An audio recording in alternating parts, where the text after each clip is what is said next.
Operation Gladio, the unholy alliance between the Vatican, the CIA, and the Mafia, by Paul L. Williams, Ph.D. Narrated by Michael Pritchard. Watch out for false prophets. They come to you in sheep's clothing, but inwardly they are ferocious wolves. By their fruits you will recognize them. Do people pick grapes from thorn bushes, or figs from thistles? Likewise, every good tree bears good fruit, but a bad tree bears bad fruit. A good tree cannot bear bad fruit, and a bad tree cannot bear good fruit. Every tree that does not bear good fruit is cut down and thrown into the fire. Thus, by their fruits, you will recognize them. Not everyone who says to me, Lord, Lord, will enter the kingdom of heaven, but only he who does the will of my Father who is in heaven. Many will say to me on that day, Lord, Lord, did we not prophesy in your name, and in your name drive out demons and perform many miracles? Then I will tell them plainly, I never knew you. Away from me, you evildoers. Matthew chapter 7, verses 15 through 23. Apologia. I know what you're thinking. The author of this book must be a Baptist. It's a common assumption. Most Welsh people are Baptists, and Williams is a Welsh name. But names are deceptive. I was born and raised a Roman Catholic. My parish was St. John the Baptist Church in West Scranton, where I learned by rote the Baltimore Catechism and sang Panis Angelicus with the choir. I wrote JMJ, Jesus, Mary, and Joseph, on the right-hand corner of my composition papers, went to confession every Saturday afternoon, and received Holy Communion at Sunday Mass. I participated in all the rites and rituals, the 40-hour devotion to the Blessed Sacrament, the recitation of the litanies to the saints, and the yearly novenas at St. Anne's Basilica. In those Tridentan days, the liturgy was in Latin, which gave the Mass a sense of timelessness and the assurance that the teachings of Holy Mother Church were semper eadem, always the same, binding the generations in one system of belief. I had my throat blessed on the feast of St. Blaise and my forehead anointed with ashes on the first day of Lent. I wore a St. Christopher's medal and a scapular. I fasted and abstained on the days appointed and received all the sacraments, save holy orders and extreme unction. As a graduate student at Drew University, my mentor was Father Gabriel Colas, an Augustinian monk, who provided rigorous instruction in the patristics and medieval Latin.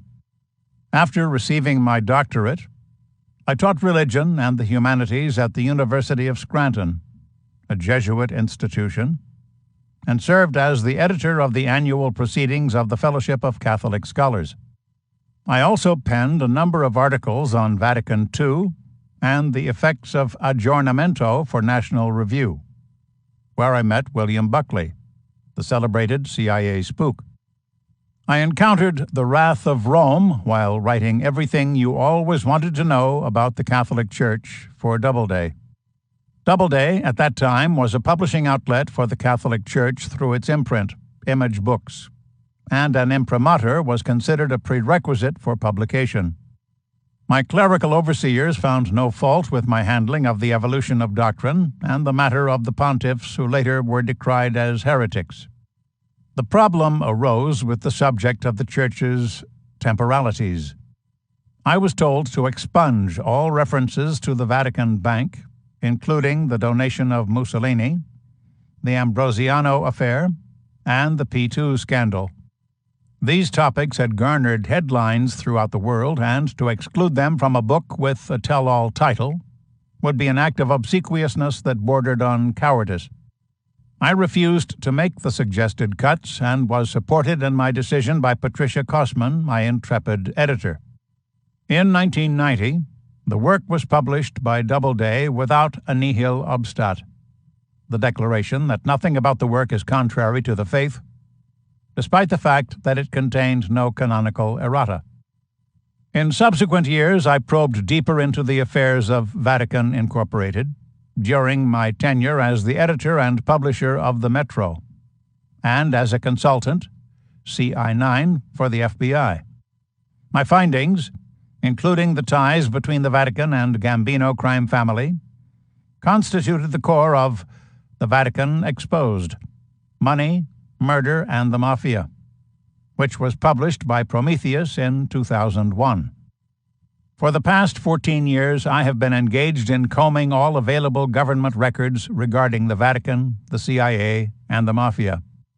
The task has been grueling, since most of the files, even the files of Pope Paul VI, Michel Sindona, Roberto Calvi, Archbishop Paul Marcinkus, and other individuals long dead, remain classified.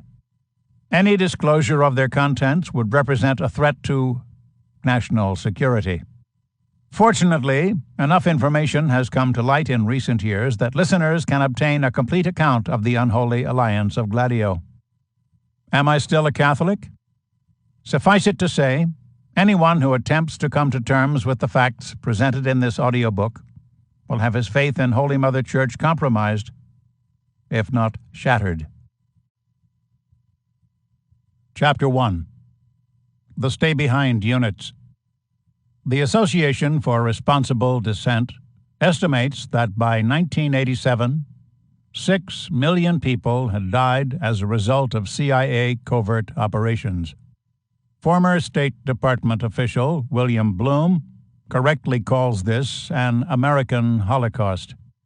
The CIA justifies these actions as part of its war against communism. But most coups do not involve a communist threat. Unlucky nations are targeted for a wide variety of reasons, not only threats to American business interests abroad, but also liberal or even moderate social reforms, political instability, the unwillingness of a leader to carry out Washington's dictates, and declarations of neutrality in the Cold War. Indeed, nothing has infuriated CIA directors quite like a nation's desire to stay out of the Cold War. Steve Kangas, A Timeline of CIA Atrocities, 1994. We're fighting the wrong enemy. Alan Dulles, the Swiss director of the U.S. Office of Strategic Services, the OSS, came to this conclusion at the close of 1942, when the German infantry remained mired in the mud and snow of the Russian steppes. He had received word via Vatican messengers from Schutzstaffel SS Chief Heinrich Himmler and Walter Schellenberg, head of the Sicherheitsdienst, the SS Foreign Intelligence Service, that the Nazi government wished to establish a separate peace with the United States. Such reconciliation would enable the Third Reich to turn its undivided attention to pulverizing the Soviets. When Dulles expressed his openness to discuss the proposal, the German High Command sent Prince Max von Hohenlohe, a Prussian aristocrat and businessman, to meet with him in Bern. Hohenlohe was surprised to learn that Dulles not only endorsed the Nazi proposal, but also maintained that a strong Germany was necessary as a bulwark against Bolshevism, the Leninist branch of the Communist Party that had seized control of Russia in 1917. Seeing Red. In a series of communiques with William Wild Bill Donovan, the OSS chief in Washington, Dulles expressed his eagerness to pursue the peace negotiations, believing that the Soviets posed a far greater threat to the United States and to the stability of the Western world than the Nazis. The Soviets, Dulles maintained, committed acts of genocide that far surpassed the pogroms of the Third Reich. They endorsed a godless ideology that called for world revolution and the collapse of capitalism. They believed that human history was governed by the process of dialectical materialism, the idea that any current economic order would always give rise to its opposite, a process that would terminate in the creation of a stateless state, built on the common ownership of goods and property. Dulles had problems with the Nazis.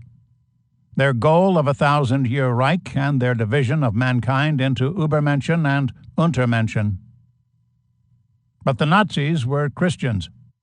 They retained a Hegelian sense of history, which explained the rise and fall of governments in terms of a spiritual process. And they shared with Americans a common Western heritage. Even more importantly, the Nazis believed in capitalism and the right of private property. They even had minted the word Reprivatisierung, reprivatizing, for their policy of restoring to their former owners the properties that had been seized by the government, a policy that went against the leftist trends that were spreading throughout Europe. The Great Seducer.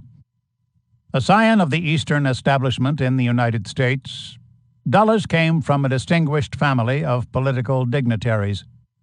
John W. Foster, his maternal grandfather, had served as Secretary of State under Benjamin Harrison, and Robert Lansing, his uncle by marriage, had been Woodrow Wilson's Secretary of State. A tweedy, pipe-smoking corporate lawyer, Dulles, with his snake-like charm and Machiavellian ambition, had been credited with seducing over 100 women, including Clare Boothe Luce, the wife of Henry Luce, founder of Time and Life, and Queen Frederica of Greece. Dulles entered the diplomatic service in 1916 and was stationed in Vienna and later Bern. From 1922 to 1926, he served as the chief of the Near East Division of the U.S. State Department. He left this post to join the Wall Street law firm of Sullivan and Cromwell, where his brother, John Foster Dulles, was a partner. Sullivan and Cromwell floated bonds for Krupp AG, the German arms manufacturer, and managed the finances of IG Farben, the German chemical conglomerate that manufactured Zyklon B, the gas that would be used to murder millions of Jews. In addition to his law practice, Allen Dulles was elected in 1927 as the first president of the Council on Foreign Relations, CFR, an organization of high-ranking government officials, wealthy industrialists, and prominent bankers.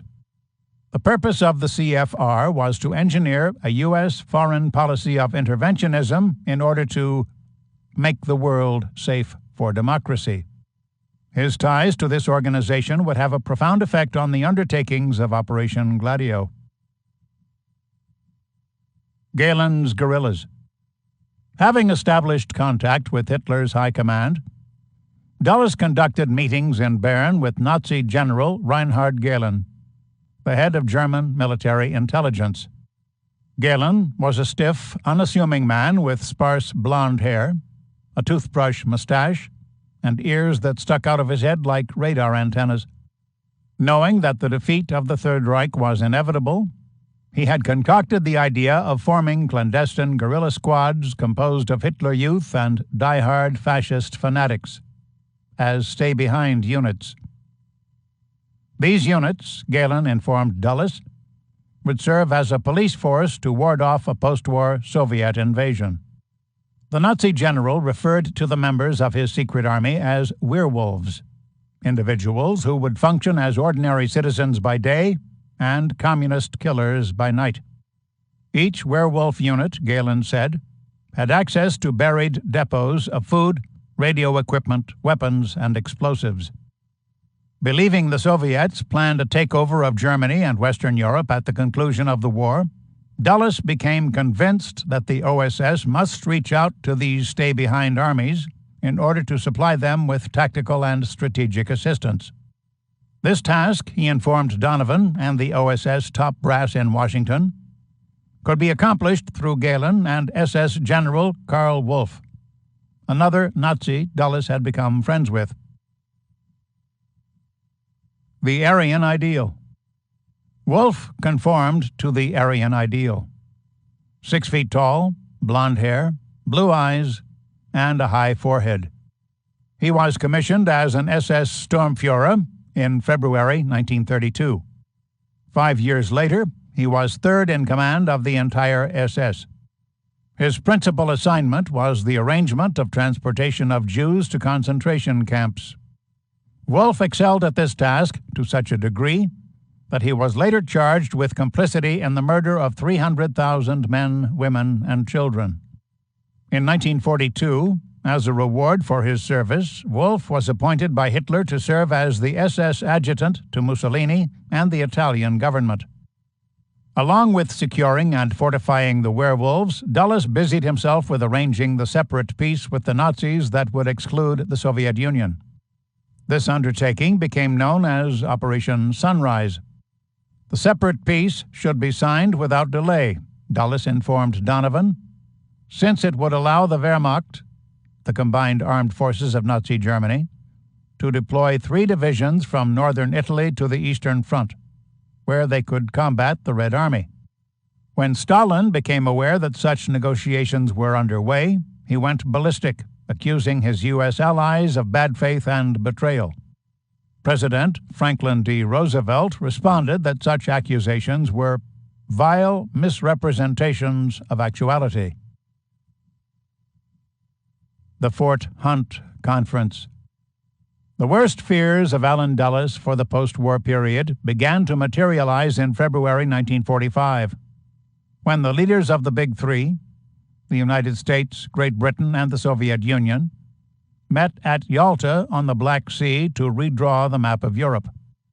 The eastern border of Germany was moved westward to the Oder and Neisse rivers, and parts of eastern Poland were handed over to the Soviets.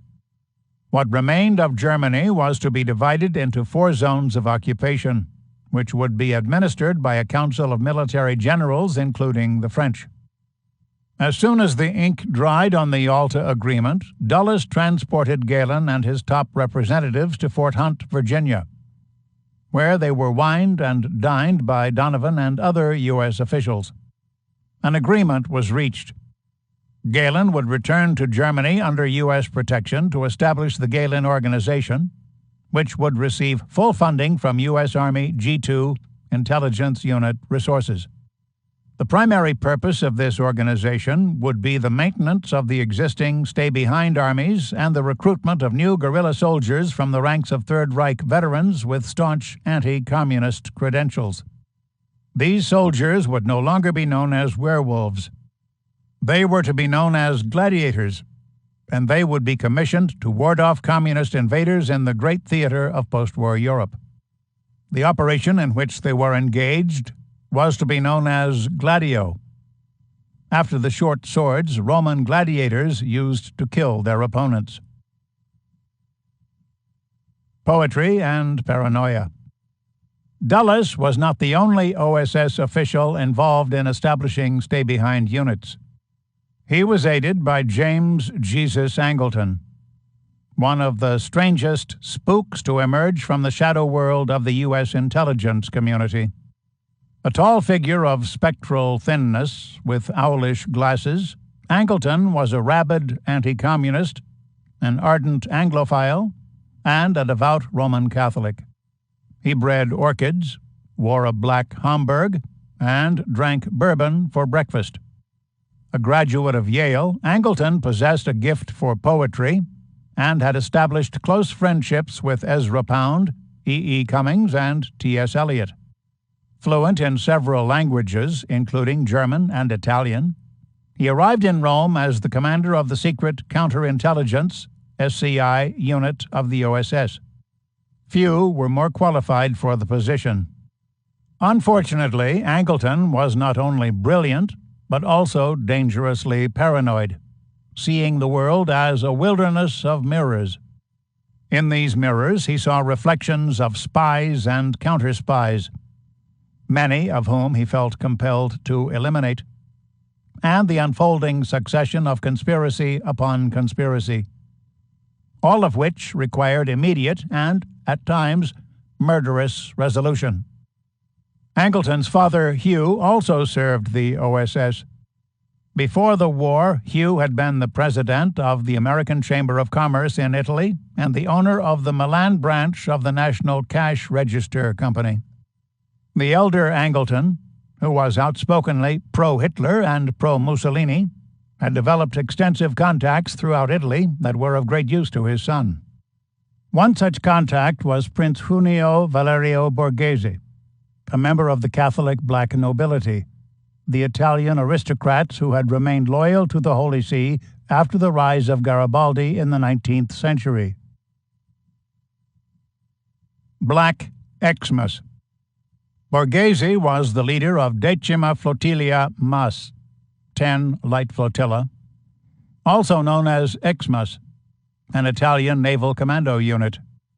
After Italy signed an armistice with the Allies on September 8, 1943, Borghese and his commandos opted to fight for the so-called Solo Republic that had been set up by the Nazis in northern Italy.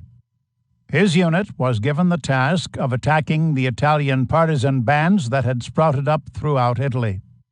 The partisans were sponsored by the Italian Communist Party, Partito Comunista Italiano, or PCI.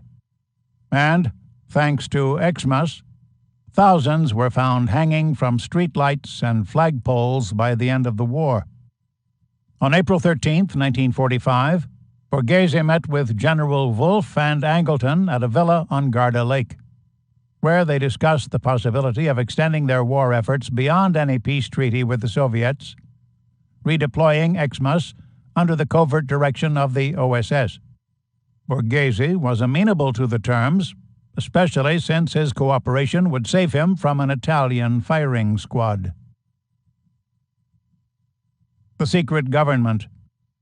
On May 15, 1945, when Borghese was arrested and charged with war crimes, Angleton managed to secure his release into U.S. Army custody.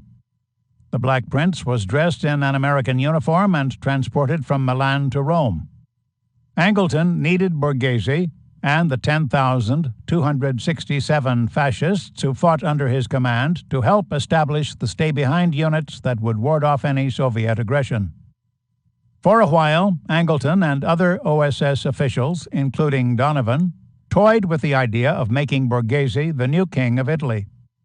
But soon they came to their senses and realized that the Xmas commander would be of greater use as the leader of a shadow government, with a secret army that could manipulate Italian affairs through the coming decades. To create this government, the U.S. State Department issued a mandate by which the operational resources of the Italian police, the Italian military intelligence, and the Italian Secret Service were placed at the disposal of Angleton and the SCI. Under Borghese, the Gladio forces in Italy were divided into 40 main groups. 10 specialized in sabotage, 6 each in espionage, propaganda, and escape tactics, and 12 in guerrilla activities. A special training camp for members of the stay-behind units was set up in Sardinia, off Italy's western coast. The camp, thanks to the efforts of Galen and Wolfe, was soon swarming with new gladiators from Germany, France, and Austria. By 1946, when the OSS morphed into the Central Intelligence Group, the precursor of the CIA, hundreds of Gladio units were in place throughout Western Europe. The money supply. But there was still a problem that seemed insurmountable. Gladio was a covert operation and had not been initiated by an act of Congress or a mandate from the Pentagon. Few federal officials knew of its existence. The $200 million in original funding came from the Rockefeller and Mellon foundations. But a new and steady stream of revenue had to be created almost overnight, or the world would not be safe for democracy. The future of Gladio would come to reside within America's ghettos. Chapter 2. The Lucky Break. Negroes and Narcotics. What cannot now be denied is that U.S. intelligence agencies arranged for the release from prison of the world's preeminent drug lord, allowed him to rebuild his narcotics empire, watched the flow of drugs into the largely black ghettos of New York and Washington, D.C. escalate, and then lied about what they had done. This founding saga of the relationship between American spies and gangsters set patterns that would be replicated from Laos and Burma to Marseille and Panama. Alexander Cockburn and Jeffrey St. Clair, Whiteout, the CIA, drugs, and the press. Colonel Paul E. Hallowell had one hell of an idea. It came to him in China, where he was serving as Chief of Special Intelligence for the OSS. Hallowell's idea would result in a union between the U.S. intelligence community and organized crime that would result in conflicts, wars, rebellions, financial upheavals, and an epidemic that would forever alter the flow of world history. Mainstream books about the CIA, like Tim Weiner's Legacy of Ashes, make no mention of Hallowell, his relationship with Lucky Luciano and Meyer Lansky, his creation of the Castle Bank in the Bahamas, and his grand experiment on the black community of Harlem. In the flood of CIA documents released since 1992, one does not find Hallowell's name in the archival indices of the National Archive, the National Security Archive, or the Federation of American Scientists. In the million declassified pages stored and indexed on the website of the Mary Farrell Foundation, Hallowell's name appears only once, on a list of documents withheld from inspection during the CIA's 1974 search for records concerning Watergate.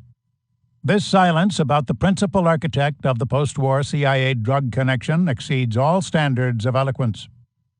Within Kunming, a town within the South China province of Yunnan, Hallowell observed that General Chiang Kai-shek, leader of the Kuomintang, KMT, the Chinese National Army, sold opium to Chinese addicts in order to raise funds for his army's planned war against the communist forces of Mao Zedong.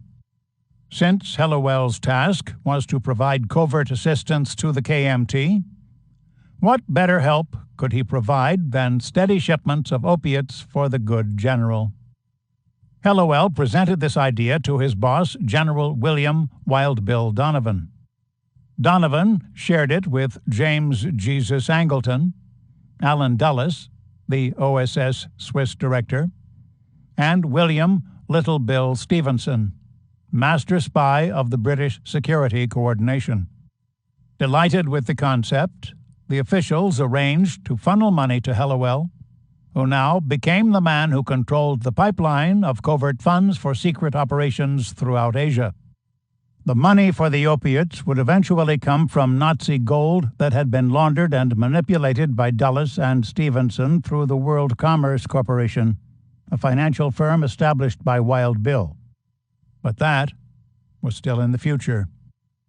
By the close of World War II, Hallowell and a number of fellow Army intelligence officers, E. Howard Hunt of Watergate fame, Lucien Conen, a former member of the French Foreign Legion with strong ties to the Corsican Mafia, Tommy the Cork Corcoran, a lawyer serving the Strategic Service Unit, and Lieutenant General Claire L. Chenault, the military advisor to Chiang Kai-shek and the founder of the Flying Tigers, had created the Civil Air Transport, CAT, from surplus aircraft, including C-47 Dakotas and C-46 Commandos. The CAT fleet transported weapons to a contingency force of the KMT in Burma. The planes were then loaded with drugs for their return trip to China. The pilots who flew these Bush-type aircraft were a motley group of men, often serving as agents or go-betweens with the Chinese national guerrillas and the opium buyers. Some were former Nazis, others part of the band of expatriates that emerges in countries following any war. Hallowell and his compatriots had created a model for trafficking in drugs that would result in the formation of Air America, the CIA fleet of planes that transported opiates and cocaine during and after the Vietnam conflict. Thanks to their efforts, Burma's Shan Plateau would grow from a relatively minor poppy cultivating area into the largest opium-producing region of the world. Ghetto Gold. Wild Bill had drafted plans to create a post-war Central Intelligence Agency, and, knowing this, Hallowell came up with another brainstorm, a surefire means of gaining covert funding for Gladio and other security operations. The new agency, he realized, could obtain cold cash by adopting the same measures as General Chang. It could supply heroin to the black community in America's ghettos. World War II had disrupted international shipping and imposed tight waterfront security that made smuggling heroin into the United States almost impossible. Heroin supplies were small, and international crime syndicates had fallen into disarray. But opiates were becoming the rage of the jazz scene in Harlem, and the demand for heroin was increasing day by day among black musicians in New York, where a hit could cost as much as $100. Hallowell, dealing with the drug lords of Burma, was keenly aware of this fact. The notion wasn't out of line with OSS protocol. Hallowell and his Army intelligence buddies in China were already involved with providing shipments of opium to General Chang, and with giving 3 sticky brown bars to Burmese addicts who could offer information about the military plans of Chairman Mao. If similar bars could be made available to inner-city dealers at rock-bottom rates, then the market could be cornered and the demand made to increase in an exponential manner. Hallowell knew that a drug epidemic might arise. But, he reasoned, the problem would remain confined to the lowest strata of society, with little impact on white middle-class America. Hallowell, the son of a prominent English cloth buyer, was a member of the inner circle of the OSS, which became known as the Oh-So-Social Club, along with other wealthy American dignitaries, including Henry Sturgis Morgan, son of J.P. Morgan, Jr., Nicholas Roosevelt, Paul Mellon, son of Andrew Mellon, David K.E. Bruce, Andrew Mellon's son-in-law, and members of the Vanderbilt, Carnegie, DuPont, and Ryan families.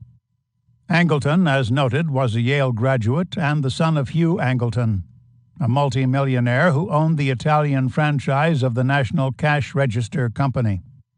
Dulles was a Princeton graduate and the senior partner at the Wall Street firm of Sullivan and Cromwell, which represented the Rockefeller Empire and other mammoth trusts, corporations, and cartels.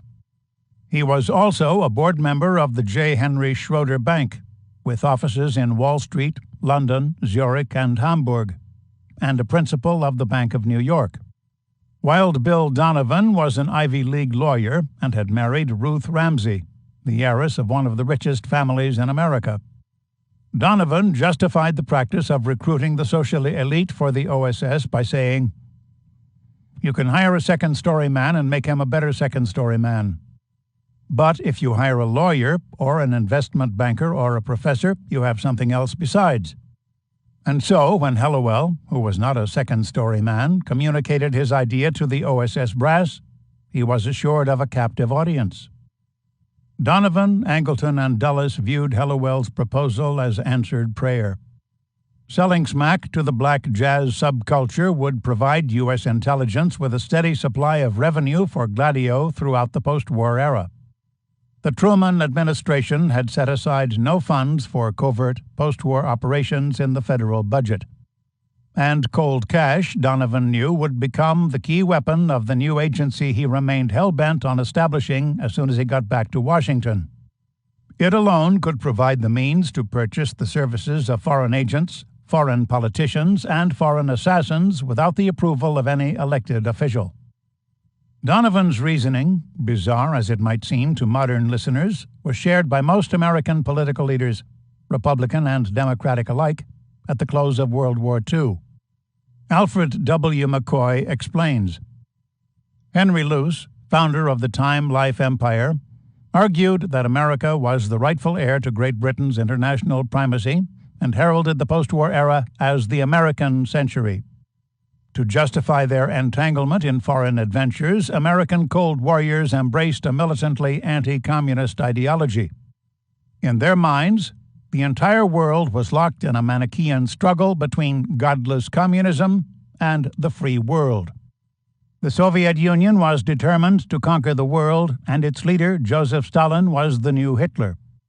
European labor movements and Asian nationalist struggles were pawns of international communism, and as such had to be subverted or destroyed. There could be no compromise with this monolithic evil. Negotiations were appeasement, and neutralism was immoral. In this desperate struggle to save Western civilization, any ally was welcome, and any means was justified. Since any ally was welcome and any means justifiable, Wild Bill decided the implementation of Hellowell's drug scheme would enable him to make use of Charles Lucky Luciano and the Sicilian Mafia. The Commission.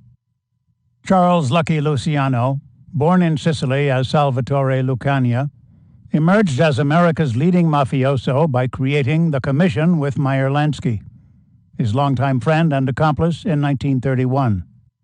The Commission eventually governed organized criminal activity within the United States by establishing territorial boundaries, settling internal disputes, and ruling on in-house killings. 12 mafia bosses sat on the board of directors with Luciano as the head. During Prohibition, Luciano and Lansky gained control of the New York Docks and Longshoremen's Union by means of muscle and blood in order to supply speakeasies within Manhattan with scotch from Scotland, rum from the Caribbean, and whiskey from Canada. When a bloody war broke out between the families of Giuseppe the Boss Masseria and Salvatore Maranzano from 1927 to 1929, Luciano put an end to it by arranging the elimination of both mafia chiefs and laying down the law to survivors. I explained to him that all the war horseshit was out, he later explained. I told him we was in a business that had to keep moving without explosions every 2 minutes, knocking guys off just because they came from a different part of Sicily. That kind of crap was giving us a bad name, and we couldn't operate until it stopped. Heroin and hookers. At the end of Prohibition, Lucky imported heroin from the Chinese warlords in Shanghai and Tianjin that had then been refined in laboratories controlled by the Corsican Mafia. The product that reached the mean streets and opium dens of Boston, New York, Philadelphia, Los Angeles, and San Francisco was less than 3% pure, since it was heavily cut with sugar or quinine. What's more, a surprising amount of the product did not include any heroin at all. Heroin represented a minute part of the Commission's business. Before World War II, America had less than 20,000 heroin addicts, and less than 1,000 kilos were produced annually throughout the world. Use of the drug in America remained largely confined to Asian immigrants and black musicians, and most made men, the term for fully initiated members of the mafia, shunned drug peddling as an immoral and unmanly activity. My tradition, mafioso Joe Bonanno wrote in his memoirs, outlaws narcotics. Men of honor don't deal in narcotics. Lucky was the exception to this code of honor. He established the heroin trade with Turkish and Chinese opium merchants, saving a considerable amount of the good stuff for the women who worked his brothels. The drugs served to strengthen their dependence upon his largesse and goodwill. Indeed, the combination of organized prostitution and drug addiction became one of Lucky's trademarks. By 1936, he controlled 200 New York City brothels employing 1,200 prostitutes. These establishments provided him with an estimated annual income of $10 million. Lucky's lockup. On February 2, 1936, U.S. Attorney Thomas E. Dewey launched a raid of brothels in Manhattan and Brooklyn, which netted arrests of 10 pimps and 100 prostitutes. Unable to come up with the cash for the stiff bonds of $10,000 imposed by the presiding judge, several of the prostitutes bartered with Dewey for their release by fingering Luciano as their ringleader. On June 7th, Lucky was convicted on 62 counts of compulsory prostitution and sentenced to 30 to 50 years of hard time at the Clinton Correctional Facility in upstate New York. Even within a prison so harsh it was known as Little Siberia, Lucky managed to bribe prison officials with enough cash to gain not only a private cell on the best block, but also a personal valet to press his dress slacks and silk shirts, and an experienced chef to prepare his meals. The warden also permitted him to receive a steady stream of visitors, including Vito Genovese, his underboss, and Meyer Lansky, his longtime partner in crime. The Normandy Scam. In June 1942, Frank Costello, Albert Anastasia, and Tony Anastasio, three of Luciano's closest criminal cronies, came up with a plan to get their pal out of prison. Knowing that the Department of the Navy was paranoid about security at the New York waterfront, and the possibility that Nazi U-boats might sink American ships remaining in the harbor, they decided to stage an incident that would require Lucky's release from Little Siberia. As Luciano later told his biographers, "Costello got in touch with me right away. Albert had worked this idea out with his brother, Tough Tony. Albert said that the guys from Navy intelligence had been all over the docks talking to him about security. They were scared to death that all the stuff along the Hudson, the docks and boats and the rest was in very great danger. It took a guy like Albert to figure out something really crazy. His idea was to give the Navy a real big hunk of sabotage, something so big that it would scare the shit out of the whole fucking Navy." The SS Normandy, a French luxury liner, had been converted into a transport ship for the Allied forces. When it was set ablaze at Pier 88 in the New York harbor, the incident was blamed on Nazi spies. The Office of Naval Intelligence, ONI, sought the help of waterfront Union officials, including Joe Sox Lanza and Tony Anastasio, to prevent further sabotage. Lanza and Anastasio informed the officers that adequate security could only be guaranteed by Luciano, who had ruled the waterfront for many years with an iron hand. Everybody in New York was laughing at the way those naive Navy agents were going around the docks. They went up to the men working in the area and talked out of the corner of their mouths like they had seen in the movies, asking about spies, Meyer Lansky recalled. Lieutenant Commander Charles Radcliffe Haffenden of the ONI paid a visit to the Clinton Correctional Facility, where he offered Lucky the promise of pardon and deportation to his native Sicily in exchange for his help in securing the harbor and preventing strikes by the Manhattan longshoremen. As far as Haffenden was concerned, he didn't know nothing that was going on except that he was sitting there with his mouth open, praying I would say yes and help his whole department, Luciano later said. Thus, Operation Underworld got underway, with Lucky transforming from a mob thug to an agent of the ONI. Monsignor Montini's influence. On April 15, 1943, the OSS was charged with implementing plans for the Allied invasion of Sicily. The Joint Staff planners for the U.S. Joint Chiefs of Staff had drafted a report titled Special Military Plan for Psychological Warfare in Sicily that recommended the establishment of contact and communications with the leaders of separatist nuclei, disaffected workers, and clandestine radical groups, that is, the mafia, and giving them every possible aid. The report was approved by the Joint Chiefs of Staff in Washington, and the order to make the mafia connection was dispatched to Donovan.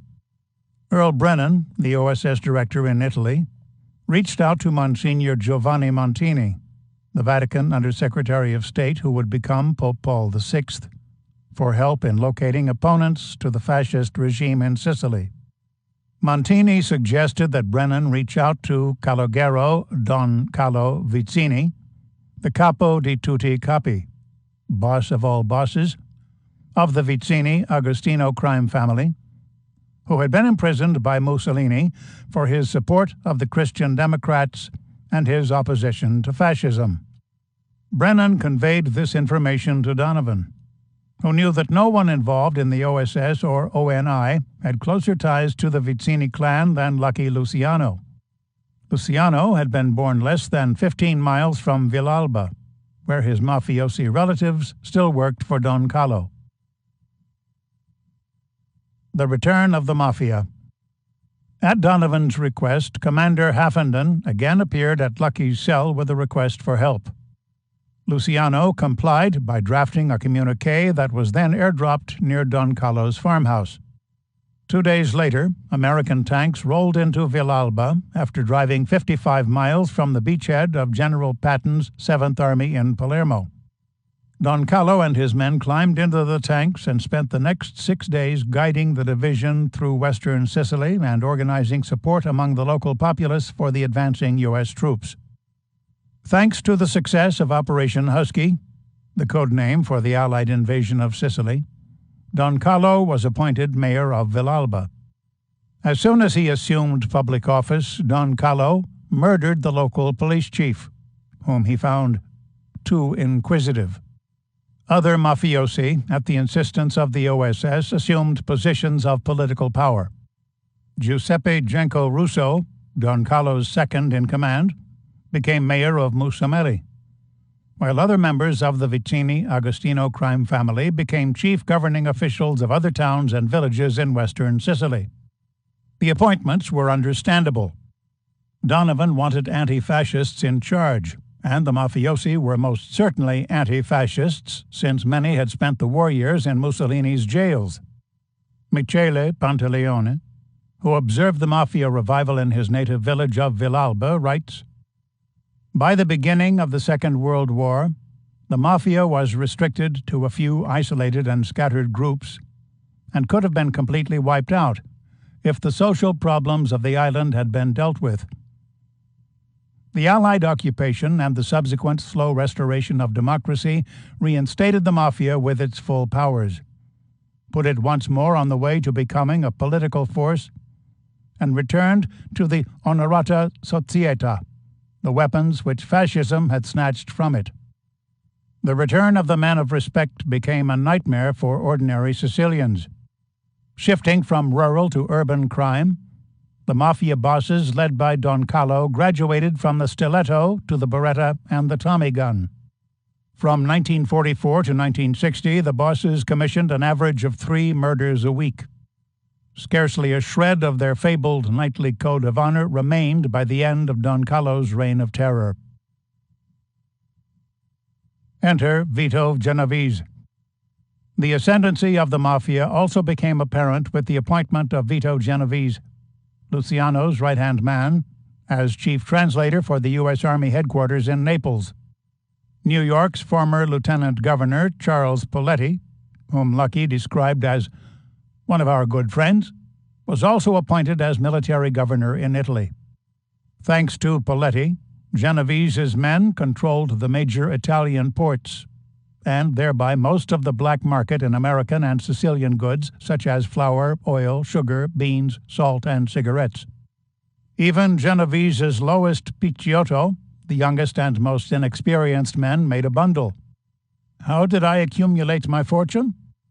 I did the black market during and after the war, Luciano Leggio, a henchman for Genovese, later explained to a jury in Palermo. Thanks to the success of the invasion, Lucky Luciano became the subject of massive media hype, which culminated in radio broadcaster Walter Winchell proclaiming that the mobster should receive the Congressional Medal of Honor. Making the fix. With the mafia in control of the Italian ports, the time was ripe for the implementation of Hallowell's plan for the funding of the post-war intelligence agency. A plan which relied on Luciano's network of narcotics distribution within the mean streets of inner-city America. Secretary of the Navy James V. Forrestal, OSS officials Allen Dulles and Murray Gurfein, and Lieutenant Commander Haffenden applied pressure on New York Governor Thomas E. Dewey, who as a prosecutor had brought Lucky to justice, to commute Luciano's prison sentence and deport him to Italy. Dewey complied, even though the move was unprecedented. Luciano was a U.S. citizen and not subject to deportation. But few expressed outrage when America's #1 criminal was placed aboard the Laura Clean, a 70-ton freighter, for safe passage to Naples. 3 years after the ship's departure, Forrestal, who kept a detailed record of his dealings concerning Luciano, was thrown out the window of the 16th floor of the Bethesda Naval Hospital, where he had been a patient. The Hallowell Plan also required Vito Genovese's return to the United States for the creation of a system of heroin distribution to the nightclubs of Harlem. This posed a problem since Genovese was a fugitive wanted for the murder of Ferdinand Boccia, a fellow mobster. Measures had to be taken to ensure Vito's freedom. On June 2, 1945, the day after his arrival in New York Harbor, Genovese was arraigned in court and pled not guilty. 1 week later, Peter LaTempa, a key witness for the prosecution, took some medicine for his gallstones and was found dead in his solitary cell, where he had been placed for protection. An autopsy later revealed enough poison in his system to kill 8 horses. On June 10th, Jerry Esposito, the second witness, was found shot to death beside a road in Norwood, New Jersey. All charges against Genovese were dropped. In a memo dated June 30th, 1945, Brigadier General Carter W. Clark wrote that the records regarding Genovese from military intelligence were so hot that they should be filed and no action taken. Homecoming and Havana. In the summer of 1946, Luciano arrived in his hometown of Lercara Fridi in Sicily, where he received a hero's welcome. Hundreds of people lined the streets waving small American flags.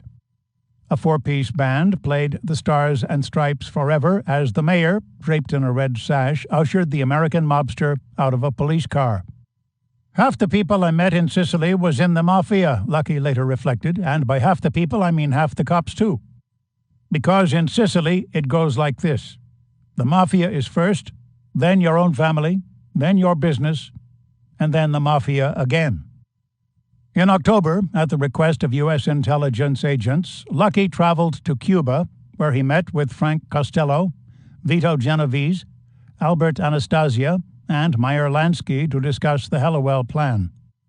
Also in attendance were Mike Miranda, Joseph Malioco, Joe Adonis, Tommy Lucchese, Joe Profaci, Willie Moretti, the Fischetti brothers, heirs to Al Capone, and Santo Trafficante, all important members of the American Mafia. The conference was held at the Hotel Nacional, where Frank Sinatra made his Havana singing debut in honor of Luciano. Several of the mafiosi voiced their opposition to Lucky's plan by maintaining that dealing in junk was beneath them. But at the end of the conference, all became convinced that providing heroin to blacks was simply giving them what they wanted. And who cared what happened to niggers? The creation of the CIA. On September 20th, 1945, President Harry S. Truman abolished the OSS and placed its secret intelligence and counter-espionage branches under the War Department as the Strategic Services Unit, SSU. Within months, the SSU morphed into the National Intelligence Authority and the Central Intelligence Group, CIG, the precursor of the CIA. According to Richard Helms in his memoirs, General Vandenberg, the director of CIG, recruited Allen Dulles, who had returned to his law practice in New York, to draft a proposal for the shape and organization of what would become the Central Intelligence Agency from the outline Wild Bill Donovan had created. The proposal met with Truman's approval. The Central Intelligence Agency, CIA, was created in 1947 under the National Security Act to carry out covert operations against hostile foreign states or groups or in support of friendly foreign states or groups, but which are so planned and conducted that any U.S. government responsibility for them is not evident to unauthorized persons. True to Wild Bill's vision, the new agency was exempt from disclosure of its organization, functions, officials, titles, salaries, or numbers of personnel employed. Even its solicitation and distribution of funds was to be concealed from congressional and judicial scrutiny. As Tom Braden, a senior CIA operational official in the early 1950s, explained, The agency never had to account for the money it spent except to the president if he wanted to know how much money it was spending. Otherwise, the funds were not only unaccountable, they were unvouchered, so there was really no means of checking them. Since the CIA was unaccountable, it could hire as many people as it wanted. It could hire armies. It could buy banks. An elite agency. President Truman authorized Dulles to supervise the organization of the new agency. In keeping with OSS protocol, Dulles recruited almost exclusively the nation's elite: millionaire businessmen, Wall Street bankers and lawyers, members of the national news media, and Ivy League scholars. The new recruits included Desmond Fitzgerald, Tracy Barnes, and Tommy the Cork Corcoran, 3 Harvard-trained Wall Street lawyers. Richard Bissell, a Yale economics professor, William F. Buckley, Jr., a Yale graduate and son of a prominent oil baron, Philip Graham, a Harvard graduate and future owner of the Washington Post, William Colby, a graduate of Princeton and the Columbia Law School, and Richard Mellon Scaife, the principal heir to the Mellon banking, oil, and aluminum fortune. Rear Admiral Roscoe H. Hillenkoetter of the ONI became the executive director of the CIA, and former OSS official and Wall Street lawyer Frank Wisner was appointed head of covert operations. The first concern of the newly created Central Intelligence Agency was funding, since it had received no allocation in the federal budget, which would be solved with the implementation of the brilliant idea of Colonel Paul E. Hallowell. The Hallowell Plan hits Harlem. During the summer of 1947, the terms of the working relationship between the CIA and the Mafia were ironed out by Frank Wisner and Angleton. Meyer Lansky and Hallowell would work in tandem to handle the financial aspect of the narcotics venture through General Development Corporation, a shell company in Miami. Angleton would handle any legal disputes between the mob and the CIA through New York lawyer Mario Brode. The 200 kilos of heroin for the test run would come from Schiaparelli, one of Italy's most respected pharmaceutical companies. The product would be shipped by the Sicilian mob in crates of oranges. Half the oranges in the crates would be made of wax and stuffed with 100 grams of pure heroin. Additional heroin would be packed in cans of sardines, wheels of Caciocavallo cheese, and barrels of olive oil. The drugs would arrive in Cuba, where the heroin would be cut in laboratories controlled by the Trafficante clan. The drugs would then be shipped to New York for distribution in the jazz clubs of Harlem. Operation X got underway at the close of the year and met with incredible success. The future of Gladio and other covert ventures was no longer in jeopardy. Hallowell's analysis had been correct. The jazz clubs were the perfect spots to peddle heroin. Soon, some of the country's leading black musicians, Billie Holiday, Theodore Fats Navarro, and Charlie Parker, became hopeless junkies, some of whom would die by overdose. Regarding this development, Harry Anslinger, then head of the Bureau of Narcotics, said, "Jazz entertainers are neither fish nor fowl. They do not get the million-dollar protection Hollywood and Broadway can afford for their stars who have become addicted, and there are many more than will ever be revealed. Perhaps this is because jazz, once considered a decadent kind of music, has only token respectability. Jazz grew up next door to crime, so to speak. Clubs of dubious reputation were, for a long time, the only places where it could be heard." Police protection.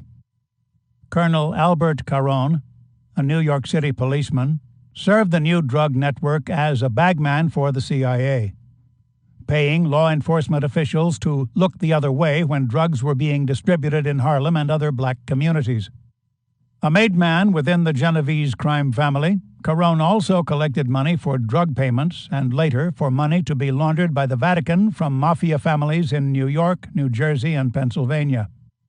In recognition of his service, the cop bagman became a Grand Knight of the Sovereign Military of Malta, which has been described as the military arm of the Holy See. Protection of the drug trade would become reflected in the fact that not one major drug bust was conducted by U.S. officials from 1947 to 1967, despite the rise in heroin addicts from 20,000 to 150,000. The success of the drug venture heightened the CIA's concern with secrecy surrounding its ties to organized crime. At the insistence of Rear Admiral Hillenkoetter, the archivists at the Office of Naval Intelligence collected and burned all records concerning Lucky Luciano, including the terms of his parole. ONI agents now insisted that Lucky provided nothing to the war effort. Anyone attempting to unearth the history of the heroin trade in America would be hard-pressed to find facts. In 1954, when William Herlens, the New York Commissioner of Investigations, launched a probe into the matter, he was told that the ONI and the CIA would consent to cooperate under 3 conditions. No classified information would be turned over.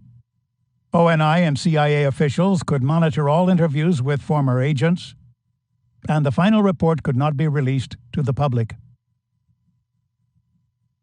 Red Alert. The overriding concern of the new intelligence agency was the situation in Italy, where the Italian Communist Party, Partito Comunista Italiano, or PCI, was poised to take control of the government.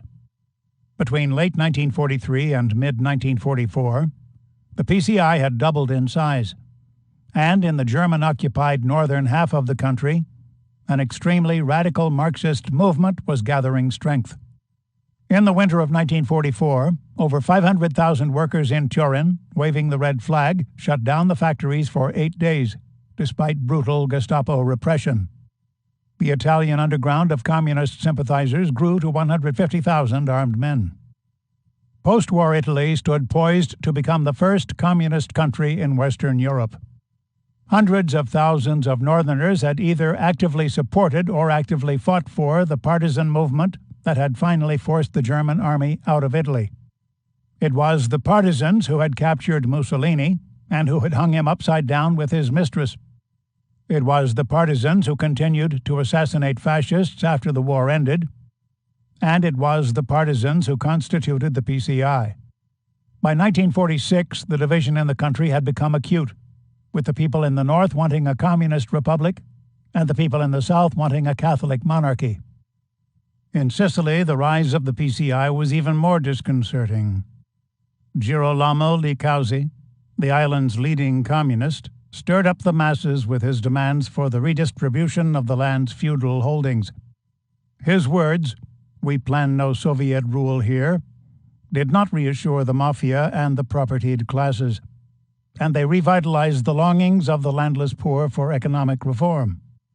In 1947, support for the left, never previously strong in Sicily, skyrocketed out of nowhere.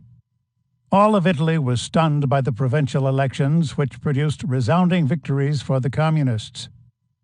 With national elections in Italy scheduled for 1948, U.S. officials were faced with the specter of a coalition coming to power under Palmiro Togliatti, leader of the PCI. Togliatti had spent the war in exile in the Soviet Union. The first numbered document of the newly created CIA was a top-secret report titled "The Position of the United States with Respect to Italy."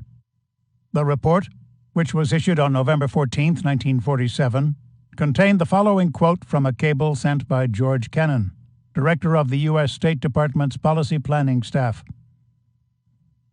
"As far as Europe is concerned, Italy is obviously the key point. If communists were to win election there, our whole position in the Mediterranean, and possibly Western Europe as well, would probably be undermined." The dirty money.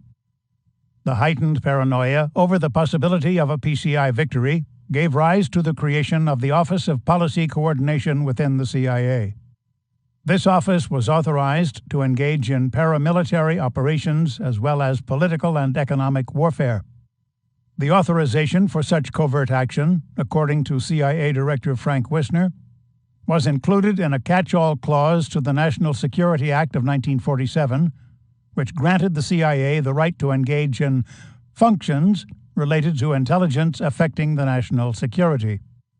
And nothing in 1947 seemed more of a threat to the peace and stability of America and the Western world than the threat of a communist takeover in Italy.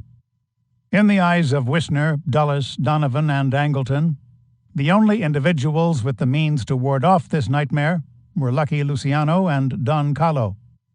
And the new intelligence agency, thanks to Hallowell, now had ample cash to pay them. Of course, the money for the muscle could not be paid to Lucky and the Don Carlo clan directly.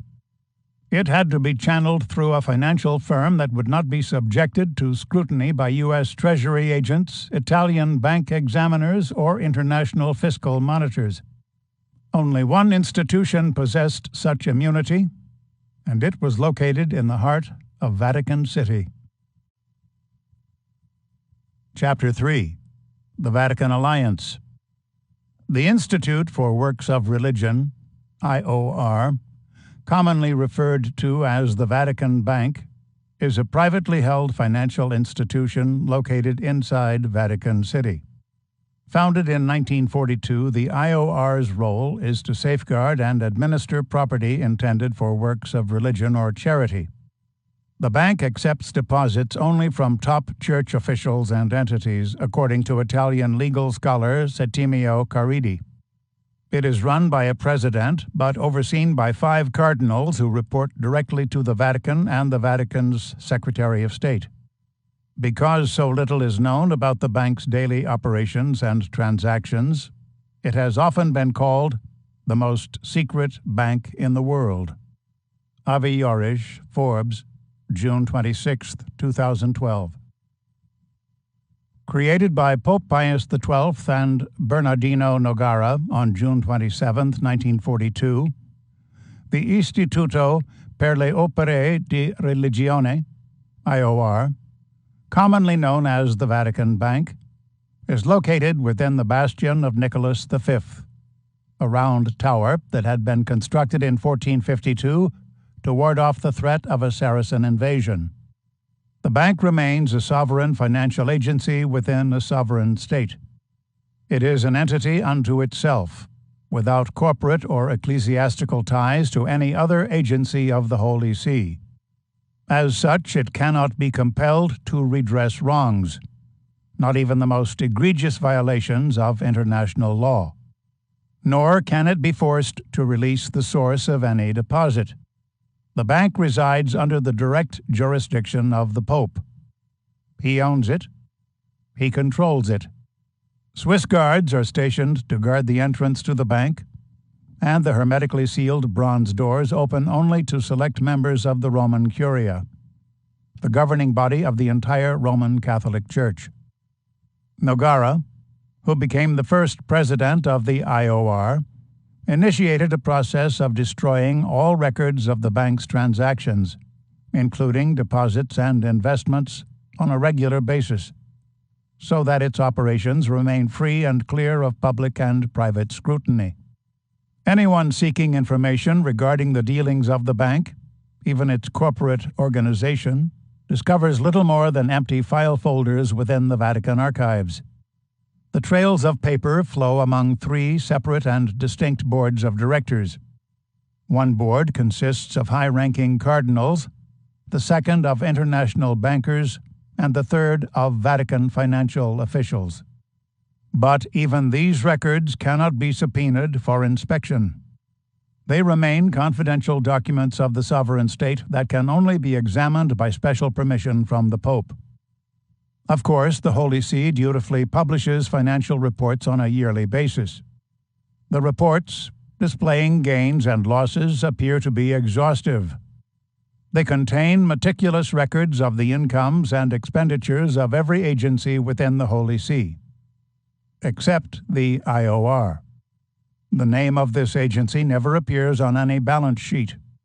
From all published reports, this ecclesiastical entity is non-existent, and the Roman Catholic Church survives solely as a hand-to-mouth institution.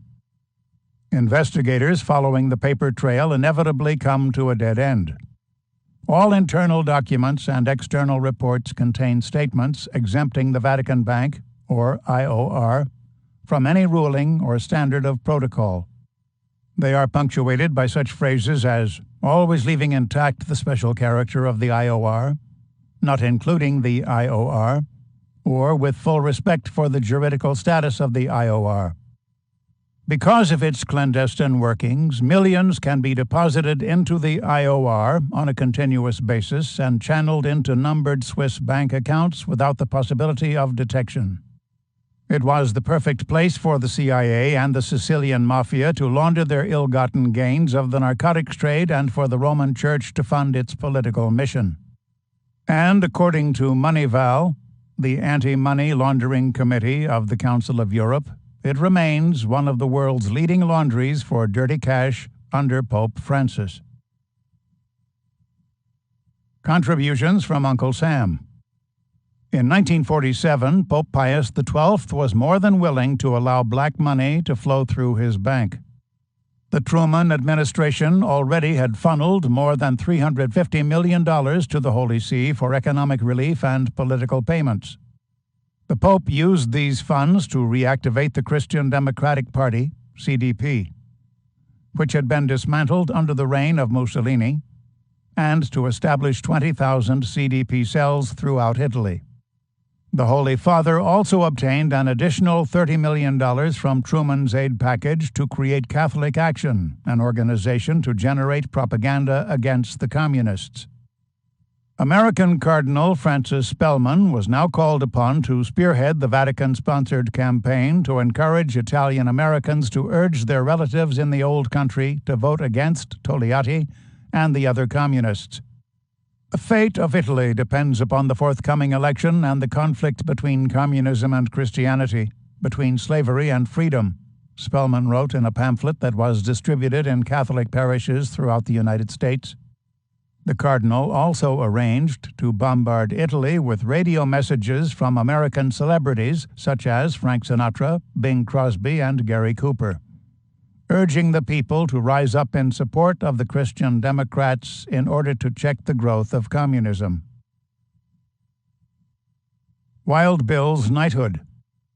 Pius XII soon realized he would need millions more in cash from Uncle Sam, since 50% of the Italian people were now aligned with the PCI. He was no stranger to U.S. intelligence agents. At the close of the war, the Pope, along with Monsignor Giovanni Battista Montini, his Undersecretary of State, had worked with Dulles and the OSS to create the rat lines used to help Nazis escape Europe, something he viewed as an essential means to address the threat of communism. Several prominent Nazis, including Walter Rauff, who had led an extermination unit of the SS across Italy, still remained sheltered within Vatican City, ready to join in the struggle against the Red Menace. In 1945, the Pope had held private audiences with Wild Bill Donovan to discuss the implementation of Gladio, and had decorated him as a crusader against communism with the Grand Cross of the Order of St. Sylvester, the oldest and most prestigious of papal knighthoods. Now the Holy Father remained determined to do all in his worldly power to prevent the godless forces of communism from taking control of Rome, the holy and eternal city, including the spilling of blood. Cash and candy. In the months before the 1948 national election, the CIA dumped $65 million of its black money into the Vatican Bank. Much of the cash was hand-delivered in large suitcases by members of Luciano's syndicate, including clerics with affiliations to the Sicilian Mafia. The reception of this money by the Holy See was held in strictest confidentiality. One reason for the secrecy, as Cardinal Francis Spellman of New York later revealed, was that subversive groups in the United States would grasp this as a very effective pretense for attacking the United States government for having released money to the Vatican, even though indirectly conveyed. The heroin, which remained the source for the black money, continued to be supplied to the Sicilian mob by Schiaparelli, the Italian pharmaceutical giant. The drugs were received by a chain of businesses that had been set up in Palermo by Luciano and Don Carlo. These businesses included a candy factory, which produced chocolates that were filled with neither cherries nor cream, but nuggets of 100% pure smack. Another company was a fruit export enterprise, which was of integral importance, since the drugs continued to be shipped to Cuba in crates of oranges, half of which were made of wax and stuffed with pure heroin. Trafficante and the Teamsters. In Cuba, Santo Trafficante and his family continued to cut the heroin with sugar before delivering it to distributors in New Orleans, Miami, and New York. The CIA established protected drug routes into these ports by developing close ties to the mafia-tainted International Longshoremen's Association, which remained under the thumb of Rosario Saro Mogavero. The movement of the product throughout the country was facilitated by Jimmy Hoffa and other leaders of the International Brotherhood of Teamsters working with mafia-owned trucking companies, including the Long Island Garment Trucking Company, which was run by John Normento. This activity was not lost on Harry Anslinger, head of the Bureau of Narcotics and Dangerous Drugs, BNDD, who noted the sharp rise in the supply of heroin in African-American neighborhoods and the subsequent rise in addiction. Hearing from informants that the drugs were coming from Luciano, he sent Charles Siragusa and other BNDD agents to Sicily, where they were ordered to haunt the deported gangsters' every move. It wasn't long before the agents caught Luciano with a half-ton of heroin being readied for shipment to Havana. Siragusa pressed for an arrest, but no action was taken by the Italian government or by the U.S. State Department. Lucky's work in Sicily, the BNDD was informed, remained a matter of national security. Italian election tactics. In the closing months of 1947, hundreds of the mafia's made men began to arrive in Italy from New York, Chicago, and Miami to aid Luciano and Don Carlo in addressing the communist problem. The CIA's black money for mob muscle was paid out by the Vatican Bank from ecclesiastical organizations, including Catholic Action. In this way, the Holy See forged an alliance with the Sicilian Mafia, an alliance that would strengthen throughout the next 3 decades. The force of the Mafia was now unleashed upon the Italian electorate. Don Carlo and an army of thugs, including Vito Genovese's cousin, Giovanni Genovese, burned down 11 communist branch offices and made 4 assassination attempts on communist leader Girolamo Licauzi. The gang, under Frank Coppola, who had been imported from Detroit by Angleton to work with Sicilian bandit Salvatore Giuliano, also opened fire on a crowd of workers celebrating May Day in Portella della Ginestra, killing 11 and wounding 57. The funds for the massacre were provided by Wild Bill Donovan through his World Commerce Corporation. One of Italy's leading labor organizers, Placido Risotto, was found dead at the bottom of a cliff, legs and arms chained and a bullet through his brain. Throughout 1948, in Sicily alone, the CIA-backed terror attacks resulted in the killing of on average 5 people a week. The Vatican Death Squad. In addition to these undertakings, Monsignor Don Giuseppe Bicchieri, acting upon papal authority, assembled a terror gang charged with the task of beating up communist candidates, smashing left-wing political gatherings, and intimidating voters. The money, guns, and jeeps for the Monsignor's terror attacks were furnished by the CIA from surplus World War II stockpiles. On Election Day, Don Carlo and his men stuffed ballot boxes and bribed voters with gifts of freshly laundered drug money, while Pope Pius remained within his chambers hunched up, almost physically overcome by the weight of his present burden, the coming election. The mob's tactics worked, and the Christian Democrats triumphantly returned to power. In his memoirs, William Colby, who would later become the director of the CIA, wrote that the communists would have gained 60% of the vote without the agency's sabotage. Other Catholic banks. 1 year after the election, renewed fears of a communist takeover of Italy arose from Stalin's creation of the Comecon, Council for Mutual Economic Assistance, the Economic Union of the Soviet Union, Bulgaria, Czechoslovakia, Hungary, Poland, and Romania, to enforce the Soviet dominion of the lesser states of Central Europe. In the face of this development, the CIA opted to extend support for the CDP in Italy and stay-behind units throughout Western Europe with billions in covert funding that could only come from the expansion of the drug trade. The CIA funds were deposited by members of Don Carlo's crime family in Catholic banks throughout Italy, including Banco Ambrosiano. These banks, thanks to the Lateran Treaty, which established Vatican City as a sovereign state, were safe from scrutiny by the Bank of Italy and Italy's Treasury Department. A henchman for Giuseppe Genco Russo, Don Carlo's immediate successor as capo, now observed, "He, Russo, is constantly in contact with priests. Priests go to his place, and he goes to the bank, which is always run by priests. The bank director is a priest. The bank has always been the priest's affair." The Vatican Desk. In 1949, Pope Pius XII issued a solemn decree which excommunicated not only the members of Holy Mother Church who joined or favored the Communist Party, but also all Catholics who read, published, or disseminated any printed material that upheld communist ideology. In an internal memo, the CIA provided the following analysis of the Pope's action. By this action, the two most powerful organizations for moving men to act on behalf of a doctrine are brought into open and basic conflict. The possible long-range ramifications of this conflict cannot be easily or comprehensively defined. The decree will be a very powerful factor in the East-West struggle. In Eastern Europe, it implies a struggle to the bitter end. In many other areas of the world, the decree will exert a powerful and prolonged indirect pressure on both policy and action. Communist governments and communists generally will have to accept the issue as now posed.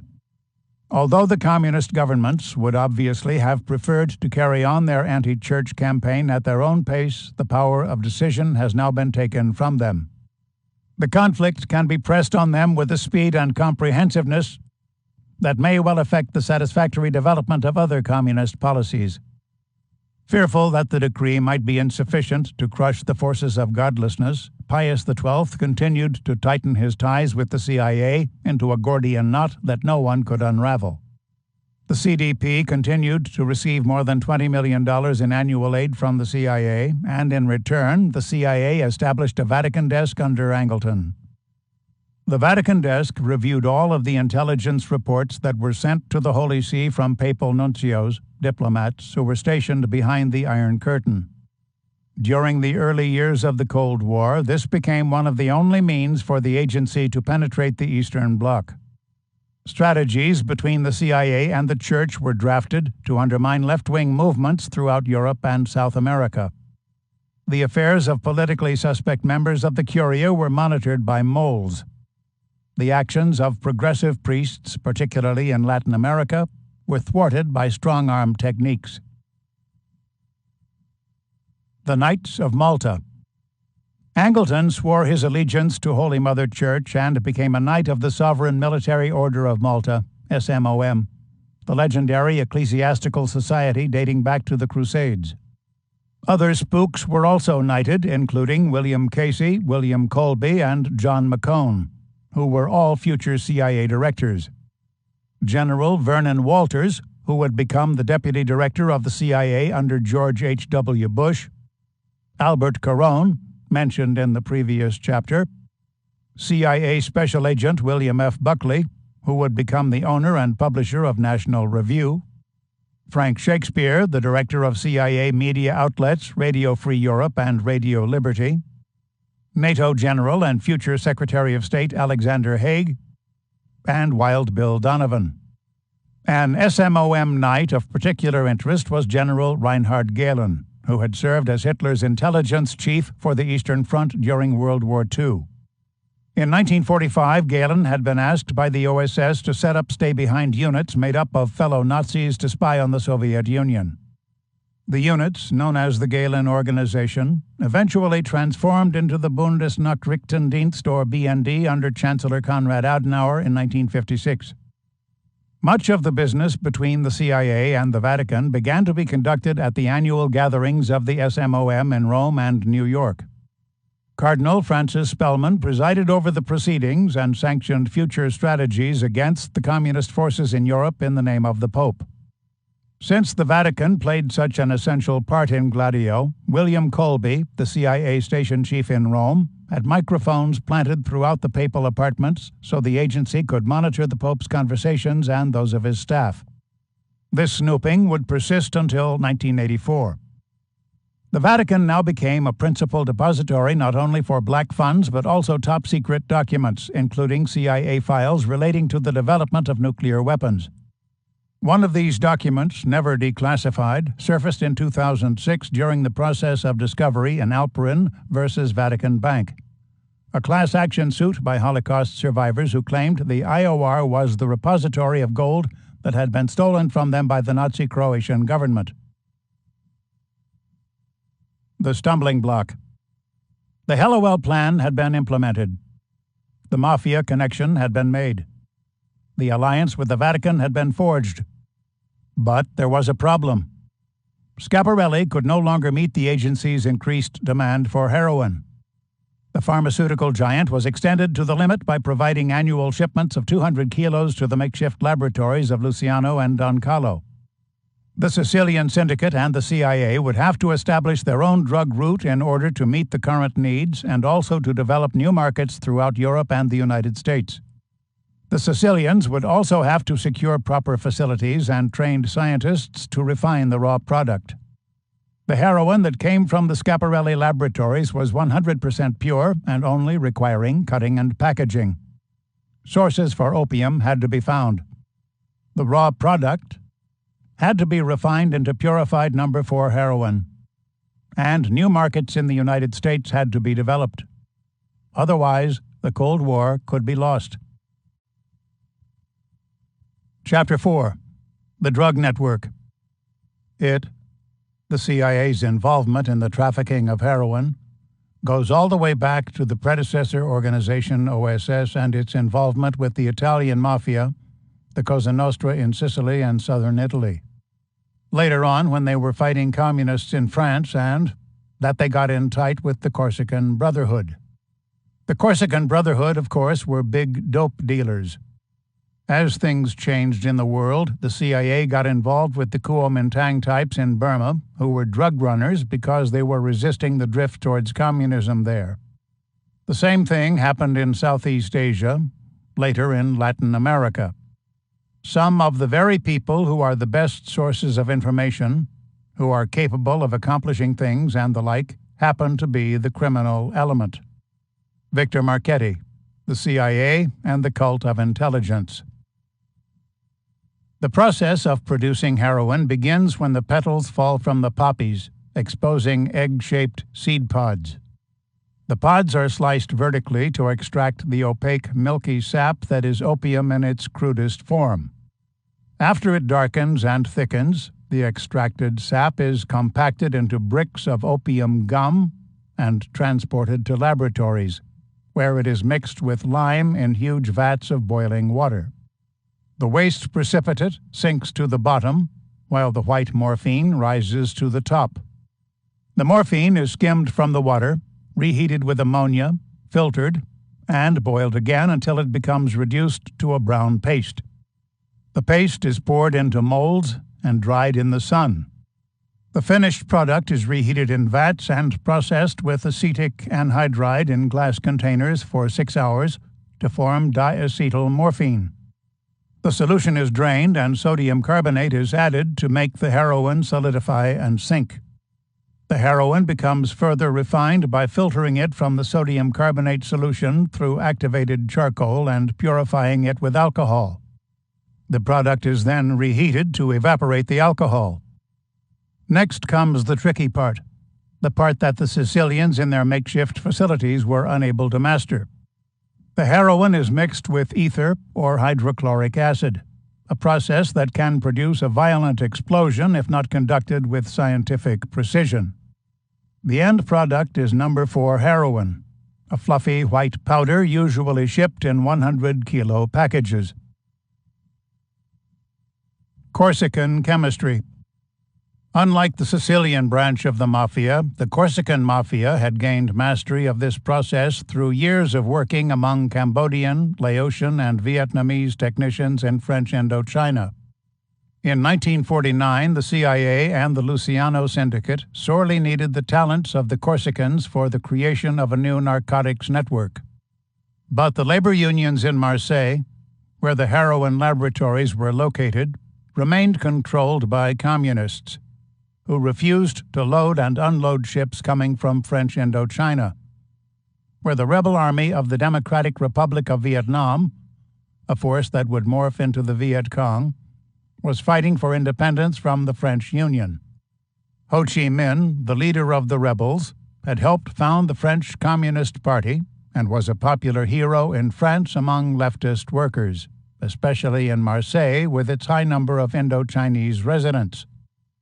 On February 3, 1947, the Communist Socialist Labor Coalition, Confédération Générale du Travail, convened a meeting of the Marseille dock workers that resulted in the publication of a manifesto demanding all unions launch the most effective means possible against the war in Vietnam: a strike.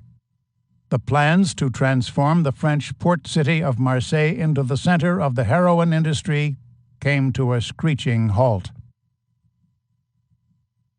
The strike breakers. To break the strike, Lucky Luciano made contact with Antoine and Barthelemy Guerini, the leaders of the Corsican Mafia, who initiated a series of attacks against the strikers and labor leaders. The attacks, funded by the CIA, continued until 1950, when the Guerinis finally gained complete control of the waterfront. CIA operative Thomas Brayton later recalled how he had dealt with the Marseille situation. On the desk in front of me, as I write these lines, is a creased and faded yellow paper. It bears the inscription in pencil, "Received from Warren G. Haskins, $15,000. Signed, Norris A. Grambo." I went in search of this paper on the day the newspapers disclosed the scandal of the Central Intelligence Agency's connections with American students and labor leaders. It was a wistful search, and when it ended, I found myself feeling sad. For I was Warren G. Haskins. Norris A. Grambo was Irving Brown of the American Federation of Labor.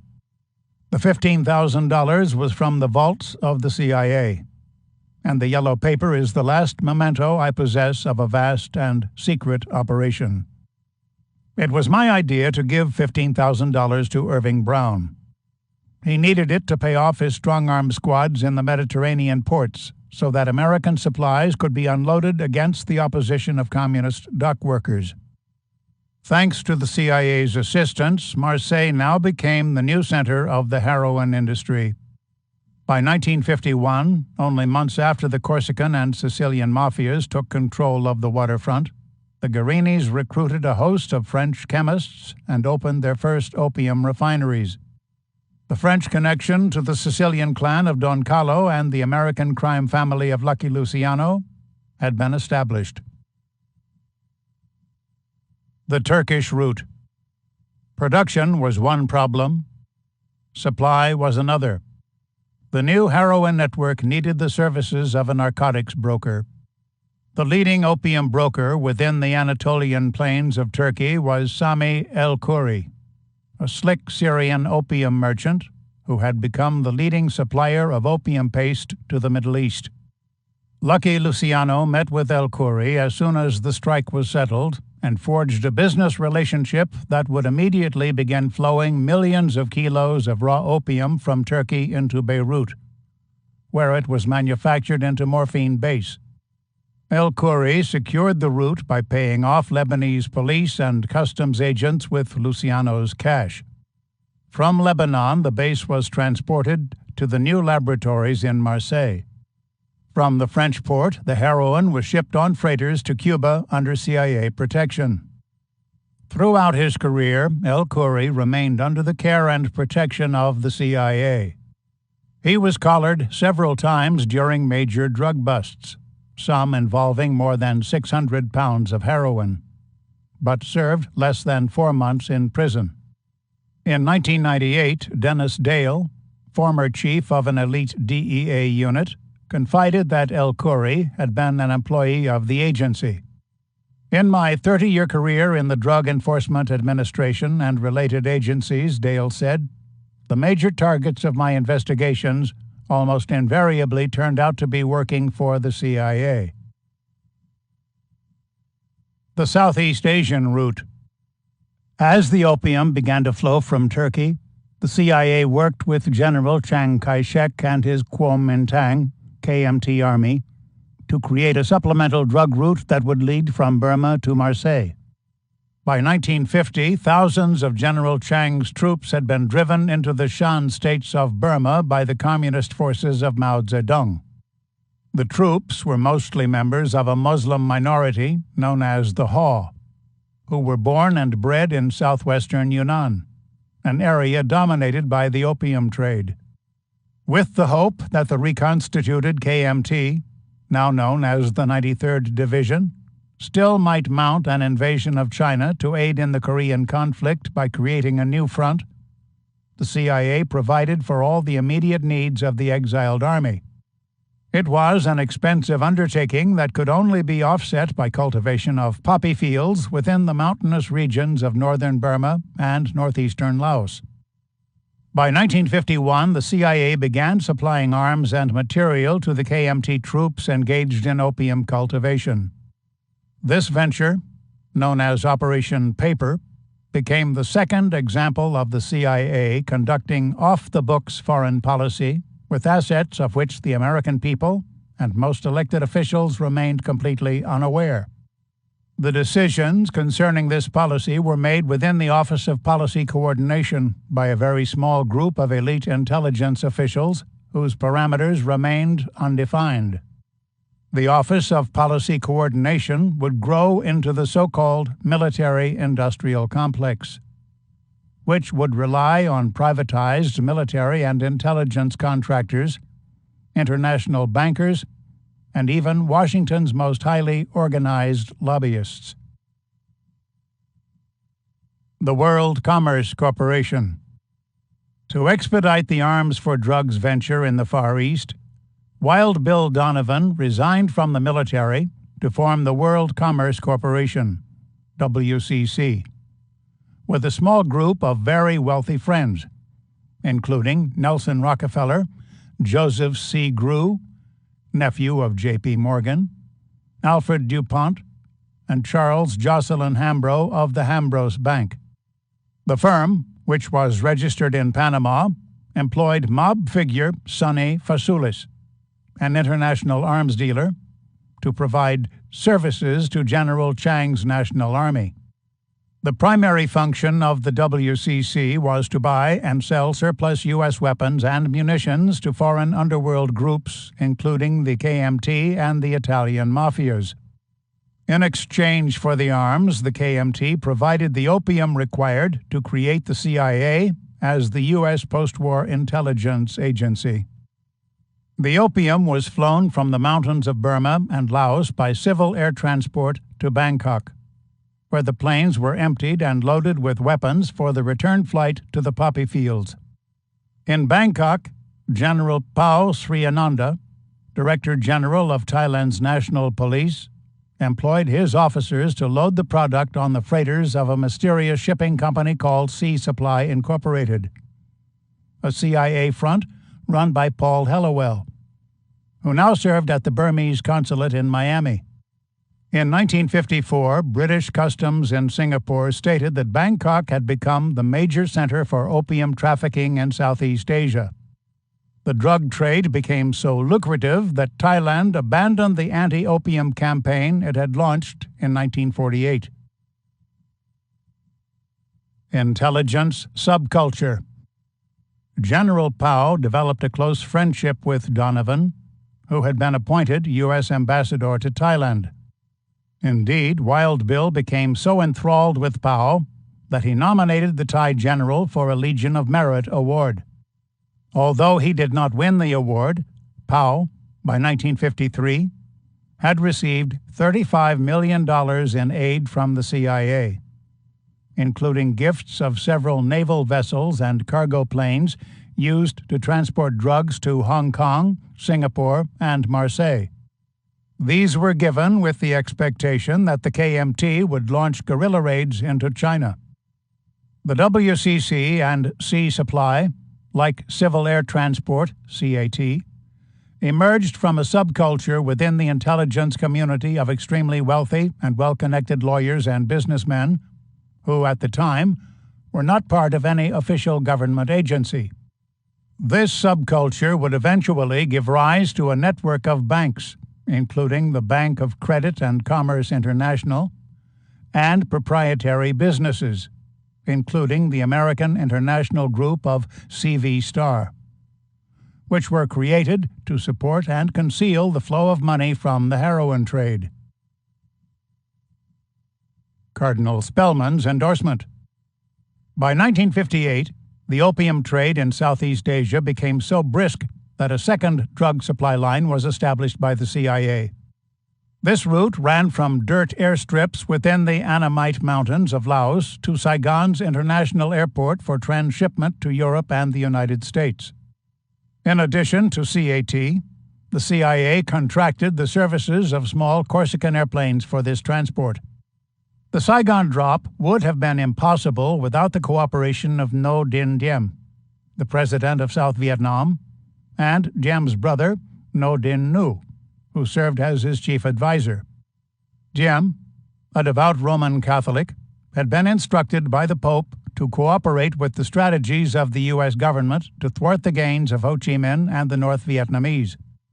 The cooperation was deemed so important by the Vatican that Cardinal Francis Spellman of New York formed a pro-Diem lobby in Washington.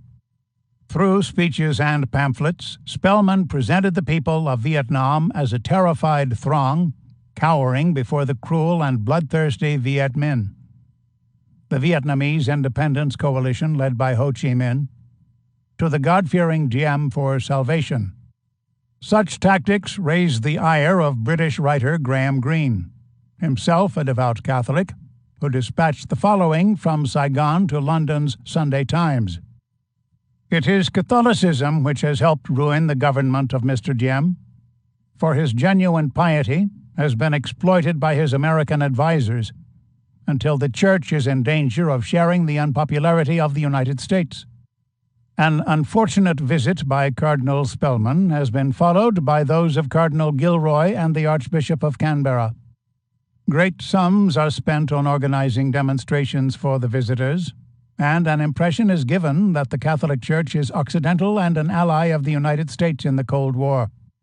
On rare occasions when Mr. Diem has visited areas formerly held by the Viet Minh, there has been a priest at his side, and usually an American one. The CIA provided millions in covert funding for Diem and his brother to expand the scope of their intelligence work and the extent of their political repression of the Vietnamese people. The support continued even after the corrupt Diem, whose government descended into chaos, was driven from office by a CIA-supported military junta in 1963. Saigon was now a city of strategic importance. False flags and media control.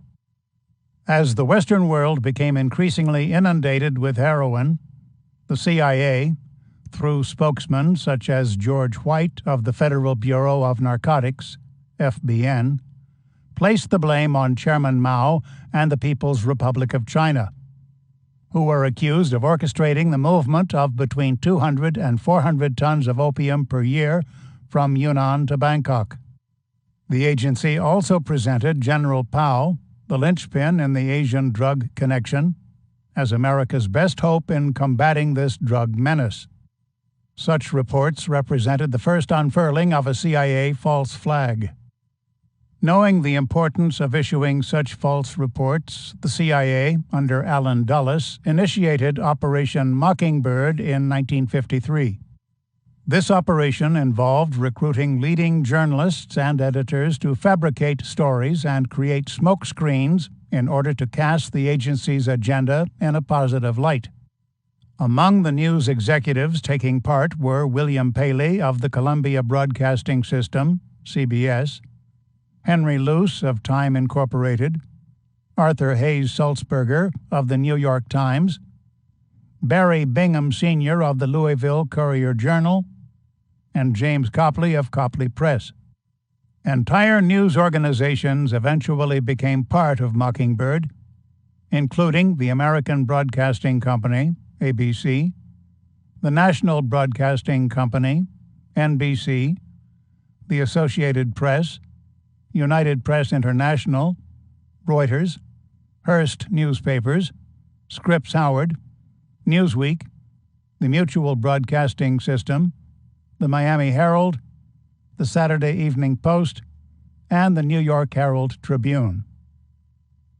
With over 400 journalists now involved, along with mainstream news outlets, the agency could operate without fear of exposure. The Catholic Connection. To aid in the process of washing the billions from the heroin trade, the CIA worked in tandem with Henry Manfredi, who established the FBN's first overseas operation in Rome in 1951. Manfredi had established close ties to Monsignor Giovanni Battista Montini, then the Vatican Under-Secretary of State and later Pope Paul VI.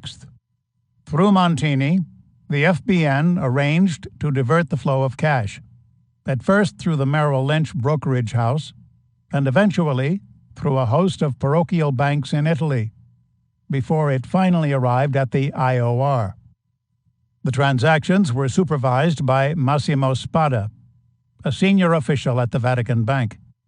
Spada, a Knight of Malta, chaired or served on the boards of the astonishing array of companies owned by the Holy See, including Società Italiana per il Gas, Italy's central source of natural gas, Riunione Adriatica di Sicurezza Insurance Company, Istituto Bancario Italiano, Credito Commerciale di Cremona, Banca Privata Finanziaria, Banca Cattolica del Veneto, and Finsider, a conglomerate that owned the Italia shipping line, Alitalia Airlines, Alfa Romeo, and Italy's telephone system, along with producing 90% of Italy's steel.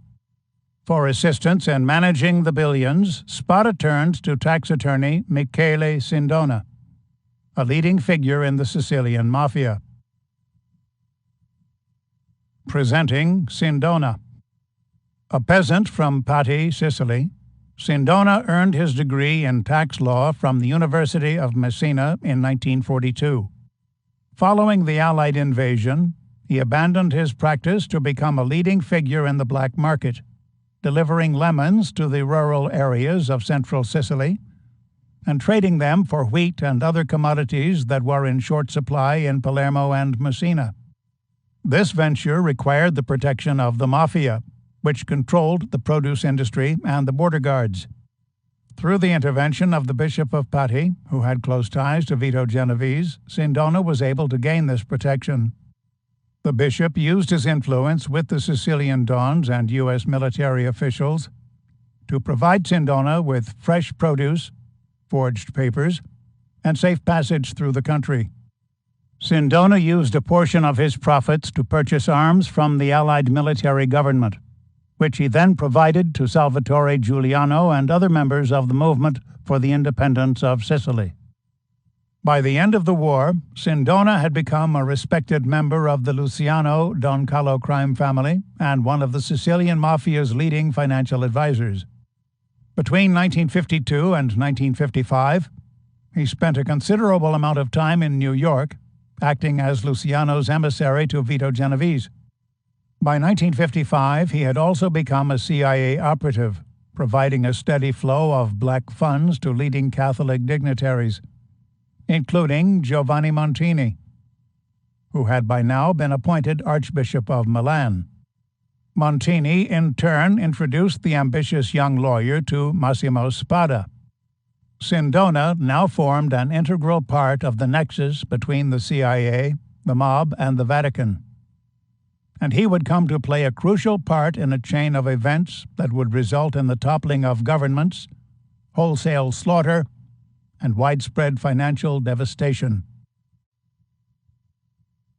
Chapter 5. The Secret Society.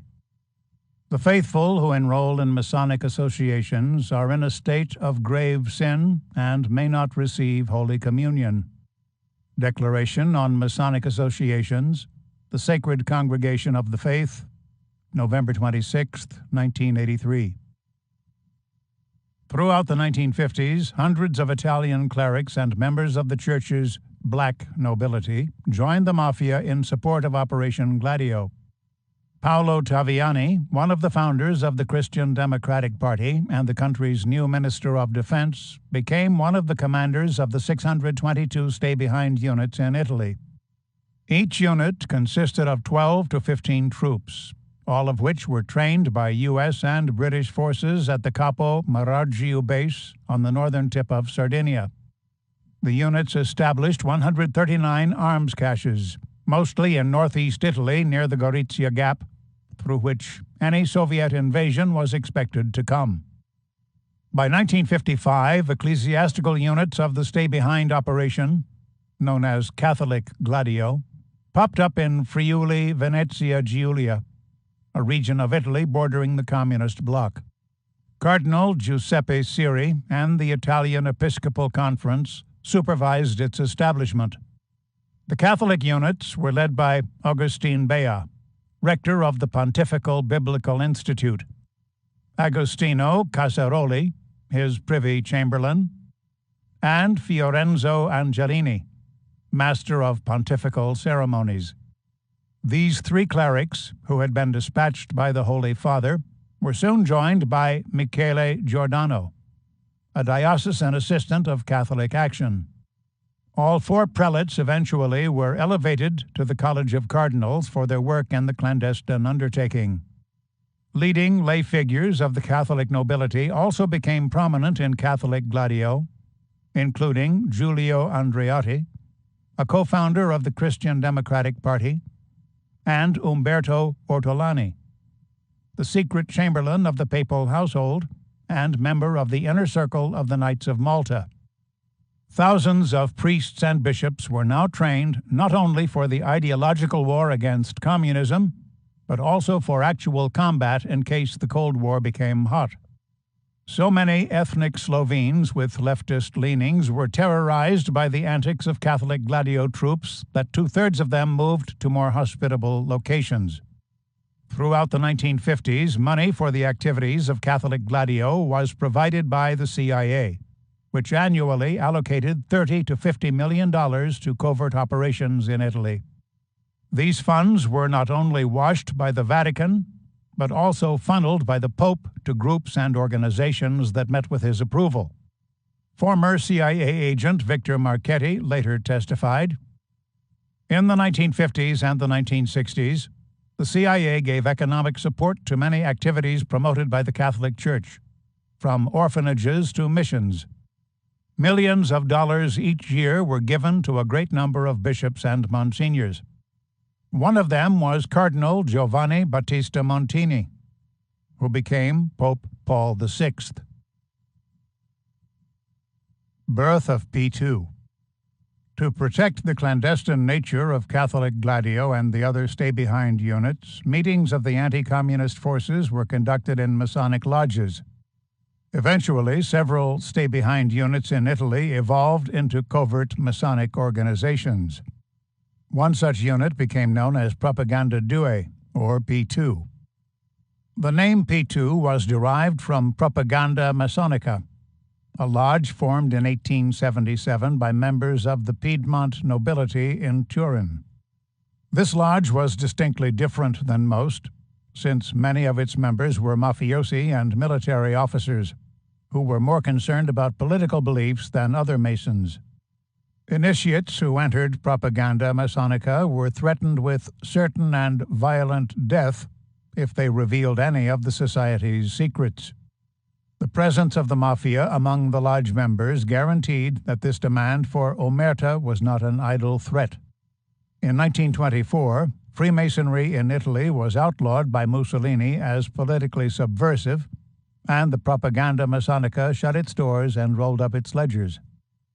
The revitalization of the lodge as Propaganda Due, or P2, met with the full approval of Allen Dulles, the CIA director and a 33rd degree Mason, who realized that the split in the Italian Socialist Party, resulting in the creation of the Italian Social Democratic Party, was entirely provoked by Freemasons in the United States and Italy through orchestrated infiltration. The anti-communist animus within the Grand Orient of Italy, the organization that governed the lodges, pulled Italian Freemasonry to the right. In the 1950s, the lodges were able to provide ex-fascists with democratic cover and also gave them contacts in the American Masons who were ready to raise funds to address the Red Menace. Giordano Gambarini, the Grand Master of Italian Masons and a CIA operative, became known as the traveling salesman of anti-communism. Thanks in part to his efforts, lodges popped up on NATO bases throughout the country, beginning with the Benjamin Franklin, which was established on July 25, 1959. The Blind Eye. Pius XII, by his silence, appeared to endorse the rise of Freemasonry in post-war Italy. This tacit approval was stunning since the Roman Catholic Church had condemned Freemasonry and banned its members from participating in Masonic rites under threat of excommunication. The dangerous errors of this fraternal organization had been set forth as follows. God, as described in Masonic works, is an impersonal great architect of the universe, not the personal God of the patriarchs, the one true God of revelation, the Father, the Son, and Holy Spirit. Masonic writings specifically deny that God has revealed himself and his truths to us, or that he ever established a church. In Masonry, Jesus Christ is portrayed as merely a man, a great teacher, on a par with Buddha or Mohammed, and his divinity is denied. The Trinity is denied and compared to the Trinitiesi of pagan religions. Christianity is considered a derivative of ancient pagan religions and, like all religions, deliberately ladens itself with error. God is portrayed as a deceiver who leads many men away from truth, as not all are worthy of it. All truth is relative according to Masonry, thereby rejecting objective absolute truth and therefore the dogmas of the Catholic faith. Freemasonry is portrayed as the foundation of all religion, and it is built on naturalism, a system of belief that makes human nature and human reason supreme in all things. At the various degrees when an oath is sworn, even the initial ones, it is a blood oath swearing, for example, binding myself by no less penalty than that of having my throat cut from ear to ear, my tongue torn out by its roots, and buried in the sands of the sea. But such teachings suddenly paled in importance before the rise of Marxist doctrine. Mafia Masons. Propaganda Due also became a magnet for the Mafia, since both the Mafia and the Freemasons were secret societies that had been banned by the fascists. Cesare Mori, whom Mussolini placed in charge of eradicating the Mafia, employed a means of interrogation known as the cassetta. By this technique, a suspect was tied to a wooden crate, whipped with a leather lash that had been soaked in salt water, and shocked with a cattle prod while his genitals were squeezed in a vise. Hundreds of Mafia leaders, or reprobates as Mori called them, were tracked down and subjugated to this means of torture.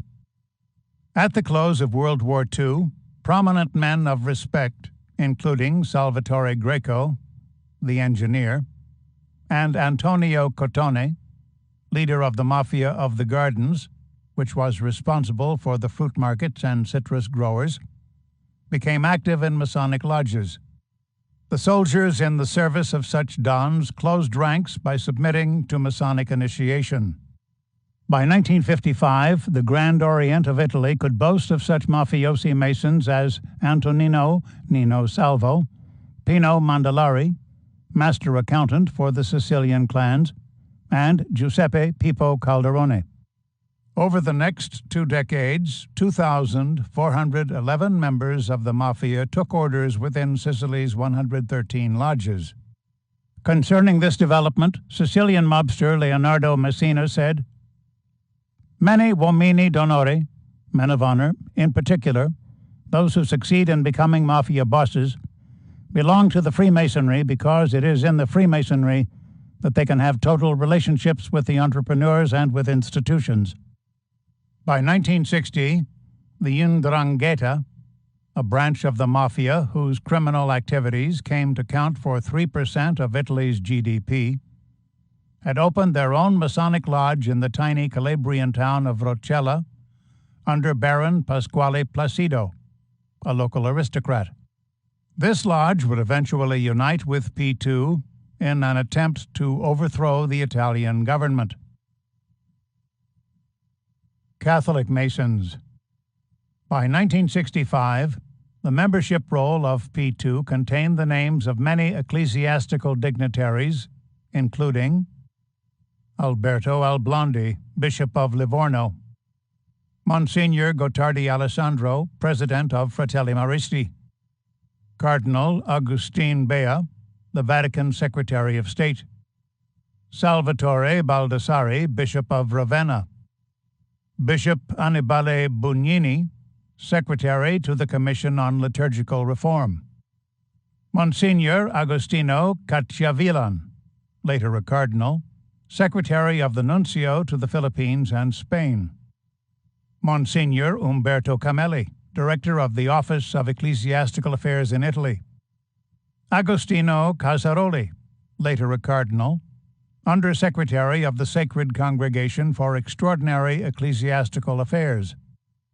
Bishop Fiorenzo Angelini, Vicar General of Roman Hospitals; Father Carlo Graziani, Rector of the Vatican Minor Seminary; Father Angelo Lanzoni, Chief of the Office of Vatican Secretary of State; Virgilio Levi, Assistant Director of the Vatican newspaper L'Osservatore Romano; Cardinal Achille Liénard, Bishop of Lille and Grand Master of Masonic Lodges; Bishop Pasquale Macchi, Pope Paul VI, Private Secretary; Monsignor Francesco Marquisano, later a cardinal, Prelate of Honor of the Pope and Secretary for Seminaries and Universities; Abbot Salvatore Marsili, Head of the Order of St. Benedict of Finalpia; Bishop Marcello Morgante, later a cardinal, Spiritual Head of Ascoli Piceno in East Italy; Bishop Virgilio Noe, later a cardinal, Head of the Sacred Congregation of Divine Worship; Vittore Palestra, Legal Counsel of the Sacred Rota of the Vatican State; Archbishop Michele Pellegrino, later a cardinal, Spiritual Head of Turin; Father Florenzo Romita, member of the Sacred Congregation of the Clergy; Father Pietro Santini, Vice Official of the Vicar of Rome; Monsignor Domenico Semproni, member of the Tribunal of the Vicariate of the Vatican; Bishop Dino Trabalzini, Bishop of Rieti and Auxiliary Bishop of Southern Rome; Father Vittorio Trocchi, Secretary for the Catholic laity in the Consistory of the Vatican State Consultations; Father Roberto Tucci, later a cardinal, Director General of Vatican Radio; and Cardinal Jean-Marie Viau, Secretary of State under Paul VI. Over the next decade, scores of additional Vatican officials, including cardinals, Roman Catholic hierarchs, and prominent bishops and archbishops, would become members of Masonic lodges, many with ties to P2. It is difficult to believe that the Supreme Pontiffs, Pius XII, John XXIII, Paul VI, John Paul I, John Paul II, and Benedict XVI, were blissfully unaware that so many of the Church's dignitaries were practicing Freemasons. And it remains equally mind-boggling that the pontiffs elevated these clerics to loftier positions upon learning of their membership in P2 and other Masonic lodges. As it transformed into one of the world's richest and most powerful institutions, the Roman Catholic Church shed many of its long-held doctrines for the sake of political expediency and financial gain, including the condemnations of Freemasonry and usury. This transformation crystallized with the Pope's embrace of Licio Gelli, an avowed atheist and the Grand Master of P2, who became a Knight of Malta, one of the favored sons of Holy Mother Church. Gladio exposed. By 1963, when Licio Gelli became a Freemason and Giovanni Battista Montini became Paul VI, Gladio was no longer a clandestine operation. Information about the project had surfaced almost as soon as the secret armies were established. In June 1947, Édouard Desprez, France's Socialist Minister of Interior, announced to the press, "Toward the end of last year, we uncovered the existence of a black resistance movement composed of resistance fighters of the far right, Vichy collaborators, and monarchists. They had devised a secret attack called Plan Bleu, which should have gone into action either by the end of July or on August 6, 1947. Desprez's remarks created a public outcry, and the secret army was dismantled, only to be reassembled within the year by Henri Alexis Ribière, the head of Service de Documentation Extérieure et de Contre-Espionnage, SDECE, France's military secret service. The Austrian Sports Club. In 1947, Theodor Soucek and Dr. Hugo Rosner were arrested in Vienna when the Austrian police discovered that they had recruited a secret army of former Nazi soldiers and right-wing partisans to prepare for a Soviet invasion, and had amassed a cache of sophisticated weapons that included German rocket artillery. In court, prosecutors argued that Soucek and Rosner had concocted plans to attack and kill members of the Communist Party of Austria, Kommunistische Partei Österreichs. Instead of refuting this allegation, the two men presented themselves as defenders of the homeland and maintained that their efforts were funded by the newly created CIA. The realization that a covert army, funded by a foreign government, was operating on Austrian soil sent shockwaves throughout the country. Soucek and Rosner were convicted of sedition and sentenced to death in 1949. However, after serving a short stint in prison, they were pardoned by Austrian Chancellor Theodor Körner without reason or explanation. By 1950, Franz Olah, a member of the Austrian Parliament, had regrouped the covert unit under the code name Österreichischer Wandersport- und Gelegenheitsverein, Austrian Hiking, Sports and Society Club, with funding from the CIA. "We bought cars under this name," Olah later said, and installed communication centers in several regions of Austria. He added that the army of a couple of thousand people was trained in the use of weapons and plastic explosives. Otto's outburst. The presence of Gladio in Germany came to light in 1952, when Hans Otto, a former SS officer, walked into a police station in Frankfurt and announced that he belonged to a political resistance group, the task of which was to carry out sabotage activities and blow up bridges in case of a Soviet invasion. He said that, although the initiative was made up of former Nazis, new recruits were not expected to espouse neo-fascist beliefs, but only to manifest a deep-seated hatred of communism. Otto added that the unit, which bore the name Technischer Dienst des Bundes Deutscher Jugend, TD-BDJ, the technical service branch of the League of German Youth, had amassed a blacklist of hundreds of leftists who were to be assassinated in case of emergency. Upon questioning, Otto told the Hessen authorities that the TD-BDJ received millions in funding from an American citizen named Sterling Garwood, whom he identified as an agent of the CIA. He further said that the unit had been organized by Nazi General Reinhard Gehlen, who remained sheltered within Vatican City. Georg August Zinn, the Hessian prime minister, became so alarmed by Otto's testimony that he ordered the arrest of 100 members of the TD-BDJ and called for a full-scale investigation of the resistance group. Zinn's request was denied by the Bundesgerichtshof, the country's highest court, located in Karlsruhe in southwest Germany, and all members of the secret army were released without comment. Baffled by the High Court's decision, the Prime Minister said, "The only legal explanation for these releases can be that the people of Karlsruhe declared they acted upon American direction." Sweden's secret army. In 1953, additional information about Gladio surfaced in Sweden with the arrest of Otto Hallberg, a notorious racist and former SS commander, on charges of promoting terrorism. Hallberg openly admitted that he was the leader of a covert army named Sveaborg that had been created by U.S. intelligence officers to ward off any Soviet plans for the annexation of Scandinavia. Relaxed and confident, the former Nazi commander rightfully predicted that any investigation into his unit and any police charges raised against him would be squashed by higher authorities, since no Swedish official wanted news to surface concerning the extent to which the Swedish government remained under the direct sway of the CIA and NATO. Gladio's first coup. In 1960, the Gladio operation turned strategic when the Turkish stay-behind unit, known as counter-guerrilla, joined with the military to stage a coup d'etat against the government of Prime Minister Adnan Menderes.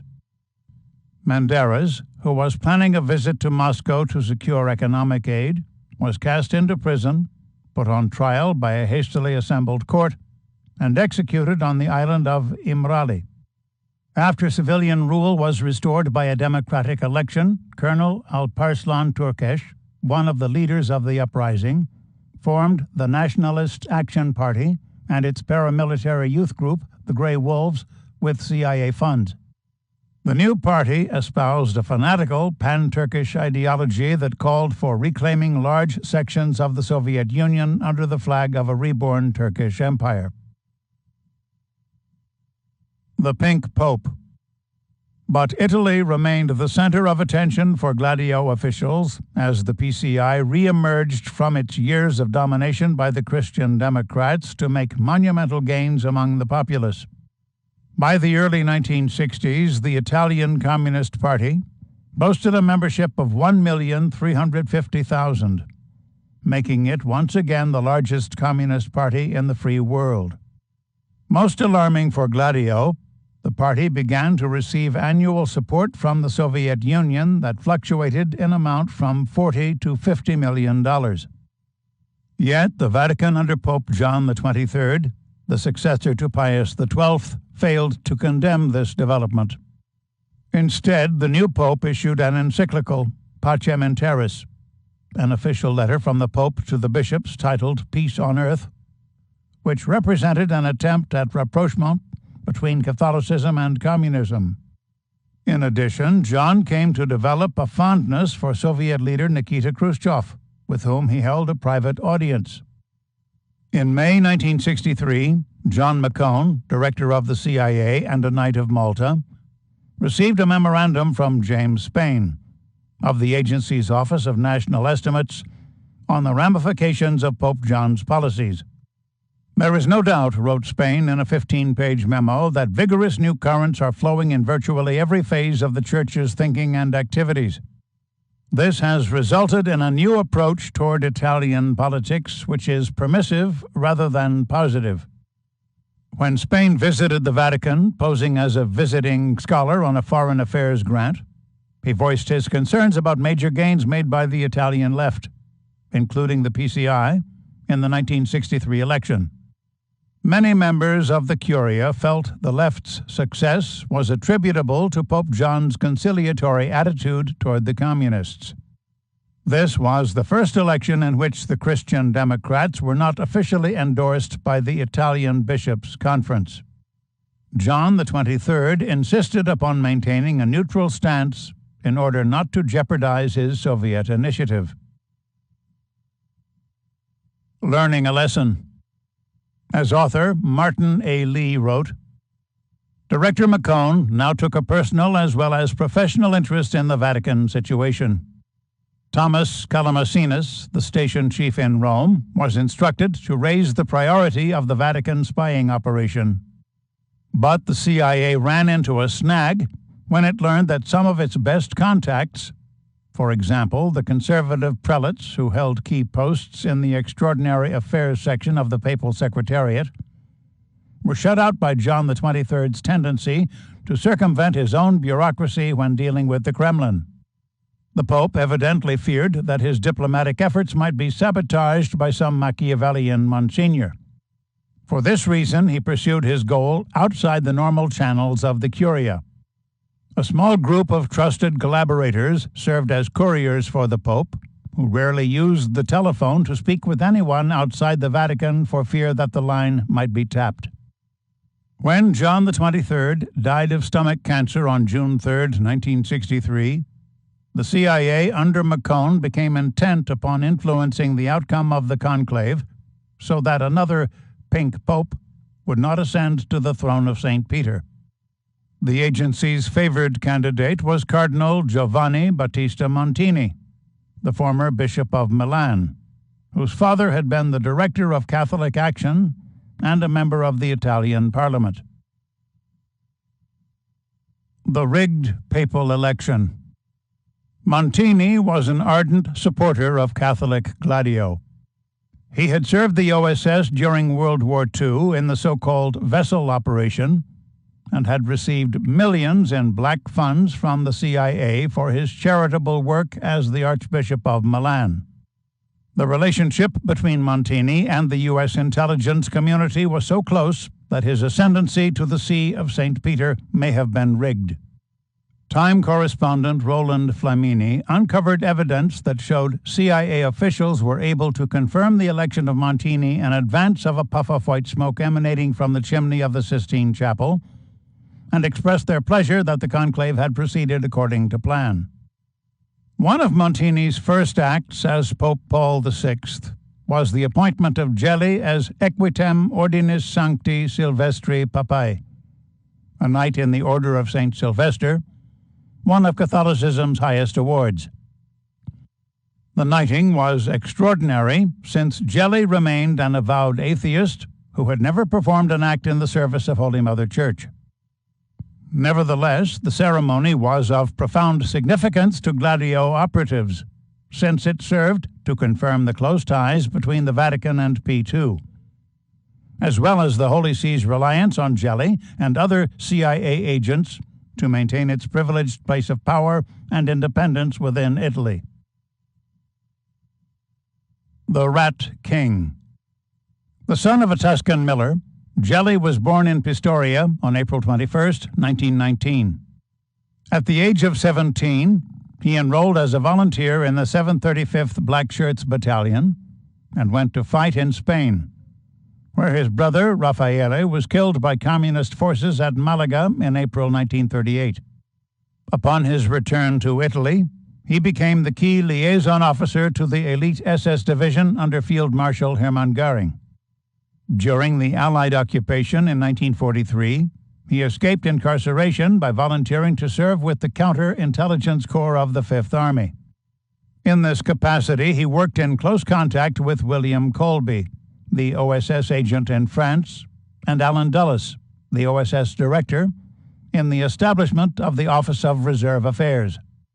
This shadowy agency, located on Rome's Via Sicilia, was manned by the secret force of the Carabinieri, the Italian National Police, under the command of Federico Umberto D'Amato, a former member of Decima MAS. Its sole purpose was to exercise control over the most delicate activities of the state. Through Colby, a devout Roman Catholic, Gelli gained entry to the Vatican.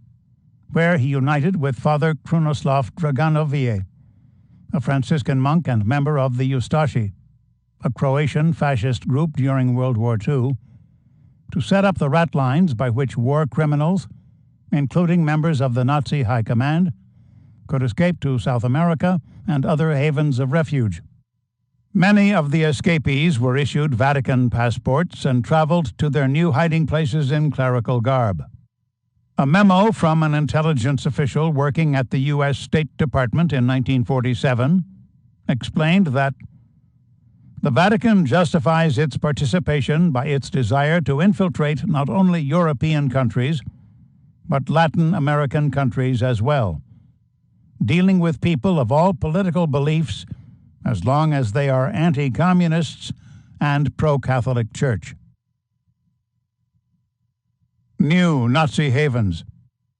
The management of the rat line required Gelli to make frequent visits to Argentina, the favored country of Nazi fugitives, where he became a confidant of President Juan Perón. By the early 1950s, the South American country was swarming with Nazi criminals, including Adolf Eichmann, the SS officer responsible for carrying out the final solution to the Jewish problem.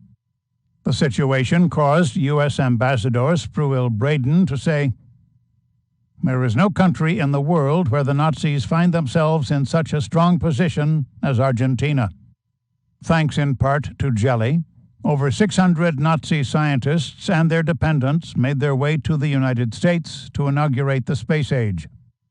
Many of these Nazis ended up working as aircraft designers and engineers at the Glenn L. Martin Company, later the Lockheed Martin Corporation, and Republic Aviation. The efforts of Gelli and Father Draganović were supported by Counterintelligence Corps CIC officials, who realized that many of the Nazi scientists, doctors, intelligence officers, and engineers could be of critical importance in the battle against communism. By 1947, the CIC was shelling out $1,400 to Father Draganović and Gelli for each war criminal who was sent to their care. Klaus Barbie.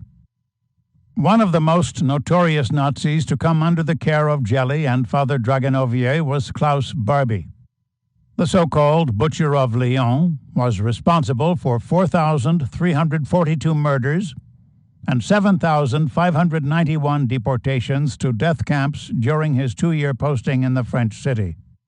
After the war, U.S. intelligence placed him in a safe house in Augsburg, provided him with a sanitized identity, and granted him a generous stipend of $1,700 a month.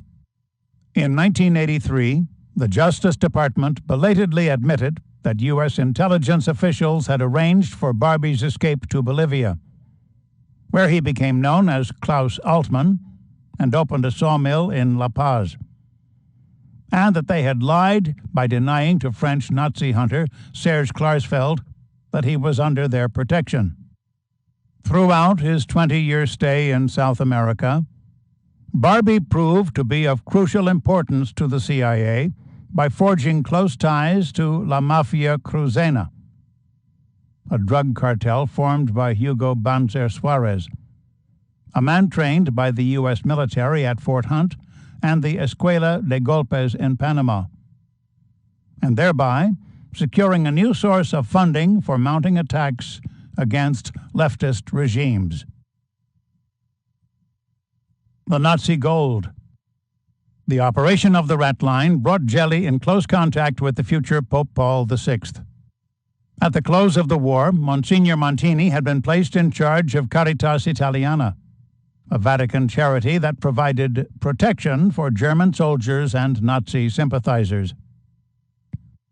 The protection came to include the issuance of refugee travel documents, replete with new identities, to such illustrious figures as Hans Heffelmann, a principal figure in the Third Reich's euthanasia program, and Martin Bormann, Hitler's personal secretary. In addition to the rat line, Gelli played a key role in the smuggling of over $80 million in gold and silver bars from the Ustashi treasury in Croatia to the Vatican Bank. Holy Mother Church was very pleased to receive the deposit for safekeeping even though Gelli squirreled away 150 gold bars for himself. New Vatican friends. Gelli, after making the gold deposit, became a frequent guest at dinner parties hosted for Vatican dignitaries at the palatial home of Count Umberto Ortolani, the former head of military intelligence in Italy and Rome's most powerful layman. At these affairs, he befriended Cardinal Giacomo Lercaro, who became one of the 4 moderators of the Second Vatican Council. Monsignor Agostino Casaroli, who would become the Vatican's Secretary of State under John Paul II, Giulio Andreotti, the co-founder of the Catholic Democratic Party, Massimo Spada, the lay delegato of the IOR, and Michele Sindona, Spada's financial assistant. At this time, Sindona, as previously noted, was the principal bagman for the Sicilian Mafia and the CIA. His duties included not only depositing drug money for the Genovese and other crime families in the IOR and parochial banks throughout Italy, but also conveying satchels of cash to prominent Catholic clerics, including Archbishop Montini. Through Sindona, Gelli strengthened his ties not only to the IOR, but also the Sicilian Mafia, including Luciano Leggio of the Vizzini family and Salvatore Riina of the Corleonese clan, the Camorra of Naples, and the 'Ndrangheta of Calabria. Gelli proved to be of inestimable value by introducing Italy's leading men of respect to his old friends in South America, including Klaus Barbie. The scenario was now set for the development of the cocaine trade, an undertaking in which the CIA took a keen interest. Operation Demagnetize. In 1956, Gelli returned from Argentina to his native Italy, where he opened a mattress factory in Pistoria and became a director of Permindex, a CIA front organization that was set up in Basel. Permindex, managed by CIA operative Frank Wisner, represented a branch of Gladio that provided arms to Imre Nagy and his rebel forces in communist Hungary. New Orleans businessman Clay Shaw, who was arrested and questioned in connection with the JFK assassination, was a member of the Permindex American board. In Italy, Gelli served as the CIA's liaison to General Giovanni De Lorenzo, who, upon the recommendation of U.S. Ambassador Claire Booth Luce, had become the head of the Servizio Informazione Forze Armate, SIFAR, Italy's Armed Forces Information Service. SIFAR was the clandestine agency that coordinated the activities of Gladio units throughout the country.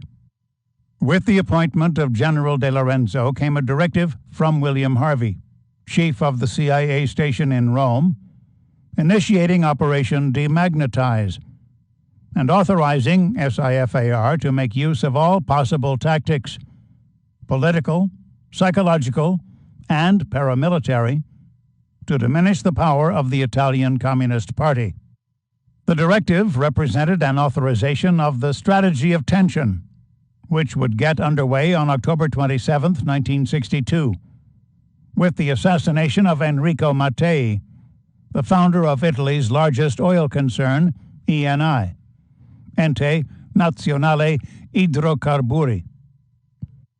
Such attacks, Gelli later told BBC correspondent Alan Frankovich, were conducted in accordance with U.S. Army Field Manual 3031B, which outlined the new tactics to be employed by the Gladio units. Piano solo. On Election Day in April 1963, the CIA nightmare materialized. The Communists gained strength, amassing 25% of the vote, while all other parties lost seats, and Prime Minister Aldo Moro of the Christian Democratic Party, in an effort to assuage the growing number of leftists in his government, named socialists to cabinet posts.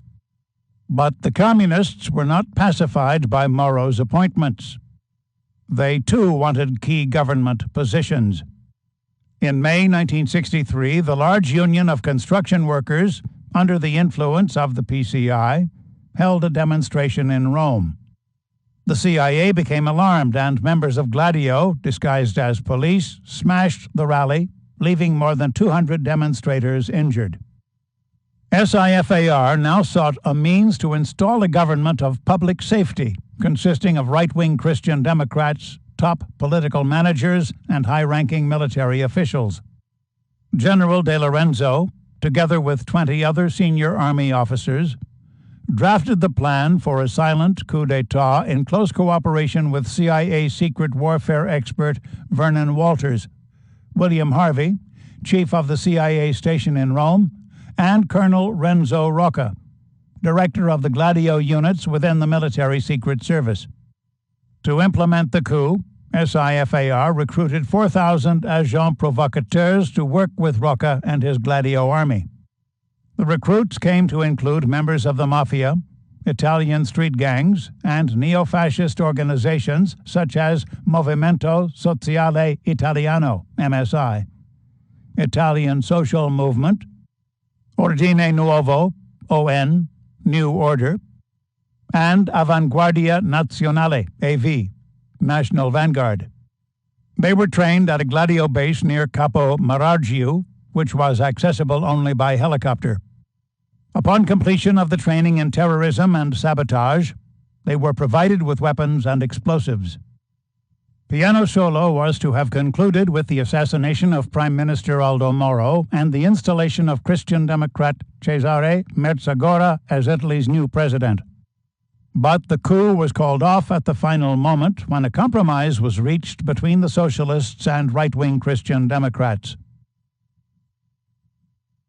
Mysterious deaths. When news of the formation of a terrorist squad emerged in 1968, Colonel Rocca was found dead within his office in Rome of a gunshot wound to the head.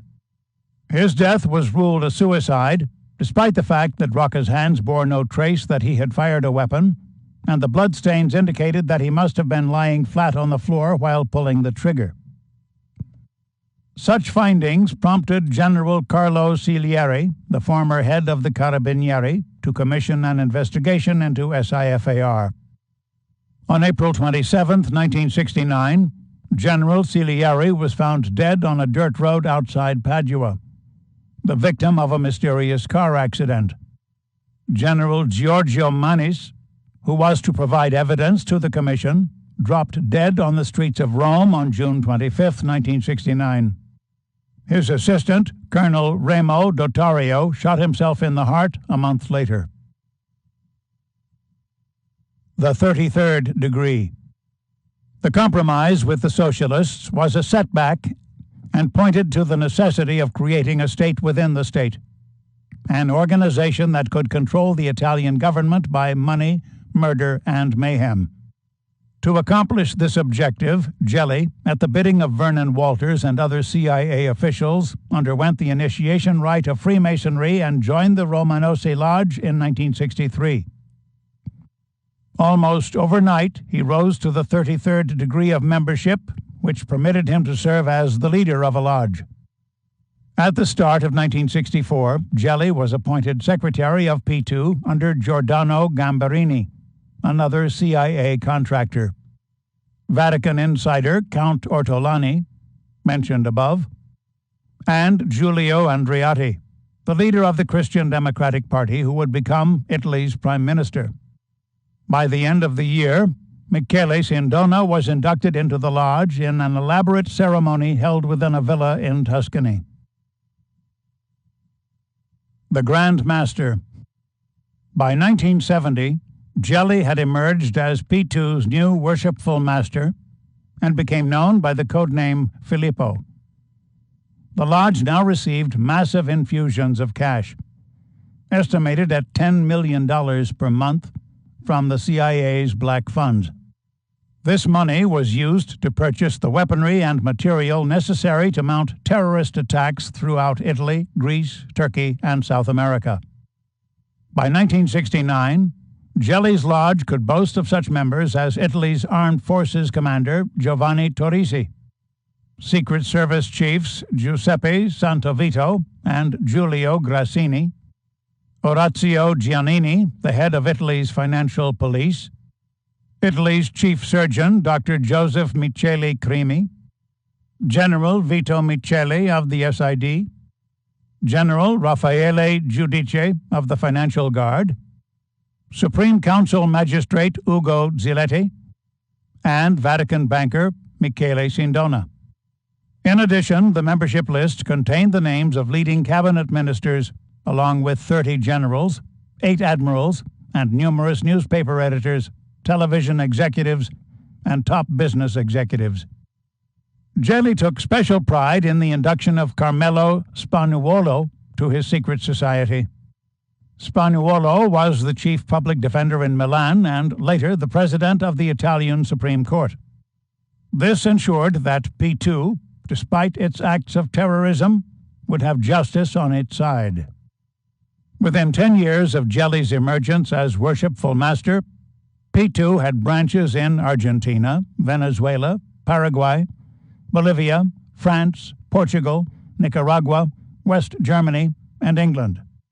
Within the United States, its members and associates included not only leading figures from the Gambino, Genovese, and Lucchese crime families, but also such notable political figures as General Alexander Haig, President Nixon's chief of staff, and Henry Kissinger, President Nixon's Secretary of State. Inside the Lodge. The Lodge, as members of Italy's P2 Commission later described, was a pyramid with Gelli at the apex. But joined to the apex of this pyramid was another inverted one containing the people responsible for the overall strategy. These people passed their orders down to the lower pyramid through Gelli, whose sole function was to follow orders.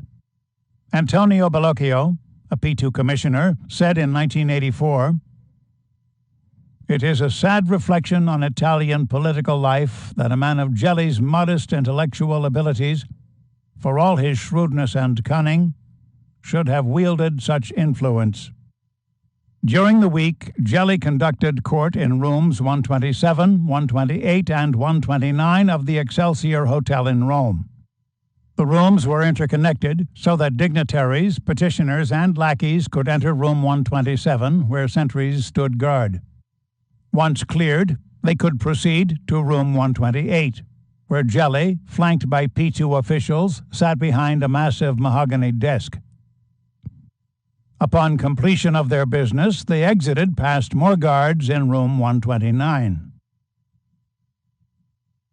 Gathering dirt. In preparation of Piano Solo, the CIA conducted massive surveillance of Italian political, religious, and business leaders in order to single out the communist sympathizers. Once the new military order was established, these sympathizers were to be rounded up and shipped off to concentration camps on the island of Sardinia. As a result of this surveillance, Gelli and General De Lorenzo compiled files on more than 157,000 people of prominence, including tapes and photographs that could be used for blackmail or simple coercion. Copies of these files, some of which were as thick as dictionaries, were sent to the Vatican and to CIA headquarters in Langley, Virginia. Nude photos of John Paul II. As the new leader of P2, Gelli continued to amass telling documents not only on leftist officials, but also members of his lodge. When a recruit joined the order, he was obliged to demonstrate his loyalty by conveying to Gelli documents that would compromise not only himself and his family, but also other possible candidates. When these potential candidates were confronted with the evidence of their misdeeds, they generally caved in and submitted to the initiation rite without a word of protest. This proved to be the case with Giorgio Mazzanti, the new president of ENI. Faced with incriminating evidence showing he had accepted huge bribes and payoffs from a pending Saudi oil deal, Mazzanti took the vow of secrecy, joined the elite Masonic Lodge, and handed over to Gelli even more compromising information. Eventually, Gelli's files came to contain not only embarrassing material on nearly every prominent Italian government official, but also nude photos of John Paul II next to a swimming pool. While displaying the photos of the naked pontiff, the P2 Grand Master reportedly quipped, If it's possible to take these photos of the Pope, imagine how easy it is to shoot him. Chapter 6. The Rise of Michele Sindona. So long as the bank invests those drug deposits in overnight money and is able to cover when the deposits are withdrawn, there is no financial threat to the bank other than the peripheral one of perhaps affecting the confidence that people have in it because of known associations with criminals. The fact that a bank does business with criminals or is even owned by them is of minor importance to the overseers of the nation's banks. Paul Homan, Deputy Controller of the Office of the Controller of the Currency, quoted in Penny Lar News in Banks We Trust. In 1957, Michele Sindona attended a mob gathering at the Grand Hotel de Palm in Palermo, with such criminal luminaries as Lucky Luciano, Joseph Joe Bananas Bonanno, Carmine Galante, Frank Costello, Don Giuseppe Janco Russo, the head boss of the Sicilian families, Salvatore Chiaschiteddu, Little Bird Greco, and the La Barbera brothers. The three-day event, which was held from October 3rd through 5th, resulted in the organization of a Sicilian commission that would oversee all aspects of the multi-billion-dollar heroin trade. The Sicilians, according to FBN agent Martin F. Pera, gave the Americans an ultimatum at Palermo. They knew there were a number of rebellious young hoods in America, so they told their bosses, "If you don't deal with us, we'll deal with them." Not having control over narcotics would have put all their other rackets at risk, so the Americans had no choice but to go along. Little Bird Greco emerged from the conference as primus inter pares, first among equals. The elevation of Greco was prompted by his pivotal role in the narcotics trade. He owned a fleet of ships that sailed under the Honduran flag and, through Frank Coppola, moved heroin to Santo Trafficante Jr. in Cuba via food shipments. But no one benefited from the gathering more than Sindona, who gained complete control of the flow of cash from the mean streets of America's inner cities to the Vatican Bank. The Appalachian Conference. But the unification of the American mob, which had been brought about by Luciano in 1931, was crumbling. In October 1957, Vito Genovese, still serving as Lucky's underboss, forged an alliance with Carlo Gambino for the execution of Albert Anastasia, the head of the Mangano crime family. Anastasia had ruffled the feathers of Meyer Lansky and Santo Trafficante Jr. by attempting to gain control of the lucrative flow of heroin from Havana. 1 month after Anastasia's murder, Genovese presided over the Appalachian Conference, a follow-up American Mafia summit to the event in Palermo, in which he anointed himself boss of all bosses, capo de tutti capi, appointed Carlo Gambino the new head of the Mangano clan, and ruled that the mob should not be involved in trafficking in narcotics outside of Harlem and other black neighborhoods. In the midst of the conference, the Pennsylvania State Police staged a raid that resulted in the arrest of Carlo Gambino, Paul Castellano, a Gambino capo regime boss, Joseph Bonanno, and Santo Trafficante Jr., the head of the South Florida family and the pivotal mob figure in Cuba. Others in attendance were Stefano Magadino of Buffalo, Nick Civella of Kansas City, Sam Giancana of Chicago, and representatives from families in Milwaukee, Dallas, Pittsburgh, Philadelphia, San Francisco, and Los Angeles. The Appalachian Conference was a milestone in the annals of organized crime in America, wiping out previous myths and misunderstandings about La Cosa Nostra, including the statements of J. Edgar Hoover that the Mafia, in fact, did not exist. The raid that caused the breakup of the mob meeting captured national headlines for weeks, infuriating the mafiosi and embarrassing U.S. government officials. The public now knew for the first time that an organized syndicate of mob families controlled the flow of illicit drugs throughout the country. Vito's comeuppance. Luciano, outraged by the presumption of his underboss and the outcome of the conference, recruited Carlo Gambino to take part in a scheme to clip the wings of Vito Genovese, the self-proclaimed capo of the American Commission. Gambino, at Lucky's insistence, sought out Nelson Cantelops, a small-time crook serving a stint in Sing Sing, and persuaded him by a gift of $100,000 to offer testimony that he had witnessed Genovese making massive drug buys. Cantelops complied. In 1958, Genovese and 24 members of his gang were collared for violating the new Narcotics Control Act.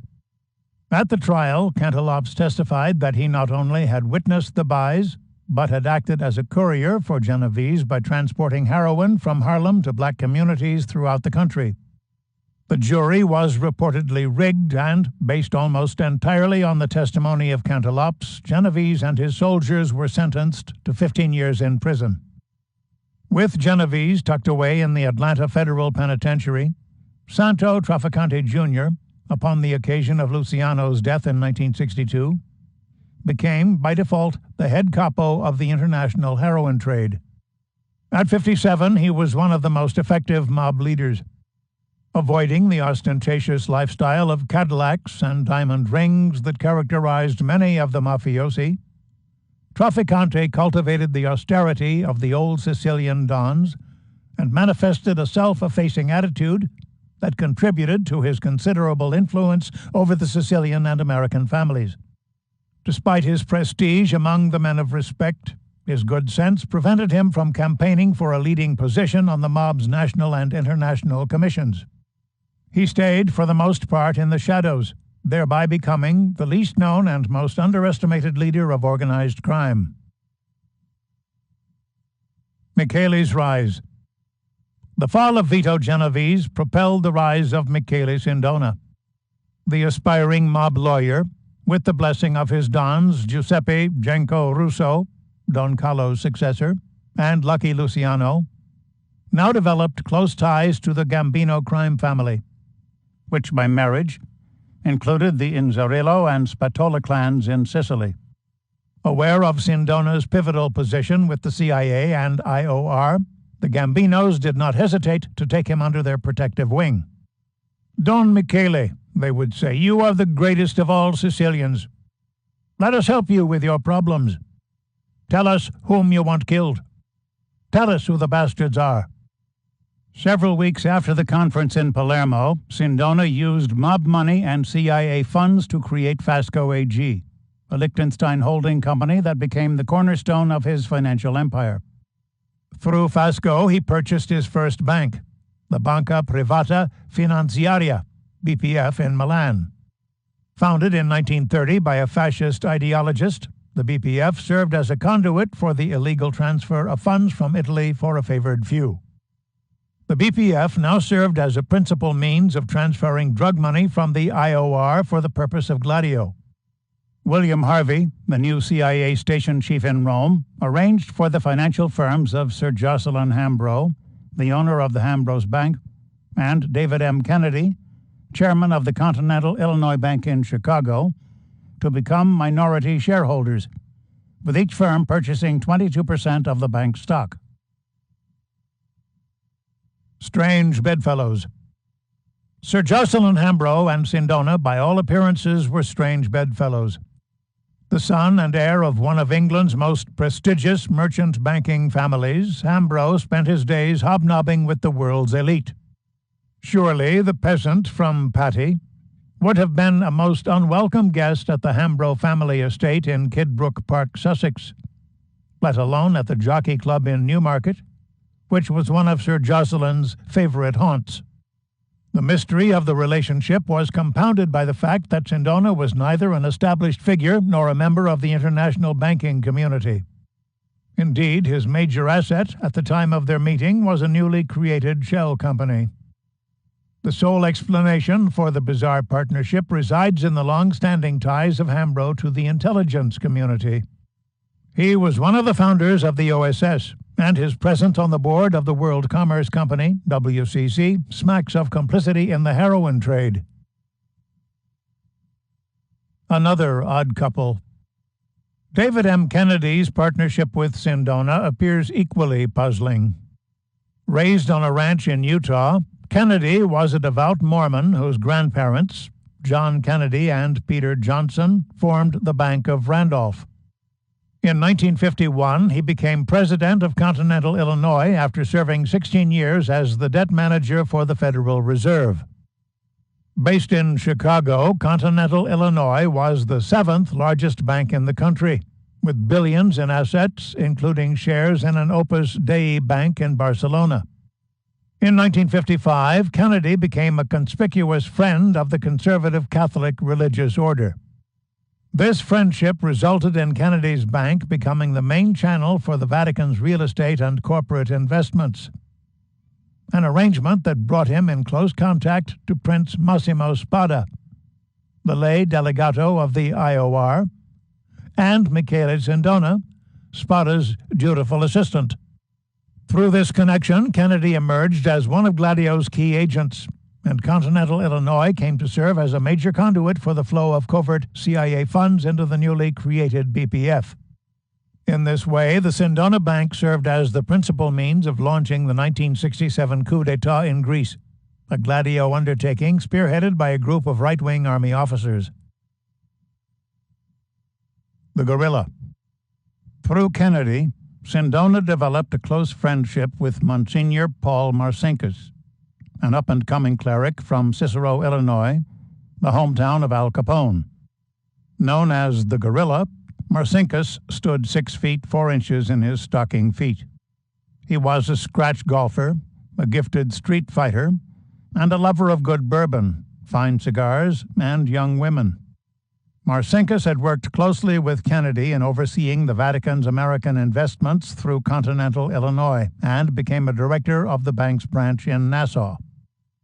Within the effete and rarefied environment of the Vatican, Marcinkus was singled out to serve as Paul VI's protector. On one occasion, the guerrilla picked up the tiny pope and carried him through an overly enthusiastic crowd that threatened to trample him to death. On another, he saved the Holy Father from an attack by a knife-wielding Bolivian artist by breaking the would-be assailant's arm. Sindona was instrumental in getting the guerrilla the position as head of the Vatican Bank. This position made Marcinkus a bishop, a prelate d'onore, and he was assigned as a special assistant to Cardinal Alberto Di Giorgio.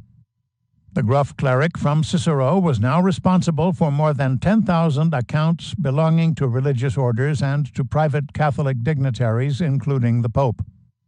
Sindona's ties to the new bishop were tightened by the fact that Marcinkus, in defiance of Canon 2335, the papal ban on Freemasonry, was a fellow Mason who had submitted to initiation on July 2, 1963. The guerrilla's Masonic codename was MARPA. A new bank. Sindona next acquired the Banca di Messina, which gave the Gambino, Inzerillo, and Spatola crime clan unlimited access to a financial firm in Sicily. The Sicilian financier went on to buy a third bank, the Banque de Financement, FinaBank, in Geneva, which was largely owned by the IOR and, like the BPF, used as a conduit to move money out of Italy. After Sindona's purchase of majority interest, the Vatican retained a 29% share based on its awareness of the benefits of owning a Swiss bank for the transfer of laundered funds. Hambro and Kennedy, on behalf of their financial firms, gobbled up the remaining shares. The peasant from Patti now emerged as one of the most influential figures within international financial circles. Working with the important Banque de Paris et des Pays-Bas, Sindona bought controlling interest in Libby, McNeil, and Libby Incorporated, the massive American food processing chain with over 1,300 workers in the Chicago area. The Chicago Connection.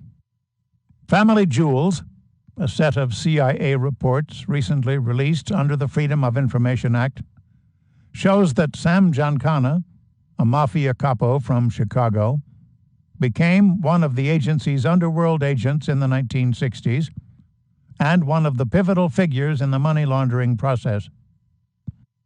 Members of the Giancana family made deposits in continental Illinois that were transferred to Sindona's banks and enterprises in Liechtenstein and Milan. More money was transported by Giancana's men to Washington, D.C., where it was converted into bonds and forwarded to Fina Bank in Geneva. Still more money was transported from Chicago to Mexico in suitcases carried by thugs dressed as Catholic priests. The money was then sent to a string of shell companies in Panama before arriving at the Vatican Bank. Throughout this process, the CIA, with the cooperation of Harry Hank Anslinger of the Federal Bureau of Narcotics, FBN, worked closely with Archbishop Marcinkus. According to Tullius Tully Acampora, a former CIA operative, Hank was so close to Marcinkus that he could get Anslinger's friends an audience with the Pope. Banking on losses. Sindona's banking enterprise flourished as billions of dollars from the narcotics trade flowed from Sicily to Switzerland. At the same time, he was learning one of the cardinal rules of theft. The best way to rob a bank is to buy it. Much of the stolen money, however, did not end up in Sindona's wallet or a safe within an Italian-American club in Brooklyn. Used to mount Gladio's strategy of tension and other covert ventures that would erupt in the coming decade, the $22 billion eventually lost by Sindona and his compatriots in their banking ventures seemed to vanish into thin air. Financial analysts to this date remain mystified by the missing money. Few have come to realize that the purpose of acquisition of banks by CIA operatives, including Paul Hallowell, William Colby, Donald Beasley, David Kennedy, and Sindona, was not to produce dividends for shareholders, but rather to chalk up losses in a bewildering array of bogus ventures. Other bankers who shared Gladio's vision of a new world order created through the dissolution of political ideologies hostile to American capitalism were willing to have their institutions undergo financial hemorrhages for the cause. David Rockefeller, chairman of the Council on Foreign Relations, appears to fall into this category, as suggested by the hundreds of millions of dollars in losses that came from Chase Manhattan's investments in South America at the behest of the CIA. As Gladio emerged into an international operation, the billions from the drug trade proved insufficient to provide for the mounting expenses. While Sindona was purchasing banks with funding from the Mafia, the Vatican, and the CIA, Paul E. Hallowell and Meyer Lansky were setting up Castle Bank and Trust in Miami and the Bahamas. Unlike Sindona's banks, which were used to mount attacks in Italy, Turkey, and Western Europe, Castle Bank and Trust became the conduit for millions of dollars earmarked by the CIA for the funding of clandestine operations directed at countries in Latin America and the Far East. Spread of the plague. The appearance of these firms testifies not only to the expanding covert activities of the CIA, but also the enormous growth of the heroin industry. In 1967, the Haight-Ashbury Medical Clinic in San Francisco opened a special section for heroin addicts. Of the addicts served by the clinic, about 25%, classed as old-style junkies, had first used heroin before January 1964. About 20%, classed as transitional junkies, first used heroin between then and January 1967. And the remaining 55% or so were new junkies who began to use heroin after January 1967. Heroin was also the drug at the heart of the problem that President Nixon cited in 1969, when he laid out a 10-point plan for reducing illegal drug use, an effort for which New York was the proving ground. New York City alone has records of some 40,000 heroin addicts, and the number rises between 7,000 and 9,000 a year. Nixon wrote in his July 14, 1969 message to Congress, "These official statistics are only the tip of an iceberg whose dimensions we can only surmise." Inside Sindona's bank. Sindona was more than a CIA operative and Vatican financial advisor. He was also a thief. In 1966, Carlo Bordoni, a financier with mafia connections and years of experience in making multi-million-dollar foreign exchange deals, examined the activities at the BPF and was overwhelmed by his discoveries. 12 years later, Bordoni related these discoveries to authorities in Milan from a prison hospital in Caracas. In a sworn affidavit, he wrote, "When I started to go to the BPF during the summer of 1966, I was deeply affected by the chaos that reigned in the various sectors. It was a tiny bank that was able to survive only thanks to the margins that emanated, duly masked of course, from a myriad of black operations which BPF effected on behalf of Credito Italiano, Banca Commerciale Italiana, and other important national banks. These foreign currency black operations, a vast illegal export of capital, took place daily, and large figures were involved. The technique was really the most coarse and criminal which can be imagined. Bordoni found a vast number of overdrawn accounts without any real guarantees and for amounts far in excess of the legal limit of a fifth of the capital and reserves. He also found massive incidents of theft. The staff at the BPF was transferring large amounts of money from the accounts of depositors without their awareness. These sums were funneled into an account held by the Vatican Bank.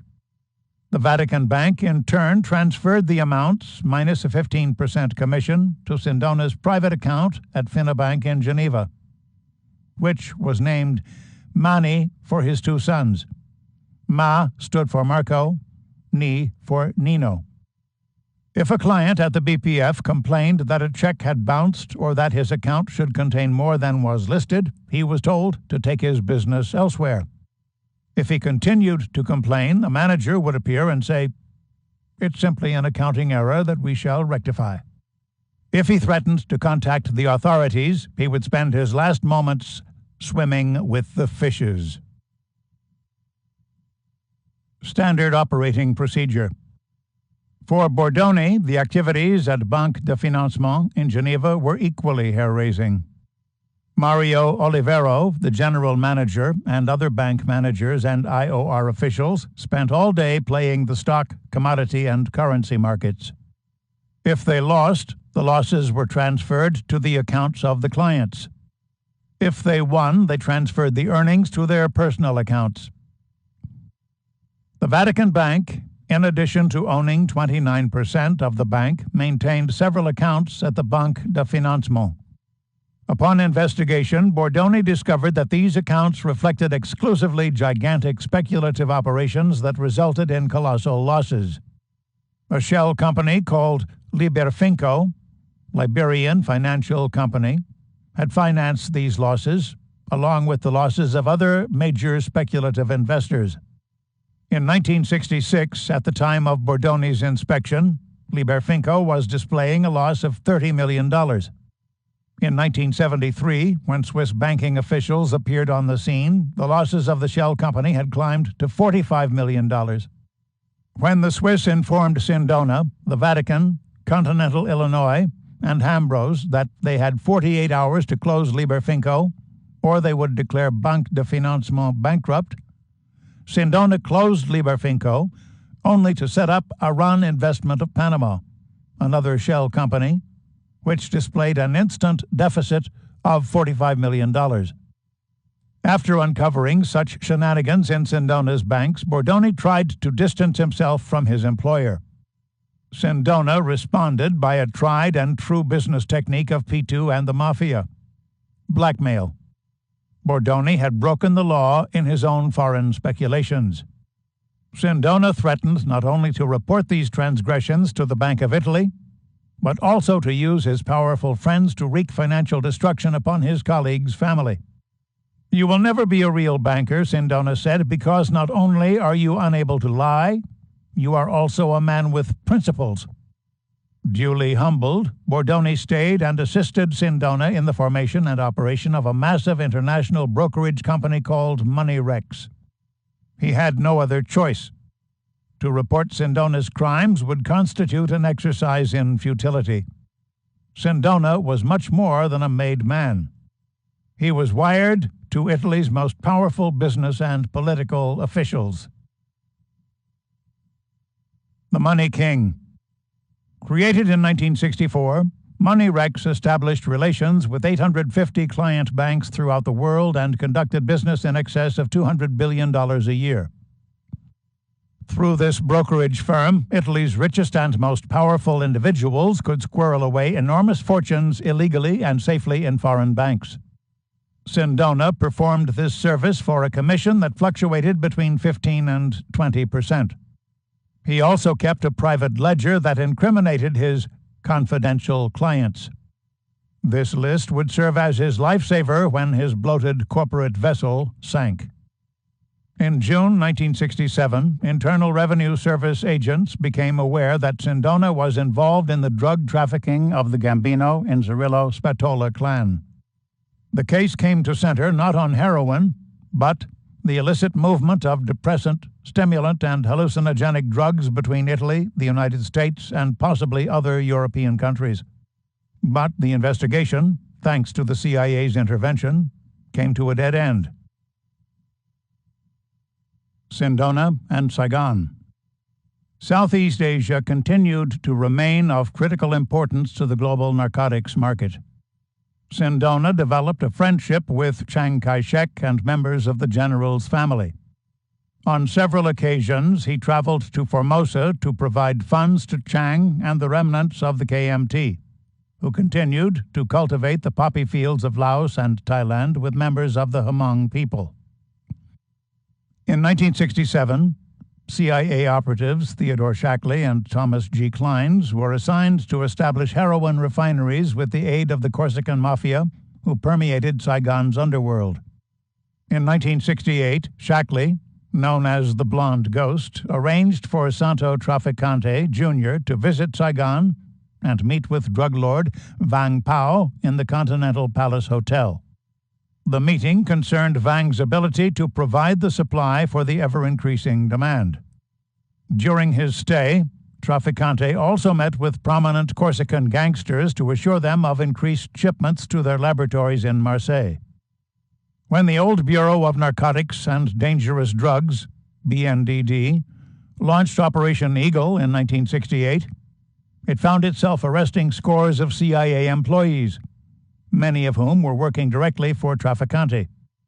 But although it arrested several of his deputies, the BNDD could not get the Johnson or Nixon administrations to go after Traficante directly. By 1971, Congress was getting so many complaints about GIs returning home addicted that the BNDD began to investigate. This investigation, too, went nowhere. The CIA insisted on loaning some of its select special agents to the BNDD as investigators. The agents turned out to be the same men who had assisted in setting up the Laotians and Thais in the heroin business in the first place. A papal problem. 1969 proved to be a banner year for Sindona. He stood as the most powerful financial figure in Italy. The Gruppo Sindona included 6 banks, the international CIGA hotel chain, and 500 other companies. He controlled the stock market in Milan, where 40% of the shares traded on any given day were under his control. His ability to influence Italy's financial condition was so profound that former Prime Minister Giulio Andreotti, a former member of P2, proclaimed him the savior of the lira. In the spring of that year, Sindona was summoned late at night to the Pope's private study on the 4th floor of the Apostolic Palace. The short, slender, and well-spoken Mafia Don wore a meticulously tailored navy blue suit, a white shirt with gold cufflinks, and a gray silk tie. He appeared fresh and confident. The Pope was seated in one of his satin-covered chairs. His body was bent forward, and he appeared tired and ill. The Holy Father did not offer his ring for Michele to kiss. Instead, they greeted each other with the handshake of old friends. "There is a terrible problem," Paul VI told Sindona. He was referring to the collapse of the First Republic and the long reign of the Christian Democratic Party. The new government had moved to discard the Lateran Treaty of 1929 and the tax-exempt status of Catholic holdings throughout the country. The measure spelled financial destitution for the Church and an annual tax bill in excess of $250 million. Even worse, the measure could prompt other countries to follow suit, leaving the Holy Mother Church stripped naked of her vast wealth. "No matter," the Pope said, "is of greater importance." Sindona replied by proposing a strategy to move Vatican resources out of Italy into the United States and the tax-free euro-dollar market through a network of offshore financial firms.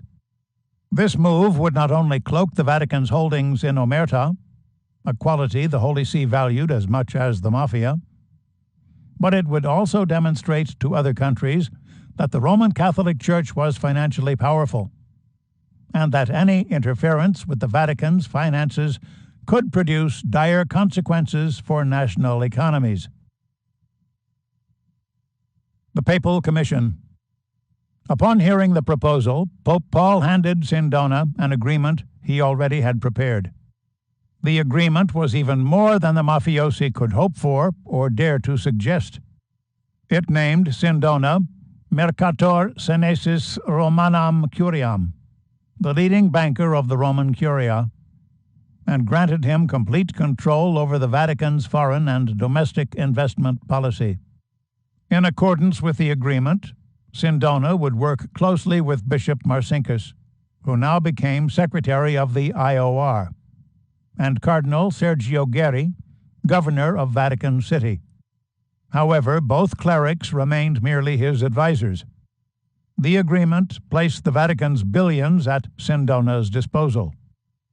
When the Mafia chieftain turned to the last page, he looked up at the Holy Father and smiled.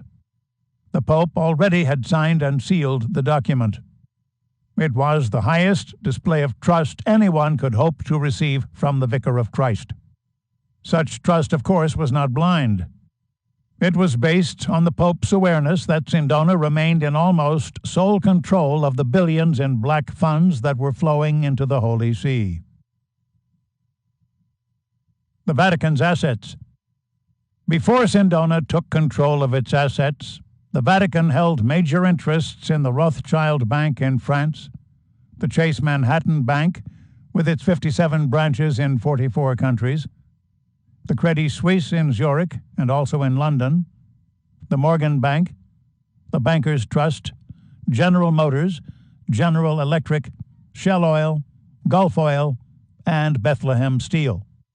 Vatican officials sat on the board of Fincider, which, with its capital of 195 million lire spread through 24 companies, produced 90% of Italian steel. The Holy See controlled 2 shipping lines and the Alfa Romeo car manufacturing company. What's more, controlling shares of the Italian luxury hotels, including the Rome Hilton, were in the Vatican portfolio. But the Vatican's central holding was Società Generale Immobiliare, a construction company that had produced a fortune in earnings for the Holy See since it had been acquired in 1934. In 1969, Immobiliare shares were selling for 350 lire. Sindona purchased 143 million shares from the Vatican at double the market price, 700 lire per share, with money that had been illegally converted to his account from deposits at Banca Privata Finanziaria. Sindona was willing to pay double the market value. The money, after all, would be spent in part to bring about significant changes in the political order. In the same way, Sindona purchased the Vatican's majority ownership of Condotte d'Acqua, Italy's water company, and Ceramica Pozzi, a chemical and porcelain company. To spare the Pope any embarrassment, he also bought Serono, the Vatican's pharmaceutical company that produced contraceptive pills. Sub silentio. These transactions were conducted with extreme secrecy in order to escape the attention of Italy's tax collectors. The shares of Immobiliare were transferred first to Paribas Transcontinental of Luxembourg, a subsidiary of the Banque de Paris, et de Pays-Bas, and next to Fasco AG in Liechtenstein. Paribas Transcontinental was closely linked with Nadmi Auchi, an Iraqi businessman who was later convicted of fraud in a $504 million corruption scandal that centered on the French oil company Elf Aquitaine. Auchi, like Sindona, possessed strong ties to the intelligence community and for many years served as the bagman for Saddam Hussein. In recent years, the Baghdad billionaire became a major contributor to the political campaign of Barack Obama. Along with Auchi, David Rockefeller, another financier and former U.S. intelligence official, and members of Rockefeller's family were shareholders in Paribas. Despite Sindona's diversionary tactics, the press got word of the sales of the Vatican companies and pressured the Holy See for a response. Through a spokesman, Pope Paul said, "Our policy is to avoid maintaining control of our companies as in the past. We want to improve investment performance, balanced, of course, against what must be a fundamentally conservative investment philosophy. It wouldn't do for the Church to lose its principle in speculation." When Sindona was asked about the sales, he refused to comment, saying that he was obliged to maintain the confidentiality of his client, Holy Mother Church. Liquidation sale. Sindona proceeded to liquidate the Church's remaining holdings in Italian companies to buyers, including Hambros Bank, Continental Illinois, and the American conglomerate Gulf and Western.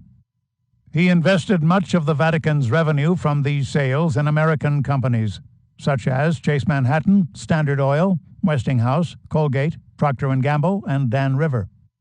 Several of these firms remained under the control of David Rockefeller. The liquidation of the Vatican's holdings, as engineered by Sindona, produced a disastrous effect on the Italian economy. The shares of the Italian companies in which the Holy See had invested plummeted to record low levels. The lira dropped precipitously in value. Unemployment rose. The cost of living increased. The savings of millions of families were wiped out almost overnight. Life imitating art. During this time, Sindona developed a close relationship with Charles Bludorn of Gulf and Western. The two men engaged in trading worthless stock back and forth at face value to create a false market. In 1972, the U.S. Securities and Exchange Commission demanded a halt to the ceaseless exchange of securities between the two associates. Also during this time, Gulf and Western, through its motion picture company, Paramount Pictures, was filming The Godfather, a glamorous look at life in the mafia. Immobiliare, the giant real estate and construction firm Sindona had purchased from the Vatican, owned Paramount Studios in Hollywood where the film was shot. Through arrangements with Bludorn, profits from the Coppola epic flowed into Sindona's banks and holding companies, along with billions from the heroin trade. Life was imitating art. The world without limits. The rise of Sindona, the father of the financial mafia, was made possible by the combination of the following factors.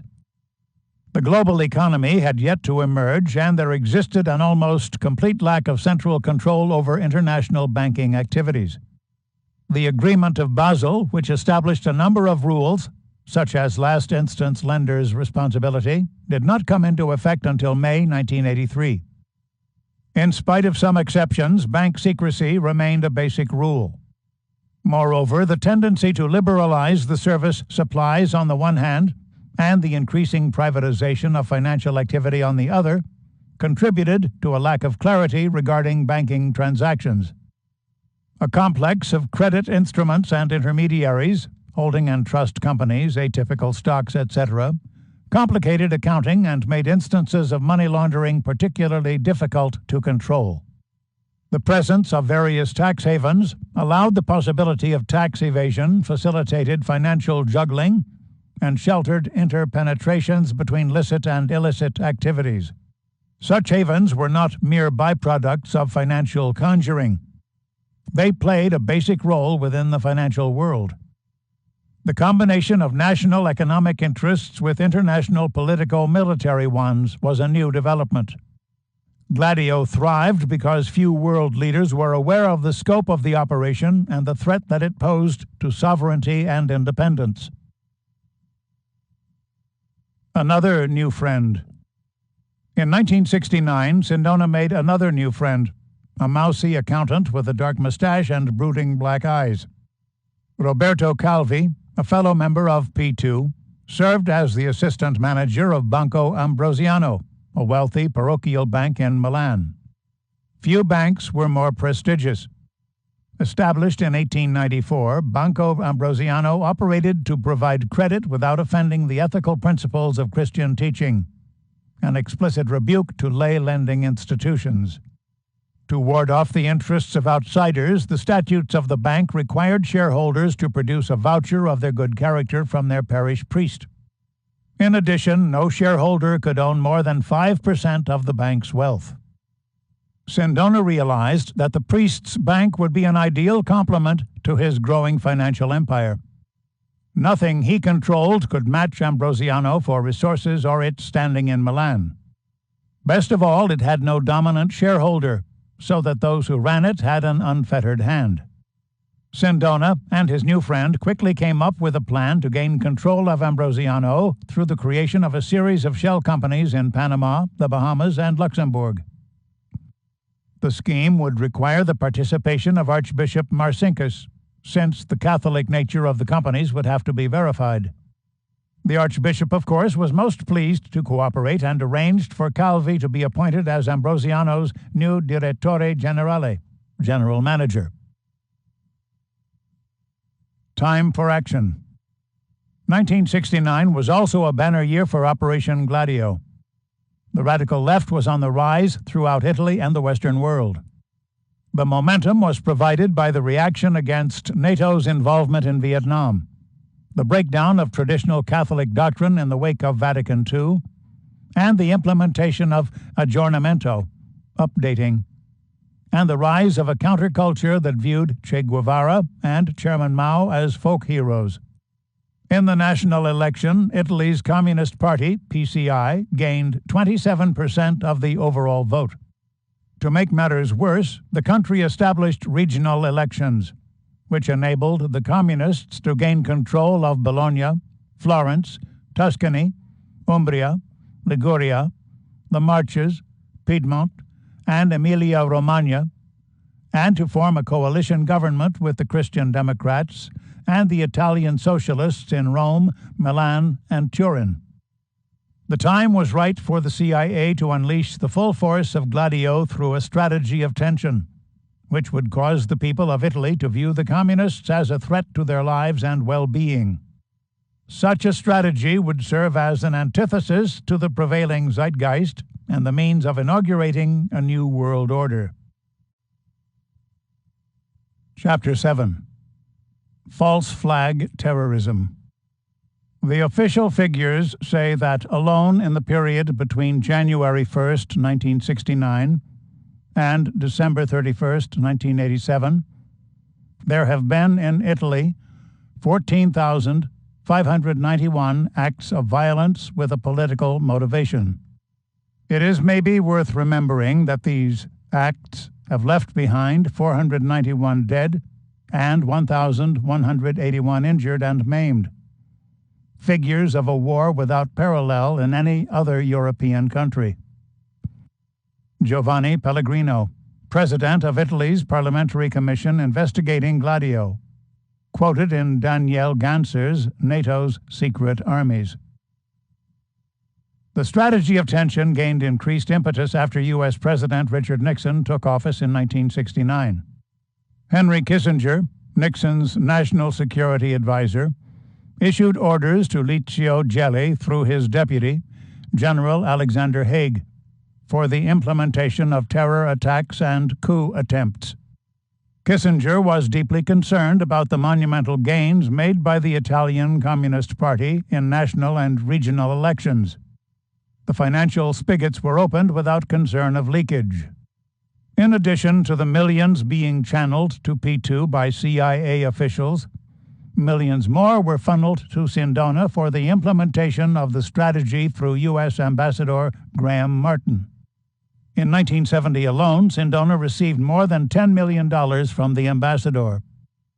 The first major attack occurred on December 12, 1969, when a bomb exploded in the crowded lobby of the Banca Nazionale dell'Agricoltura in Milan's Piazza Fontana. 17 people were killed and 88 injured. The victims, for the most part, were farmers who had deposited their meager earnings in the bank. Within an hour, 3 bombs exploded in Rome, one in a pedestrian underpass, which injured 14 people, and 2 on Victor Emmanuel's monument, which houses Italy's unknown soldier. Arresting anarchists. The acts of terrorism were attributed to left-wing radicals, and 80 suspects were rounded up, including Giuseppe Pinelli, an anarchist railway worker.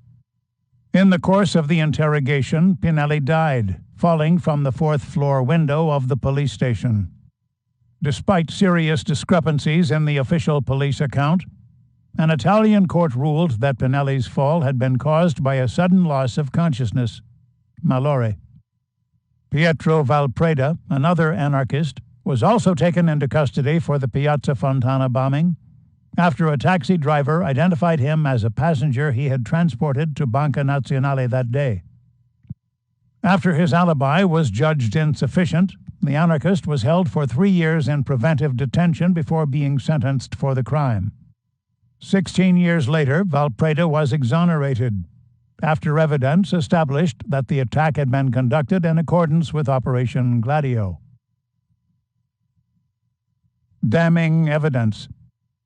But the Italian police investigators were neither completely corrupt nor totally incompetent. Months after the Piazza Fontana bombing, Ordine Nuovo, the New Order, a neo-fascist organization founded by Pino Rauti, came under suspicion. On March 3, 1972, Giovanni Ventura, Franco Freda, and Rauti were arrested and charged with planning the terrorist attack. The evidence against them was compelling. The composition of the bombs used in Piazza Fontana was identical to the explosives that Ventura hid in a friend's home a few days after the incident. The bags in which the bombs were concealed had been purchased a couple of days before the attacks in a shop in Padua, Freda's hometown. Despite such findings, the 3 men were acquitted. During the trial, alarming claims were made. Ventura told the court that he was an agent of the CIA. In support of the claim, he directed court officials to a safety deposit box he had opened at Banca Popolare in the names of his mother and aunt. Within the box were confidential CIA files. One document, dated May 4, 1969, listed a number of detailed steps to be taken, including a possible wave of terror attacks to convince public opinion of the dangers of maintaining the government's alliance with the left. When asked if he had been manipulated by the CIA or an outside intelligence agency, Franco Freda said, "The life of everyone is manipulated by those with more power. In my case, I accept that I have been a puppet in the hands of an idea, but not the hands of men in the secret services here in Italy or abroad. That is to say that I have voluntarily fought my own war, following the strategic design from my ideas. That is all." Sworn testimony. 30 years after the Piazza Fontana massacre, during the trial of 3 other ON operatives, General Giandelio Maletti, former head of Italian counterintelligence, said that the massacre had been carried out by the Italian stay-behind army and right-wing terrorists on the orders of the CIA. In his sworn testimony, Maletti told the court, "The CIA, following the directives of its government, wanted to create an Italian nationalism capable of holding what it saw as a slide to the left. And for this purpose, it may have made use of right-wing terrorism."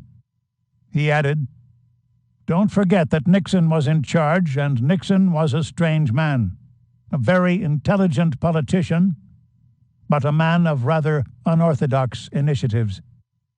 Similarly, Paolo Emilio Taviani, the Christian Democrat in Italy, told investigators that the Italian military intelligence service was about to send a senior officer from Rome to Milan to prevent the bombing, but decided to send a different officer from Padua in order to put the blame on left-wing anarchists. In an August 2000 interview for Il Secolo 19 newspaper, Taviani said, "It seems to me certain, however, that agents of the CIA were among those who supplied the materials and who muddied the waters of the investigation." The American commander.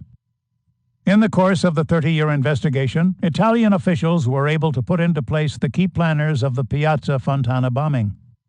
Hung Fenwick, a leading engineer for Selenia, oversaw the proliferation of attacks and coup preparations. Selenia, with offices in Rome, specialized in electronic security and defense. The company was owned by Finmeccanica, a conglomerate with a long history of ties to the CIA. Fenwick was a typical eminence grise. He studied and refined plans, drew up analyses of the political situation, and left the dirty work of execution to the ON and other neo-fascist groups in service to the agency. The bombing was allegedly commandeered by Navy Captain David Carrot, a CIA operative attached to the NATO command in Verona. Carrot worked in tandem with Gladio commander Sergio Minetto and Carlo Di Giglio, the CIA mole within Ordine Nuovo. Preparations for the bombing had been made at an isolated house near Treviso. The Golpe Borghese. On December 7, 1970, the feast of the Immaculate Conception, the Gladio unit launched the Golpe Borghese, the Borghese coup, an attempt to topple the Italian government. Named after Junio Valerio Borghese, the Black Prince, the coup attempt involved hundreds of gladiators, including Gelli and Sindona, along with members of the Corpo Forestale dello Stato, Italy's state forest police. The planners intended to kidnap Italian President Giuseppe Saragat and to murder Angelo Vicari, the head of the National Police Department. At the last minute, the plans were cancelled. News arrived that Saragat's Christian Democratic government knew of the plan and stood ready to declare martial law. Borghese had been busy during the Cold War. He continued to recruit former members of Decima Mas and right-wing activists, including Stefano delle Chiaie for Gladio, and helped to establish Fronte Nazionale, FN, an organization designed, in the words of Borghese, to subvert the institutions of the state by means of a coup. He set up his military headquarters for the coup in Rome at a shipyard owned by Remo Orlandini, one of the country's leading industrialists. According to newspaper accounts, James Jesus Angleton arrived at the shipyard before the coup attempt and left as soon as the planned attack was cancelled. Borghese's farewell. When Borghese died in Spain in 1974, Delle Chiaie said the Black Prince had been poisoned because investigations into the 1970 coup had begun in Italy and too many people wanted him dead. 30 years after the Golpe Borghese, French investigative journalist René Monza uncovered evidence that the military attaché at the U.S. Embassy in Rome was intricately involved in the plot. Monza also discovered that President Nixon had carefully monitored the preparations and remained constantly informed of the developments by CIA officials. These findings were confirmed through a Freedom of Information request from La Repubblica in December 2004. The Peteano attack. On May 31, 1971, a car bomb exploded in a forest near the Italian village of Peteano. The explosion gravely wounded one and killed 3 members of the Carabinieri, Italy's paramilitary police force. The Carabinieri had been summoned to the site by an anonymous phone call. Inspecting an abandoned Fiat 500, one of the policemen opened the hood and triggered the bomb. 2 days later, another anonymous call implicated the Red Brigades, the far-left communist group that had engaged in assassinations and kidnappings. 200 communists with an affiliation to the group were rounded up and held in custody.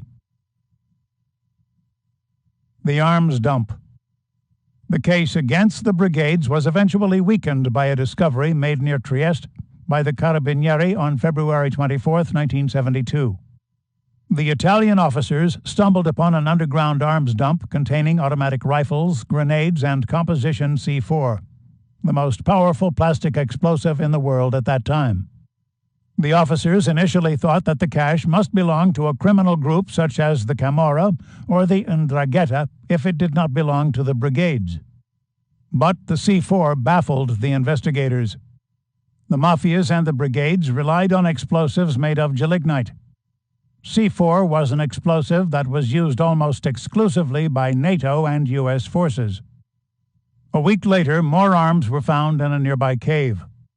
This second discovery prompted General Gerardo Serravalle, the commander of Gladio and Italian military intelligence, to order the dismantling of all arms dumps in forests, meadows, church basements, and cemeteries throughout Italy. In addition to explosives, the dumps contained portable arms, ammunition, hand grenades, knives and daggers, 60mm mortars, several 57mm recoilless rifles, sniper rifles, radio transmitters, binoculars, and various tools. The weapons were removed from the 137 burial sites and transported by the Secret Service plane, Argo 16, to the Gladio base in Sardinia.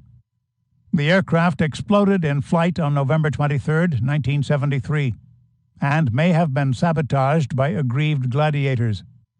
This suspicion gained credence by the fact that Serravalle was supposed to have been a passenger on the plane. In 1990, Serravalle told the press that he had been shocked to discover the extremist views of those in his command. "I found myself an officer in the service of the Italian Republic at the head of an armed band," he said. The caged bird sings. In 1984, after 12 years of intense investigation, Vincenzo Vinciguerra, the leader of ON, was taken into custody and questioned about the Petiano incident.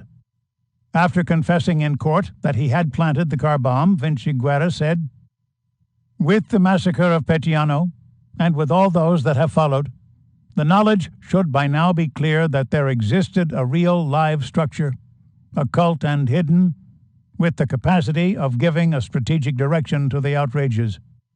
It lies within the state itself. There exists in Italy a secret force parallel to the armed forces, composed of civilians and military men, in an anti-Soviet capacity, that is, to organize a resistance on Italian soil against the Russian army. A secret organization, a super-organization with a network of communications, arms and explosives, and men trained to use them. A super-organization which, lacking a Soviet military invasion which might not happen, took up the task, on NATO's behalf, of preventing a slip to the left in the political balance of the country. This they did, with the assistance of the official secret services and the political and military forces. Following his conviction and sentence to life in prison, Vinciguerra, in an interview with The Guardian, said, "The terrorist line was followed by camouflaged people belonging to the security apparatus, or those linked to the state apparatus through rapport or collaboration. I say that every single outrage that followed from 1969 fitted into a single organized matrix. The Avanguardia Nazionale, like Ordine Nuovo, were being mobilized into the battle as part of an anti-communist strategy, originating not with organizations deviant from the institutions of power, but from within the state itself, and specifically from within the ambit of the state's relations within the Atlantic Alliance." The Brescia blast. Despite the setbacks, including the discovery of the arms dump, the attacks continued. On May 28, 1974, a bomb exploded within a garbage container that had been placed in the midst of Piazza della Loggia in Brescia. The incident took place during a demonstration against the Movimento d'Azione Rivoluzionaria, MAR, yet another neo-fascist group. 3 weeks before the bombing, Carlo Fumagalli, a CIA operative and the founder of MAR, had been arrested for starting a fire at the Pirelli Bicocca tarpaulin depot. The damage was estimated at 1,000 million lire at the time, and a 30-year-old worker lost his life in the blaze. Years later, Gaetano Orlando, an MAR spokesman, admitted the MAR group's plan was that the attack should be put down to the Red Brigades, which were on the rise at the time. Brescia, where the bombing took place, was the town in which Fumagalli and the MAR had established their headquarters. The Brescia blast killed 8 people and wounded 100 more. The attack, it was later learned, had been led by Pino Rauti, the founder of ON, who had been receiving regular paychecks from the U.S. Embassy in Rome. An hour and a half after the bombing, the local police chief ordered firemen to hose down the square. This order caused, in the words of examining magistrate Domenico Vigno, the possible loss of vital evidence and aroused alarming questions as to the haste of the operation. Following the attack, a series of anonymous callers to the police and the press attempted to implicate Lotta Continua, continuous struggle, a militant communist organization, in the incident. Members of the group were rounded up and placed in custody only to be acquitted due to lack of evidence. Terror on a train. On August 4, 1974, another major terrorist incident occurred when a bomb exploded on the Italicus Rome-Munich Express as the train pulled out of a tunnel near the village of San Benedetto Val di Sambro. 12 people were killed and 105 injured. This attack represented a reaction to the May 12th vote that abolished Italy's arcane divorce laws. The outcome represented a sharp rebuke to the Vatican and the Christian Democratic Party. Following the election, Gelli funneled black funds to Augusto Cauci, who had commandeered the bombing. When the police traced the evidence to Cauci, he fled, with Gelli's assistance, to Argentina. 16 years after the incident, Mario Tutti and Luciano Franchi, 2 members of Cauci's criminal clan, received life sentences for their part in the train attack. The Master Plan. In 1976, Gelli and other P2 officials drafted documents outlining their plans for the democratic rebirth of Italy.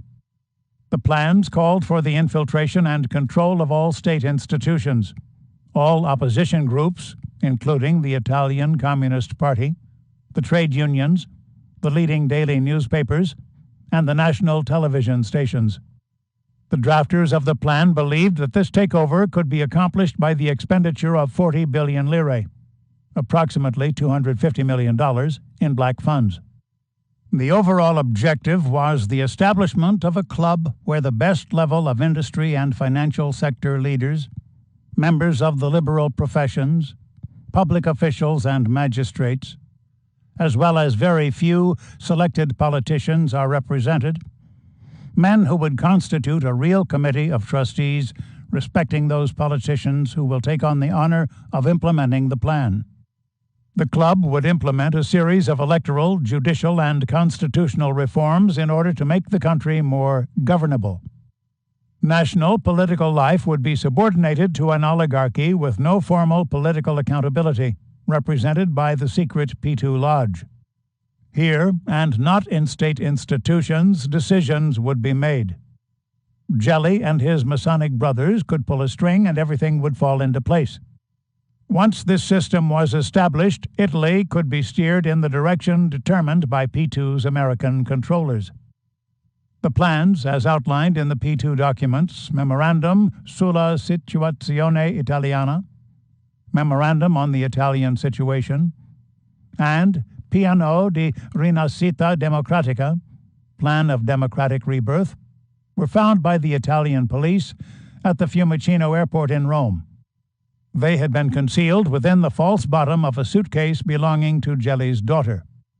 Also in the suitcase was a top-secret U.S. military dossier entitled Stability Operations, Intelligence, Special Fields, that had been published under the authority of General William Westmoreland, the U.S. Army's Chief of Staff.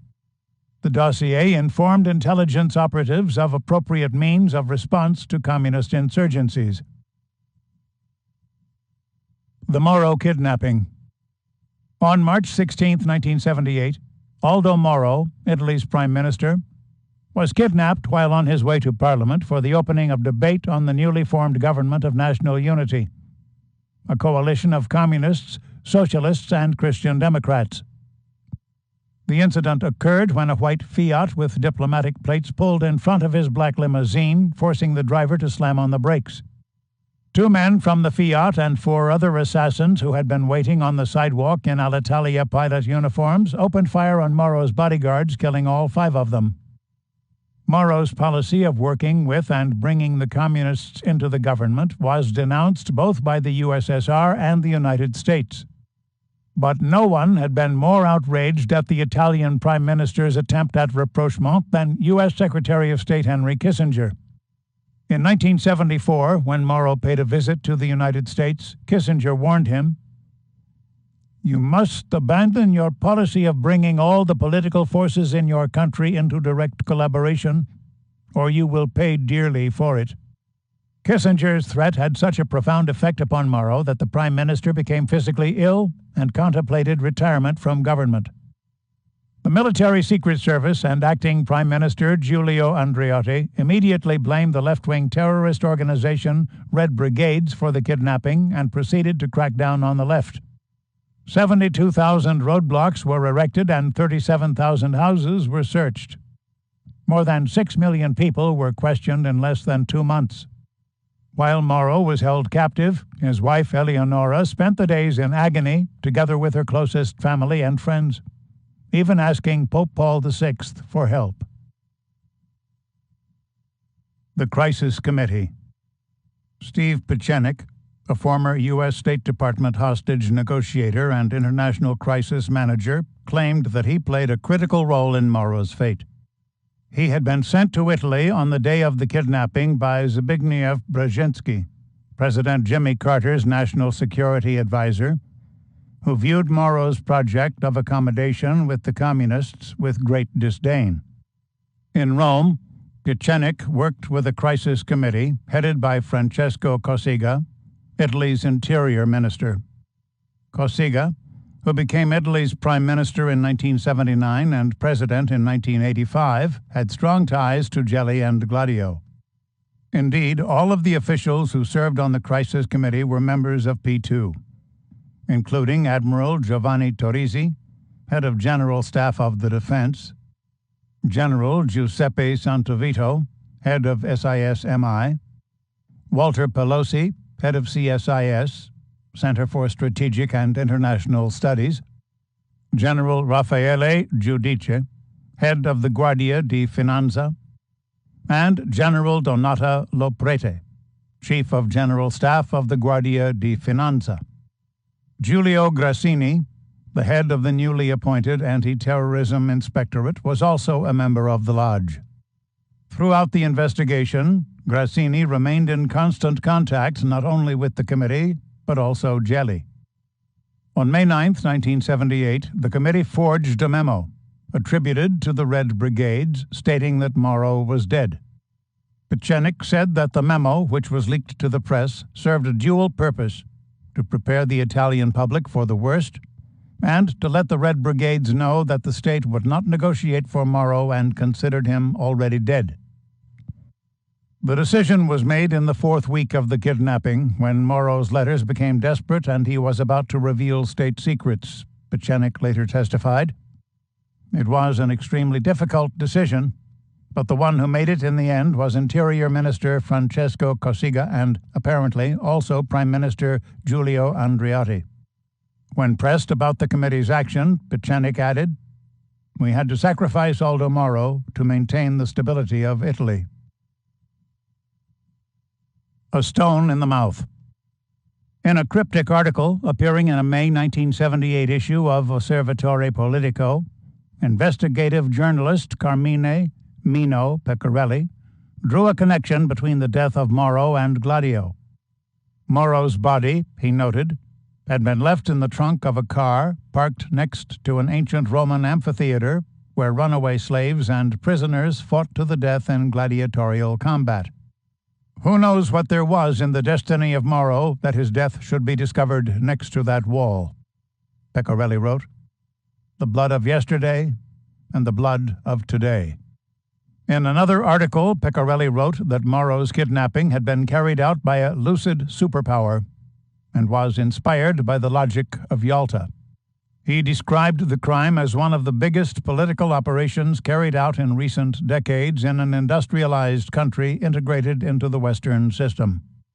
In one of his last articles, published on January 16, 1979, Pecorelli had written, "We will talk about Steve R. Pieczenik, who participated for 3 weeks in the Interior Ministry's expert meetings, then returned to America before Mauro was killed, and reported to Congress that the measures taken by Cossiga on the Mauro affair were the best possible in the circumstances." Several months after making these claims, Pecorelli was gunned down near his office on Via Orazio in Rome. The barrel of a gun had been shoved down his throat and the trigger pulled twice. As a classic gesture of the mafia's practice of sasso in bocca, stone in the mouth, police officers discovered a stone within Pecorelli's mouth as an announcement that the journalist never again would divulge a secret. The Hyperion Language School. The fact that the Red Brigades had been infiltrated by the CIA and the Italian secret services remains no longer contested. The purpose of the strategy of tension was to encourage violence from the radical left in order to convince the Italian people of the need to repress the rise of communism. The brigades were a perfect foil. With unflinching radicalism, they considered the Italian Communist Party, PCI, too moderate, and Mauro's opening too compromising. Thanks to the infiltration, which occurred in 1973, the brigades began to work closely with the Hyperion Language School in Paris, with most brigadiers unaware that it had been founded by the CIA. Hyperion opened an office in Italy shortly before the kidnapping and closed it a few months later.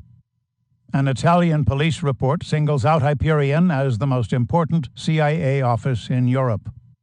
Founded by Corrado Simeoni, a CIA operative who worked with Radio Free Europe, Duccio Berio, an informant to the P2-controlled Italian military intelligence, and Mario Moretti, the CIA operative who was later convicted of killing Aldo Moro.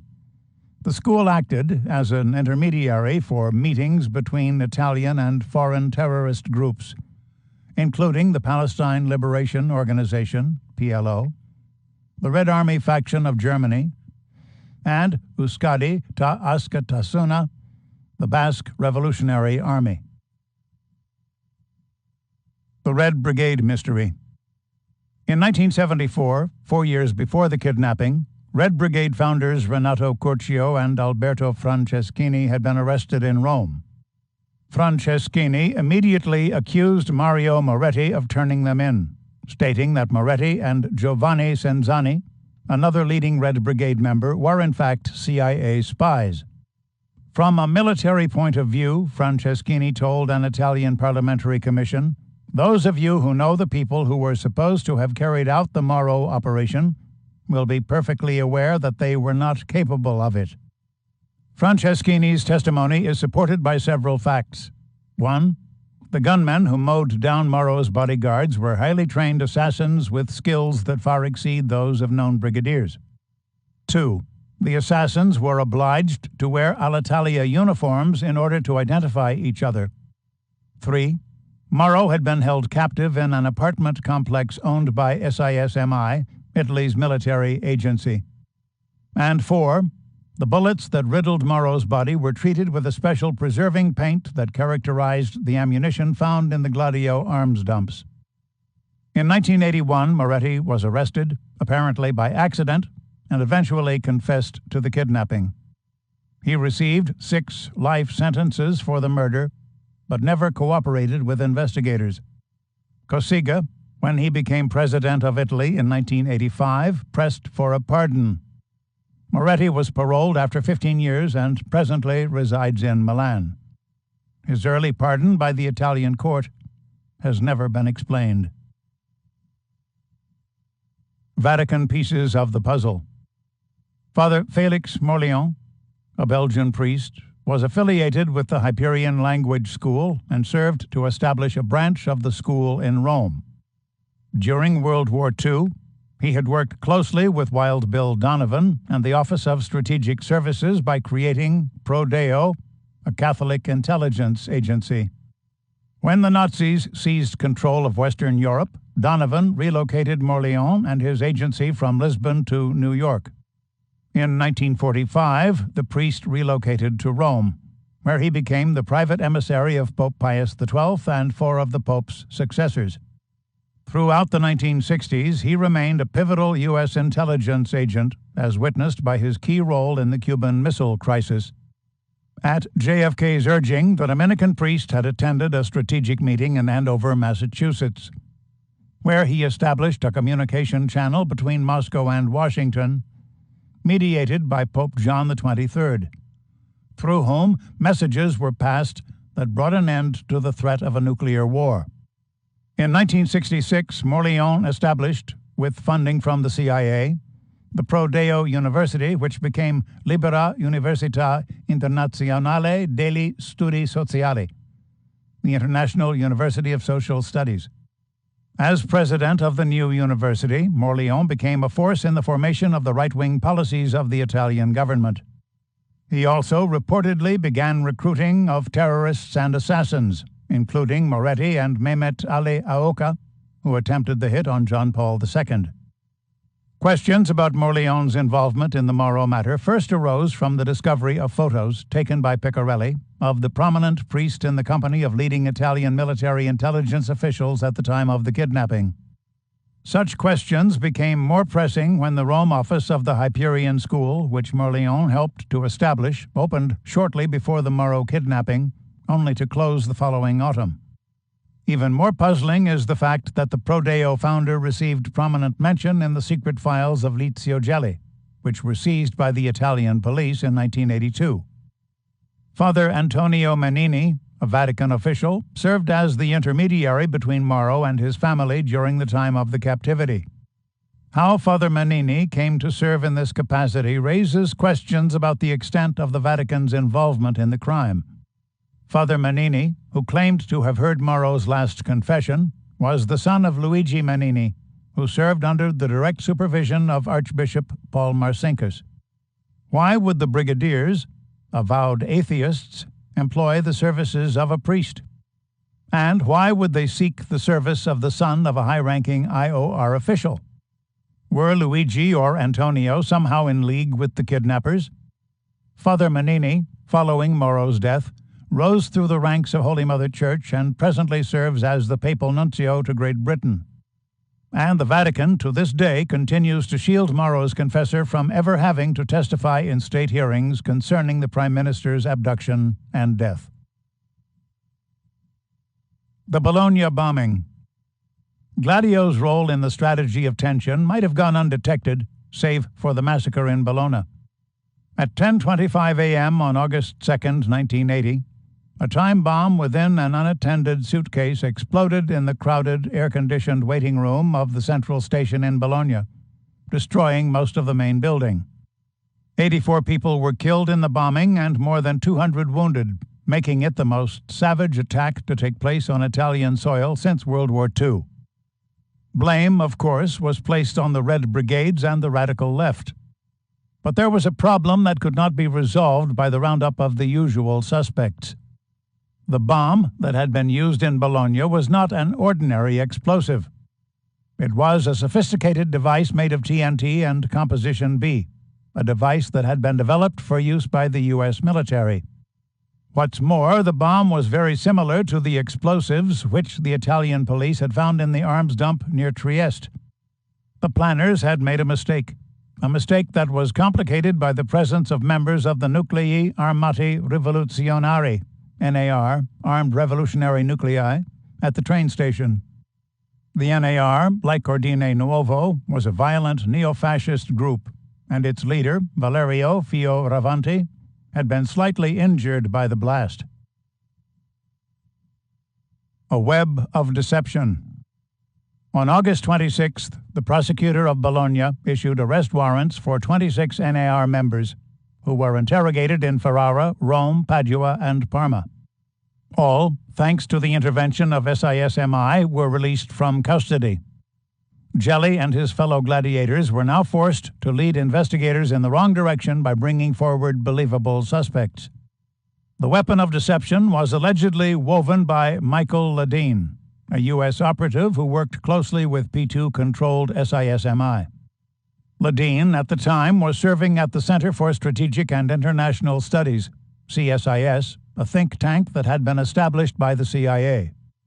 In 1981, Henry Kissinger maintained an office at CSIS along with Zbigniew Brzezinski, who served as National Security Advisor to President Jimmy Carter from 1977 to 1981. The carefully constructed new report, which was leaked to the Italian press by SIS-MI, placed the blame for the bombing on a group of international terrorists known as the European National Fascists, whose leader was Karl-Heinz Hoffmann. Hoffmann's group, the phony report alleged, had been trained for the attack in Lebanon by Salah Khalef, also known as Abu Iyad, a leader of the Palestine Liberation Organization. This report seemed credible. 8 weeks after the Bologna bombing, on September 26th, a member of Hoffmann's group had blown himself up at Oktoberfest in Munich, killing 12 others and wounding 215. A week later in Paris, a bomb planted by the group in front of a synagogue had killed 4 persons and wounded 13. This explanation might have held, despite the fact that it was denied by the PLO and could not be verified by prosecutor Aldo Gentile, who made several trips to Lebanon. The uncovered list. But too many mistakes had been made. Nagging questions remained about the composition for the mysterious arms dumps, and the collective testimony of the suspects who had been taken into custody from 1969 to 1980. The so-called years of lead, anni di piombo, a reference to the number of bullets that were fired during this decade. What's more, on March 7, 1981, a raid on Licio Gelli's villa uncovered a list of 962 P2 members that included top Italian intelligence, military, media, and political officials in SIS-MI, along with several prominent Argentines. Some of the more interesting names were as follows: Silvio Berlusconi, businessman, future founder of the Forza Italia political party, and future Prime Minister of Italy. Michele Sindona, Roberto Calvi, Umberto Ortolani, Franco Di Bella, director of Corriere della Sera, the leading Italian daily newspaper. Angelo Rizzoli Jr., owner of Corriere della Sera. Bruno Tassandin, general director of Corriere della Sera. General Vito Miceli, chief of the Italian Army Intelligence Service from 1969 to 1974. Federico Umberto D'Amato, leader of an intelligence cell, Ufficio Affari Riservati, in the Italian Minister of Interior. General Giuseppe Santovito, chief of the Italian Army Intelligence Service from 1978 to 1981. Admiral Giovanni Torrisi, chief of the General Staff of the Army. General Giulio Grassini, head of Italy's Central Intelligence Service, SISDE, from 1977 to 1981. General Pietro Musumeci, Deputy Director of Italy's Army Intelligence Service, SIS-MI. General Franco Picciotti. General Giovan Battista Palumbo. General Raffaele Giudice, commander of the Guardia di Finanza from 1974 to 1978. General Orazio Giannini, commander of the Guardia di Finanza from 1980 to 1981. Carmine Pecorelli, the journalist who was assassinated on March 20, 1979. Maurizio Costanzo, a leading television talk show host. Pietro Longo, secretary of the Italian Democratic Socialist Party, PSDI. Emilio Massera, Argentina, a member of the military junta led by Jorge Rafael Videla in Buenos Aires from 1976 to 1978. José López Rega, Argentina, Argentina's Minister of Social Welfare in Perón's government and founder of the Argentine Anti-Communist Alliance, AAA. Raúl Alberto Lastiri, President of Argentina from July 13, 1973 to October 12, 1973. Alberto Viñas, Argentina's Minister of Foreign Affairs from 1973 to 1975. Carlos Alberto Corti, Argentina's Naval Commander-Admiral. Stefano delle Chiaie, Italian neo-fascist with ties to the military junta in Argentina. The publication of the names created a national furor that resulted in the collapse of the government of Arnaldo Forlani, Italy's prime minister. The Italian people were aghast to learn that their most powerful political, military, and media leaders were members of the clandestine lodge. But the discovery did not directly link the lodge with the Bologna bombing or the other attacks that had taken place during the years of lead. That link would be eventually found in the Rome airport within the suitcase of Gelli's daughter. The two documents outlining the master plan of the Masonic group, coupled with the top-secret U.S. Army document, were enough to convince Judge Felice Casson and his team of investigators that P2 had been involved in the attacks and that the secret society was acting as a proxy for the CIA. What's more, the investigators realized that the secret society, acting under orders of U.S. officials, had been initiating acts of terror throughout the Western world, and most particularly in Argentina, under the watchful eye, if not the blessing, of Jorge Mario Bergoglio, who would ascend to the papal throne as Pope Francis I. Chapter 8. Gladio, south of the border. Operation Condor is the code name given for intelligence collection on leftists, communists, and Marxists in the Southern Cone area. It was established between cooperating intelligence services in South America in order to eliminate Marxist terrorist activities in member countries, with Chile reportedly being the center of operations. Other participating members include Argentina, Paraguay, Uruguay, and Bolivia. Members showing the most enthusiasm to date have been Argentina, Uruguay, and Chile. U.S. Department of Defense document, October 1, 1976. From 1965 to 1981, scores of additional terrorist attacks by Gladio units took place in countries throughout Europe. Several of the more notable incidents are as follows. 1965. In Portugal, the CIA established Agente Press, a stay-behind unit under the command of Captain Yves Guérin-Serac. The unit was trained in covert action techniques, including hands-on bomb terrorism, silent assassination, subversion techniques, clandestine communication, and infiltration and colonial warfare. The unit was responsible for the murders of Humberto Delgado, founder of the left-wing Portuguese National Liberation Front on February 13, 1965, Eduardo Mondlane, leader of the Frelimo independence movement in the Portuguese colony of Mozambique on February 3, 1969, and Amilcar Cabral, the Marxist spokesman for African Party Independence Movement of Guinea and Cape Verde on January 20, 1973. In 1967, Agente Press guerrilla leaders traveled to Italy at the instigation of the CIA to train members of Avanguardia Nazionale in the use of explosives for the 1969 Piazza Fontana bombing. 1966.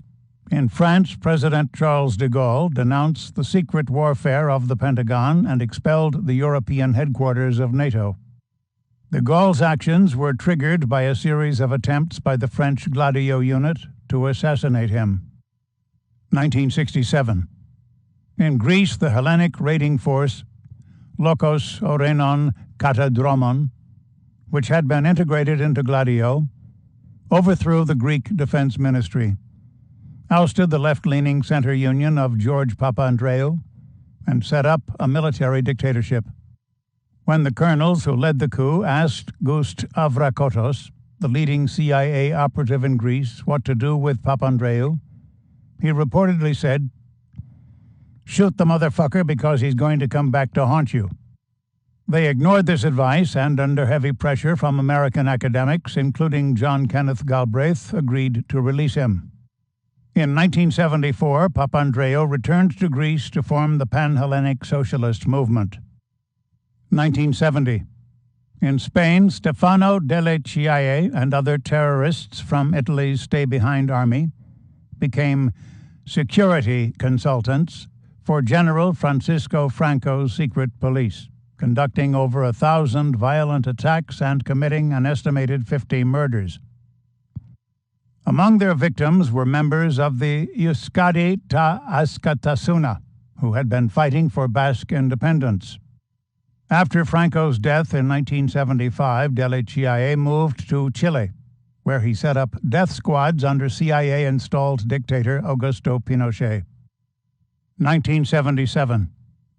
In Spain, the secret stay-behind army, with support of Italian right-wing terrorists, carried out the Atocha massacre, attacking a lawyer's office where members of the Workers' Commission trade union and the then clandestine Communist Party of Spain had gathered. 5 people were killed in the attack. 1980. In Turkey, the commander of the stay-behind army counter-guerrilla, General Kenan Evren, and the Grey Wolves, Turkey's Gladio unit, initiated yet another successful military coup to seize control of the government. Like Italy, Turkey remained of pivotal concern to Gladio during the Cold War. It guarded 1/3 of NATO's total borders with Warsaw Pact countries and maintained the largest armed forces in Europe. Knowing that a communist takeover of Turkey would be catastrophic, the Gladio forces, at the instigation of the CIA, opened fire on a rally of 1 million trade union supporters in Taksim Square. The massacre of 1977 resulted in the deaths of 38 demonstrators and the wounding of hundreds more. 1981. In Germany, a large stay-behind arsenal was discovered near the German village of Welzen in the Lüneburger Heide. Right-wing extremists had used the arsenal in the previous year to carry out the Munich Oktoberfest massacre, in which 13 people were killed and 213 wounded. Latins lean left. But Latin America emerged as an area of such nagging concern that the CIA, in tandem with the Vatican, launched Operation Condor as a Latin American version of Gladio. Like Gladio, the new undertaking arose from concern over the spread of communism that would spell disaster for U.S. political and economic concerns and Catholic teaching. The word communist, by this time, was applied so liberally and so loosely to revolutionary or radical regimes by U.S. intelligence that any government risked being so labeled if it advocated nationalization of private industry, particularly foreign-owned corporations, radical land reform, autarkic trade policies, acceptance of Soviet aid, or an anti-American foreign policy. The game plan. The game plan of Operation Condor was developed in part in the 1950s at the Brazilian Advanced War College, Escola Superior de Guerra, a carbon copy of the U.S. National War College. The Advanced War College was responsible for national security studies, development of military strategy, and the implementation of the plan for nation building. This plan, adopted from the Pentagon and the U.S. Army's experience of reconstructing post-war Japan, stemmed from what Karl Haushofer called the science of geopolitics. Brazilian geopolitics, as developed by the War College, was based on the premise of a permanent world war between the forces of communism and the West. Because, by size and geographical position, Brazil dominated the South Atlantic, it had a duty to keep that part of the world, in the words of Woodrow Wilson, safe for democracy and free enterprise. A corollary of this assertion was that Bolivia, Paraguay, and Uruguay should become satellites of their much larger neighbor. That objective was eventually achieved by economic imperialism and living frontiers. That is, by Brazilian colonists invading poorly protected borderlands, such as the upper Paraná River basin of Paraguay. Students at the Advanced War College, including Humberto Castelo Branco and Golbery do Couto e Silva, were taught by U.S. military and intelligence officials, including Lieutenant Colonel Vernon Walters, the CIA's chief coup engineer. In 1964, the graduates of the college united into a junta that overthrew the democratically elected left-wing government of João Goulart. Following the coup, Castelo Branco emerged as the new Brazilian president and Silva as the head of Brazil's first national intelligence service. The coup could not have been accomplished without the outlay of more than $20 million from the CIA, and the military officials who formed the junta were duly grateful. To show their appreciation, the officials accepted the entire package of U.S. demands, including a generous new profit remittance law and an investment guarantee treaty covering U.S. subsidiaries. Within 2 years of Goulart's overthrow, thanks to these concessions, foreign companies gained control of 50% of Brazilian industry, often through the expediency of what the Brazilian finance ministry called constructive bankruptcy, a combination of fiscal and monetary measures that forced local firms to sell to foreign interests or go broke. By 1971, 14 of the country's 27 largest companies were in foreign hands. Of the remainder, 8 were state-owned, and only 5 were private Brazilian firms. Perón and P2. When Condor was launched in 1969, Argentina, unlike Bolivia, Colombia, Peru, and Uruguay, posed no real problem. The majority of the country remained deeply conservative and devoutly Catholic. Juan Perón had returned from exile to defeat President Hector Cambora in the general election. This, for the Church and the CIA, was a happy development. Cambora, during his short term, had restored diplomatic relations with Cuba and had granted amnesty to all political prisoners. The country had fallen into chaos as 600 social conflicts, strikes, and factory occupations erupted throughout the country. Perón, to no one's surprise, received a whopping 62% of the vote and began his third term as president on October 12th, with Isabel, his wife, as vice president. Licio Gelli was a guest of honor at the inauguration. Following the ceremony, Perón knelt at the feet of the P2 worshipful master.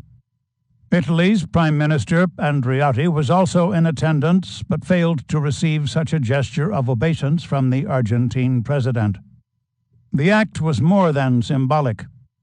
Gelli had mustered substantial support for Perón's return from the CIA and funneled over $70 million in black funds to Perón's Civic Front of National Liberation. The day before his return to Buenos Aires, Perón had knelt before Gelli in a secret ceremony to become a member of the P2. The rite was performed within Perón's villa in the Puerta de Hierro district of Madrid.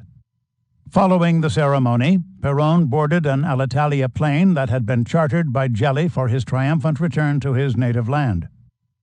In 1974, Perón issued a decree granting Gelli the Gran Cruz de la Orden del Libertador, Argentina's highest honor, and appointing him the honorary ambassador to Italy.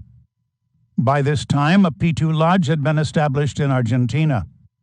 Among its charter members were Admiral Emilio Massera, Raúl Alberto Lastiri, former Argentine president, José López Rega, Perón's Minister of Social Welfare and the founder of the Argentine Anti-Communist Alliance, AAA, Alberto Viñez, Perón's Minister of Foreign Affairs, and Naval Commander Carlos Alberto Corti. The Communist Uprising. But 13 months after his return to office, Perón died after suffering a series of massive heart attacks. He was succeeded by Isabel, who proved to be incapable of coping with mounting resistance from the Guevarist ERP, Ejército Revolucionario del Pueblo, People's Revolutionary Army, which continued in the tradition of Che Guevara, the Argentine Marxist revolutionary who had been killed in 1967 by CIA-assisted forces in Bolivia, and the Montoneros, Movimiento Peronista Montonero, or MPM, a group of indigenous people who opposed the Spanish colonization of their land.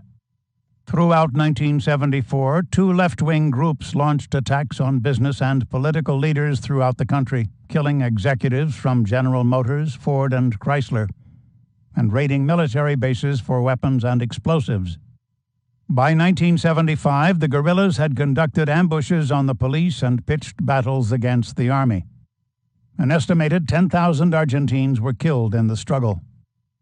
But along with the bloodshed came something from Argentina that was infinitely more sinister in the eyes of the Vatican.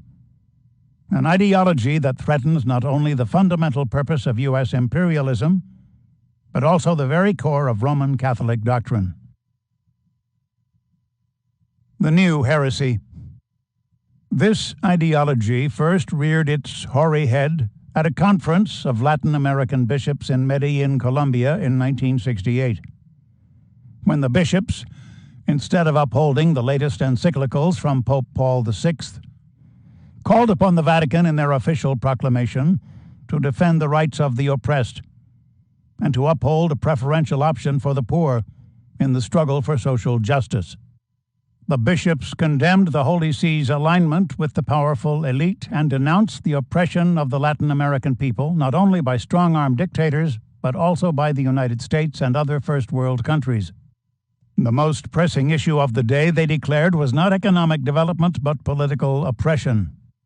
What's more, in an official proclamation known as the Medellin Document, the clerics declared that violence is sometimes necessary when directed against the government and social institutions.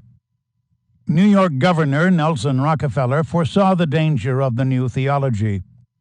After his 1969 tour of Latin America on President Nixon's behalf, he warned the U.S. business community of the anti-imperialist nature of the Medellin Document.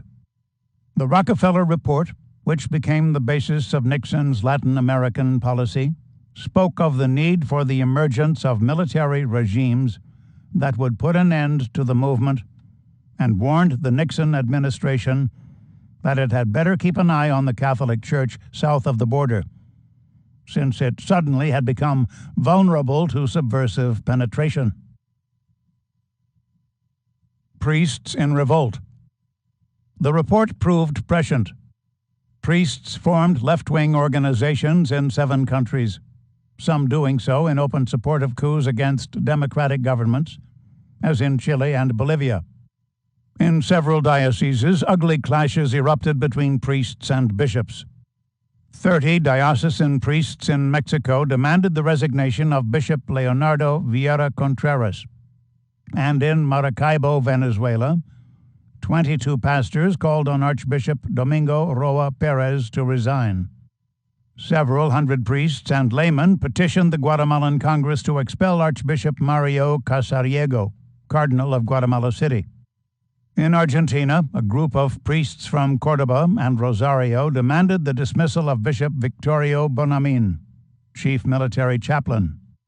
Similarly, activist priests in Rio de Janeiro and Peru insisted on their right to elect the local archbishop, while Chile's left-wing religious movement, Christians for Socialism, attacked Santiago's Cardinal Raúl Silva Enriquez. Pope Paul VI was at his wits' end. After trying to appease the leftists with a series of social justice encyclicals and pronouncements, he realized that the only way he could reassert his papal authority was by force. Such force, of course, could not be overt.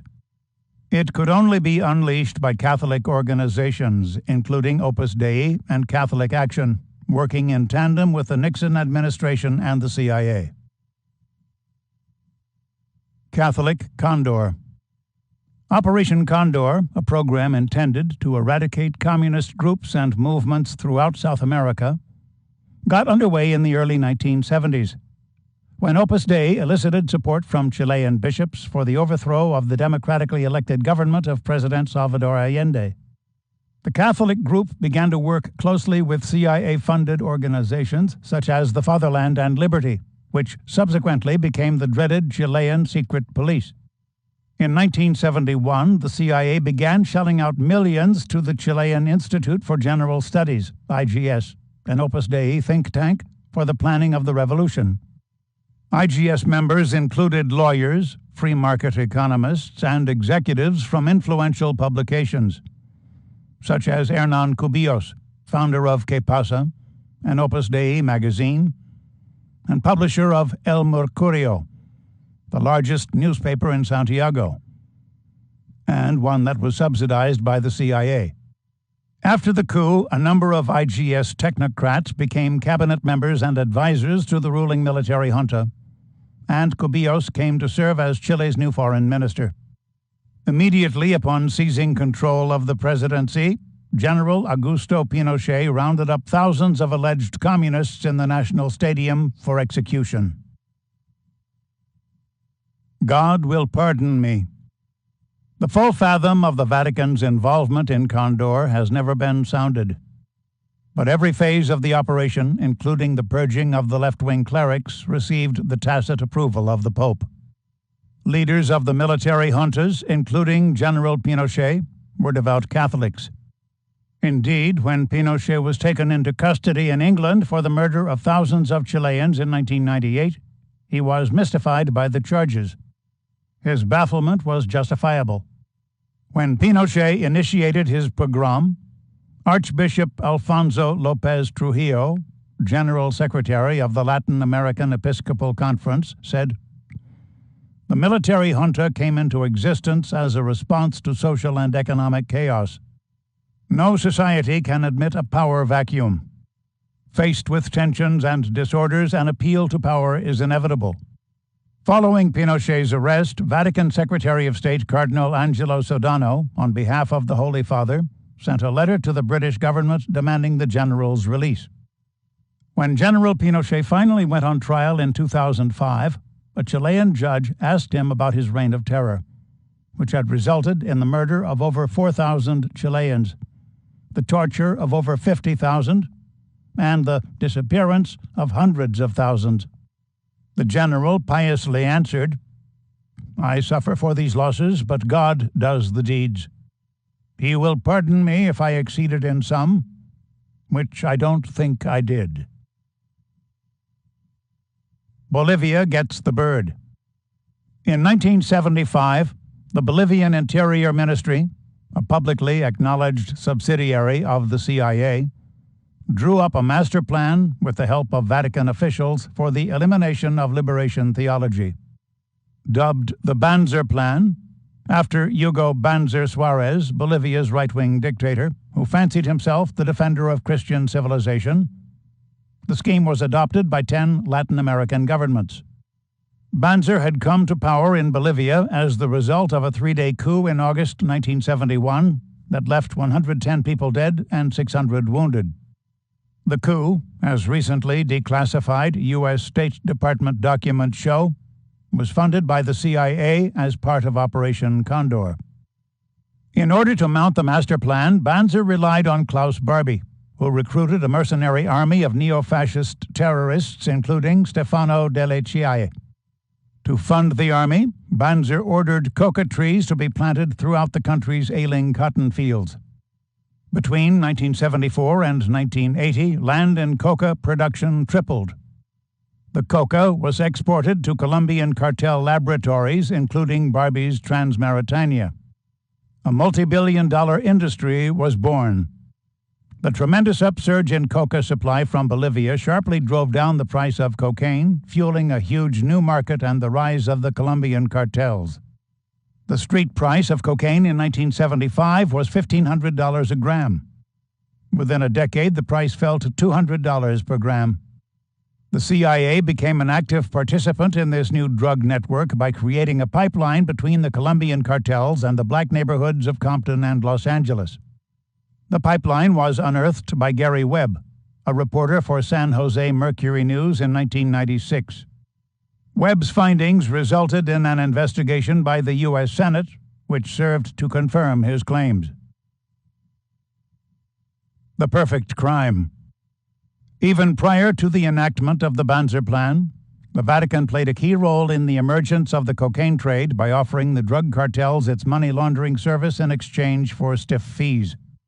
To initiate this process, the Holy See established a chain of shell companies in Panama and the Bahamas that transferred deposits from the cartels to Banco Ambrosiano and the Italian banks under Sindona's control. From these private and parochial banks, the money flowed to the IOR, and from the IOR to financial firms in Switzerland, Luxembourg, and Liechtenstein. The first shell company established by the Vatican for this purpose was the Cisalpine Overseas Bank in the Bahamas. Cisalpine had been set up by Sindona, Roberto Calvi, and Archbishop Marcinkus through Banco Ambrosiano Holding, a Luxembourg company under the Holy See's control. By the time Operation Condor got underway, Cisalpine was receiving regular deposits of millions in cash from Pablo Escobar and other Latin American drug chieftains. Cisalpine functioned solely as a laundry for black money. On any given day throughout the 1970s, the shell company held $75 million in cash deposits. Cisalpine's immediate success caused Archbishop Marcinkus to proclaim that the shell company represented a perfect crime. Once the Banzer Plan got underway, Bolivian officials began compiling dossiers on church activists, censoring and shutting down progressive Catholic media outlets, planting communist literature on church premises, and arresting or expelling undesirable foreign priests and nuns. The CIA also funded anti-Marxist religious groups that engaged in a wide range of covert operations, from bombing churches to overthrowing constitutionally elected governments. The plan gave rise to a series of clerical assassinations, culminating in the murder of Archbishop Oscar Arnulfo Romero, a leading proponent of liberation theology. The Dirty War. But no Latin American country, not even Pinochet's Chile, could equal the levels of violence that followed the military coup of March 24, 1976 in Argentina. Indeed, the only regime to create a state of fear approximating that of Argentina was Hitler's Germany. There were other parallels to Nazism, including a government-sponsored hate campaign against the country's 400,000 Jews. As many as 30,000 political prisoners, including students, union organizers, journalists, and even pregnant women, were killed or disappeared during the 1976 to 1983 Dirty War, which was fully endorsed by the Ford, Carter, and Reagan administrations. Political killings took place on the average of 7 a day in 1977. Nor were Argentines the only victims. An estimated 14,000 refugees from other South American military regimes were told to leave the country or face the possibility of arrest. Torture was automatic for anyone arrested, according to a spokesman for the World Council of Churches. The U.S. endorsement. Recently declassified national security documents show that the CIA and the U.S. State Department remained primary sponsors of the military junta, which was led by General Jorge Videla. On February 16, 1976, 6 weeks before the coup, Robert Hill, the U.S. ambassador to Argentina, reported to Secretary of State Henry Kissinger that the plans for the coup were underway, and that a public relations campaign had been mounted that would cast the new military regime in a positive light. Hill added that even though some executions would probably be necessary, the leaders of the junta remained determined to minimize any resulting problem with the U.S. On March 25, 1979, 2 days after the coup, William Rogers, Assistant Secretary for Latin America, advised Kissinger that the military takeover of Argentina would result in a fair amount of repression, probably a good deal of blood. To this warning, Kissinger responded, "Yes, but that is in our interest."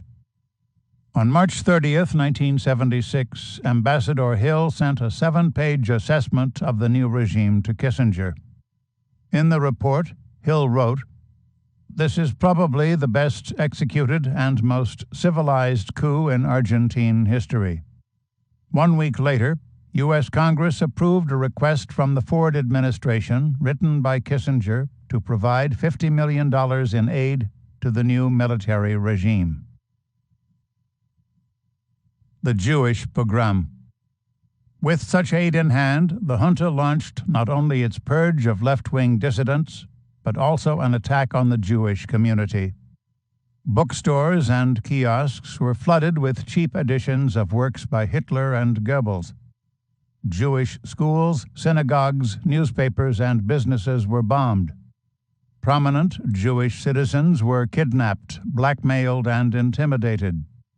And a series of crude anti-Semitic programs were aired on Argentine television. In August 1976, unidentified thugs drove through Buenos Aires' Jewish quarter, Barrio Once, strafing shops and synagogues with machine guns.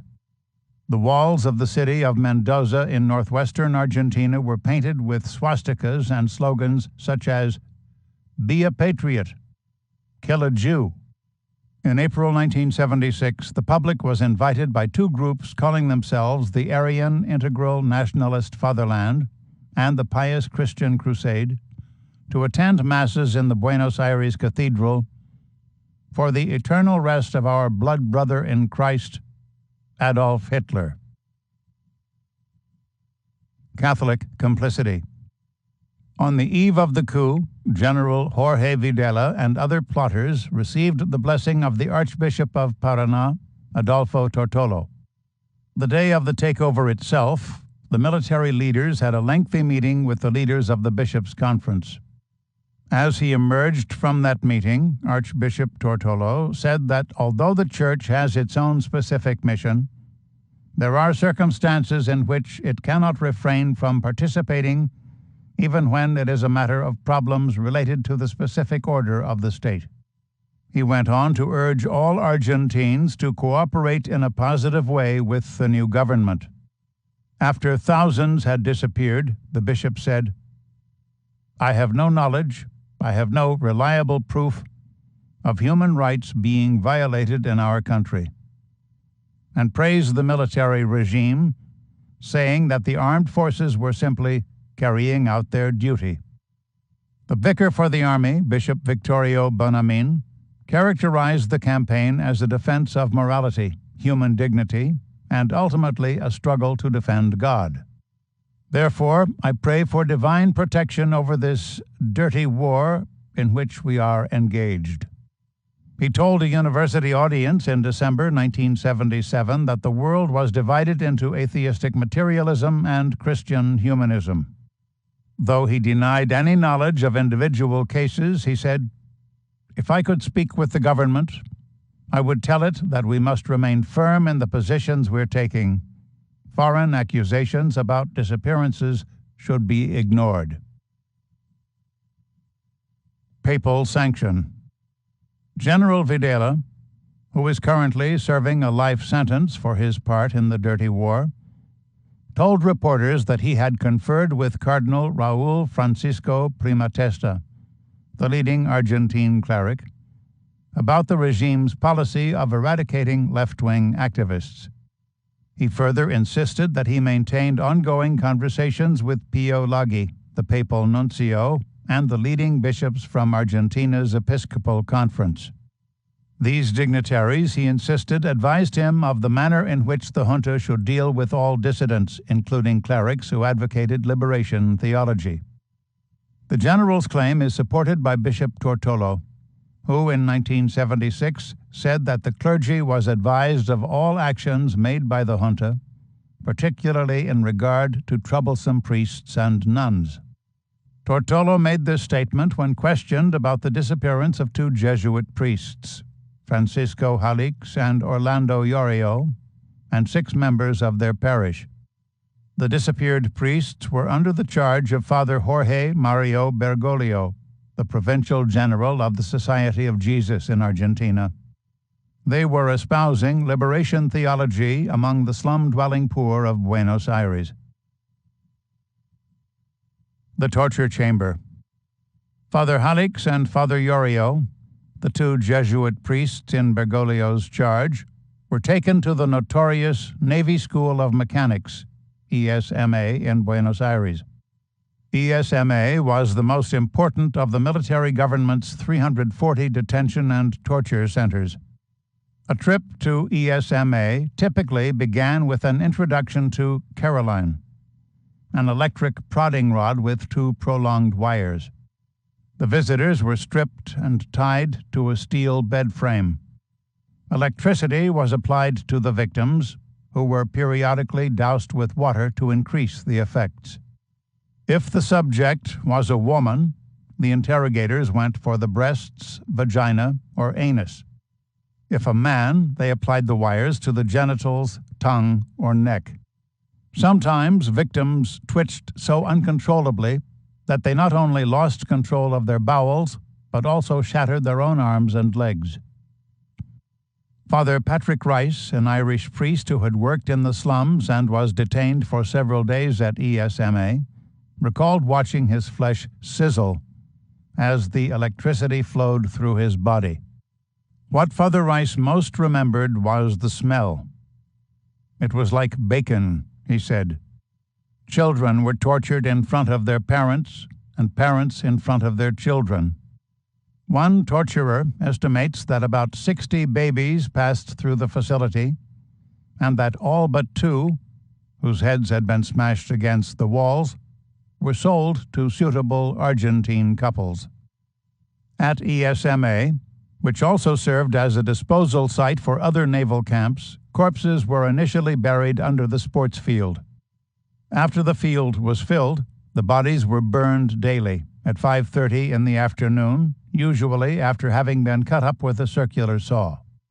Eventually, the ESMA officials hit upon the idea of aerial disposal at sea.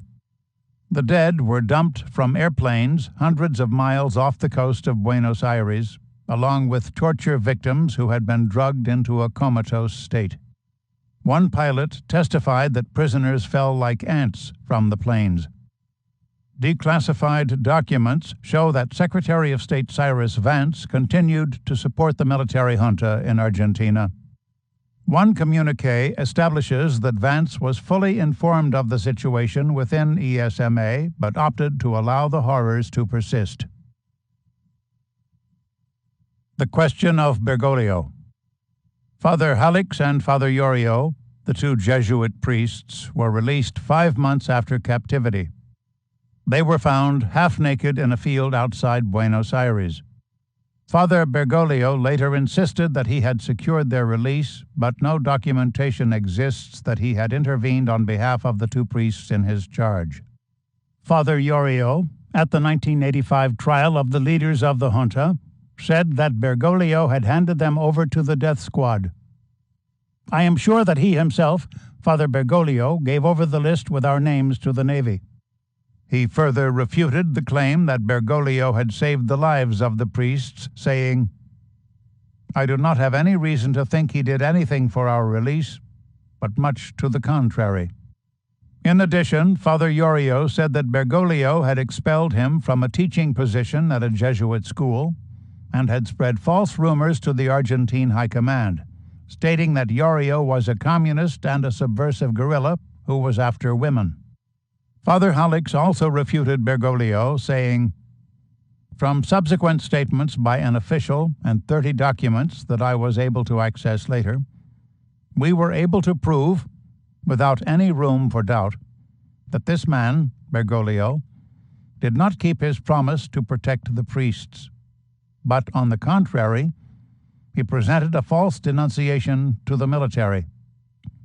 Father Halix, who has retreated to a monastery in Germany, said that he is now reconciled with the past because forgiveness is a central tenet of Christianity.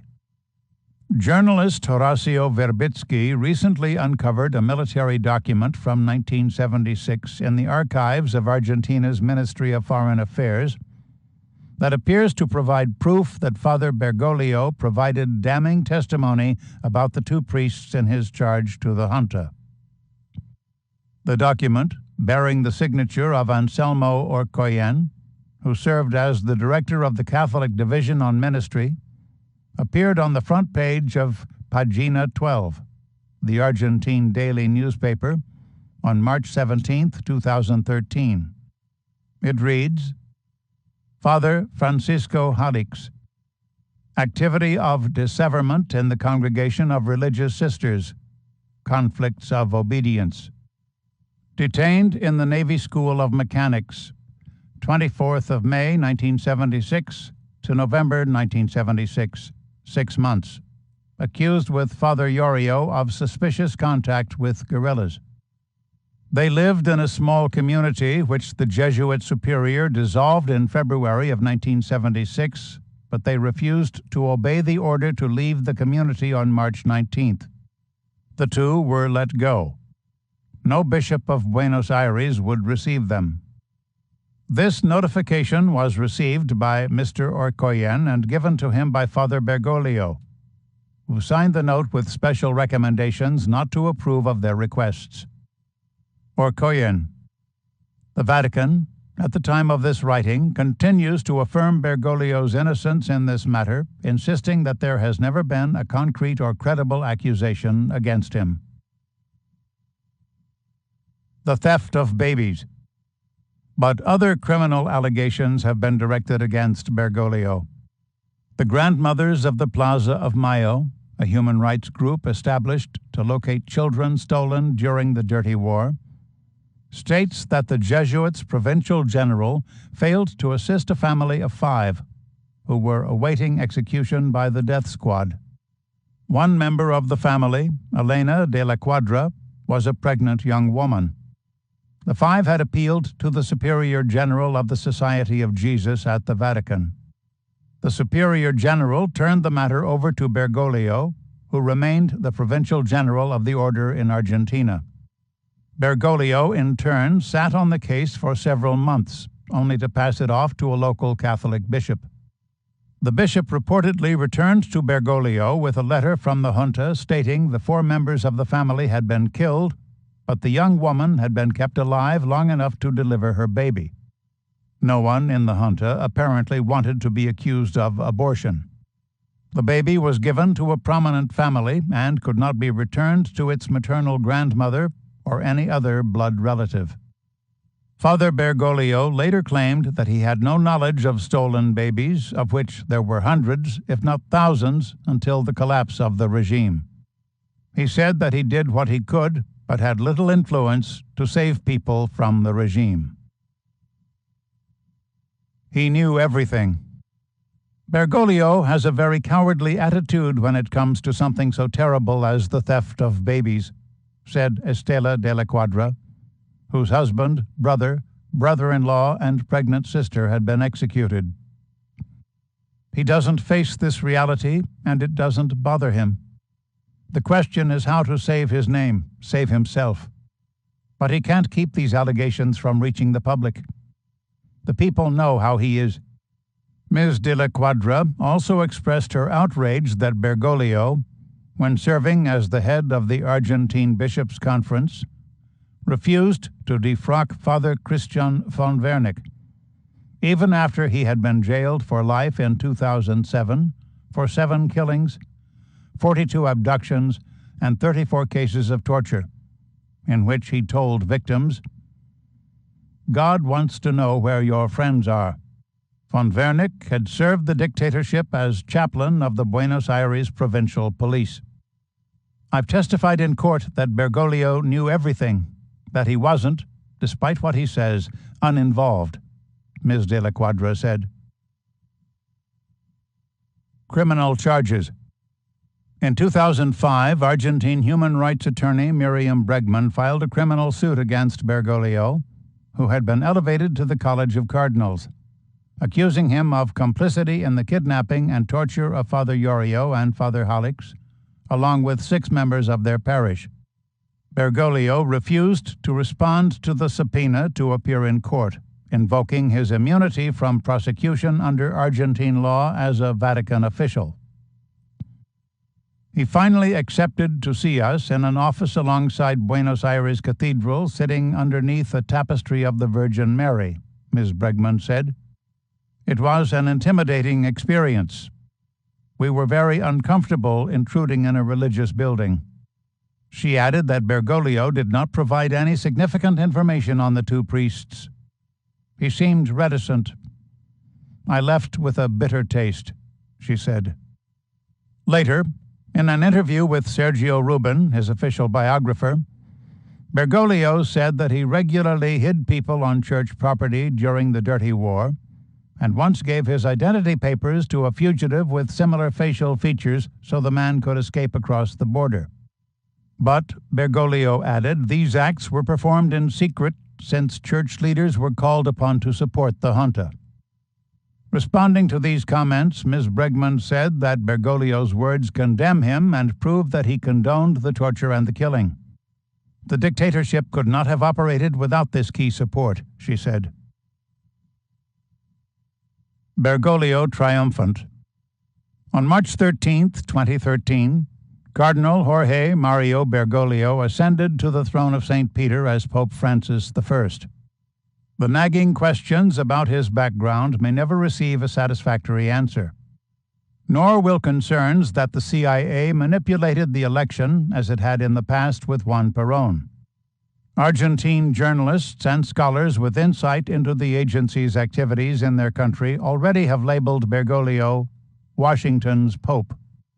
Certainly, the new pontiff upheld the interests of General Jorge Videla and Admiral Emilio Massera during the Dirty War and served to suppress all manifestations of liberation theology.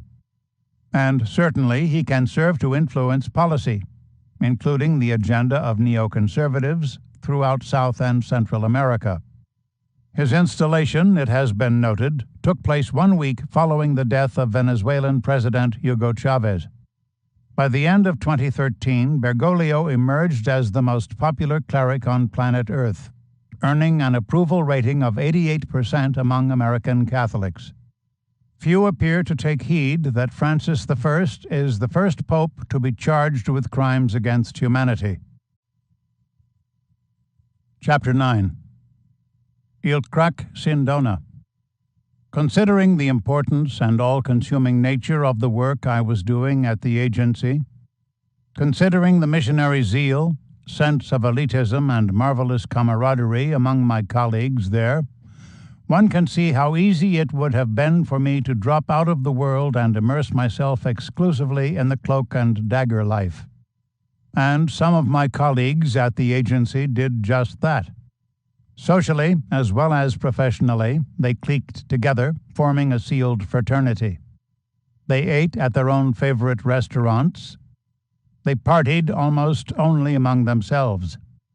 Their families drifted to each other, so their defenses did not always have to be up. In this way, they increasingly separated themselves from the ordinary world and developed a rather skewed view of that world. Their own dedicated double life became the proper norm, and they looked down on the life of the rest of the citizenry. And out of this, an inbred, distorted, elitist view of intelligence that held it to be above the normal processes of society, with its own rationale and justification, beyond the restraints of the Constitution, which applied to everything and everyone else. Former CIA Director William Colby, 1978. Who in the U.S. chain of command was responsible for implementing and directing Gladio, Condor, and the strategy of tension? It's hard to believe that these massive operations were orchestrated by a cadre of CIA agents, elite White House personnel, and select congressional officials within a planning room in Langley, Virginia. The undertakings spanned decades and required an ongoing funding of fresh billions from the drug trade and other illicit sources. Moreover, mounting evidence shows that the agency often acted without any input from the executive or legislative branches of the government. After 1948, Congress and the White House remained in the dark about most developments within the agency, including Gladio operations. During the 1950s, the Eisenhower administration directed the CIA to undertake covert activities in Iran, 1953, Guatemala, 1954, and Indonesia, 1957. But even these missions were conducted without consultation with any congressional subcommittee on intelligence. Congress was briefed in advance of the 1961 Bay of Pigs invasion and several clandestine missions in Southeast Asia during the Vietnam War. But no evidence has surfaced that either Congress or the White House sanctioned the establishment of Castle Bank and Trust, the Bank of Credit and Commercial International, BCCI, or the Nugan Hand Bank, all of which were solely owned and controlled by the CIA for money laundering purposes. In the wake of Watergate and revelations about the CIA's involvement in the toppling of the government of Salvador Allende in Chile, Congress passed the Foreign Assistance Hughes-Ryan Act in 1974, which stipulated that the President must be personally informed of all covert operations and must endorse a finding that such operations are necessary for national security. The Church Committee. Despite this legislation, the CIA continued to engage in subversive undertakings, including the shipment of arms to the rebels in Angola and to the Kurds in northern Iraq. When news of such undertakings began to surface, the Senate established the Church Committee in 1974 to probe into the activities of the CIA. In its final report, the committee upheld the following: the overwhelming number of excesses continuing over a prolonged period of time were due in large measure to the fact that the system of checks and balances, created in our Constitution to limit abuse of governmental power, was seldom applied to the intelligence community. Guidance and regulation from outside the intelligence agencies, where it has been imposed at all, has been vague. Presidents and other senior executive officials, particularly the attorneys general, have virtually abdicated their constitutional responsibility to oversee and set standards for intelligence activity. Senior government officials generally gave the agencies broad general mandates or pressed for immediate results on pressing problems. In neither case did they provide guidance to prevent excesses, and their broad mandates and pressures themselves often resulted in excessive or improper intelligence activity.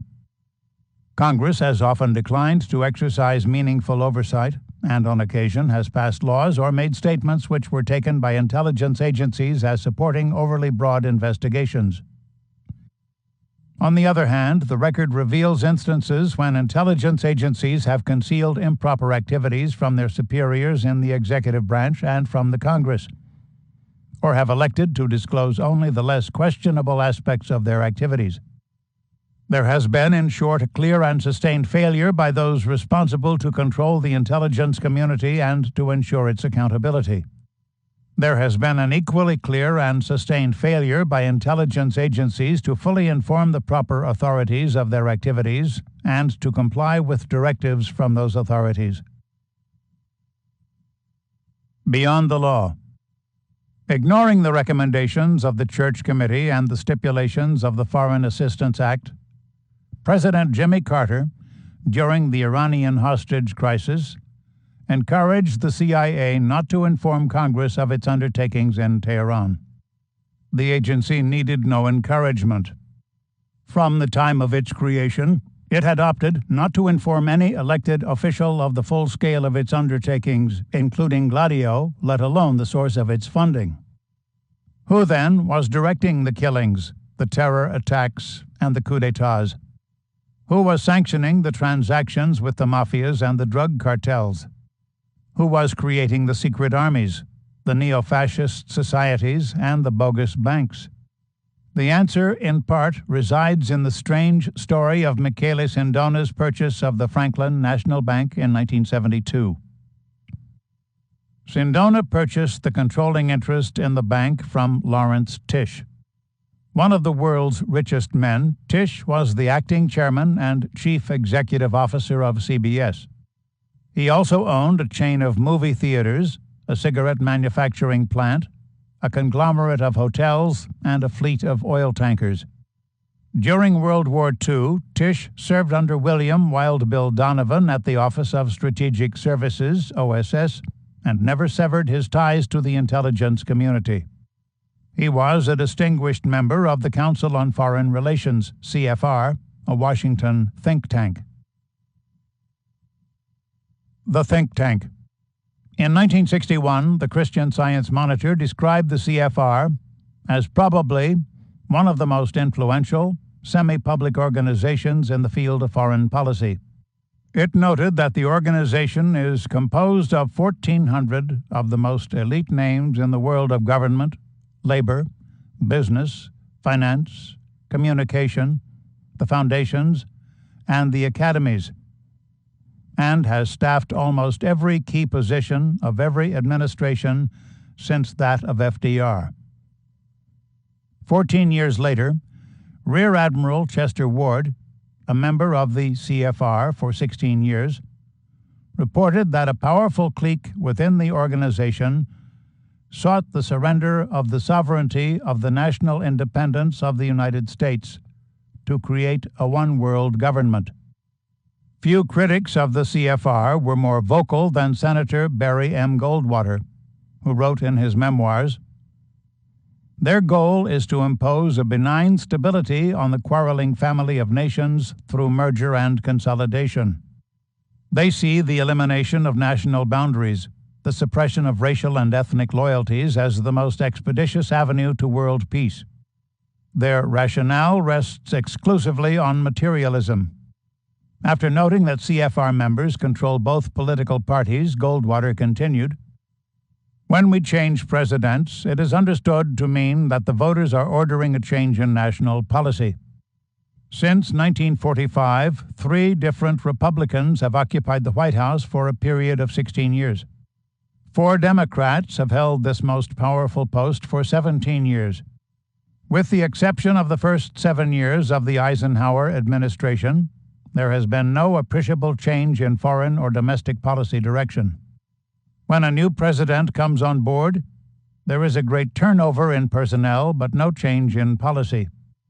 Example, during the Nixon years, Henry Kissinger, CFR member and Nelson Rockefeller's protege, was in charge of foreign policy. When Jimmy Carter was elected, Kissinger was replaced by Zbigniew Brzezinski, CFR member and David Rockefeller's protege. Spook Haven. In 1972, when Sindona purchased controlling interest in Franklin National, the CFR was a haven for spooks, spies, diplomats, military officials, and White House dignitaries. Among its members were Allen Dulles, CIA director from 1953 to 1961, William F. Buckley, CIA agent and publisher of National Review, Master CIA operatives Robert R. Bowie, Donald Gregg, and Dean R. Hinton, Katharine Graham, CIA advisor and the publisher of The Washington Post, Edward Martin, former OSS Deputy Chief of Staff and U.S. Ambassador to Argentina from 1964 to 1968, Henry Sturgis Morgan, OSS officer and co-founder of Morgan Stanley, Jacob D. Beam, CIA agent and U.S. Ambassador to the USSR from 1969 to 1973. General Lyman Lemnitzer, Supreme Allied Commander of NATO from 1963 to 1969. Dean Acheson, U.S. Secretary of State from 1949 to 1953. Henry Kissinger, U.S. National Security Advisor from 1969 to 1973. And David M. Kennedy, Sindona's business partner, who served as the U.S. Secretary of the Treasury from 1969 to 1971. Other members of the prestigious club at that time were Kingman Brewster, Jr., President of Yale from 1963 to 1977. Arthur F. Burns, Chairman of the Federal Reserve from 1970 to 1978. Navy Admiral William J. Crowe. Thomas S. Gates, U.S. Secretary of Defense from 1959 to 1961. J. Peter Grace, CEO of W.R. Grace and Chairman of Radio Free Europe. Henry A. Grunwald, Managing Editor of Time magazine. Irving Kristol, founder of Encounter, a magazine funded by the CIA. William S. Paley, Chairman of CBS from 1946 to 1983. Robert McNamara, U.S. Secretary of Defense from 1961 to 1968, and President of the World Bank from 1968 to 1981. Nelson Rockefeller, Governor of New York from 1956 to 1973, and David Rockefeller, CEO of Chase Manhattan Bank and founder of the Trilateral Commission. The list even included the names of Lyndon Baines Johnson, the 36th President of the United States, and Hubert H. Humphrey, his Vice President from 1965 to 1969. The Problem Bank. Lawrence Tisch had been widely hailed as one of the most astute businessmen in American history. Throughout his long career, he rarely made a financial blunder. But in 1972, he acquired, through his Lowe's Corporation, 21.6% of Franklin National, which was based in Franklin Square on Long Island, New York. The acquisition was quaggy from the get-go. On March 6, 1972, federal bank examiners found the bank at the brink of insolvency, with its classified and criticized loans at $211.1 million. This figure represented 11.6% of Franklin's total loans and 91.2% of its capital. Moreover, the purchase of the stock placed Tisch in a compromising position. Being the major shareholder and a member of the board of directors of both the holding company and the bank, he had improper control of Franklin's assets and activities. This rebuttable presumption triggered a Federal Reserve investigation that might have resulted in criminal charges and a stiff prison sentence. As soon as the investigation got underway, Sindona appeared at Franklin on July 20, 1972, with hat in hand, offering Tisch $40 a share, $8 above the market value. Sindona was not a second-class mobster, but a world-renowned financier who would not buy a pig in a poke. Yet, at the time of the purchase, Franklin was posting a loss of $7.2 million and had been classified as a problem bank by the Office of the Currency. Why did Sindona suddenly show up with the offer? Why would Sindona take such a massive financial risk for an institution on the verge of collapse? And why was he willing to pay so much more than the bank shares were worth? Conspiracy theory. Some writers have speculated that the deal may have been triggered by the animosity between Arthur Roth, who served as the CEO of Franklin National from 1946 to 1968, and David Rockefeller, the CEO of Chase Manhattan Bank, and New York Governor Nelson Rockefeller. Roth testified that he ran into trouble with the Rockefeller brothers when he sought to establish a branch office of Franklin National in New York City. He said, "Starting in 1958, I came into direct personal conflict not only with David, but with his brother Nelson. And this went on over several years. It first came into the open during hearings on the new omnibus banking bill in Albany in February 1958. A good part of the legislature was present because we'd sent telegrams to each assemblyman and senator the night before, saying that if he wanted to learn the answer to the bank controversy, to come to the legislative chamber the following day. Arthur T. Roth compiled a huge dossier on the shady dealings of the Rockefellers and presented it to reporters when Governor Nelson Rockefeller arrived in California to campaign for the presidency. The wrath of the Rockefellers, according to this scenario, knew no bounds, and they set out to concoct a plan involving Tisch and Sindona that would result in the destruction of Franklin National. The Shadow Game. Sindona purchased the Long Island Bank through Fasco AG, his holding company. He was represented by the New York law firm of Mudge, Rose, Guthrie, and Alexander, in which President Richard Nixon and Attorney General John Mitchell had been partners. Sindona informed the Securities and Exchange Commission that he had raised the $40 million for the deal by selling his shares in La Centrale, Credito Varasino, Pachetti, and Zitropo, major industrial and financial concerns, to Roberto Calvi, chairman of Banco Ambrosiano. Tisch got his money. The Securities and Exchange Commission seemed satisfied, and the comptroller of the currency asked no questions. But nowhere can it be verified that Sindona received the $40 million from Calvi and Banco Ambrosiano, and nowhere can investigators find proof that Fasco transferred the money from any of its accounts.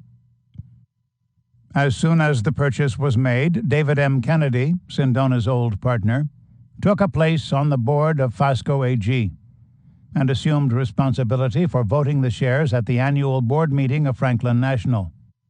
Kennedy, at that time, had left his position as President Nixon's Secretary of the Treasury to become the U.S. ambassador to NATO. One of the highest-ranking federal officials was a principal player in the new shadow game. Bagging the broadcaster. When the deal was announced, Jack Began, a journalist for ABC in Italy, aired a report stating that concrete evidence had been established to show that Michele Sindona was involved in the heroin trade with American and Sicilian mafia families. This report should have raised enough suspicions for the U.S. regulatory agencies to disallow the transaction. But the purchase was approved without questions from any regulator.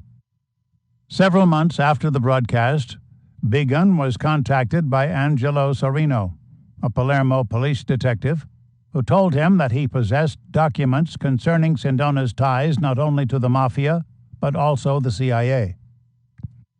Began arranged to meet Sorino on July 22, 1973. On the day of the meeting, Began was kidnapped from his office by two thugs. He appeared 2 months later in a clinic in Rome. Exhausted and frightened, Began told the police that he had been forced to fly to the United States and had been transported to several cities, including St. Louis, New Orleans, and Las Vegas, where he was grilled about the source of his story. Began said that he had pledged never to seek further information about Sindona or to follow up the story in any way. This was a pledge the journalist said that he intended to keep. Thinking that Began's story was fishy, an Italian magistrate charged him for simulating a crime and ordered a full-scale investigation. The authorities ultimately gathered enough evidence to support Began's story. Unfortunately, they were unable to question Angelo Sorino. The detective had been shot to death, mafia-style, on a street in Palermo in January 1974. Unletter, unanswered. The only questions came from Arthur Roth. In an open letter dated July 18, 1972, which he sent to the regulatory agencies and national newspapers, including the New York Times, Roth, who remained a minority Franklin shareholder, wrote the following to Lawrence Tisch. The newspapers of July 13, 1972, reported Lowe's Corporation, of which you are its chief executive officer, sale of 1 million shares of stock of Franklin New York Corporation for $40 million. The sale was to a company controlled by Michele Sindona of Milan, Italy. Your sale of this stock raises some serious questions for the stockholders and depositors of the Franklin National Bank. 1. Do you know enough about Michele Sindona to unconditionally recommend him as a person who will be good for the bank? 2. Will there be a full disclosure of his finances, his backers, and detailed biographies? 3. Why would he pay $40 a share for stock that is currently selling for $32, having run up from $28 per share apparently as a result of rumors of this sale? 4. What are his intentions regarding additional purchases, and what role will he play in the operation of the bank? Tisch never responded to the letter. Neither did the regulatory agencies. Arthur F. Burns, chairman of the Federal Reserve, opted to turn a blind eye to the transaction, as did Peter G. Peterson, the Secretary of Commerce, and CIA directors Richard Helms and James Schlesinger. All four men, along with Tisch and David Kennedy, were prominent members of the Council on Foreign Relations. The Trilateral Commission. If the situation was being manipulated by the CFR, the puppeteers most probably were the elite group within the organization who formed the Trilateral Commission in 1973. David Rockefeller became the chairman of the new commission, which openly sought to create a new world order controlled by multinational corporations and banks. During Operation Condor, Rockefeller traveled throughout South America, telling the newly installed dictators how to run their governments. The effects of his visits south of the border were crystallized in Chile, where in 1976, the military regime under General Augusto Pinochet ignored international condemnation and the congressional cutoff of American aid due to its terrorist activities, thanks to $927 million in loans from Chase Manhattan, Citibank, Morgan Guaranty Trust, and other U.S. banks. The Trilateral Commission, in effect, had made American bankers a higher authority than the elected representatives of the American people. The financial nightmare. In keeping with Gladio's game plan, Sindona's purchase of Franklin National created a financial nightmare. By April 1974, less than 2 years after the acquisition, the bank was in a tailspin, announcing a net operating income of 2 cents a share for the first quarter, compared to the previous year's 68 cents a share. But even this report had been falsified. The reality was that Franklin had suffered a $40 million loss and the bleeding still needed to be clamped. By August, the Federal Reserve, knowing that Franklin was on the brink of collapse, granted the ailing institution unlimited access to federal funds. One of the most bewildering questions in the sordid saga of Franklin National remains the rationale behind the Federal Reserve's decision to shell out hundreds of millions to the Sindona Bank. Surely the Fed officials knew that the bank could not survive. Warning notices about Franklin's terminal condition had been issued by Morgan Guaranty Trust and a host of other international financial institutions. But the money kept pouring into Franklin until the Long Island Bank finally collapsed on October 8, 1974. By that time, the Fed had shelled out $2 billion to Franklin without any hope of recovery. It was the largest bank failure in American history at that time and the first since the Great Depression. The Fall Guys. In 1975, Peter Shattuck, the former executive vice chairman of the bank's international division, pled guilty to fraud. He was sentenced to 3 years' imprisonment and fined $20,000. Following their 1979 trial in the Federal District Court of New York, Paul Luftig, the bank's former president and chief administrative officer, and J. Michael Carter, a former senior vice president, were convicted of falsifying financial records. They ended up serving a year at the Allenwood Federal Prison Camp in Pennsylvania. But no charges were raised against David M. Kennedy, who remained the pivotal player in the plot.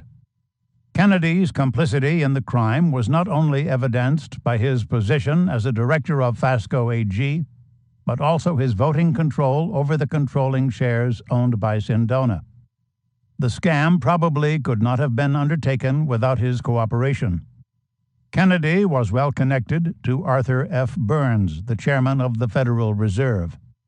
Both Kennedy and Burns were key appointees of the Nixon administration, and both were prominent members of the CFR and the Trilateral Commission. Kennedy was also closely tied to James E. Smith, the comptroller of the currency, who neglected to conduct the legally mandated inspections of Franklin after Sindona acquired it, and approved Franklin's overseas expansion even when the bank was in dire straits. For many years, Smith had served as Kennedy's Undersecretary of the Treasury. Banca Privata collapse. Throughout 1974, the crack within the Sindona overseas operations continued to widen into a cleft. Having raided the assets of Banca Privata Finanziaria and Banca Unione, Italy's national union bank, which he purchased with the Vatican in 1970, Sindona merged the two firms into a new financial institution called Banca Privata. The two large holes now became a massive crater that even the most myopic bank examiner in Milan could not ignore. By July 1974, Sindona's new institution displayed a loss of 200 billion lire. Somehow, Sindona managed to convince the directors of Banca di Roma to sink $200 million into Banca Privata. The Sicilian obviously possessed a silver tongue, because even a second-rate accountant would have been aware that Sindona's financial empire was about to tumble. The ill-advised loan, no doubt, was due to his position in the Vatican and his powerful American associates. By September 1974, less than 3 months after its creation, Banca Privata went into compulsory liquidation with losses over $300 million, causing Banca di Roma to teeter on the brink of bankruptcy. The loss to Holy Mother Church, according to Swiss estimates, was in the range of $1 billion. But such estimates failed to take into account the massive amounts of drug money flowing into the Vatican's coffers from the drug trade. Nor did they realize that the massive disappearance of funds was necessary to further the strategy of tension and the cause of Gladio. After the collapse of Banca Privata and Franklin National, the sound of Sindona's falling financial institutions reverberated throughout Europe. In a matter of weeks, Bankhaus Wolf of Hamburg, Bankhaus Herstatt of Cologne, and Amincor Bank of Zurich lay in financial ruins. Untold billions fell through a massive crater that became known in the Italian press as Il Crack Sindona. The Midnight Call. Shortly after the stroke of midnight on October 4, 1974, Licio Gelli made a call to Sindona, who was staying at a chalet in Switzerland, to inform him that the Italian government was preparing 2 warrants for his arrest. One for a false 1971 balance sheet, and the other for filing a fraudulent statement of bankruptcy. "Leave Switzerland before they notify Interpol," Gelli said. "Get out of there so they can't extradite you. If you don't, our enemies will torture you. They may even kill you. It is very dangerous, Michele. Things have changed." Things indeed had changed. Throughout Europe, prominent bankers had lost a fortune thanks to Sindona's financial shenanigans, and were now demanding the arrest of the Pope's banker. Sindona heeded Gelli's advice. He packed his bags and headed back to New York, where he could remain under the protection of the Mafia and the CIA within his luxurious suite in the discreetly elegant Hotel Pierre on Fifth Avenue. The good life. Life was good in the Big Apple. Sindona's daughter, son-in-law, and 2 granddaughters moved in with him. Every night they dined at the Café Pierre on the ground floor of the Hotel Pierre, where chefs prepared special dishes for the honored guest.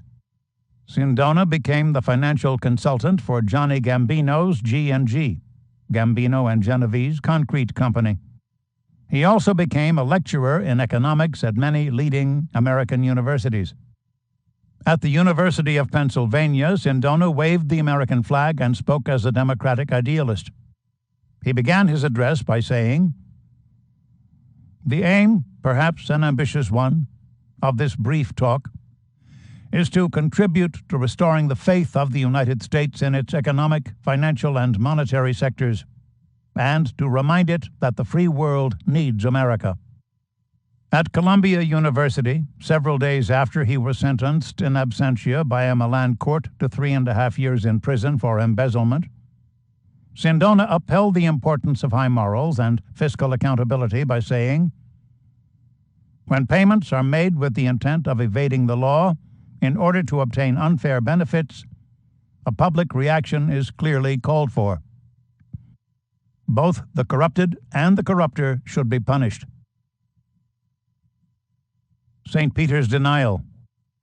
Sindona may have been an honored guest at Ivy League institutions and private social clubs in Little Italy, but the bronze doors to the Holy See were closed to him. As Italian investigators uncovered the Vatican's ties to Banca Privata, Pope Paul VI became an object of scorn and derision. Stories appeared in the press claiming the Holy Father had lost up to $1 billion because of his clandestine deals with Sindona. On the left of the theological spectrum, the Jesuits attacked the Pope for his interference in Italian politics and the placement of the Church's future in the hands of the devil. On the right, Tridentan conservatives, including French Archbishop Marcel Lefebvre, demanded Paul VI's abdication. The Traditionalist, a Catholic weekly newspaper, after publishing a detailed account of the Sindona affair in February 1975, called the Pope a traitor to the Church. Archbishop Marcinkus was forced to submit to the indignity of intensive questioning by Italian officials about his transactions with Sindona on a personal basis and as a representative of the Vatican. The Archbishop performed as expected. In April 1973, he had told U.S. investigators, "Michele and I are very good friends. We've known each other for many years." 2 years later, when questioned by the Italian magazine L'Espresso, Marcinkus said, "The truth is that I don't know Sindona. How can I have lost money because of him?"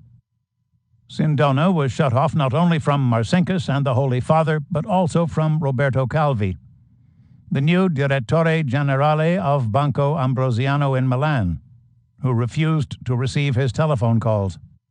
What's more, Calvi and Marcinkus advanced Sindona's scheme of raiding the assets of the Milan Bank by setting up a string of shell companies as unofficial subsidiaries of the Roman Catholic Church in Panama and the Bahamas. These companies began to receive massive loans from Banco Ambrosiano in Milan and Banco Ambrosiano Holding in Luxembourg. Such investment seemed secure since the Church was the rock against which the gates of hell could not prevail. As an added insult to their former mentor, Calvi and Marcinkus removed Sindona's name as a director of Cisalpine, the Nassau Financial Front, which now became known as Banco Ambrosiano Overseas. The Purple Funk. Pope Paul VI fell into a purple funk. His behavior became erratic. He spoke with his confidants about the possibility of resigning. Before he would agree to set aside his tiara, the Pope said that he would have to make amends for the financial loss he had caused Holy Mother Church. He wished to retain the right to name his successor, and he requested the abolition of the 400-year-old decree that prohibited popes from selling their sanctified positions as vicars of Christ to the highest bidders among the College of Cardinals. This return to the time-honored practice of simony would permit Paul VI to raise a fortune for the Church, the fortune he had lost thanks to his dealings with Sindona and the Mafia. The Holy Father complained of lack of sleep. He wandered through the corridors of the papal apartments in the Apostolic Palace in the wee small hours of the morning, often complaining to guards and attendants of an ominous presence within the Holy See. "The smoke of Satan has entered the Church," he said. "It is all around the altar." Extradition hearing. On September 7, 1976, the United States, acting on behalf of the Republic of Italy, initiated an extradition proceeding against Sindona in the District Court for the Southern District of New York. Distinguished individuals appeared in court to plead on Sindona's behalf. Carmelo Spagnuolo, president of the Supreme Court in Rome, swore that the charges against Sindona were part of a communist plot to undermine leading industrialists of Italy. He claimed that left-wing extremists within Italy's judiciary had concocted a plot and that Sindona, a great protector of the working class, would be killed as soon as he arrived on Italian soil. Few in the courtroom were aware that Spagnuolo was a leading member of P2. It was small wonder, therefore, that the testimony of the Italian judge was supported by Licio Gelli, who, in a signed affidavit to the court, said, "The communists' hatred of Michele Sindona is due to the fact that he is an anti-communist and that he has always been favorable to the free enterprise system in a democratic Italy." Although Judge Thomas P. Grisa held Sindona extraditable, the Sicilian Don prevailed with an appeal that claimed his case fell within the ambit of Article 6, Section 1 of the Treaty on Extradition between the United States of America and Italy, 26 U.S.T. 493 TIAS 8052, which bars extradition when the person whose surrender is sought is being proceeded against or had been tried and discharged or punished in the territory of the requested party for the offense for which his extradition is requested. By the time the appeal was granted, Sindona was facing similar charges of fraudulent bankruptcy in the United States, creating a situation in which extradition according to his lawyers, would place him in double jeopardy. There will be blood. While Sindona remained free due to this bizarre interpretation of habeas corpus, the Italian government continued to press for his arrest. This pressure prompted the Pope's banker to initiate action against his adversaries, including Giorgio Ambrosoli, the Italian lawyer who served as the liquidator of Banca Privata Italiana. In 1979, Ambrosoli began to provide damning evidence about Sindona's role in the collapse of Franklin National to John Kenney, a prosecutor with the U.S. Department of Justice. The evidence included transcripts that proved Sindona had pilfered funds from his Italian banks to purchase the shares from Tisch. In addition, Ambrosoli obtained checks and documents from Giorgio Giuliano, deputy superintendent of the Palermo Police Department, which showed that Sindona was laundering heroin profits through the IOR and Amincor, his Swiss bank, for the Gambino Inzerillo Spatola crime syndicate. He also had secured information from Lieutenant Colonel Antonio Varisco, who was investigating P2 concerning Sindona's close relationship with Licio Gelli. On July 11, 1979, only hours after conferring with Kenney, Ambrosoli was shot and killed in Rome after parking his car in front of his apartment.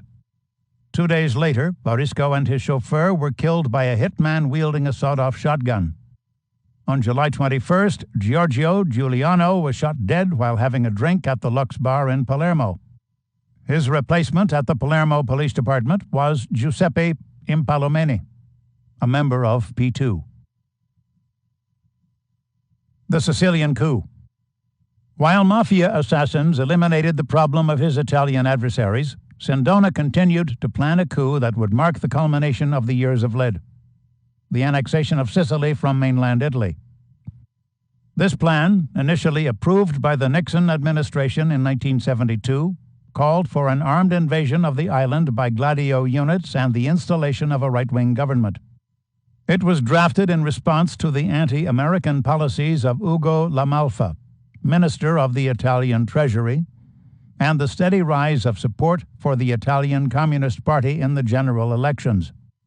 John McCaffrey, the Hambros representative in Italy and the chief of the European resistance movement for Europe during World War II, teamed up with Sindona and Graham Martin, the U.S. ambassador to Italy, to become one of the principal planners of the coup.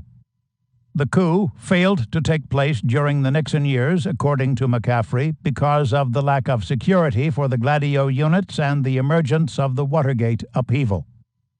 But plans for the coup were revived after Aldo Moro, Italy's prime minister, announced his intent to create a new Italian coalition government of communists, socialists, and Christian Democrats. The notion of such a coalition prompted Sindona to meet with Dr. Joseph Micheli Crimi, the chief surgeon for the Palermo Police Department, a prominent P2 member, and a CIA operative, and Rear Admiral Max K. Morris, a prominent naval intelligence official. Admiral Morris advanced the notion of the coup with Admiral Stansfield Turner, the CIA director, and preliminary plans got underway. An American aircraft carrier was deployed off the coast of Sicily with a ship full of soldiers ready to provide military assistance. The ship allegedly was placed under the command of Count Edgardo Sogno, a World War II resistance hero with a long record of involvement in American-backed coup attempts. The Admiral's Letter. Sometime in June 1979, Michele Sindona, Johnny Gambino, and Rosario Spatola met in a room at the Conca d'Oro Motel in Staten Island. Sindona disclosed his plan to liberate Sicily from the mainland. He informed them that Dr. Micheli Crimi had generals in the Italian army drawing up maps of the military bases that must be taken over. The U.S. military has authorized me to do this, he told them. They will not participate in the coup, but there will be a fleet off the coast of Sicily. After we have taken over, they will enter the island to help restore order and protect us from Italy. For proof of U.S. involvement, Sindona produced a letter from Admiral Morris. See? It is true, he told the American mobsters. We can do this. But I need 200 more men, more guns. If you help, I will grant all mafiosi amnesty for crimes committed before the coup." Rosario Spatola kissed Sindona's hand, a Sicilian gesture of respect. The plan was ingenious. The Gambino capos would cooperate. What greater catastrophe could the combined forces of Gladio, the Mafia, and the Vatican inflict upon Italy for its concessions to communism than the breakaway of one of its most important provinces as a separate state? Closing time. But it was too late for Sindona to realize his dream of an independent Sicily. In August 1976, Carlo Bordoni, his right-hand man, was arrested in Caracas at the request of the U.S. Justice Department for his role in the collapse of Franklin National. From his cell, Bordoni granted interviews to Italian journalists in which he spoke of the machinations of the Sindona Syndicate, including the ties to the Vatican and the CIA. In January 1977, Mario Barone, whom Sindona appointed to head Banca Privata, spoke of the list of 500 that Sindona kept in a safety deposit box. This list, according to Barone, contained the names of 500 politicians, industrialists, and mafiosi involved in Operation Gladio and the smuggling of hot money out of Italy. The walls were closing in on Sindona. The federal officials left Bordoni in the filthy cell in Venezuela 3 years before extraditing him to the United States in June 1979. By this time, Bordoni was willing to spill his guts in court. The trial date for Sindona was set for September 10th. But St. Peter's banker was not terribly worried. He believed he would be protected by the U.S. intelligence officials he had served so long and so well. After all, his only crime was to make the world safe for democracy by opening the floodgates of black funds. Few men could have done more. On the morning of August 2nd, Sindona walked out of his luxurious suite in the Hotel Pierre and disappeared. Chapter 10. High Times, New Crimes. Most well-developed heroin networks very quickly moved towards a complementation of interests between the narcotics traffickers and corrupt elements of the enforcement agencies responsible for the suppression of the illicit drug trade. Alfred McCoy, The Politics of Heroin, 2003. Sindona's dream of an independent Sicily was shared by the CIA, not only because of its strategic location for U.S. military bases, but also because of the island's pivotal importance to the narcotics industry. By 1970, the Mafia had established hundreds of laboratories within Sicily for the refinement of heroin. One was an orange-roofed stucco villa on the Via Messina Marina. Another was a decrepit storefront near Brancaccio. The capos no longer needed the services of the Corsicans. They had established their own connections to the drug lords of Southeast Asia and had obtained the services of talented French scientists.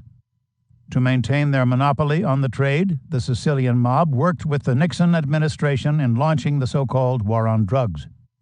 The war resulted in raids by Interpol on Corsican laboratories throughout the French Riviera, eradicating the only source of competition. Business was booming. By 1971, there were more than 500,000 heroin addicts in the United States, producing a cash flow of $12 billion. On a government survey, 3,054,000 Americans admitted to using heroin at least once. Down at the morgue, where people don't lie, the numbers told a different story. 41% of the drug-related deaths were now linked to heroin. Southeast Asia remained the main source of opium. From Laos alone, over a ton of opium arrived every month in Saigon on C-47 military transport planes that had been provided by the CIA to Lieutenant General Vang Pao of the Royal Lao Army. So much opium was flowing into Saigon that 30% of the American servicemen in Vietnam became heroin addicts. Some of this same heroin was smuggled into the United States in body bags containing dead soldiers. When DEA agent Michael Levine attempted to bust this operation, he was warned off by his superiors, since such action could result in the exposure of the supply line from Longtieng. Cash from the network continued to be deposited by the mob in parochial banks throughout Italy. From these financial firms, including Banco Ambrosiano, the money flowed into the IOR, which continued to collect its 15% processing fee, before the funds were transferred to privately held mob accounts in Switzerland, Liechtenstein, Luxembourg, and the Bahamas. But this system was not equipped to handle the billions generated from the heroin trade throughout the world. And so, a host of new laundries were established by the CIA. Castle Bank and Trust. One of the first of these operations was Castle Bank and Trust, which was established in the Cayman Islands by the ubiquitous Paul E. Hallowell in 1962. This bank, according to Penny Lernoux, author of In Banks We Trust, formed a bridge between the poppy fields of Thailand and organized crime in the United States, while Hallowell retained his dual role as CIA paymaster, from off-the-record accounts, and mobster's counselor. Hallowell organized an entire Caribbean banking circuit and numerous Panamanian shell companies. He continued to operate Sea Supply and became Thai consul in Miami, operating out of the American Bankers Insurance Building. Ever industrious, Hallowell also served as legal counsel to Meyer Lansky's protege Santo Traficante and as an advisor to Lyndon Johnson. The Cayman Islands represented the ideal place for Hallowell's offshore banking company. A nation of 13,500 residents and 14,000 telex numbers for banks, sometimes no more than tiny offices, the Caymans offered banks a degree of secrecy that matched that of Switzerland, Luxembourg, and Liechtenstein. Within a decade, Castle Bank was joined in the Caymans by a branch of Nugan Hand Bank and the World Finance Corporation. All three dealt with the CIA, the Vatican, and mob boss Santo Traficante. The CIA Casino. Initially, the funding for the Castle Bank came from the International Diversified Corporation, a CIA-controlled Panamanian holding company that had been set up by CIA operative Wallace Groves. A convicted felon who had served 2 years in prison for selling worthless stock, the agency had assigned Groves such tasks as organizing coups, funding political parties, and cleaning dirty money.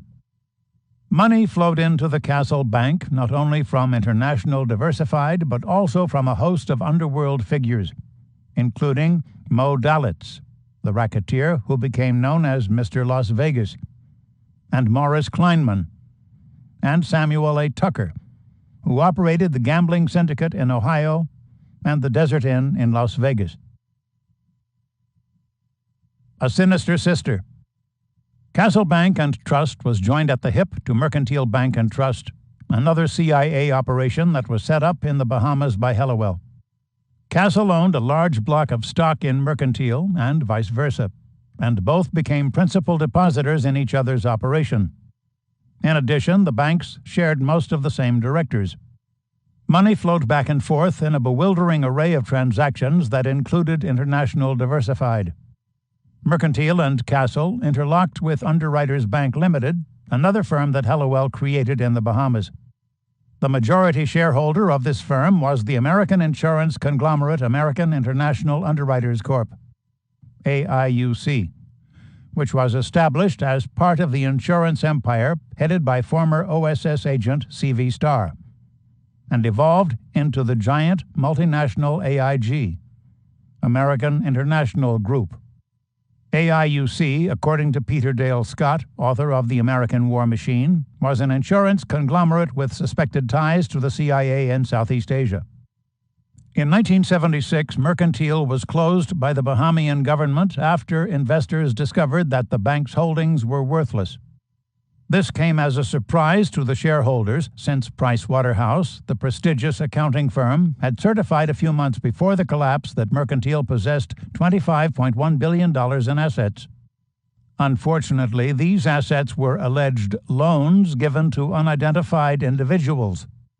The money vanished into the agency's black hole. The black hole. In 1977, the IRS launched an investigation into the affairs of the Castle Bank that became known as Project Haven.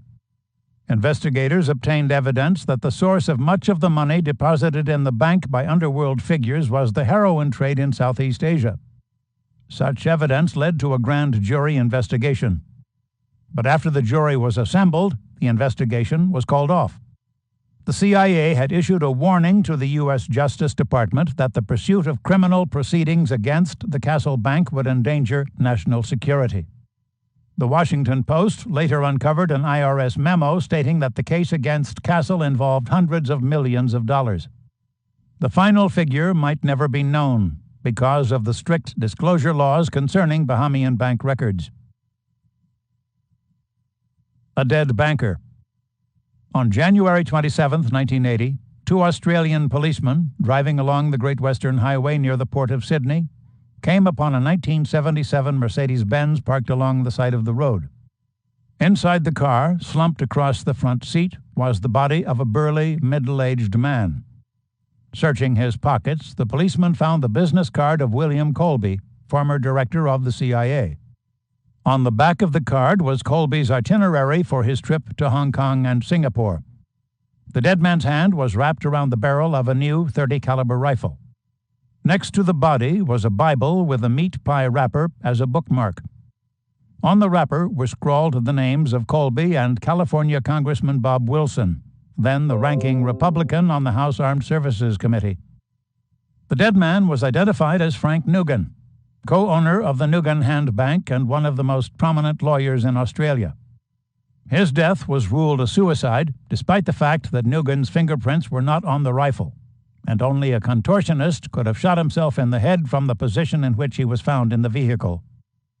When Nugan's partner, Michael Hand, a former Green Beret who had served in Vietnam, learned of the death, he rushed back to Sydney from a business trip in London and began shredding enough of the bank's documents to fill a small cottage.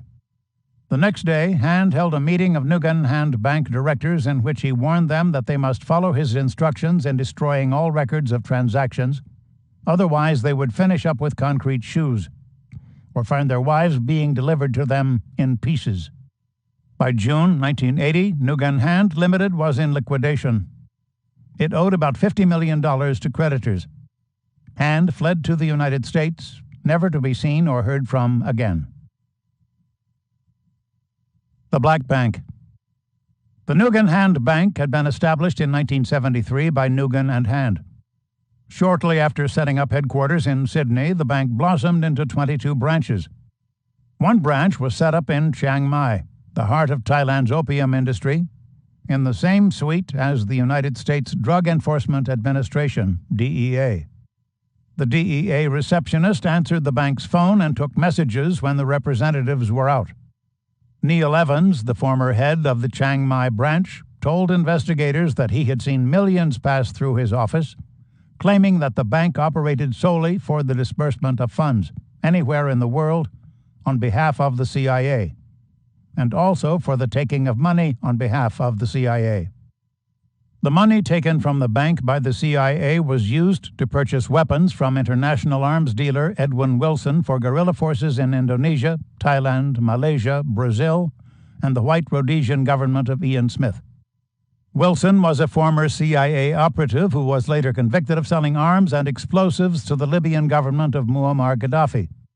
Funds were also shelled out to undermine the liberal government of Prime Minister Gough Whitlam, who had pulled Australian troops out of Vietnam and condemned the bombing of Hanoi. These actions were orchestrated by Theodore Shackley, the CIA's Deputy Director of Operations. After Whitlam was removed from office by John Kerr, Australia's Governor-General, in 1975, the Black Ops money flowed to Italy and the IOR for support of the Christian Democrats. The bank also imported heroin into Australia from the Golden Triangle.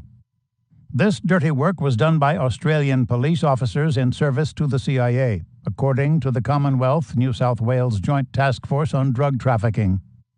In 1976, one such officer, Murray Riley, organized 5 shipments of heroin into Australia, mostly in false-bottom suitcases. For each shipment, the branches of the Nugan Hand were used to transfer the purchase money from Sydney to Hong Kong. Over 100 pounds of heroin was involved in each importation, and much of this was eventually shipped from Hong Kong to the United States. Riley was also involved in 2 heroin importations in July and September 1977.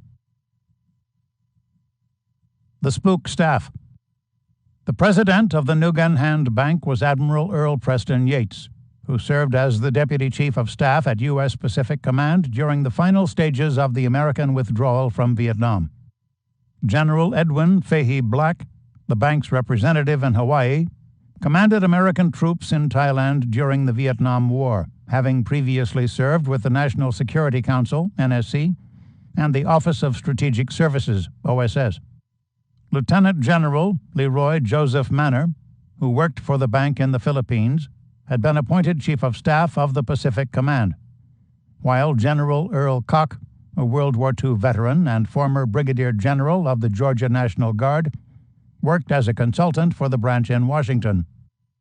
The board of directors and administrative staff members of Nugan Hand represented a who's who of prominent CIA officials.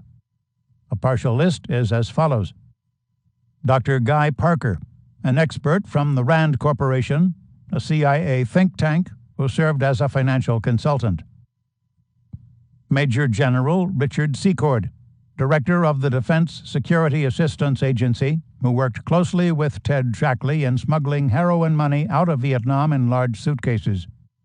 The money was stored in a bank account that was accessible only to Secord, Shackley, and CIA agent Thomas G. Clines. Walter McDonald, retired CIA Deputy Director and head of the Annapolis branch. Dale Holmgreen, former chairman of the CIA's Civil Air Transport and manager of the Taiwan branch. Theodore Shackley, former CIA Deputy Director for Clandestine Operations. Richard L. Armitage, special consultant to the Pentagon in Thailand, who oversaw the transfer of heroin profits from Indonesia to Shackley's account in Tehran, Iran. Patry Loomis, former CIA advisor to the Provincial Reconnaissance Unit in Vietnam. Robert Red Jansen, former CIA station chief in Bangkok, who represented Nugan Hand in Thailand. The man nobody knew. William Colby served as legal counsel. After organizing the Gladio unit in Scandinavia, he was dispatched by the agency to Rome, where he worked with the Vatican in thwarting the growth of the Italian Communist Party. His budget for black ops in Italy was $25 million a year. Colby was the ultimate Vatican insider. He became keenly aware of the not-so-holy ghosts within the Holy See. He once famously remarked that the global intelligence services maintained by the Vatican left the CIA in the shade. As the commander of the CIA station in Saigon, Colby ran intelligence operations during the Vietnam War, including Operation Phoenix, a Stalin-like program that resulted in the assassination of an estimated 40,000 South Vietnamese civilians who were suspected of collaborating with the Viet Cong. From September 1973 to January 1976, he served as the director of the CIA.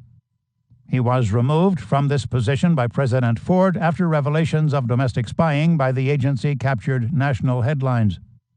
4 years later, his business card was found in Frank Nugan's pocket. No doubt Colby, who was deeply involved with Gladio, realized the need to establish a new laundry for drug money in Australia. The worldwide demand for heroin had surpassed the wildest dreams of Lucky Luciano. New heroin laboratories had sprung up in Burma, Thailand, and Laos to produce the paste that was shipped on to Hong Kong and Palermo for further refinement. The annual income from the 40% tax, which Shan United Army Commander Kun Sa imposed on the 10 to 20 laboratories along the Thai-Burma border in northern Burma, amounted to $200 million a year. A spook's spook. Throughout his career, Colby remained loyal to the Vatican. Like so many of his fellow spooks, he was a member of the Sovereign Military Order of Malta, SMOM, and held clandestine meetings with fellow knight Jelly. Colby also had strong ties to the Mafia. After the shutdown of Nugan Hand, he worked with members of the Giannini crime family to set up Household International in Chicago, another CIA financial front. Household conducted ongoing business with the gangster-infiltrated First National Bank of Cicero and the Vatican-controlled Continental Bank, both of which are now defunct.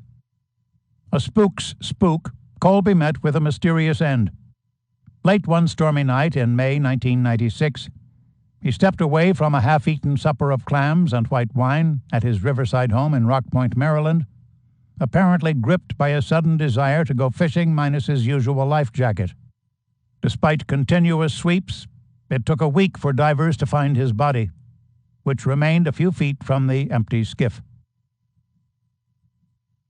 The drug bust. By 1978, the Nugan Hand Bank was doing billions in business, but all things must come to an end. Within a year, the operation came to a screeching halt, due in part to the delayed repercussion from the fall of Saigon on April 30th, 1975. Once the major gateway to the world market for Laotian heroin laboratories, Saigon now became a dead end for Southeast Asia's drug traffic, thanks to the anti-drug policies of the Viet Cong. Crude opium still crossed the border from Laos to service the city's declining addict population, but choice number 4 heroin was no longer available. The syndicates that had produced the high-grade product moved to markets in Europe and the United States. Other factors contributed to the bank's cash flow problems as well. Between 1978 and 1980, the Golden Triangle was hit with 2 severe droughts. The droughts were followed by 2 seasons of intense monsoon rains, which reduced the region's opium production to a record low. The usual 600-ton opium harvests were cut to 160 tons in 1978 and 240 tons in 1979. The natural catastrophes were accompanied by concerted efforts by the Burmese and Thai governments to eradicate poppy production, necessitated by the fact that opium remained the main source of revenue for the Shan guerrilla armies. From 1976 to 1979, the Burmese army destroyed 4 major heroin laboratories near the Thai border, netting impressive quantities of precursor chemicals. A turning point. A turning point had been reached. Southeast Asia could no longer remain the main source of heroin revenue for Gladio. New poppy fields had to be planted in countries that possessed the proper climate and terrain, cool plateaus above 500 feet. There, the plants would grow rapidly and propagate easily, and the real work came with the harvesting. The poppy heads had to be scraped as soon as the petals fell off, causing the plants to ooze sticky sap that was squeezed into banana leaves. Such intensive work required not only a slave labor force, but a strong-arm government that could benefit from the production of narcotics. Before the outbreak of the Vietnam War, Turkey was an important source of opium in Europe and the United States. But in 1967, the Turkish government announced its plans to abolish opium production. Within a matter of months, the number of Turkish provinces producing poppies declined from 21 to 4. The total ban was imposed in 1972. The elite CIA and U.S. State Department officials in charge of Operation Gladio were at their wits' end. The threat of communism had not been eradicated. The world was still not safe for democracy. The need for black operations was intensifying not only in Italy and South America, but also in the Middle East. With the setbacks in Southeast Asia, the source of funding for the creation of the New World Order was in jeopardy. In August 1978, when it seemed that matters couldn't get any worse, Pope Paul VI suffered a massive heart attack and died at Castel Gandolfo, and his successor, Albini Luciani, who called himself John Paul I, issued a call for reform. Chapter 11. A Papal Problem. I chose the same names as my beloved predecessor, John Paul I. Indeed, as soon as he announced to the Sacred College on August 26, 1978, that he wished to be called John Paul I, such a double name being unprecedented in the history of the papacy, I saw in it a clear presage of grace for the new pontificate. Since that pontificate lasted barely 33 days, it falls to me not only to continue it, but in a certain sense to take it up again at the same starting point. This is confirmed by my choice of these 2 names: Pope John Paul II, Redemptor Hominis, March 4, 1979. Before his death, Pope Paul VI decided to put to task the College of Cardinals by making the process of electing his successor as grueling as possible. Knowing that previous conclaves had been bugged, he left instructions that all cardinal electors swear a solemn oath not to divulge the results of the balloting to any outside source, or to discuss the results with other princes of the Church. Swiss guards were placed outside every entrance and beneath every window, just in case one of the septuagenarian cardinals attempted to escape from a high tower. Within the Sistine Chapel, where the conclave was held, the cardinals, who were accustomed to living in regal splendor within luxurious apartments, were confined to single cells without any amenities. Before entering the cells, the cardinals were searched by guards for bugging devices or other means of communication, including pencils and notepads. The cells have no toilets and no running water, Cardinal Giuseppe Siri complained to an attendant. It is impossible to live any longer under these conditions. The strange little fellow. At the start of the conclave, on August 25, 1978, the 111 cardinals were marched in silence to the chapel. The presiding cardinal, the Camerlengo, took roll call and ordered the purpled prelates to kneel while beating their breasts and chanting the Latin hymn, Veni Creator Spiritus. Many within the sacred assembly were disgruntled to find that they were not treated like princes of Holy Mother Church, but prisoners in San Quentin. To make matters worse, the conclave took place in the midst of an oppressive heat wave. The temperature in Rome soared above 94 degrees. The situation within the chapel soon became unbearable, with every door locked and barred and every window boarded and sealed. Small wonder that the traditionalists and progressives came to an immediate compromise by electing Albino Luciano, a strange little fellow, as the new pope. The appearance of the smiling new pontiff on the central loggia of St. Peter's Basilica caused noted journalist and Vatican insider John Cornwell to gasp, "My God, that's Peter Sellers. They've made Peter Sellers a pope." Cardinal Cody. The conclave may not have been bugged, but it had been rigged. The CIA was fearful that the cardinals might elect Cardinal Giovanni Benelli, the Archbishop of Florence, or Cardinal Aloisio Lorscheider, the leading Catholic prelate in Brazil, as pope. Benelli, a moderate, had been so horrified by the Sindona affair that he called for the removal of Archbishop Marcinkus as the head of the Vatican Bank. Cardinal Lorscheider represented an even more odious choice since he was an advocate of liberation theology. Soon after Pope Paul suffered his first heart attack, the agency arranged for Cardinal John Cody, the Archbishop of Chicago, to travel to Poland for a meeting with Cardinal Karol Wojtyla, the Archbishop of Krakow, who had attracted the attention of the U.S. intelligence community with his strong stance against communism and his openness to the strategy of Operation Gladio.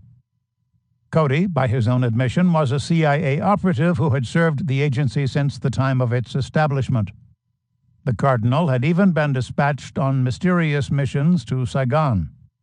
In charge of the total assets of the Roman Catholic Church in Chicago, in excess of $1 billion, Cody worked closely with David Kennedy at Continental Illinois, which held the deposits of the diocese. Through Kennedy, the cardinal developed close relationships with Michele Sindona and Archbishop Marcinkus. During the 1970s, Cody diverted millions of dollars via Kennedy's Chicago bank to Marcinkus at the IOR. Marcinkus, in turn, would channel the money to cardinals in Poland, including Wojtyla. The reason for the transfers of such large amounts of money was never adequately explained. The Dark Horse. The only ecclesiastical purpose for Cody's trip to Krakow was to cultivate Wojtyla's interest in a dark horse candidacy for the papacy. While Cody remained in Poland, Cardinal John Kroll of Philadelphia began to work the phones in support of the little-known Pole, who was not a member of the Roman Curia. Kroll was a formidable church figure with high-powered friends, including 3 former American presidents, Johnson, Nixon, and Ford.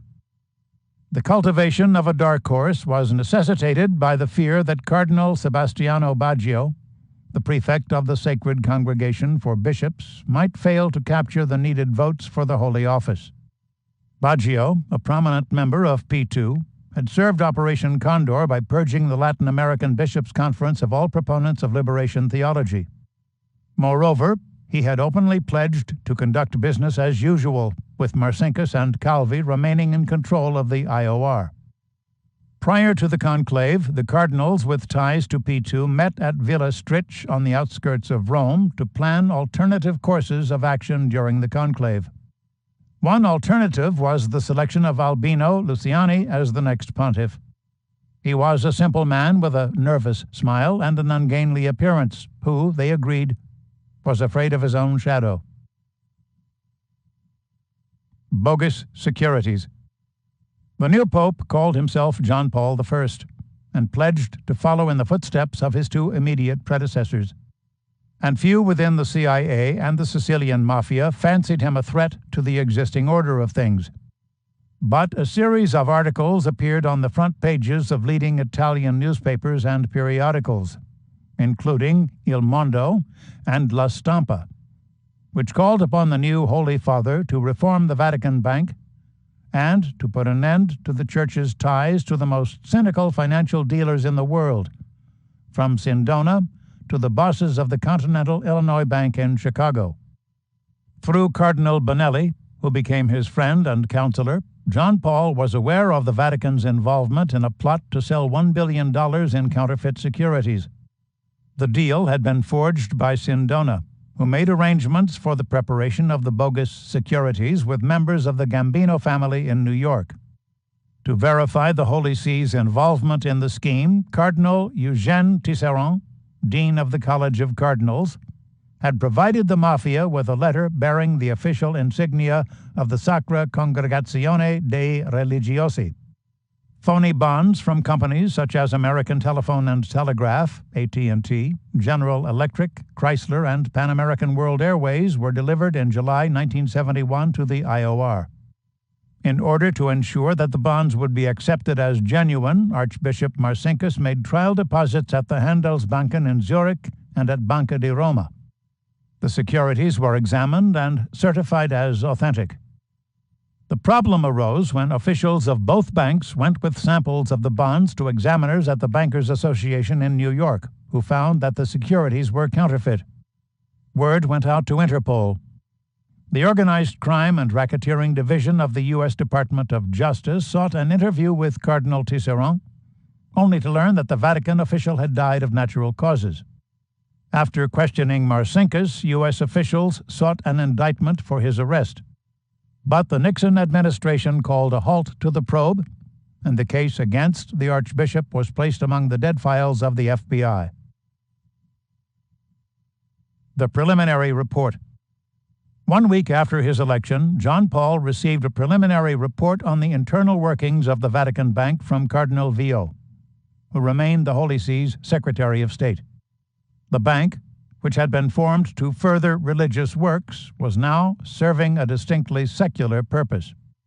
Of the 11,000 accounts within its registry, fewer than 1,650 served to further an ecclesiastical cause. The remaining 9,350 accounts served as slush funds for special friends of the Vatican, including Sindona, Calvi, Gelli, Marcinkus, and leading Sicilian mafiosi, including the made men of the Corleone, Spatola, and Incerillo families, and members of the Camorra of Naples and Milan.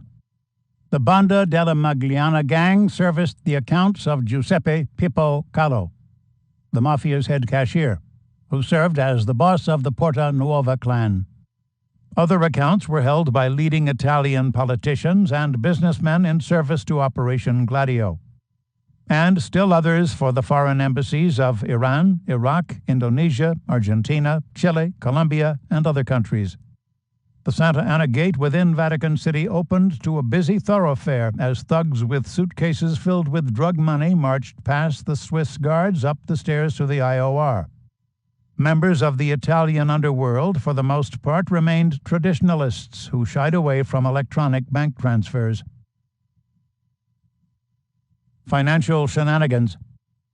On September 7th, Cardinal Giovanni Benelli, the Archbishop of Florence, conveyed to the Holy Father even worse news. The Bank of Italy was investigating the links between Roberto Calvi of Banco Ambrosiano and the Vatican Bank, including Calvi's purchase of Banca Cattolica del Veneto from the IOR in 1972. This purchase had occurred when John Paul was Archbishop of Venice. The sale had been made without his consultation, let alone that of any other patriarch or prelate. Everything about this transaction was mysterious. Banca Cattolica del Veneto was one of Italy's wealthiest banks, with vast real estate holdings in northern Italy. Calvi, on behalf of Banco Ambrosiano, purchased 50% of the shares for $46.5 million, around $2 billion in today's money. But the shares never left the Vatican. Instead, the stock was reassigned to Zitroppo, a company owned by Sindona. Zitroppo was then sold to Calvi, and in 1978 the company was acquired by the Vatican. All this time, the shares of Banca Cattolica del Veneto never left the Vatican safe. The investigators sent a preliminary report concerning these irregularities to Judge Emilio Alessandrini. The final report, Cardinal Benelli told the Pope, could result in criminal charges not only against Calvi but also leading Vatican officials, including Archbishop Marcinkus and his two close IOR associates Luigi Manini and Pellegrino de Strobel. Neither Cardinal Benelli nor the Pope were aware that the troublesome matter of Judge Alessandrini was under control, and that criminal charges would not be filed against Calvi and his IOR cohorts. On January 29, 1979, 5 gunmen murdered the Italian magistrate when his orange Renault 5 stopped for a red light on Via Muratori in Rome. The action accomplished its purpose. The investigation of Calvi and the Vatican officials came to an abrupt halt. Masonic cabal. The most appalling revelation came on Tuesday, September 12th, when John Paul sat down at his desk to discover the latest copy of L'Osservatore Politico. This newsletter, published by Mino Pecorelli, contained a list of 121 leading Catholic clerics and laymen who were members of Masonic lodges with alleged ties to Licio Gelli and P2. If the list proved accurate, the Pope would have no recourse save to strip the cardinals, archbishops, bishops, and monsignors of their titles and offices, and to subject them to the right of excommunication in accordance with canon law. This action would constitute a pogrom of the papabili, the individuals closest to the chair of St. Peter. At the top of the list was the name of Cardinal Jean Villot, the Vatican Secretary of State. Villot's Masonic name was Gianni, and he had enrolled in a Zurich lodge on August 6, 1966. The Pope sought to see if the information was accurate by making contact with Italian officials through his close friends, Cardinal Pericle Felici and Monsignor Giovanni Benelli, whose names did not appear in the newsletter. Since all secret societies in Italy must register the names of their members with the state, officials were able to locate Italian Masons of the Zurich Lodge who confirmed that Cardinal Villot indeed had been inducted into the Order of Freemasonry. Another name on the list was that of Villot's assistant, Cardinal Sebastiano Baggio, Masonic name Siba. Lodge number 851640. Date of initiation, August 14, 1967. Again, the Pope and his associates made contact with the authorities and received confirmation that Cardinal Baggio indeed was a Mason in good standing. By the end of the day, John Paul had received verification of the membership of other leading Catholic dignitaries in Masonic lodges, including Monsignor Agostino Casaroli, his foreign minister, Cardinal Ugo Poletti, the vicar of Rome, Monsignor Pasquale Macci, who had been Paul VI's trusted secretary, and, last but not least, Archbishop Paul Marcinkus, who controlled the vast wealth of Holy Mother Church. A milquetoast at heart.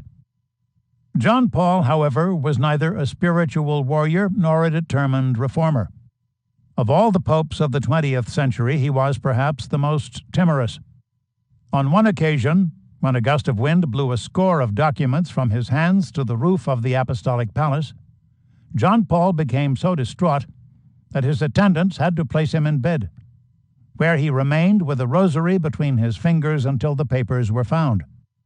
Nevertheless, reliable sources contend that the new pope was moved to action as he learned more and more about the inner workings of Vatican Incorporated. According to author David Yallop, John Paul announced on September 28 his decision to remove Archbishop Marcinkus from the IOR, to transfer Cardinal Baggio to the Diocese of Florence, and to force Cardinal Vio into retirement.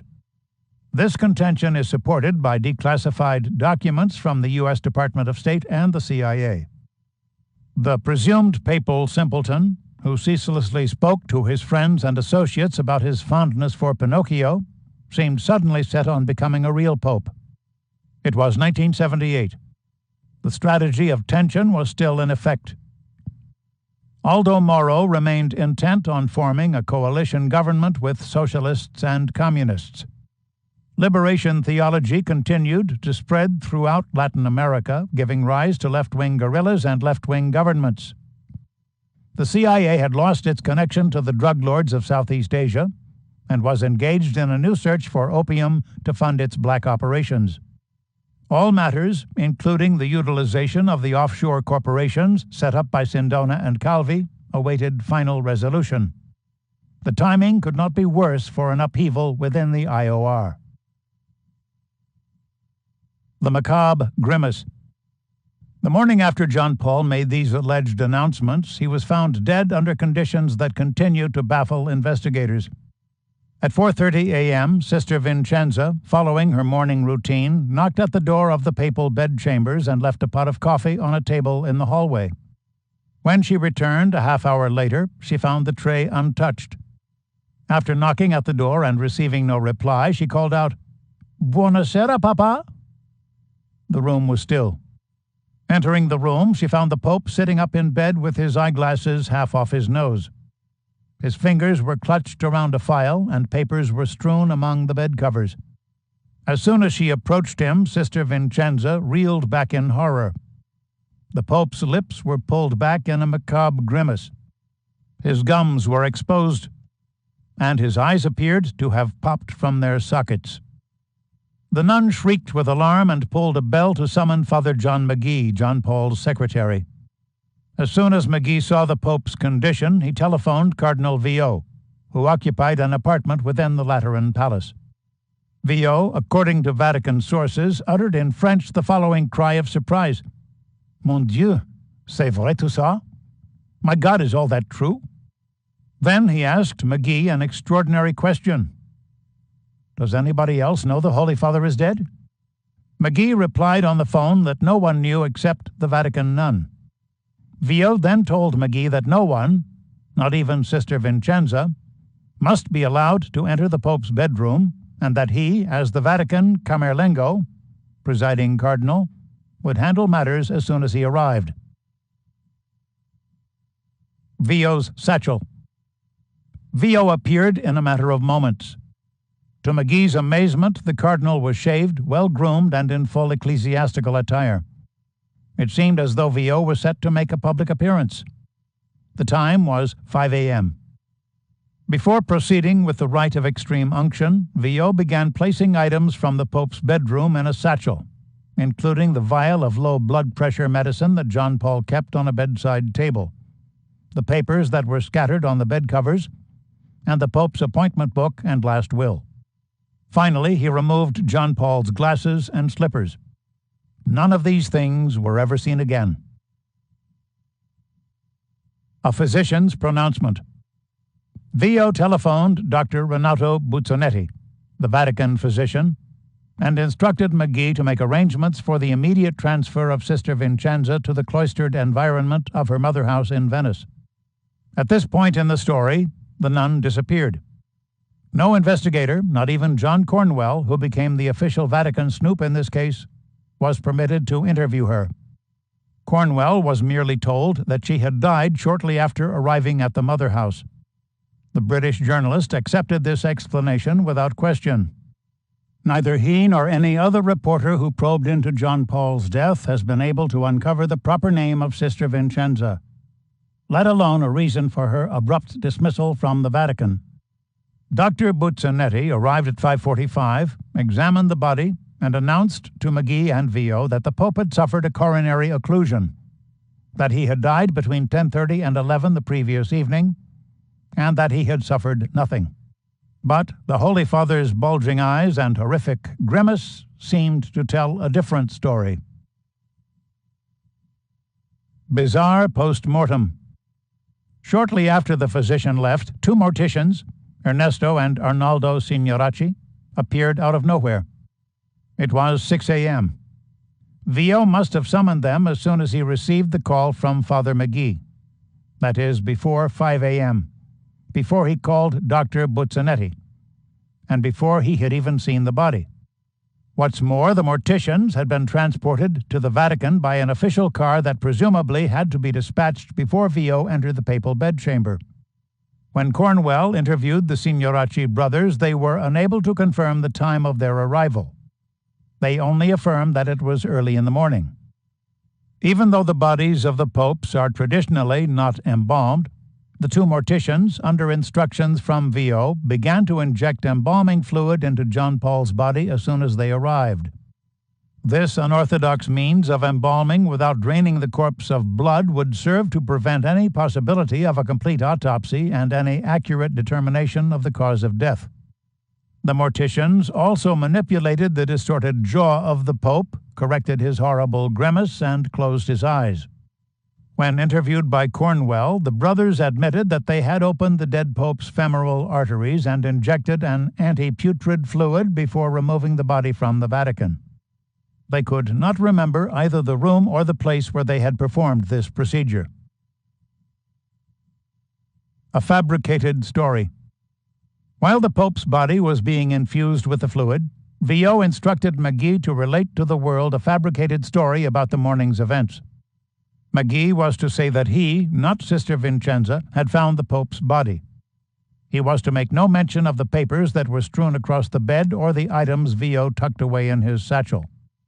What's more, in order to provide a proper ecclesiastical spin to the tale, McGee was to say that John Paul had died with a copy of The Imitation of Christ, the great devotional work by St. Thomas à Kempis, clutched in his hand. At 6:30 a.m., Vio conveyed the news of the Pope's death to Cardinal Carlo Confalonieri, the 86-year-old dean of the Sacred College. Cardinal Agostino Casaroli, head of the Vatican Diplomatic Corps, and Sergeant Hans Rogan of the Swiss Guards. The news was beginning to spread throughout the Vatican village. At 6:45 a.m., Sergeant Rogan came upon Archbishop Marcinkus in a courtyard near the Vatican Bank. This was most unusual. Marcinkus, who lived 20 minutes from the Vatican in the Villa Stritch, was a late riser who never appeared at his office before 9 a.m. When the sergeant blurted out the news, Marcinkus stared at Rogan, displayed no emotion, and made no comment. Later, when questioned by Cornwell about his lack of reaction, Marcinkus offered this explanation.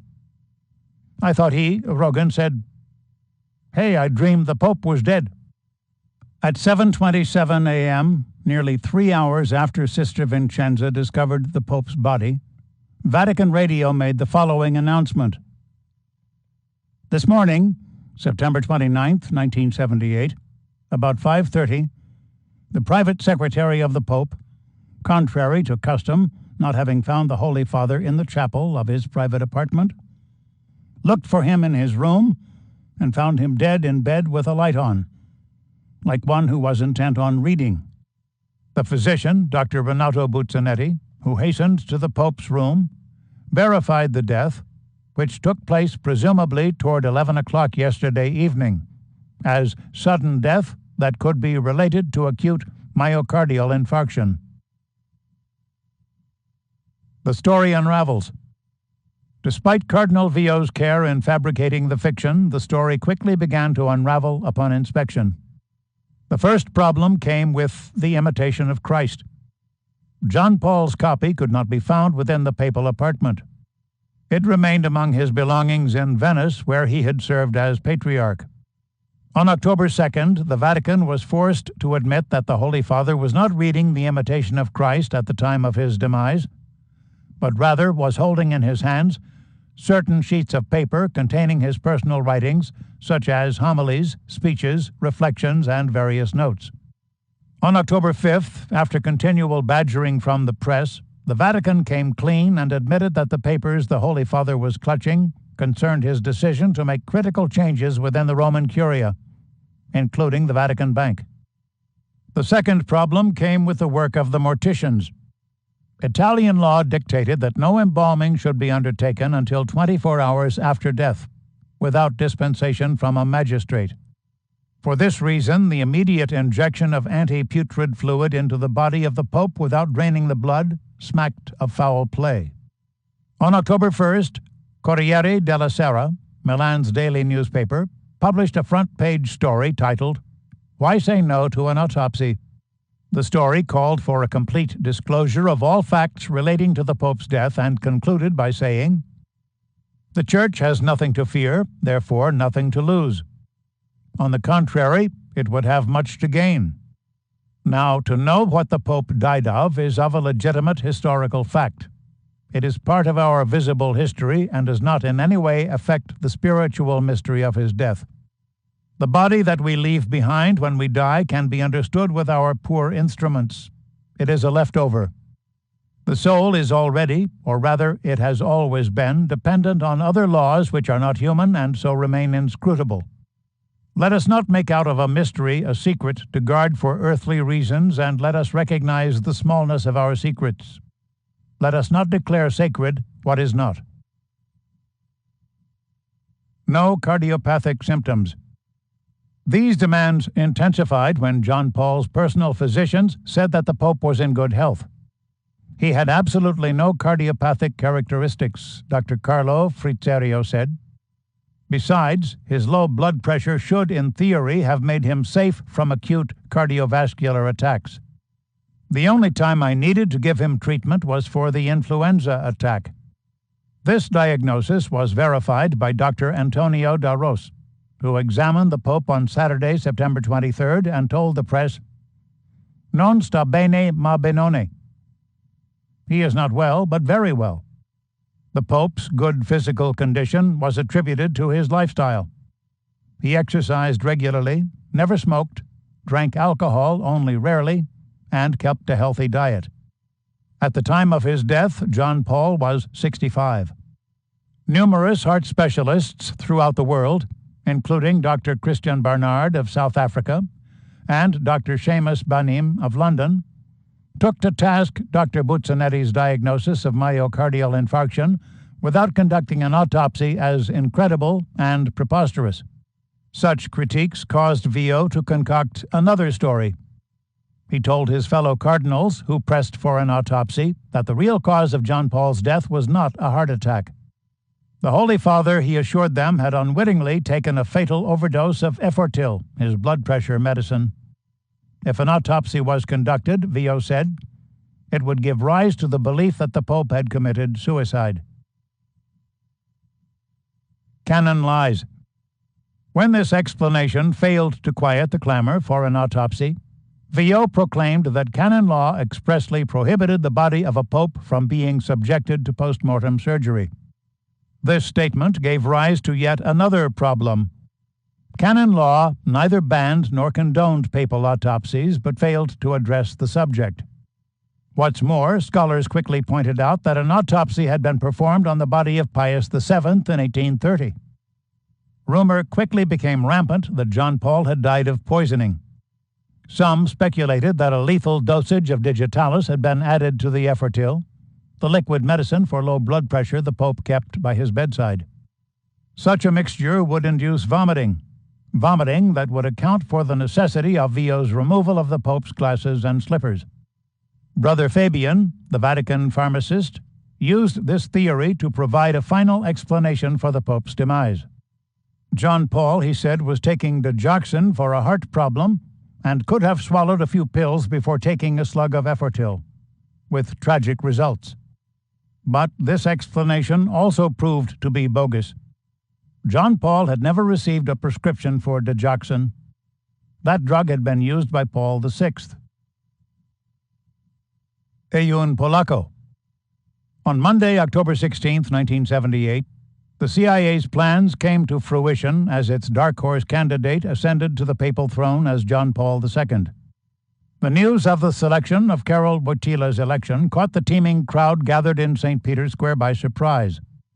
The people expected the election of some established member of the Vatican bureaucracy, such as the progressive Cardinal Benelli or the conservative Cardinal Siri. They were stunned to hear the name of Wojtyla.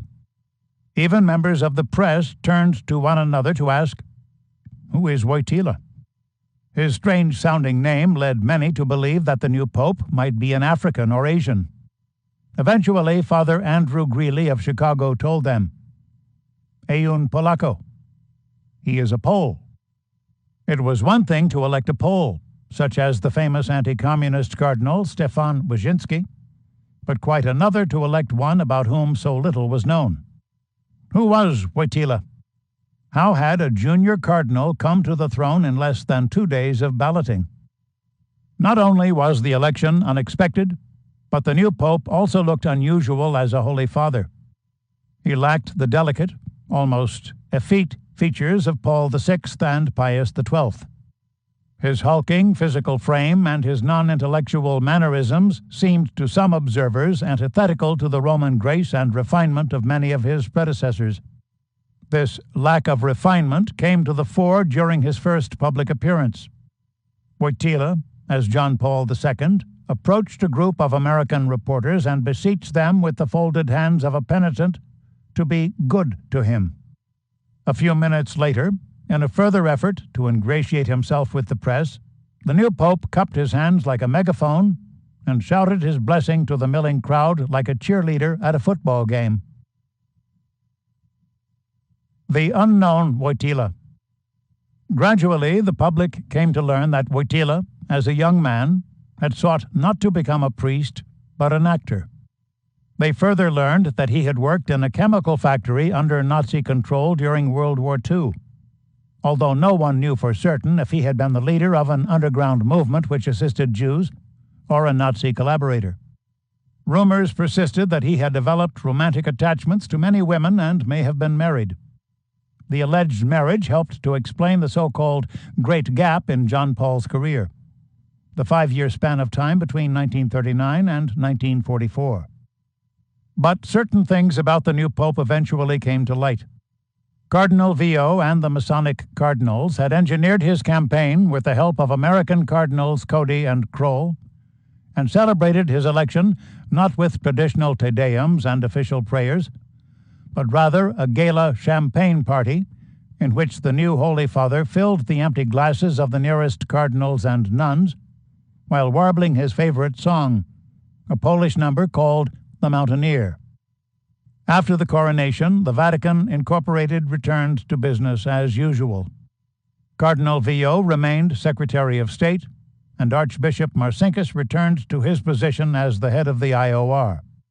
The ties to Roberto Calvi, Licio Gelli, and the CIA were renewed, and the time became ripe for a deal with the Turks. Chapter 12. The New Network. What is important to the history of the world? The Taliban or the collapse of the Soviet Empire? Some stirred-up Muslims, or the liberation of Central Europe and the end of the Cold War? Zbigniew Brzezinski, The Grand Chessboard, 1998. With the fall of Saigon, the drought in Southeast Asia, and the eradication of the poppy fields in Burma and Thailand, the CIA set its sights on the Golden Crescent, where the highlands of Afghanistan, Pakistan, and Iran all converge, for a new source of drug revenue. Since the 17th century, opium poppies were grown in this region by local tribesmen, and the market remained regional. By the 1950s, very little opium was being produced in Afghanistan and Pakistan, with about 2,500 acres in both countries under cultivation. At the close of the Vietnam War, the fertile growing fields of Afghanistan's Helmand Valley were covered with vineyards, wheat, and cotton. The major problem for the CIA was the Afghan government of Nur Muhammad Taraki, who sought to eradicate poppy production in the border regions of the country that remained occupied by radical Islamic fundamentalists. This attempt at eradication sprang from Taraki's desire to unite all the Pashtun tribes under Kabul rule. The fundamentalists spurned such efforts not only because of their desire to keep the cash crops, but also because they viewed the Taraki government as shirk, blasphemy. The modernist regime advocated female education and prohibited arranged marriages and the bride price. By 1975, the tension between the government and the fundamentalists erupted into violence when Pashtun tribesmen mounted a revolt in the Panjshir Valley north of Kabul. The tribesmen were led by Gulbuddin Hekmatyar, who became the new darling of the CIA. The Muslim Madman. Hekmatyar made his public debut in 1972 at the University of Kabul by killing a leftist student.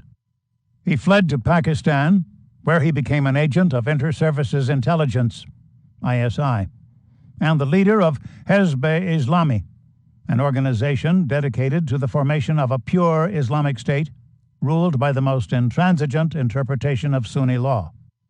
Hekmatyar urged his followers to throw acid in the faces of women not wearing a veil, kidnapped rival Islamic chieftains, and, in 1977, began to build up an arsenal courtesy of the CIA. The agency also began to funnel millions to the ISI, which became its surrogate on the Afghan border. The CIA believed that Hekmatyar, despite the fact that he was clearly unhinged, would be of inestimable value not only in undermining the Taraki government, but also in gaining control of the poppy fields in the Helmand Valley. Its faith was not misplaced. Throughout 1978, a year before the Soviet invasion, Hekmatyar and his mujahideen, holy warriors, burned universities and girls' schools throughout Afghanistan and gained feudal control over many of the poppy farmers. The pro-Taraki militants, aware of the destabilization plot, assassinated Adolf Spike Dubs, the U.S. ambassador to Kabul, on February 14, 1979. Thanks to Hekmatyar's actions, heroin production rose from 400 tons in 1971 to 1,200 tons in 1978. After the assassination of Dubs and after the millions had begun to flow to Hekmatyar's guerrilla army, the production soared to 1,800 tons, and a network of laboratories was set up by the Mujahideen along the Afghan-Pakistan border. The morphine base was transported by caravans of trucks from the Helmand Valley through northern Iran to the Anatolian plains of Turkey. The Holy War. In the summer of 1979, 6 months before the Soviet invasion, the U.S. State Department issued a memorandum making clear its stake in the Mujahideen. The United States' larger interest would be served by the demise of the Taraki regime, despite whatever setbacks this might mean for future social and economic reform in Afghanistan. The overthrow of the DRA, Democratic Republic of Afghanistan, would show the rest of the world, particularly the Third World, that the Soviets' view of the socialist course of history as being inevitable is not accurate. In September 1979, Taraki was killed in a coup organized by Afghan military officers. Hafizullah Amin was installed as the country's new president. Amin had impeccable Western credentials. He had been educated at Columbia University and the University of Wisconsin. He had served as the president of the Afghan Students Association, which had been funded by the Asia Foundation, a CIA front. After the coup, he met regularly with U.S. embassy officials, while the CIA continued to fund Hekmatyar's rebels in Pakistan. Fearing a fundamentalist U.S.-backed regime at its border, the Soviets invaded Afghanistan on December 27, 1979. The CIA got what it wanted. The Holy War had begun. For the next decade, black aid, amounting to more than $3 billion, would be poured into Afghanistan to supply the Holy Warriors, making it the most expensive covert operation in U.S. history. Such vast expenditures demanded an exponential increase in poppy production, which Hekmatyar and his fellow jihadists were pleased to provide. Afghanistan Delight. The war in Afghanistan delighted State Department officials, including Secretary of State Zbigniew Brzezinski. Voicing the utopian vision of what author Chalmers Johnson called the military-industrial complex, Brzezinski wrote of the plans to control Eurasia, including Turkey, Afghanistan, and Pakistan. For America, the chief geopolitical prize is Eurasia.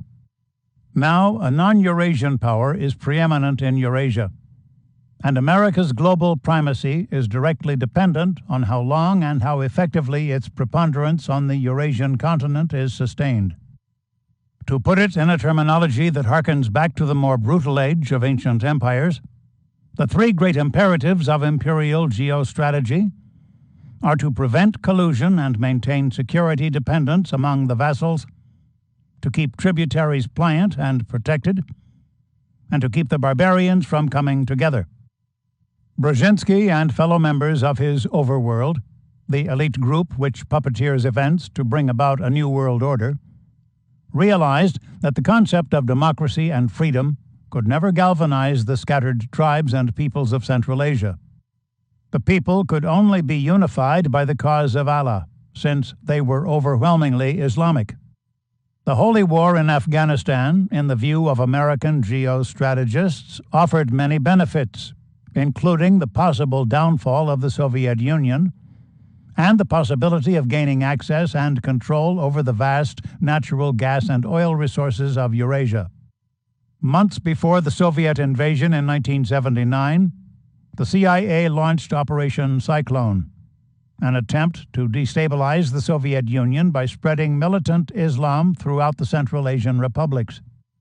Eventually, this operation would serve to create hundreds of Islamic terror organizations, including Al-Qaeda, Al-Jihad, the Ulema Union of Afghanistan, the Salafi Group for Proselytism and Combat, the Islamic Movement of Uzbekistan, Harkat ul Ansar, Jamiat Ulema-e-Islam, Jamiat Ulema-e-Pakistan, Lashkar-e-Taiba, and the Al-Jihad Group. It would also give rise to terror attacks that would kill and maim millions of people throughout the world, and the dream of a new Islamic world order, which would be espoused by Fethullah Gulen and his disciples. The BCCI. In 1972, the Bank of Credit and Commerce International, BCCI, was set up in Karachi by Aga Hassan Abedi, a financier who had deep connections to Pakistan's underworld, the Turkish Babas, members of Turkey's underworld, and the oil-rich sheikhs of Abu Dhabi. It represented the ideal spot for the CIA to set up a laundry within the Golden Crescent.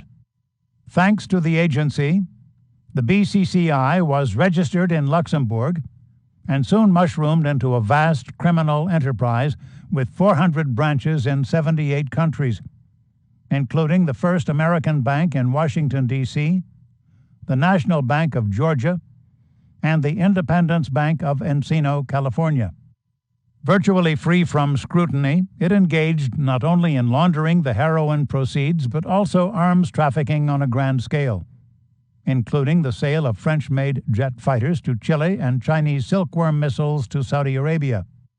By 1985, it had become the seventh largest financial institution in the world, handling the money for Iraqi dictator Saddam Hussein, Panamanian strongman Manuel Noriega, Palestinian terrorist Abu Nidal, Al-Qaeda chieftain Osama bin Laden, Liberian president Samuel Doe, and leading members of the Medellin cartel.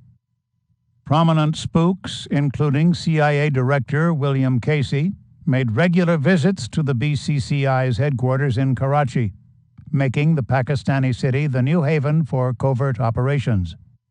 The bank served the agency in a myriad of ways by paying bribes, providing young beauties from Lahore, and funneling cash for assassins. The enormity of the bank's operations was evidenced by its transfer of $4 billion in covert aid to Iraq from 1985 to 1989. For the Iraqi transfer, the BCCI made use of the Atlanta branch of Banca Nazionale del Lavoro, BNL, an Italian bank with ties to the IOR. Henry Kissinger sat on BNL's International Advisory Board, along with Brent Scowcroft, who became President George H.W. Bush's National Security Advisor. John R. Bath, an alleged CIA operative, became one of BCCI's directors. While serving the Pakistani bank, Bath was the co-owner of Arbusto Energy, a Texas oil company, with future President George W. Bush. Kamal Adam, a fellow BCCI official, served, according to the Kerry Commission, as the principal liaison for the CIA in the entire Middle East from the mid-1960s through 1979. Phony audits. Although a cursory investigation would have uncovered the bank's engagement in issuing phony loans, making phantom deposits, and publishing false financial reports, Price Waterhouse, the prestigious London accounting firm, published annual statements, giving BCCI its unqualified approval. The Kerry Commission later concluded that the Price Waterhouse accountants failed to protect BCCI's innocent depositors and creditors from the consequences of poor practices at the bank of which the auditors were aware for years. In 1991, the BCCI, like so many other CIA banks, went bust, leaving a financial hole of $13 billion. Creditors subsequently brought action against Price Waterhouse, claiming damages because of the firm's accounting negligence in excess of $11 billion. The matter was eventually settled out of court. Ironically, in the wake of this settlement, the Vatican turned to Price Waterhouse to certify its balance sheets, a choice that journalist David Yallop characterized as bizarre. The CIA's complicity.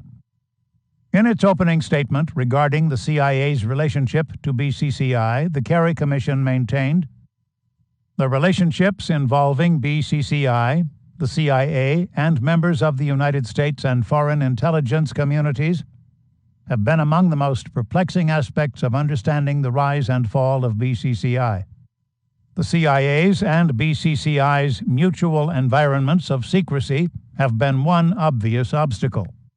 For many months, the CIA resisted providing information to the subcommittee about its involvement with and knowledge of BCCI. Moreover, key players who might explain these relationships are unavailable. Some, including former CIA Director William Casey and BCCI customers and Iranian arms dealers Ben Banerjee and Cyrus Hashemi, are dead. Others, including most of BCCI's key insiders, remain held incommunicado in Abu Dhabi. While promising in public hearings to provide full cooperation to the subcommittee, to date the Abu Dhabi government has refused to make any BCCI officers available for interview by the subcommittee. Former BCCI Chairman Aga Hassan Abedi remains severely incapacitated due to a heart attack. Finally, some persons in a position to know portions of the truth have denied having any memory of events in which they participated and of documents which they reviewed. Turkey's deep state. Establishing Turkey as the pivotal center of the heroin route from the Golden Crescent was a relatively easy task for U.S. intelligence officials. By 1970, the CIA had infiltrated the Turkish Secret Service MIT, Milli İstihbarat Teşkilatı, National Intelligence Organization. The full extent of this infiltration was made known by Sabahattin Savasman, the vice director of MIT, who testified, The CIA has a group of at least 20 people who work together with the MIT and within the MIT at the highest level. He said that the agency trained all MIT personnel, provided all the necessary equipment, including a torture chamber, and paid all the bills. This payment would have been substantial since at that time the MIT employed several hundreds of thousands of agents, consultants, and technicians. Throughout the 1970s, the CIA also continued to train and support all members of counter-guerrilla, the organization containing all Turkish Gladio units, including the Grey Wolves. The recruits were trained at paramilitary centers in Ankara, Bolu, Kayseri, Buka, near Izmir, Kanakkale, and Cyprus by members of U.S. Special Forces, including the Green Berets. The key training manual, FM 3031, taught the secret soldiers how to launch terror attacks and to place the blame on the communists. The Grey Wolves, as the militant arm of the pan-Turkism movement, embraced the training wholeheartedly. They believed in the racial superiority of the Turks and the sacred task of restoring the Ottoman Empire, the latter belief necessitating the elimination of the Kurds from the southeast region of the country. By 1976, there were 1,700 Grey Wolves organizations within Turkey, with about 200,000 registered members and well over 1 million sympathizers. Wolves and Babas. Abu Zer Urlu, Bekir Çelenk, and Hüseyin Çil were Grey Wolves and leading Babas, members of the Turkish underworld with strong ties to the MIT. Urlu, the hulking, shaven-headed, hard-eyed boss of all bosses, kept a crew of professional killers at his beck and call, including Mehmet Ali Auka, who later would shoot and nearly kill Pope John Paul II. By 1975, according to the U.S. Drug Enforcement Administration, DEA, he controlled a multi-billion-dollar contraband operation, partially financed by the sale of narcotics. Bekir Çelenk, unlike Urlu, had few rough edges. Smooth and worldly, he was fond of sexy women, good cigars, and baccarat, and served as the front man for the contraband enterprise. By 1975, Çelenk was the owner of a fleet of ships registered in Panama and a chain of hotels. The mustachioed and sullen Hüseyin Çil represented the brains of the operation. A skilled accountant who spoke fluent Italian, he developed business contacts in Naples and Milan, which came to include leading members of the Camorra. These contacts granted him entry to Roberto Calvi, the head of Banco Ambrosiano, and in turn to Archbishop Marcinkus of the IOR. At the close of 1975, Urlu, Çelenk, and Çil sent Sami Durowoz to Sicily under orders to make a deal regarding the opium they were now controlling from the Golden Crescent. The Babas awaited their emissary's return in a small Yugoslav town near the Italian border. When Durowoz showed up with the news that he had failed to come to terms with Salvatore Riina and Bernardo Provenzano of the Corleonese clan, the Babas clubbed him to death, leaving his body in a Yugoslav hotel room. Within a year, they sent Cevdet Çil, Hüseyin Çil's brother, as their new emissary to the Dons of the Sicilian Commission.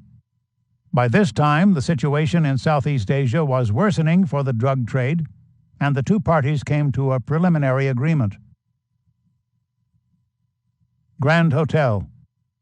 In 1977, meetings between the Babas and the Dons were held at the Hotel Vitosha in Sofia, Bulgaria. The Turks were represented by Urlu, Çelenk, and the Çil brothers, and the Italians by Raffaele Cutolo, the capo of the Camorra, Michele Zaza, the head of a Sicilian crime family and a Camorra deputy, Luciano Leggio, Salvatore Riina, and Bernardo Provenzano of the Corleonese clan, and Nito Santapaola and the Farrar brothers from Catania. Most of the Italian men of respect at the meetings were members of P2, and all were bound by a pact they made in Naples regarding the new drug deal. The Hotel Vitosha was an ideal place for the crime clan gatherings. The modern 30-story resort boasted a bowling alley, a sauna, an Olympic-sized swimming pool, several bars and a panoramic restaurant, chic boutiques charging Paris prices, prostitutes licensed for foreigners, and a gambling casino featuring blackjack and roulette. The tab for the get-togethers was paid by Kintex, an official arm of the Bulgarian government. Drugs for arms. Kintex was formed in 1968 by top-ranking members of the Bulgarian Security Service. Its primary function was trafficking in illegal arms for right-wing Turkish groups, including the Grey Wolves, the Palestine Liberation Organization in Lebanon, and the government of Israel. With the opening of the drug route from the Golden Crescent, it became the first outfit to offer morphine base as payment. The firm was used extensively by NATO and the CIA. In one typical Kintex deal, 459 rocket launchers and 100,000 missiles were shipped in May 1977 from the Black Sea port of Burgas in a Kintex freighter under Cypriot colors.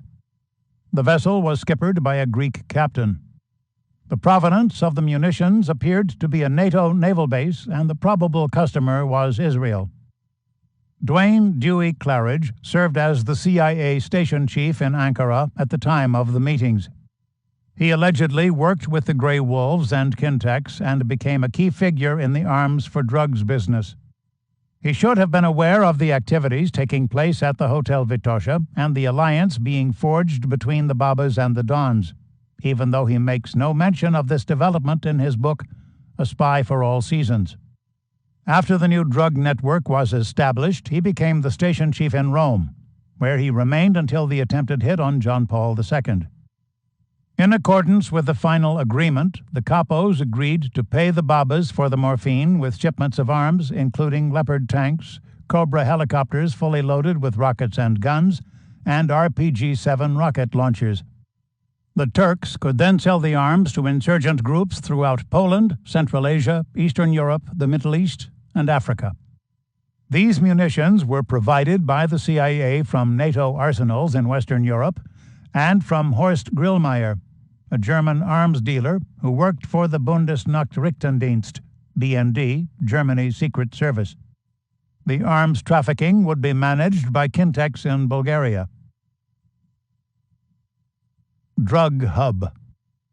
The operation at the start was tightly run, with Milan as its hub. The heroin base was smuggled into Italy by ethnic Albanians via the Balkan route, which ran from Bulgaria through Kosovo and into Albania, Greece, and Yugoslavia. The route continued to Milan, where Salah al-Din Wakas and Kahim Nasser, intermediaries for the Babas, had set up warehouses. The product was picked up at these locations by Nunzio Lamattina and Antonio Totolo in TIR, Transport International Routier, trucks, and conveyed to nearby ports for shipment to the Sicilian port of Catania. In Sicily, it passed into the hands of Giuseppe Calderone and Nito Santapaola, who trucked the morphine to laboratories owned by the Gaetano brothers and operated by Gerlando Albertini and his team of Corsican chemists. Once refined, the heroin was loaded on freighters and shipped to the United States by Stibam International, a Milan-based shipping firm. Stibam was located at Via Oldofredo No. 2, a building owned by Banco Ambrosiano. The firm was headed by 67-year-old Henri Arsan, known as the Playboy Mafiosi. Fond of gaudy clothes, gold chains, and loose women, the mysterious Arsan, whom various sources identified as either Syrian or Armenian, wore many hats, including that of a CIA operative. Another leading principal in Stibam was General Giuseppe Santovito, the head of Italy's military intelligence agency and prominent P2 member. Santovito, who played a part in the Moro kidnapping, was later responsible for expunging all traces of the Turkish mafia's presence in St. Peter's Square after the Pope was shot. Almost overnight, Stibam became a multi-billion-dollar concern, providing drugs to the American mafia and arms to a vast array of clients. including AK-47 rifles for the Nicaraguan Contras and American missiles for the Khomeini regime in Iran. One of the most spectacular of the Stibam undertakings involved its sale of thermonuclear weapons to an Arab nation, believed to have been either Syria or Saudi Arabia.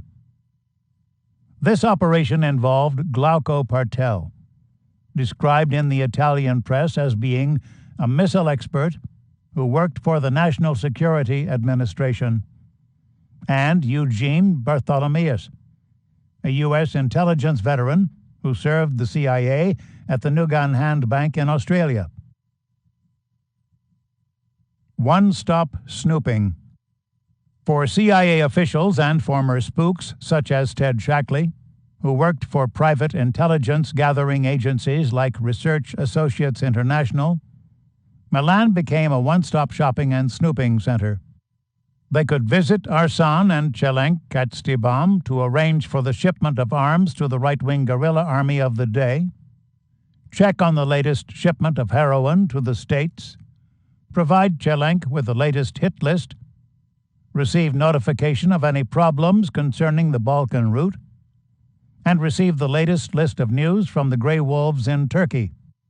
After exchanging parting pleasantries, they could walk down the street for a meeting with Calvi, Gelli, and Archbishop Marcinkus at Banco Ambrosiano, where they could discuss the activities of the shell companies the Vatican had set up in Panama, the needs of the Christian Democratic Party, the latest developments in the strategy of tension, and the concerns of the clerical couriers who were carrying suitcases stuffed with cash to the IOR. Few who gathered at such conferences were aware that the heady days would soon come to an end. By the end of 1983, Calvi would be found hanging from a bridge in London. Chelenk and Gelli would be wanted fugitives. Marcinkus would be a prisoner within Vatican City, and Arsan would be found dead in a jail cell. The heroin boom. But in 1979, business was booming. As soon as the freighters were unloaded on the docks of Miami and New York, the heroin was trucked to pizza parlors owned by the Gambino crime family in New York, New Jersey, and Pennsylvania. The parlors became the centers of heroin distribution throughout much of the eastern half of the country. The cash from the drug sales, deposited in amounts less than $10,000, would flow from CIA-controlled banks, including Continental Illinois, Castle Bank and Trust, and Bank of Credit and Commerce International, BCCI, to the IOR and the Vatican's chain of parochial banks throughout Italy. Eventually, the money laundering would come to involve many of the country's most prestigious financial firms, including Citibank, the Bank of New York, and the Bank of Boston. In 1979, the flood of heroin from Afghanistan inundated the United States, capturing over 60% of the market. In New York City alone, the mob sold 2 tons of smack, which registered a dramatic increase in purity. Heroin addiction in the States climbed back to 450,000. Within a year, street sales increased by 22%, and the addiction rate reached 500,000. Spoiled kids. The sons and grandsons of the mafia dons who had pioneered the heroin industry lived in extravagant houses, dressed in Armani suits, attended prestigious schools, and, strange to say, continued for the most part in the criminal tradition of their fathers and forefathers. After Carlo Gambino died of a heart attack in 1977, Paul Castellano, who had married Carlo's sister, became the head of the crime family. Thomas Costello, Carlo's son, became a capo in Manhattan, retaining the family's stranglehold on the trucking and garment industries. John, Joseph, and Rosario Gambino, Carlo's cousins, became the capos of the Inzerillo Gambino Spatola family. Paul Castellano's grandson, Paul, assumed control of the family's interest in illegal garbage hauling, while Frank Calli, a nephew to the Gambino brothers, became a kingpin in the Gambino's heroin trade. But members of this generation didn't want to soil their hands with the business of the streets. Things like debt collection, prostitution, extortion, drug delivery to choice dealers and customers, and murder were beneath them. For the most part, their opulent lifestyles gave rise to an unnatural aversion to bloodletting. And it became increasingly easy to find reliable Italian and Sicilian immigrants who were willing to pick up the slack, especially within the inner cities. The Albanian Mafia. The new drug network rectified this growing problem. The couriers who brought the raw opium to Italy in trucks by the Balkan route were members of the Albanian Mafia who did not flinch at committing random acts of violence. Within Italy, they began to perform much of the dirty work for the Camorra and the 'Ndrangheta along the coast of the Adriatic Sea. Eventually, the Italian Mafia no longer spoke of the Muslim Albanians as foreigners, but cari amici, close friends. Throughout the 1980s, the Albanian thugs became the chief perpetuators of drug smuggling, counterfeiting, passport theft, forgery, trafficking in human body parts, sex slavery, abduction, and murder. The influence of the criminal group grew to such an extent that, in 1985, Cataldo Motta, Italy's top prosecutor, said that the Albanian Mafia posed a threat not only to the people of Italy, but to all of Western civilization. New Gambino Goons. The Albanians proved so useful that they were imported by the Gambinos to serve as their enforcers. Zef Mustafa became their chief clipper, assassin. Mustafa's capacity for violence was only equaled by his capacity for liquor. He drank from morning to night, often consuming 2 or 3 quarts of vodka a day. His skills were matched by those of Abedin Dino Kolbiba, who mastered the art of making bodies disappear. The ruthless indifference of the Balkan newcomers to murder was evidenced by Simon and Victor Dede, 2 Gambino assassins. They shot a waiter at the Scores restaurant in New York City to express their displeasure at the quality of the service. For good measure, they also shot the bouncer before he could utter a word of protest. The arrival of the so-called Muslim Mafia in Italy and the United States was an unexpected offshoot of the new network and the establishment of the Balkan route. By 2004, the FBI announced that the ethnic Albanians had replaced La Cosa Nostra as the leading crime outfit in the United States. Chapter 13. The Shell Game. He was a perfectly normal person, without vices. He lived for power. He was frighteningly introverted. He never looked you in the eye when he spoke. It used to drive me mad. I wanted to hit him over the head with a hammer.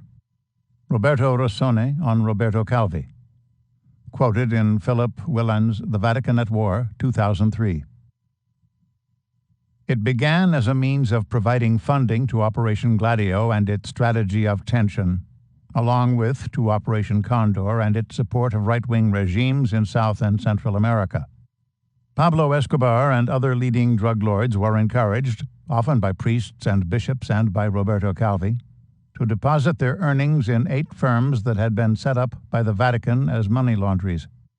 6 of these firms, Astolfine S.A., United Trading Corporation, Aaron S.A., Bellatrix S.A., Belrose S.A., and Starfield S.A., were in Panama, a 7th, Manic S.A., in Luxembourg, and the 8th, Nord Europe establishment, in Liechtenstein.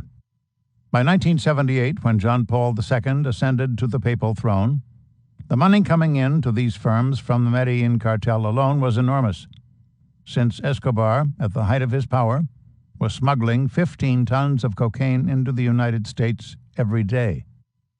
The 8 laundries were simply storefronts, manned by secretaries and street thugs.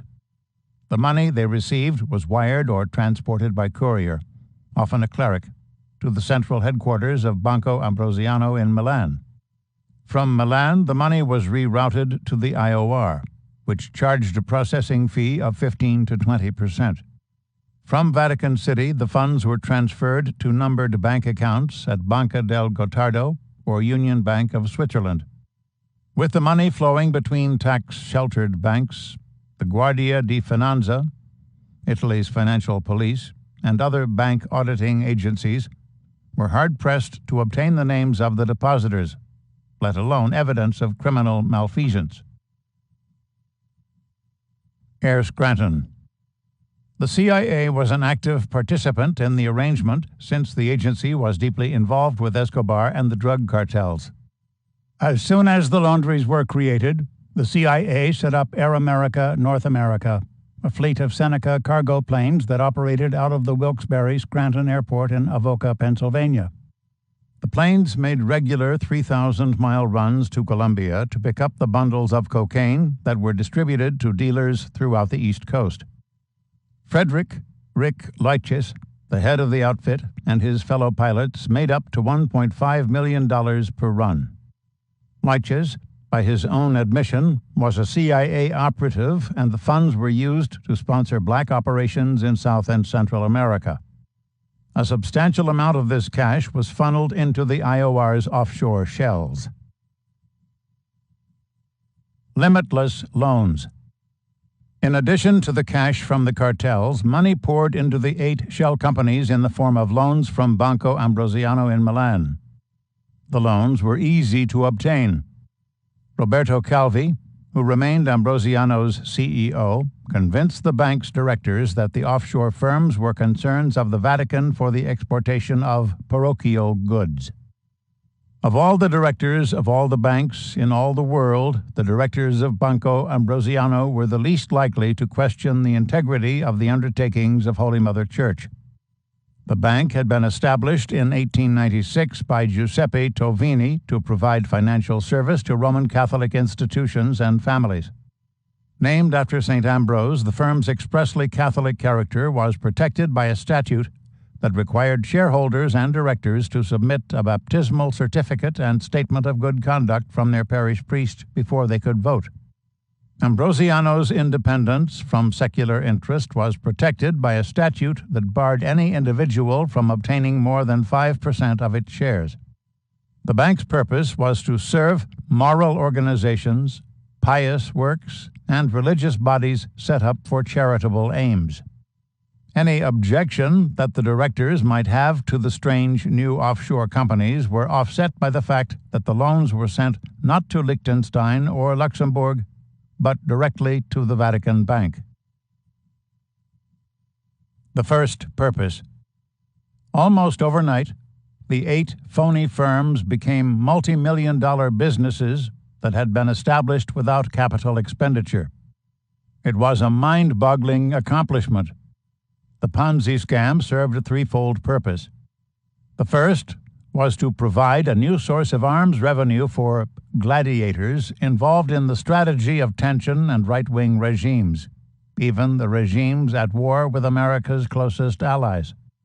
Bellatrix, for example, used $200 million of its assets to purchase French-made Exocet AM-39 missiles for Argentina's military junta in its struggle with England over the Falkland Islands.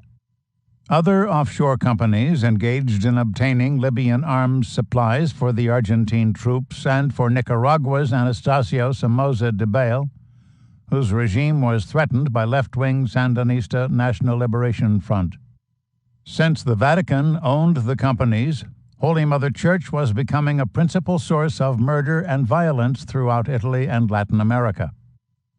Licio Gelli was a pivotal figure in the plan.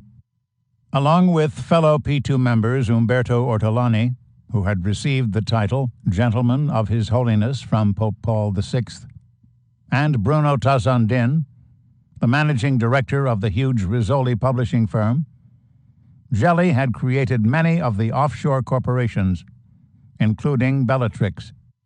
He was also charged with overseeing the distribution of arms in Italy and South America through P2, which had established lodges in Argentina, Brazil, Uruguay, and Paraguay. Gelli was the perfect man for the job. He retained dual citizenship in Italy and Argentina, and was well known and respected by the leading Latino strongmen, including Argentina's Jorge Videla, Chile's Agustino Pinochet, Bolivia's Hugo Panzer Suarez, and Paraguay's General Alfredo Stroessner. The second purpose. The second purpose of the scam was for the Vatican Bank to obtain financial control of the wealthy Milan Bank. The shell companies used a portion of the loans to purchase Ambrosiano stock.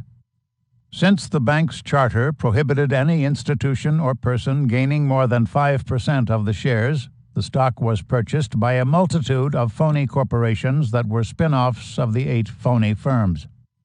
The United Trading Corporation, for example, spawned a host of nominal subsidiaries, including Olricor, La Fidele, Finprogram, Ordeo, Lantana, Casadia, Marbella, Imparfin, and Teclafin. By 1982, Olricor ranked as the 8th largest shareholder of Ambrosiano stock with 1.2%. To conceal the fraud, Calvi opened Ambrosiano Group Banco Comercial in Managua. Its official function was conducting international commercial transactions, but its real function was to serve as a repository beyond the purview of the Guardia di Finanza, where all evidence concerning the fraudulent and criminal devices used to acquire majority interest in the Milan parent bank could be concealed. For this convenience, of course, there was a price to be paid. Calvi traveled with Jelly to Nicaragua and dropped several million into Somoza's pocket. The dictator was so pleased that he not only pronounced his blessing upon the new branch, but also granted Calvi a Nicaraguan diplomatic passport, which he retained for the rest of his life. To increase the value of the shares, Calvi announced huge stock dividends and rights offerings, along with optimistic pronouncements about the future of Banco Ambrosiano and its new Latin branches. The shares began to split and split again. The shells used their increased stock holdings to borrow more money, with which they purchased more stock in the name of more and more new spin-off firms. They never paid interest on their borrowings.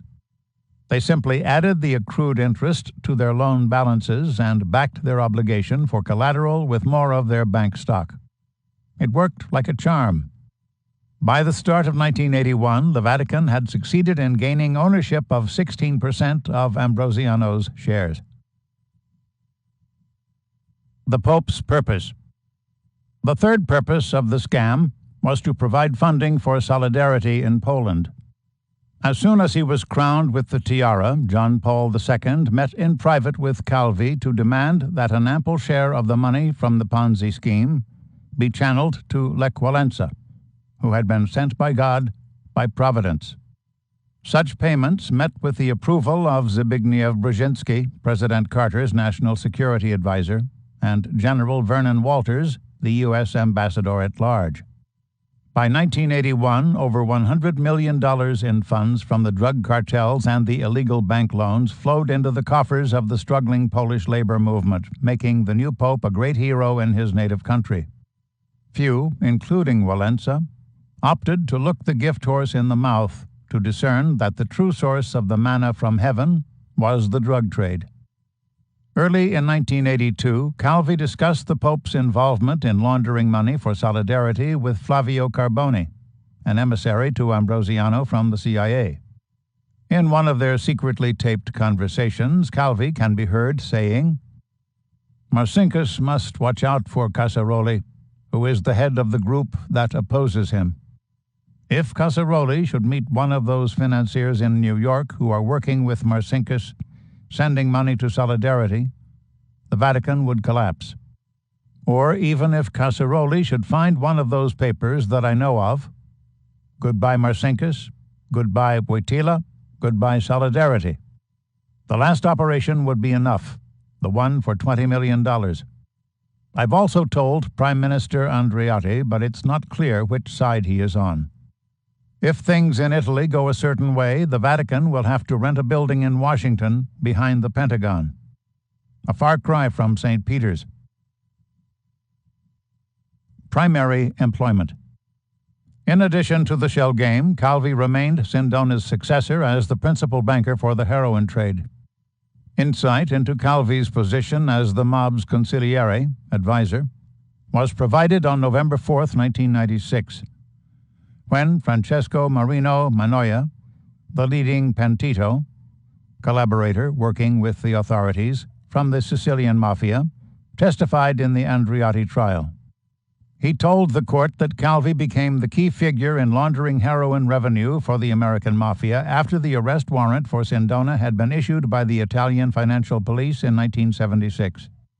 The heroin, according to Manoia, continued to be sent to the Gambino family of Cherry Hill, New Jersey. The Gambinos deposited large sums of their earnings in the banks controlled by Calvi for cleansing by the IOR. Eventually, the money was used by the American mob to purchase hotels, land, and financial companies in Florida and the island of Aruba. Gelli, Manoia said, remained the principal figure for the Sicilian Mafia. This fact, he said, was evidenced by the case of Stefano Bontade, who regularly oversaw the refinement of 1,000 kilograms of heroin that flowed into his laboratory from the Balkan route. Bontade's share of the profits for each shipment was $150 million. This money, according to Manoia, was delivered to Gelli, who used a string of Sicilian banks and Banco Ambrosiano to funnel the cash to the central laundry, that is, the Vatican. The day after Manoia spilled his guts, his mother, sister, aunt, and 2 uncles were murdered within their homes in Bagheria, Sicily. Manoia's testimony concerning Calvi was confirmed by other mafia informants, including Antonio Giuffre, who had enjoyed a close relationship with Sicilian capo di tutti capi, boss of all bosses, Pippo Callo. Stibam sidebar. Thanks to the new heroin network, all of the profits of Stibam International were recycled through Banco Ambrosiano. Calvi also handled all of the foreign currency exchanges for the company. Stibam began to receive strange guests, including Thomas Angioletti, an agent with the U.S. Drug Enforcement Administration, DEA. It also entered into major business transactions with a mysterious American named Garth Reynolds, who maintained an office in London. Reynolds gained access to an incredible array of weapons that he supplied to Stibam, including Cobra helicopters fully loaded with rockets, anti-tank guns, incendiary rockets, and RPG-7 rocket launchers. He was arrested in Los Angeles in 1980 and, like a true spook, disappeared forever from the United States criminal justice system. An untimely audit. So much money pouring out of the country into mysterious offshore companies with weird-sounding names didn't go unnoticed. In June 1978, a 12-man team from the Bank of Italy launched a probe of Banco Ambrosiano, only to discover that they had wandered into a bewildering labyrinth of shady financial transactions. Calvi refused to provide the team with requested information concerning the 8 companies that had received hundreds of millions in loans, or about the branches of the bank in Luxembourg, Nassau, and Managua. He claimed that such disclosures would breach the banking regulations of other countries. Eventually, the team asked for more investigators to unravel the puzzle. But even 20 auditors poring over the books day after day for 6 months could not discern the true nature of the subsidiaries and shell companies, let alone the ground plan of the financial scheme. On November 17, 1978, the examiners produced a 500-page report that was painfully abstruse. But the overall verdict that the bank was not at all satisfactory in its operations sent shivers throughout Italy's financial community. The auditors added this recommendation: there is a clear need to cut back the network of subsidiaries which Ambrosiano has created abroad. They, the bank officials, must also be forced to provide more information and figures about their real assets, to avoid the risk that a possible liquidity crisis on their part might also affect the Italian banks. with all the unfavorable consequences that might entail. The report devoted more than 25 pages to the tortuous relationship between Banco Ambrosiano and the Vatican Bank. It stated, independently of its position as stockholder, the IOR is bound by strong interest connections to the Ambrosiano Group, as is demonstrated by its, the Vatican's, constant presence in some of Ambrosiano's most meaningful and delicate operations. A warning to the Pope. When the news of the report was leaked to the public, shares of Ambrosiano fell 30% on the Milan exchange, and a horde of panicked depositors descended on the once staid bank to withdraw their savings. The findings garnered the attention of the financial police, who opted to take a closer look at the books of Banco Ambrosiano and the dealings of Roberti Calvi. The new investigation, headed by Judge Luca Mucci, prompted Calvi to move the base of his international operations even deeper within the heart of Latin America. In 1980, he opened Banco Ambrosiano de América del Sud in Buenos Aires. As soon as the new investigation got underway, Beniamino Andreatta, Italy's Treasury Minister, met with Cardinal Agostino Casaroli, the Vatican's Secretary of State, to urge the severance of all ties between the Holy See and Calvi. Casaroli presented these concerns to the Holy Father, but so much money was pouring into the IOR and Solidarity that John Paul II opted to ignore the warning. Setbacks. Matters beyond the control of Calvi, the CIA, and the Vatican also served to undermine the shell game. Throughout 1979, interest rates throughout the world soared to astronomical heights, making it more expensive for Banco Ambrosiano to obtain money for the loans. The Ambrosiano officials, prompted by the nagging concerns of board member Roberto Orson and deputy chairman Roberto Rossoni, began to demand definite proof from Calvi that the Vatican maintained control over the 8 ghost companies. The situation worsened as the dollar rose sharply against the lira, diminishing the worth of the lira-denominated bank shares. In July 1980, after the Guardia di Finanza uncovered evidence of illegal capital exportation, bank documentation forgery, and fraud, Judge Mucci ordered Calvi to surrender his passport and warned him that criminal charges would be on the way. The banker was not amused. He needed his passport. He intended to meet with the oil-rich Arabs to secure a bailout. Thanks to the intervention of Gelli and leading members of P2 who provided bribes to Ugo Ziletti and other members of the Superior Court of the Magistrature, Calvi managed to recover his passport, just in time to travel to Nassau, where he forged a link between Ambrosiano Overseas and Artok, a leading financial institution of the Arab world. A temporary agreement between the two firms was signed in London. Calvi now believed that his hope for salvation would come from the Muslim world. His faith was misplaced. The millions never materialized. The unanswered letter. On January 28, 1981, a group of Milanese shareholders in Banco Ambrosiano, fearing that the balloon would burst and their shares would be worthless, wrote a long letter to John Paul II, urging him to investigate the unholy ties between Marcinkus, Calvi, Umberto Ortolani, Gelli, and the huge flow of cash into the corporations under the patronage of the Vatican. The letter, which was written in Polish so that the Pope could easily understand it, stated the following: The IOR is not only a shareholder in Banco Ambrosiano, but also an associate and partner of Roberto Calvi. It is revealed by a growing number of court cases that Calvi stands today astride one of the main crossroads of the most degenerate Freemasonry, P2, and of mafia circles, as a result of inheriting Sindona's mantle. This has been done once again with the involvement of people generously nurtured and cared for by the Vatican, such as Ortolani, who move between the Vatican and powerful groups in the international underworld. Appalling effrontery.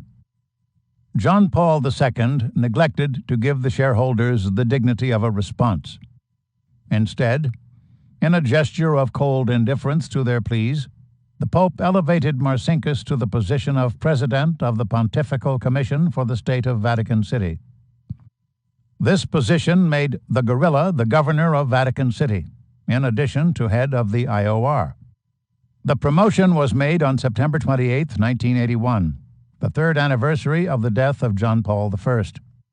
Regarding this appalling effrontery, author David Yallop wrote, "Through his Lithuanian origins, his continual espousal in fiscal terms of Poland's needs, and his close proximity to the Pope because of his role as personal bodyguard and overseer of all security on foreign trips, Marcinkus had discovered in the person of Karol Wojtyla the most powerful protector a Vatican employee could have. Sindona, Calvi, and others like them are, according to the Vatican, wicked men who have deceived naive, trusting priests. Either Marcinkus has misled, lied to, and suppressed the truth from Pope John Paul II since October 1978, or the present Pope also stands indicted." The elevation of Marcinkus was made despite the warnings from Italy's Treasury Minister, the Bank of Italy audit, the worsening financial condition of the shell companies, and the circulation of the P2 list, which showed that the guerrilla remained a Freemason in violation of canon law. Why John Paul would make such a promotion at this stage in his pontificate defies all rules of logic, let alone moral rectitude. One must realize that the Pope, not less than common laymen, was aware that Marcinkus was a principal player in the $1 billion counterfeit securities scam, the collapse of Banca Privata, P2 and the strategy of tension, the Aldo Moro affair, and the mysterious death of his predecessor. The real post-mortem miracle of John Paul II remains the continual concealment of his complicity in high crimes from the legion of men and women of good faith who have proclaimed him a saint. No exit. In late January 1981, the Italian government, at the urging of the Bank of Italy, established new regulations governing foreign interests held by Italian banks. Tight restrictions were now in place for foreign holding companies of financial institutions that were not banks. Such companies would only be allowed if their activities could be scrutinized by the Bank of Italy and if they operated in countries with a proper system of transparency. No names were mentioned in the new regulations, but the references to Ambrosiano couldn't be clearer. Within the Vatican, the Pope had responded to his plight with a demand for increased aid to Solidarity. Within P2, Gelli's reply was a request for $80 million from the shell game to purchase more Exocet missiles for the Argentines. Within the U.S. intelligence community, the CIA's answer was a call to Calvi for an increase in cash and munitions to combat the Sandinistas in Nicaragua. The Ambrosiano banker stood on the brink of personal and financial ruin. The game had persisted too long and the stakes had become too high. The total debt for Ambrosiano hovered at $1.75 billion. It was a debt that no one, including the Vicar of Christ, opted to acknowledge, let alone pay. Chapter 14. The Desperate Dawn. It was understandable that this most energetic of popes, John Paul II, had prevaricated about taking on the Curia.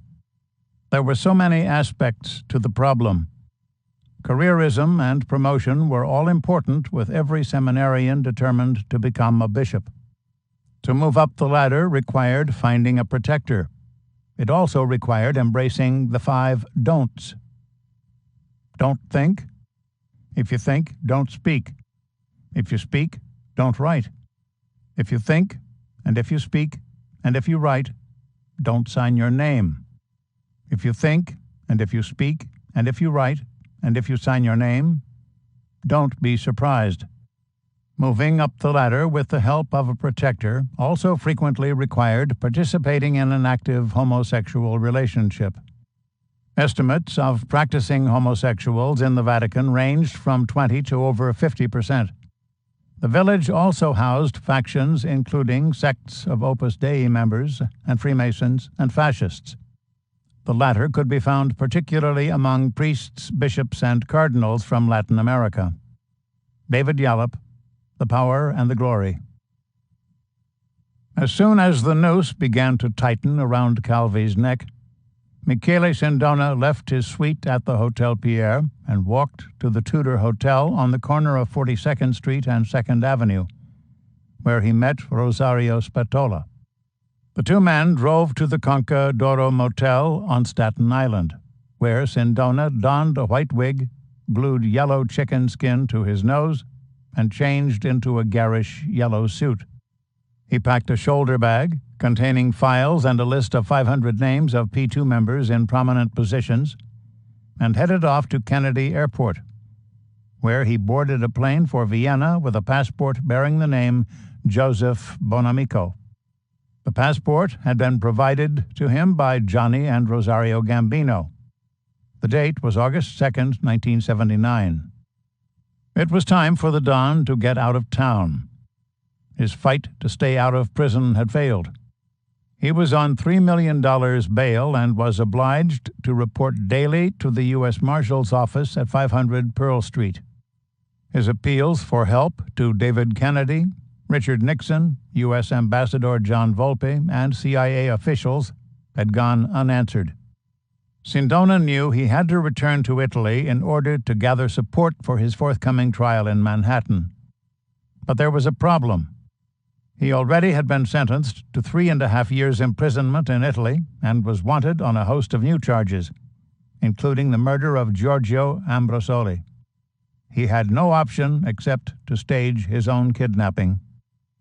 Upon arriving in Vienna, Sindona was met by several of his P2 brothers and escorted to Palermo, where he came under the care of Joseph Michele Crimi, the mysterious American-Italian plastic surgeon.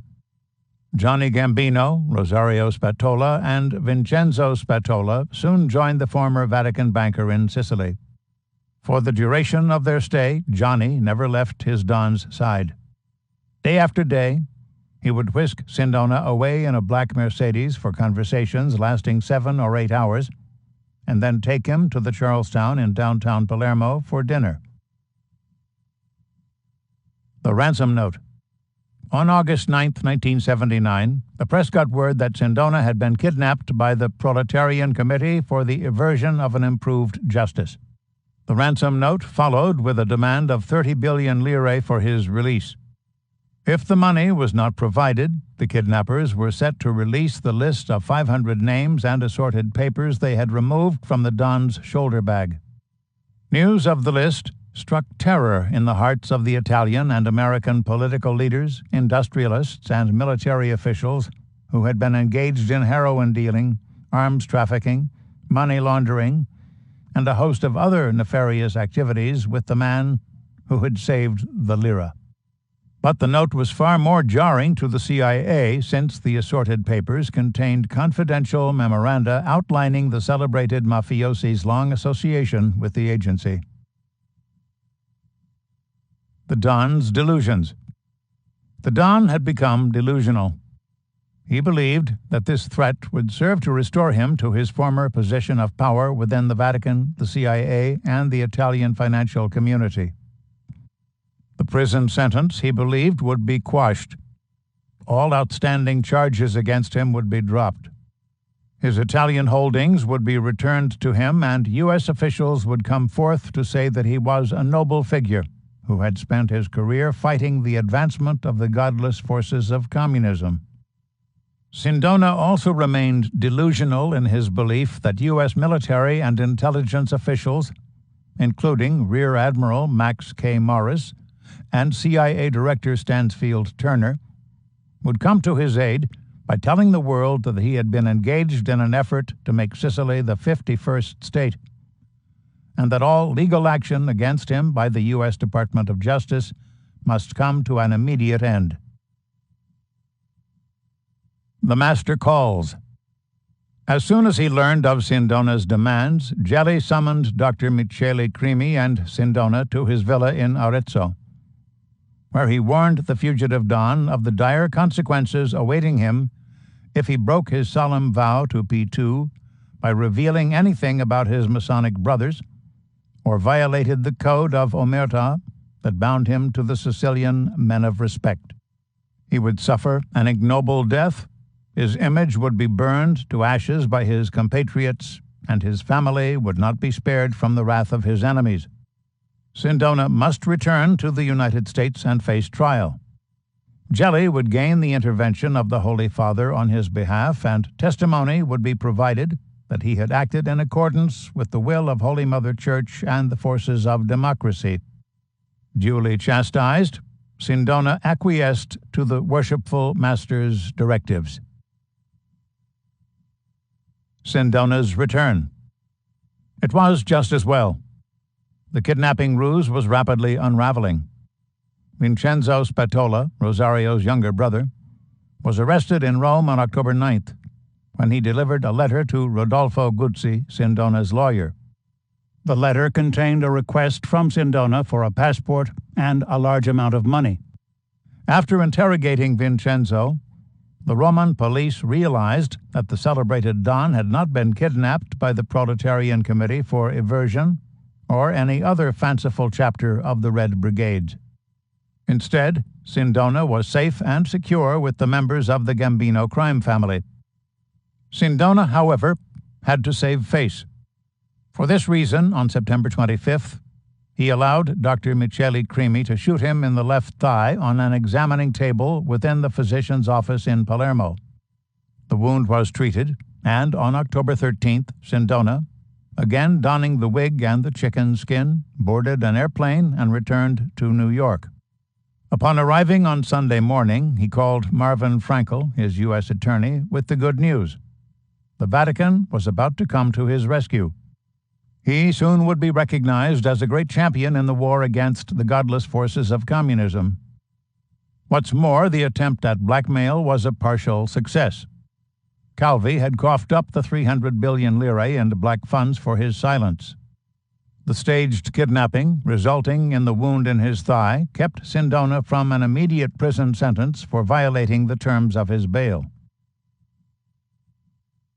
Promise reneged. Back in the loving arms of his wife, children, and mistress, Sindona made preparations for his trial, which was set to begin on February 6, 1980, before Judge Thomas Poole Griesa. The judge was very impressed that three holy men from the Vatican, Archbishop Paul Marcinkus, Cardinal Giuseppe Caprio, and Cardinal Sergio Guerri, would be testifying on Sindona's behalf. As it would be impossible under Vatican policy for such esteemed dignitaries to appear personally in a New York courtroom, the judge decreed that their testimony should be taken in Rome at the U.S. Embassy, where they also could be questioned by Frankel and Assistant U.S. Attorney John Kenney. One day before the taping was to take place, Cardinal Agostino Casaroli, who remained the Secretary of State for the Holy See, intervened to inform Sindona's defense team and the federal prosecutors that the Vatican officials would not be providing their statements. They would create a disruptive precedent, Casaroli said.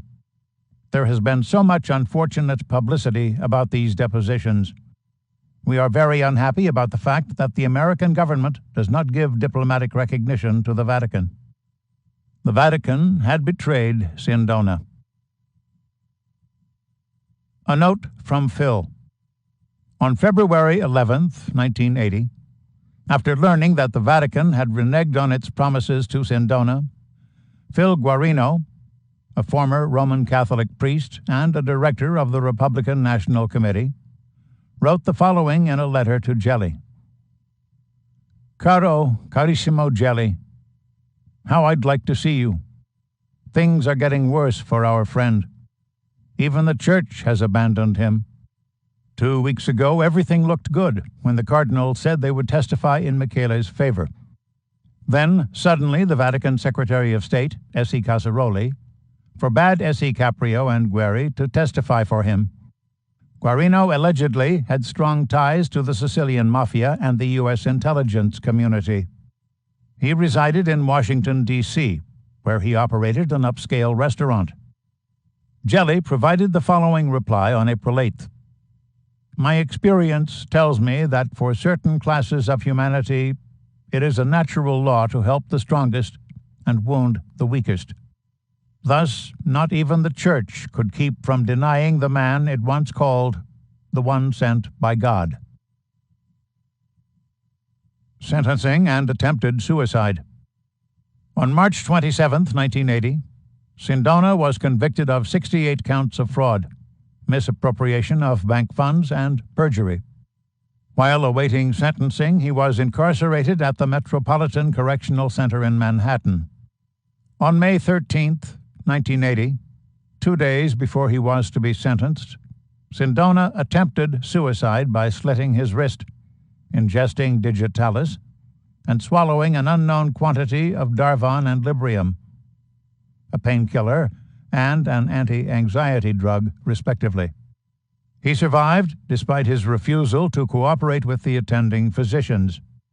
On June 13th, the man who was known as St. Peter's Banker was sentenced to 25 years in prison and fined $207,000. Gelli triumphant. While Sindona remained at the Metropolitan Correctional Center, Licio Gelli made trips to Langley to meet with George H.W. Bush, the director of the CIA. William Casey, the manager of the Reagan-Bush campaign, who later became the CIA director, and CIA Special Agent Donald Gregg. The worshipful master was involved in planning the October surprise, a covert effort to delay the release of the 52 American hostages held in Iran by the Ayatollah Khomeini until after the election. The meeting had been arranged by Bush, who had become an honorary member of P2 in 1976. This strategy, which Bush called the White Rose in honor of Gelli's favorite flower, would serve to ensure Jimmy Carter's defeat. The Ayatollah was enticed to participate in the delayed release by shipments of arms for use in his war against Iraq that were provided, courtesy of Gladio and Gelli, by Stiebaum. Gelli's efforts eventually resulted in a deal in which the Reagan administration sold weapons to the Ayatollah, including 2004 TOW anti-tank missiles and 18 Hawk anti-aircraft missiles with 240 Hawk spare parts. The money from the sales went to aid the Contras, a right-wing guerrilla army in Nicaragua, who were seeking to overthrow the left-wing government of the Sandinista Junta of National Reconstruction. The Iran-Contra affair occurred in the midst of a U.S.-imposed arms embargo against Iran and the shipment of hundreds of millions of dollars in aid to Iraq as a goodwill gesture. In January 1981, Gelli became an honored guest at Reagan's inauguration. After the celebration, his lodge received a gift of $10 million in unvouchered CIA funds. That night, as he swirled around the dance floor at the inaugural ball, the P2 master had no idea that within a matter of weeks, he would become a wanted fugitive. The raid at Arezzo. Knowing that Sindona's kidnapping was a hoax, the Sicilian police began to question Dr. Joseph Micheli Crimi. They knew that Micheli Crimi had sheltered Sindona during his captivity, and that the doctor made a 400-mile trip to Arezzo in the midst of the ordeal. Micheli Crimi said that he had made the trip to see a dentist. But his story quickly unraveled, and the truth about the summons from Gelli began to emerge. Micheli Crimi was indicted for being a member of the mafia and for participating in the bogus kidnapping. As soon as he was placed on a stool, the good doctor testified against Johnny Gambino, Rosario Spatola, Vincenzo Spatola, and 72 other mafiosi who were involved in the plot. On March 17, 1981, the police raided Gelli's villa at Arezzo, where they found the official membership list of P2, 426 incriminating files on leading Italian figures, and top-secret government reports. Within the office of Gelli's mattress company in nearby Castiglione, Fibocci, the Italian police uncovered evidence showing that the P2 master had been the puppet master of the strategy of tension, which had resulted in 356 people killed and more than 1,000 wounded. Warrants were issued for Gelli's arrest, but the worshipful master was not to be found. He had fled to South America. Stashed with cash. At the end of April 1981, the Trapani Mafia, based on the west coast of Sicily, had a problem. Their lawyer, Francesco Messina Denaro, was a fugitive from justice. He had been safeguarding their monthly earnings from the heroin trade, which amounted to $6 million. The money had to be moved to an undetectable location before the police, who were seeking Denaro, stumbled upon it. They knew the right location and the right person to pick up the bag.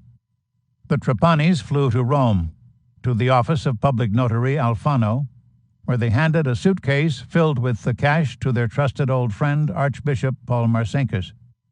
It was late at night, but the Vatican banker was pleased to make the deposit. Conducting business as usual, Marcinkus did not appear concerned over the fate of Sindona, the flight of Gelli, and the plight of Calvi. Nor was he flustered by the arrests of Massimo Spada and Luigi Menini, the former and present lay delegatos of the IOR, for their complicity in looting the Banca Privata Finanziaria.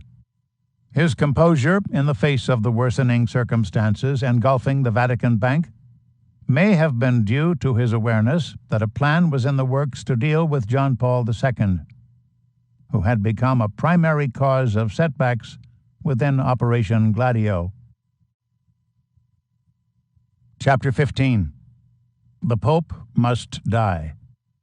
For more than a century, ideological extremists at either end of the political spectrum have seized upon well-publicized incidents to attack the Rockefeller family for the inordinate influence they claim we wield over American political and economic institutions.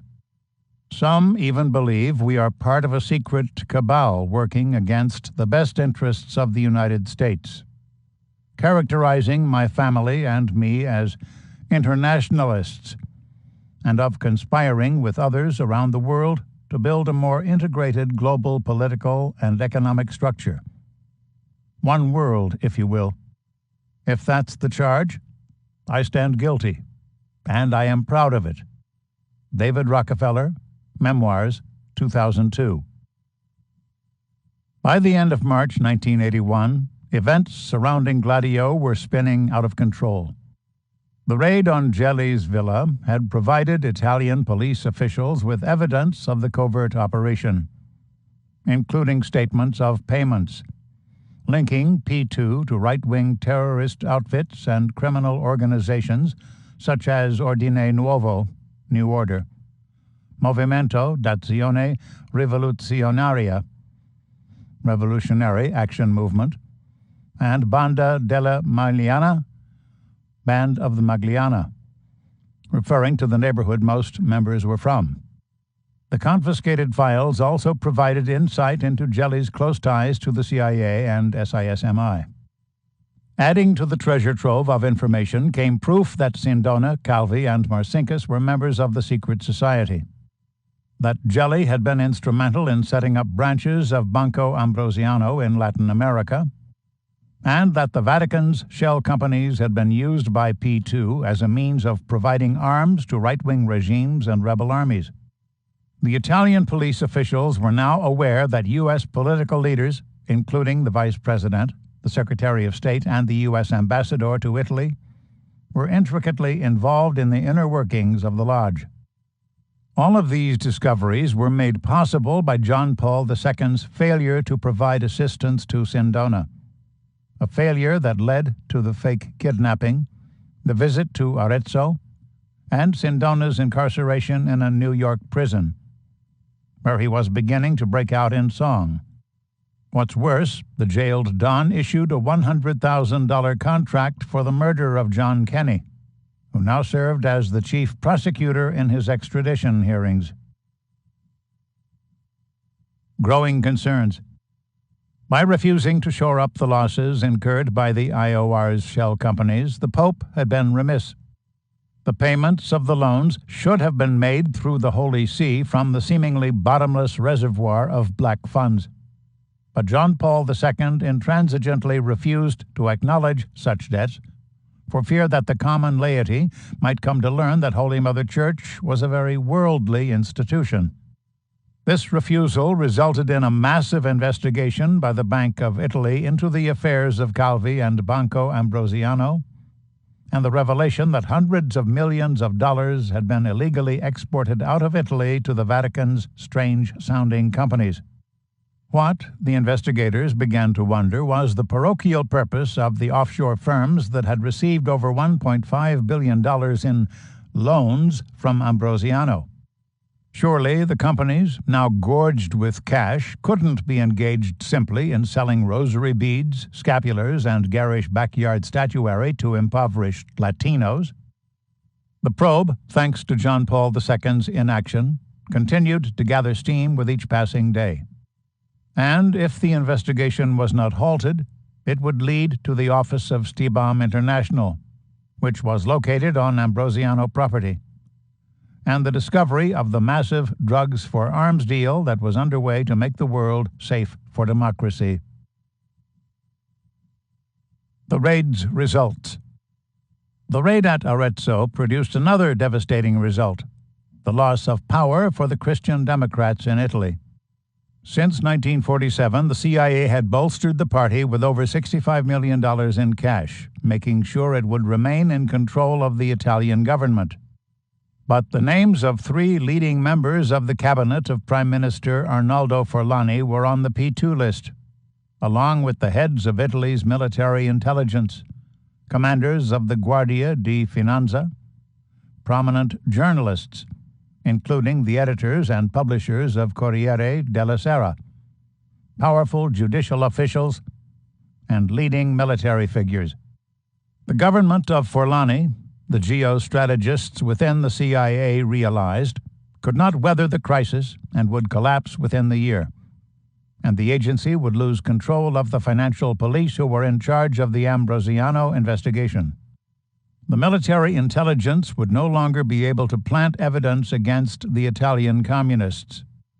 Judges would no longer issue the prescribed ruling, and journalists would no longer provide the proper spin to the daily news. The overseers of Gladio, at the bidding of the elite members of the Trilateral Commission, had engineered the Pope's election and catered to his every demand. They had directed covert action against the proponents of liberation theology. They had bolstered the Christian Democratic Party so that it would remain the dominant governing force in Italy. They had engaged in the arrest and execution of troublesome laymen and priests, including Bishop Oscar Romero. And they had shelled out more than $200 million in black funds to Solidarity. Elizabeth Wojciechowski, who ran the Solidarity office in Brussels, expressed wonder at the galactic sums of money flowing through her tiny office every day. John Paul II, in his naivety, simply assumed that such support was his proper due as the Vicar of Christ. Ingratitude, while grating, was permissible, but the Pope's sudden decision to undermine the fundamental objective of Gladio by seeking a rapprochement with the Soviets was intolerable. Secret negotiations. In January 1981, John Paul II met with Walesa and an 8-strong Solidarity delegation, who sought his presence among the union workers to ward off any plans of Leonid Brezhnev for a Soviet invasion of Poland. The Pope said that he could not provide such personal intervention. He could only provide spiritual solace to his fellow Poles during this time of turmoil. Tadeusz Mazowiecki, a member of the delegation, recalled the meeting. The Pope was speaking about Solidarity directly to some of its founding fathers, but I felt he was also speaking beyond us to the wider world. He said, "Solidarity is a movement that is not only fighting against something, but is also fighting for something." He made it clear that he saw Solidarity as a movement for peaceful change. Neither Mazowiecki, nor Walesa, nor any other delegation member realized that John Paul II was engaged in talks with the Kremlin to bring about a political rapprochement between the Soviet leaders and the union organizers. The Pope felt uniquely qualified to forge an accord. As Archbishop of Krakow, he had dealt with communist leaders on a pragmatic basis. He realized that the godless Soviets and devout Catholics could live together under the same roof. The vast majority of Poles espoused Marxist doctrine during the week and trooped off to Mass on Sunday morning. The Pope understood this peculiar brand of Christian humanism. In December 1980, Soviet Central Committee Chairman Vadim Zagladin made the pilgrimage to Vatican City, where he secretly met with the Holy Father to come to an agreement over the labor problems in Poland. But an accord between Solidarity and the Kremlin forged by the Holy See would violate the claims and trust of the Reagan administration, which spoke of the evil empire, in order to spend $2.2 trillion on new weapons, including the Star Wars initiative, a fanciful technology supposed to vaporize any Soviet missiles approaching the United States from outer space. What's more, John Paul II's unwanted efforts would undermine the CIA's anticipated victory in the Cold War. The Soviets, after all, had stumbled into their own Vietnam, and the agency was very busy shipping to Afghanistan not only missiles and weapons, but also Tennessee mules, uniquely capable of carrying the munitions to the Mujahideen in the mountains. To make matters worse, the Holy Father was negotiating with the Kremlin about other matters, including an agreement for nuclear disarmament and recognition of the Palestine Liberation Organization. He had entered a political arena where his presence was neither warranted nor welcomed. The Solidarity Crisis. On March 28, 1981, Solidarity mounted the largest strike in the history of the Soviet Union in protest of the beating of 4 Polish workers by the Communist Security Service. Between 12 and 14 million Poles took part in the protest. A general strike to shut down all labor and commerce was set for March 30th. The Soviets, in response, planned an invasion. The strikers, however, were not afraid. They believed a report from a French diplomat that the Pope would leave Vatican City to stand with his people against the invaders. At the last moment, Walesa received a letter from John Paul II, who condemned the union's intransigence and asked for the strikers to return to work. The effects of this communication were immediate. The general strike was called off. Walesa toned down his inflammatory rhetoric, and Solidarity became greatly weakened as a force in Polish affairs. A few days after this decision was made, Walesa told interviewers, "The Pope wrote to us and the Primate, pleading for reason and reflection. Tomorrow we may achieve more, but we may not go to the brink. At the same time, I know what is good today may turn out tomorrow to be bad. And the historians, when they come to judge, may say, 'But he was crazy. The authorities were bluffing. They were weak. Their bark was worse than their bite. It would have been possible at long last to put the country straight. They could have won, and they flunked it. They can judge me like that in 10 or 50 years. And we don't yet know if I was right, or those who took the other view. In my opinion, the risk was too great.'" Bad timing. The Pope's timing could not have been worse for Gladio. In Belgium, plans were being drawn for the Brabant massacre, which would result in the killing of 8 people, including an entire family.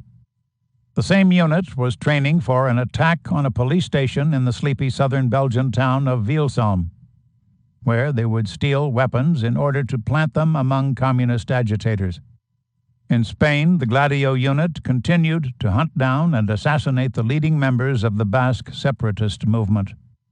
In France, the secret army was preparing to murder Marseille police inspector Jacques Massier and his entire family, since Massier had launched an investigation into drug trafficking and Gladio. In Germany, the Gladio unit under Heinz Lemke had launched a major terror attack in Munich. The weapons used in the attack came from a large arms dump in the Lüneburger Heide district. In Italy, the gladiators had just completed the Bologna bombing.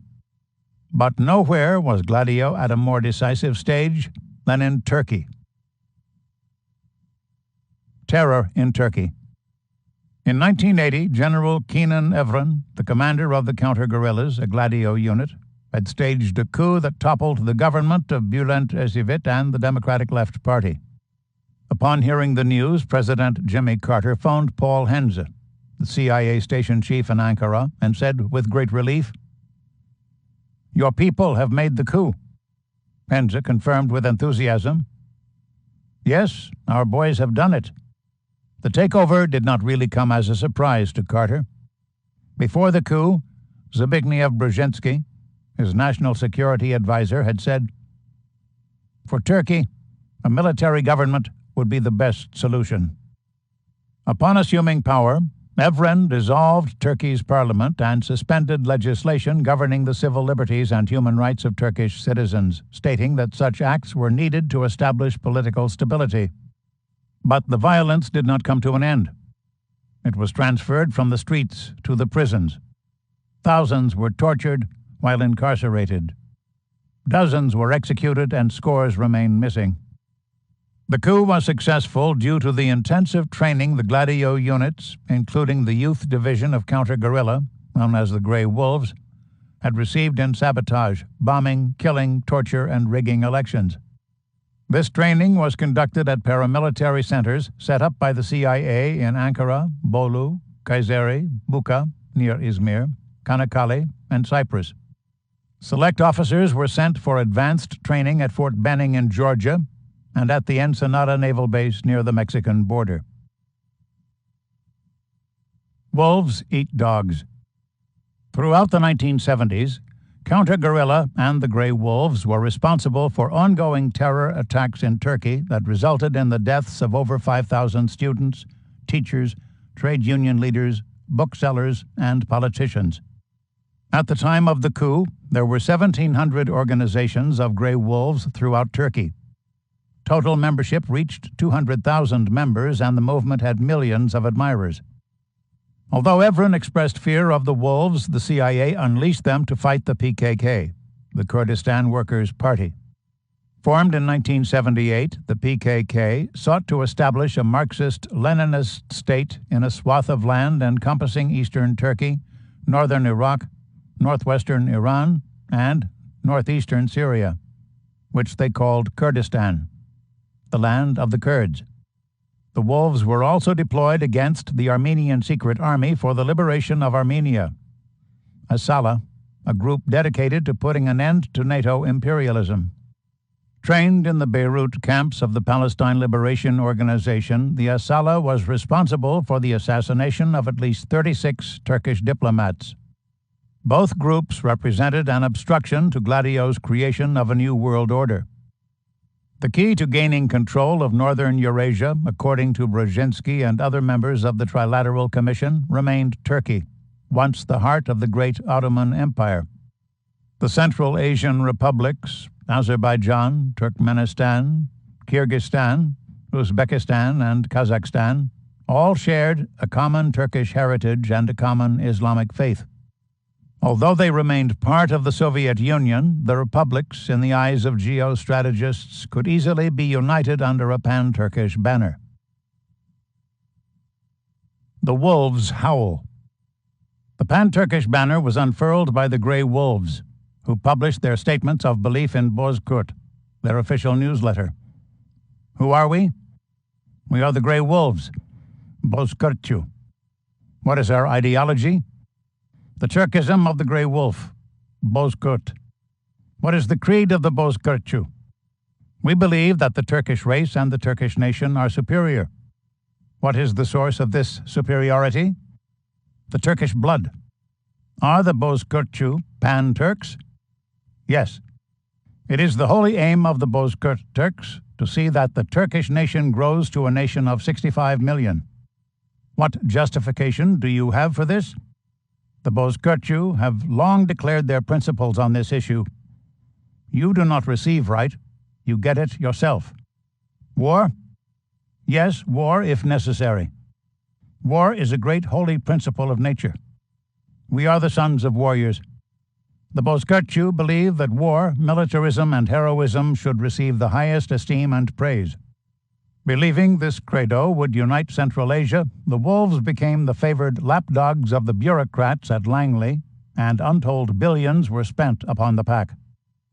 Although the Turkish people in large numbers esteemed the wolves, they remained blissfully unaware of Gladio, let alone that the right-wing youth group was a stay-behind unit. In 1978, Doyan Oz, a public prosecutor in Ankara, uncovered the existence of such units and issued the following report to President Ecevit. There is such an organization. It includes people from security forces such as the Army and the Secret Service.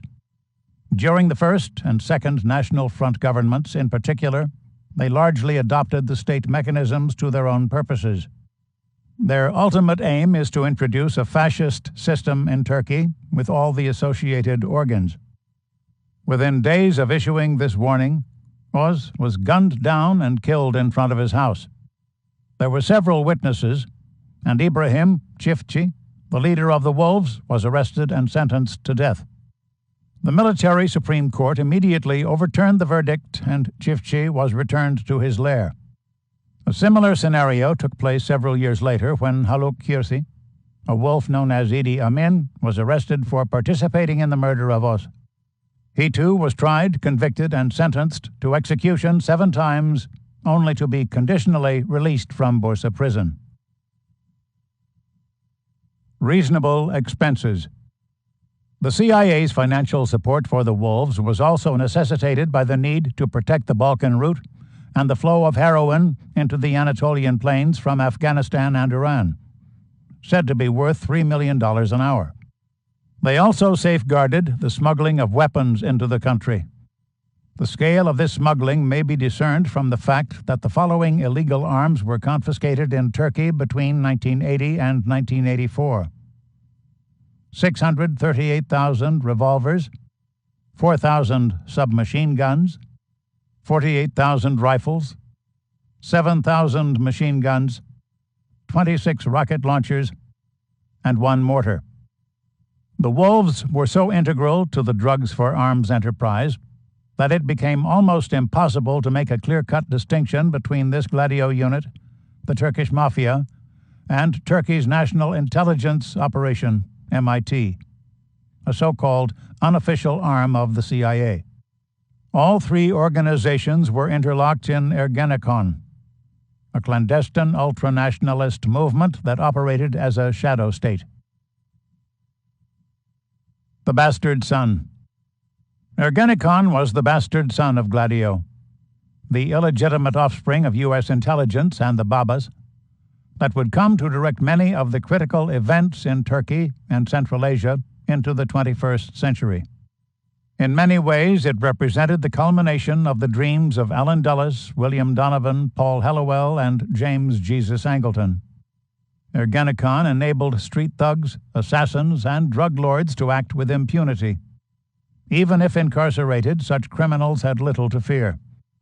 Ergenekon could arrange their escape. It could create false identities. It could arrange the transfer of large sums of cash. After its formation in 1978, Ergenekon, by controlling the heroin trade from the Golden Triangle, became worth more than 20% of Turkey's earned income. Nurturing cubs. Throughout the 1970s, Henry P. Shart, Dwayne Dewey Claridge, and other CIA operatives in Turkey allegedly had nurtured several of Abuzer Oğurlu's wolf cubs, including Abdullah Chatli and Mehmet Ali Auka. Chatli, who became the vice chairman of the Wolves, performed scores of high-profile assassinations, including the murder of 7 left-wing activists in 1978. Working with the agency, he became an agent provocateur in the 1980 coup. Auka began his criminal career as a drug smuggler on the Balkan route. He rose to become one of Oğurlu's trusted couriers, making regular trips to deliver messages and payments to Henri Arsan at Stibam in Milan. Eventually, he became one of the Baba's bodyguards and hitmen, working with Chatli and Oral Çelik. Killing İpekçi. On February 1, 1979, Auka took part in the murder of Abdi İpekçi, the editor-in-chief of Milliyet, one of Turkey's leading daily newspapers. When taken into custody, Auka quickly confessed, saying, "Yes, I shot and killed Yepekci. I was alone and I fired 4 or 5 times." But there was a problem with his testimony. A total of 13 spent cartridges were found at the scene of the crime. Yepekci was one of Turkey's most distinguished journalists, and his assassination shocked the nation. Auka received a life sentence and was incarcerated in an Istanbul prison. After serving 6 months, he escaped wearing an army uniform. There was, in fact, no flight. He simply strolled from the jail in August 1979 with Abdullah Chatli as his escort. The Babas needed him to get back to work. The ideal candidate. 3 days after his escape, Auka wrote a letter to Milliyet, which made it clear that he was the perfect choice for a hit on the Holy Father. He wrote, "Fearing that Turkey is attempting to realize a new political, military, and economic power with its Islamic brother countries in the Middle East during this highly sensitive time, the Western imperialists are sending John Paul, who behind his religious mask is a commander of the cross, with all speed to Turkey. If this senseless and poorly timed visit is not cancelled, then I will not hesitate to shoot the Pope. This is the only reason I escaped from prison. Revenge will be certainly taken for an attack on Mecca by the United States and Israel." Auka was not only an experienced assassin, who already had spewed his hatred of John Paul II, but also a radical Islamist and pan-Turkish visionary, who longed for the return of the Ottoman Empire. Even better, he suffered paranoid delusions, at times professing that he was Jesus Christ. The Gladio Directive. Early in April 1981, Abuzer Uğurlu received word from Gladio: kill the Pope and blame the communists. It was to be the ultimate false flag attack. The message came with a payment of $1.7 million. The arrangements had been made by members of the Sovereign Military Order of Malta, P2, and the Safari Club, a covert organization that had been established by Henry Kissinger. The gunmen would be Chatli and Auka. Chapter 16. The Shooting in St. Peter's Square. Needless to say, writing about such matters as the Yepekci murder, the underworld, and the conspiracy to assassinate the Pope has inevitably made me a target for wide-ranging attacks. These serious threats from certain enemies, and even enemies of enemies within the same circles, all in all gave me the impression that at the very least I was getting near the truth. Investigating the assassination conspiracy, I felt obliged to study the Yepekci murder and the relationship between the banker Calvi and the Vatican. This, in turn, led me to the scandal involving the P2 Masons Lodge and the connection between Calvi and the Italian Mafia. If I hadn't investigated the connection between Auka and the nationalists, the smugglers of the underworld and their international associates, the Vatican and the banker Calvi, Calvi and the P2 Masons Lodge, and finally the P2 Lodge and the Italian Mafia, I would never have been able to get to the roots of the whole matter. Uğur Mumcu, Papa, Mafia, Agca, 1984. Known as the Blonde Ghost because of his aversion to cameras, Theodore Shackley had been one of the CIA's most infamous agents. He had helped to set up the heroin trade in Southeast Asia during the Vietnam War and had overseen Operation Phoenix, which involved the killing of 40,000 non-combatant Vietnamese who were suspected of collaborating with the Viet Cong. The Blonde Ghost also served as a principal figure in Nugan Hand Bank, overseeing the deposit of billions in black funds into the Australian laundry. From Australia, he went to South America, where he took an active part in Operation Condor by organizing death squads. In Chile, he teamed up with Stefano Delle Chiaie for the murder of Salvador Allende. In 1976, Shackley became the CIA's deputy director for operations, a position which placed him in charge of covert operations throughout the world. He used this position to set up corporations and subsidiaries throughout the world to conceal the agency's involvement in the drug trade and its ties to Edwin Wilson and other notorious arms suppliers, who were providing highly sophisticated weaponry to Muammar Gaddafi in Libya and Saddam Hussein in Iraq. Many of these firms were set up in Switzerland and came to include Lake Resources Incorporated, the Stanford Technology Trading Group Incorporated, and Compagnie de Services Fiduciaires. Others, such as CSF Investments Limited and the Udall Research Corporation, were located in Central America. A few were established in the United States, including the Orca Supply Company in Florida and Consultants International in Washington, D.C. All were funded by heroin proceeds, and a few, including the U.S. firms, were interlinked with the Vatican.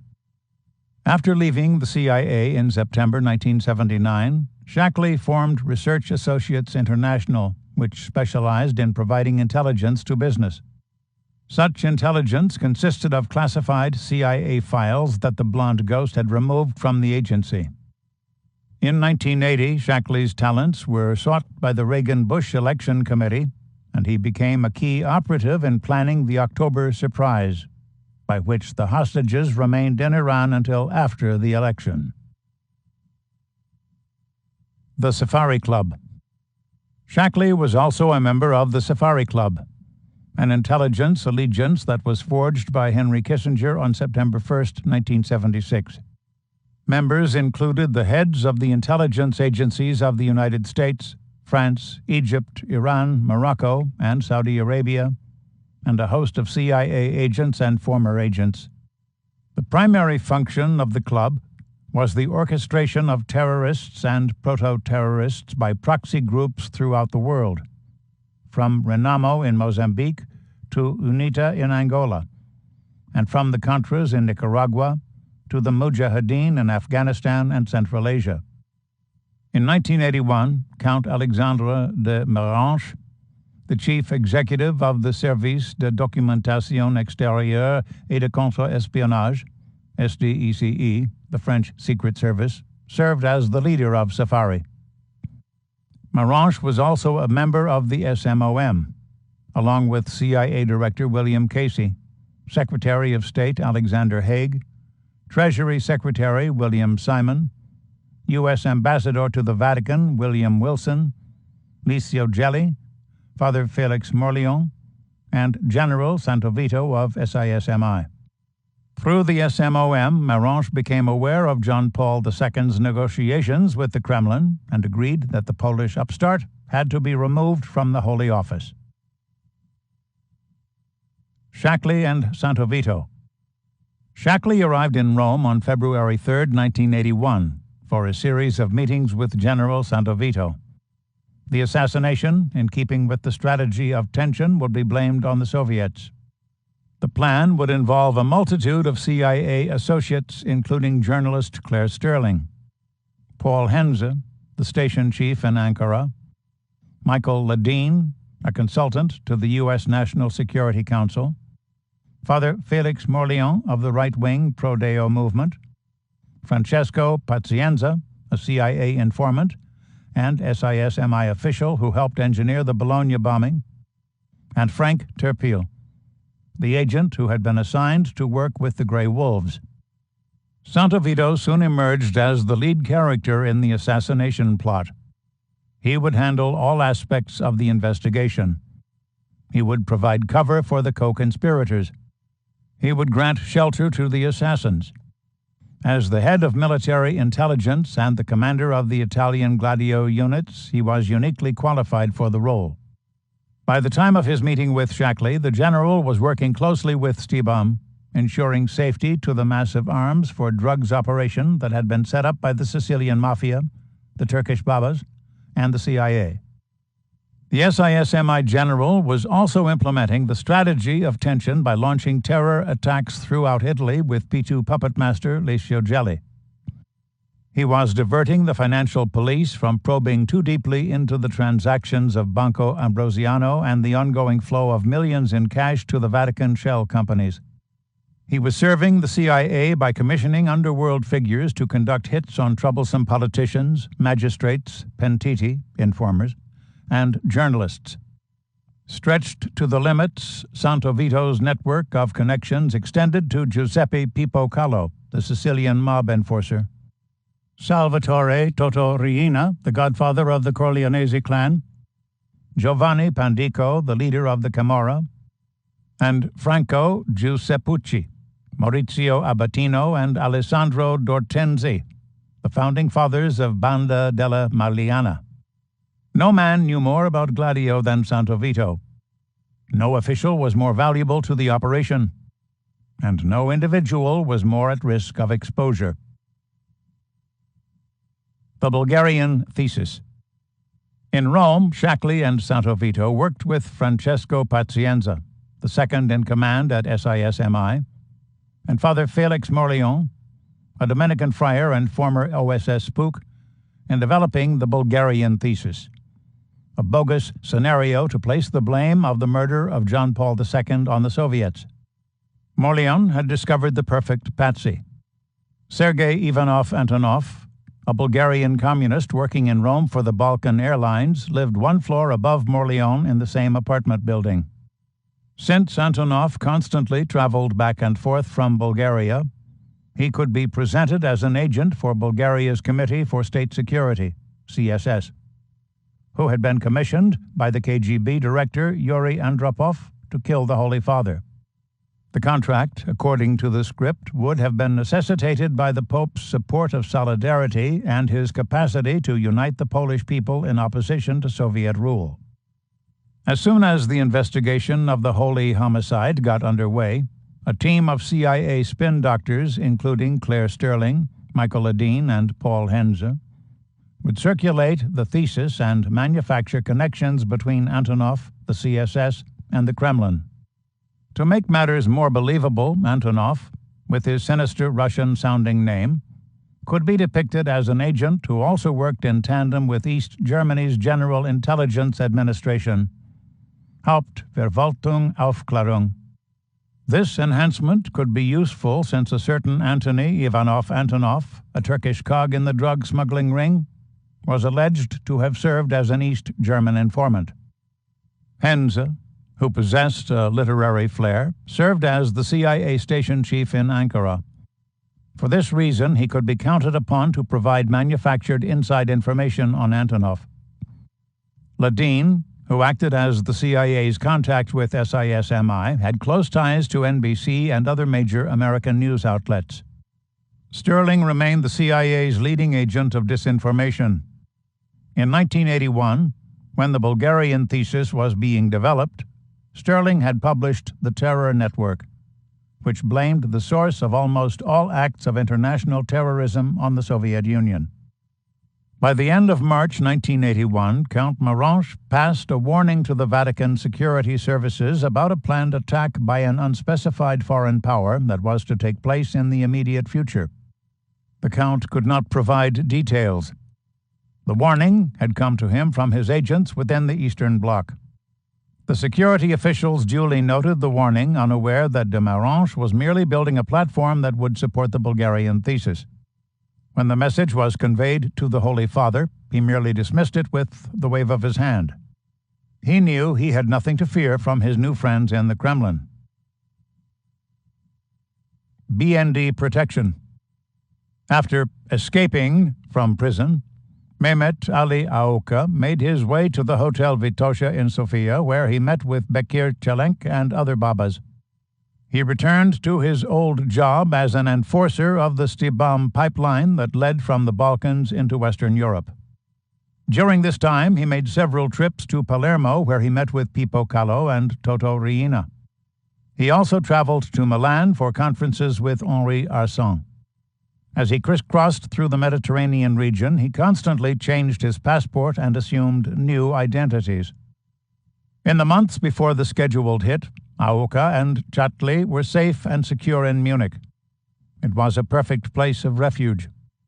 In 1981, West Germany was home to 50,000 Grey Wolves, who acted as stormtroopers for the Bundesnachrichtendienst, BND, Germany's Federal Intelligence Service, to address any protest or problem with the 1.5 million Turkish workers. The BND was an outgrowth of Gladio. It had been set up by the CIA under former Nazi General Reinhard Gehlen, who became a member of the Sovereign Military Order of Malta in 1956.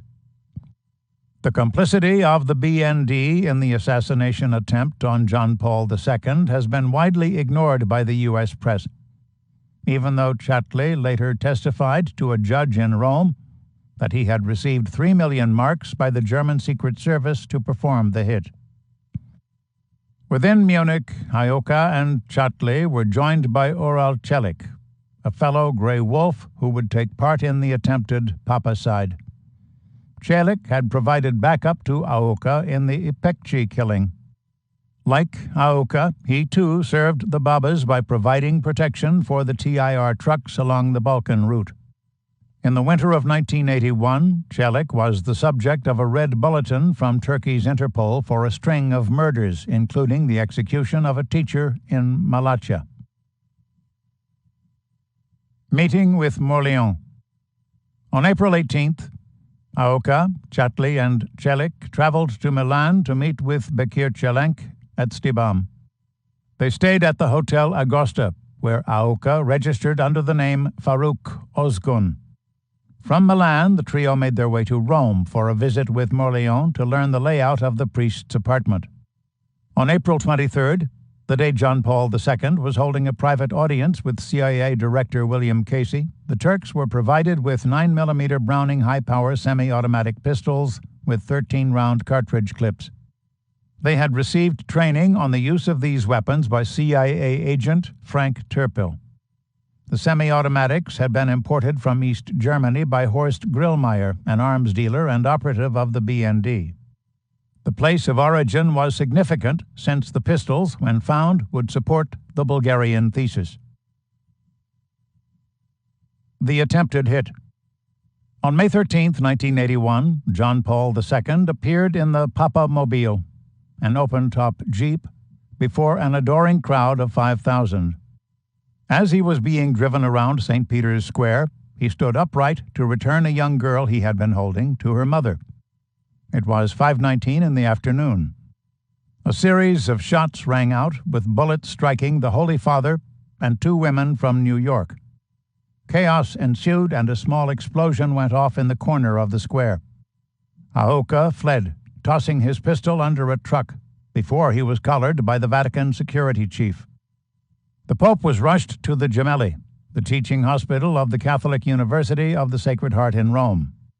He had been struck by 4 bullets. 2 remained lodged in his lower intestine. The others had hit his left index finger and his right hand. He slipped in and out of consciousness. His blood pressure fell dramatically. His pulse was weak and faltering. By the time he reached the operating room, John Paul II had lost between 5 and 6 pints of blood. A moment or 2 later, Dr. Francesco Cruciti later recalled, it would have been too late. One of the bullets had passed within a few millimeters of the central aorta. If that had been nicked, death would have been almost instantaneous. On exiting the body, the same bullet came within a centimeter of shattering the Pope's spine. He had survived by a miracle. The crime scene. At the scene of the attempted assassination, a Dutch coach driver said that the Pope had been shot by Haouka and 2 other gunmen. Other onlookers provided the same testimony. Some mentioned a diversionary explosion that had gone off in a corner of the square. The arrest warrant, signed by Achille Gallucci, Rome's prosecutor general, stated that Haouka had acted in collaboration with other individuals whose identity remains unknown. By the end of the day, Luciano Infelizi, the magistrate who had been assigned to the investigation, concluded, "There are documented proofs that Mehmet Ali Haouka did not act alone." The proof, in part, consisted of the variety of casings found in the vicinity. Such evidence did not appear in court, neither did the investigating magistrate. Infelizi, who came to know too much, was quickly removed from the case and assigned other duties. Speedy trial. The trial lasted only 3 days. Aoka rejected the jurisdiction of the Italian court, claiming that the incident occurred in Vatican City, a sovereign state. When his demand for a change in venue was rejected, Aoka said, "I shall not answer questions. I do not acknowledge this court. The trial has ended. Thank you." During the trial, Sister Letizia, a Franciscan nun from Genoa, identified Aoka as the would-be killer and stated her belief that he acted alone. But the nun's testimony was undermined by a photograph that had been taken by an American tourist. The photo showed a man running away from the scene with a pistol in his hand. In light of this evidence, the court ruled that there existed no valid elements permitting to confirm or exclude the possibility of other gunmen. Neither the prosecutor nor the defense attorney made note of the sighting of two unlikely figures at the scene of the crime: former CIA agents Theodore Shackley and Tom Clines. The presence of such prominent spooks in St. Peter's Square at that particular time and at that particular hour remains unexplained. In his biography of Shackley, titled Blonde Ghost, noted journalist David Korn does not mention Shackley being at the crime scene, or his clandestine meetings with Count de Maranche and General Santovito. Unexpected visitors. Aoka was sentenced to life in prison with 1 year of solitary confinement. Despite this sentence, the prisoner soon received an ongoing stream of surprising visitors, including Francesco Pazienza, General Santovito, Father Morleone, members of the Camorra, including fellow prisoner Raffaello Cutolo, agents from the CIA, and Monsignor Marcello Morgante, who represented Archbishop Marcinkus of the IOR. The visits were choreographed by Pazienza to advance the Bulgarian thesis. During his daily visits, Pazienza, with Cutolo at his side, showed Aoka photographs of Antonov and several Bulgarians they wished to implicate in the assassination attempt. For hours, Aoka pored over the photos, memorizing distinctive characteristics and receiving information about the personal habits and tics of the fall guys. By the fall of 1981, Aoka was singing a new song to Italian prosecutors. He had acted in service to the KGB.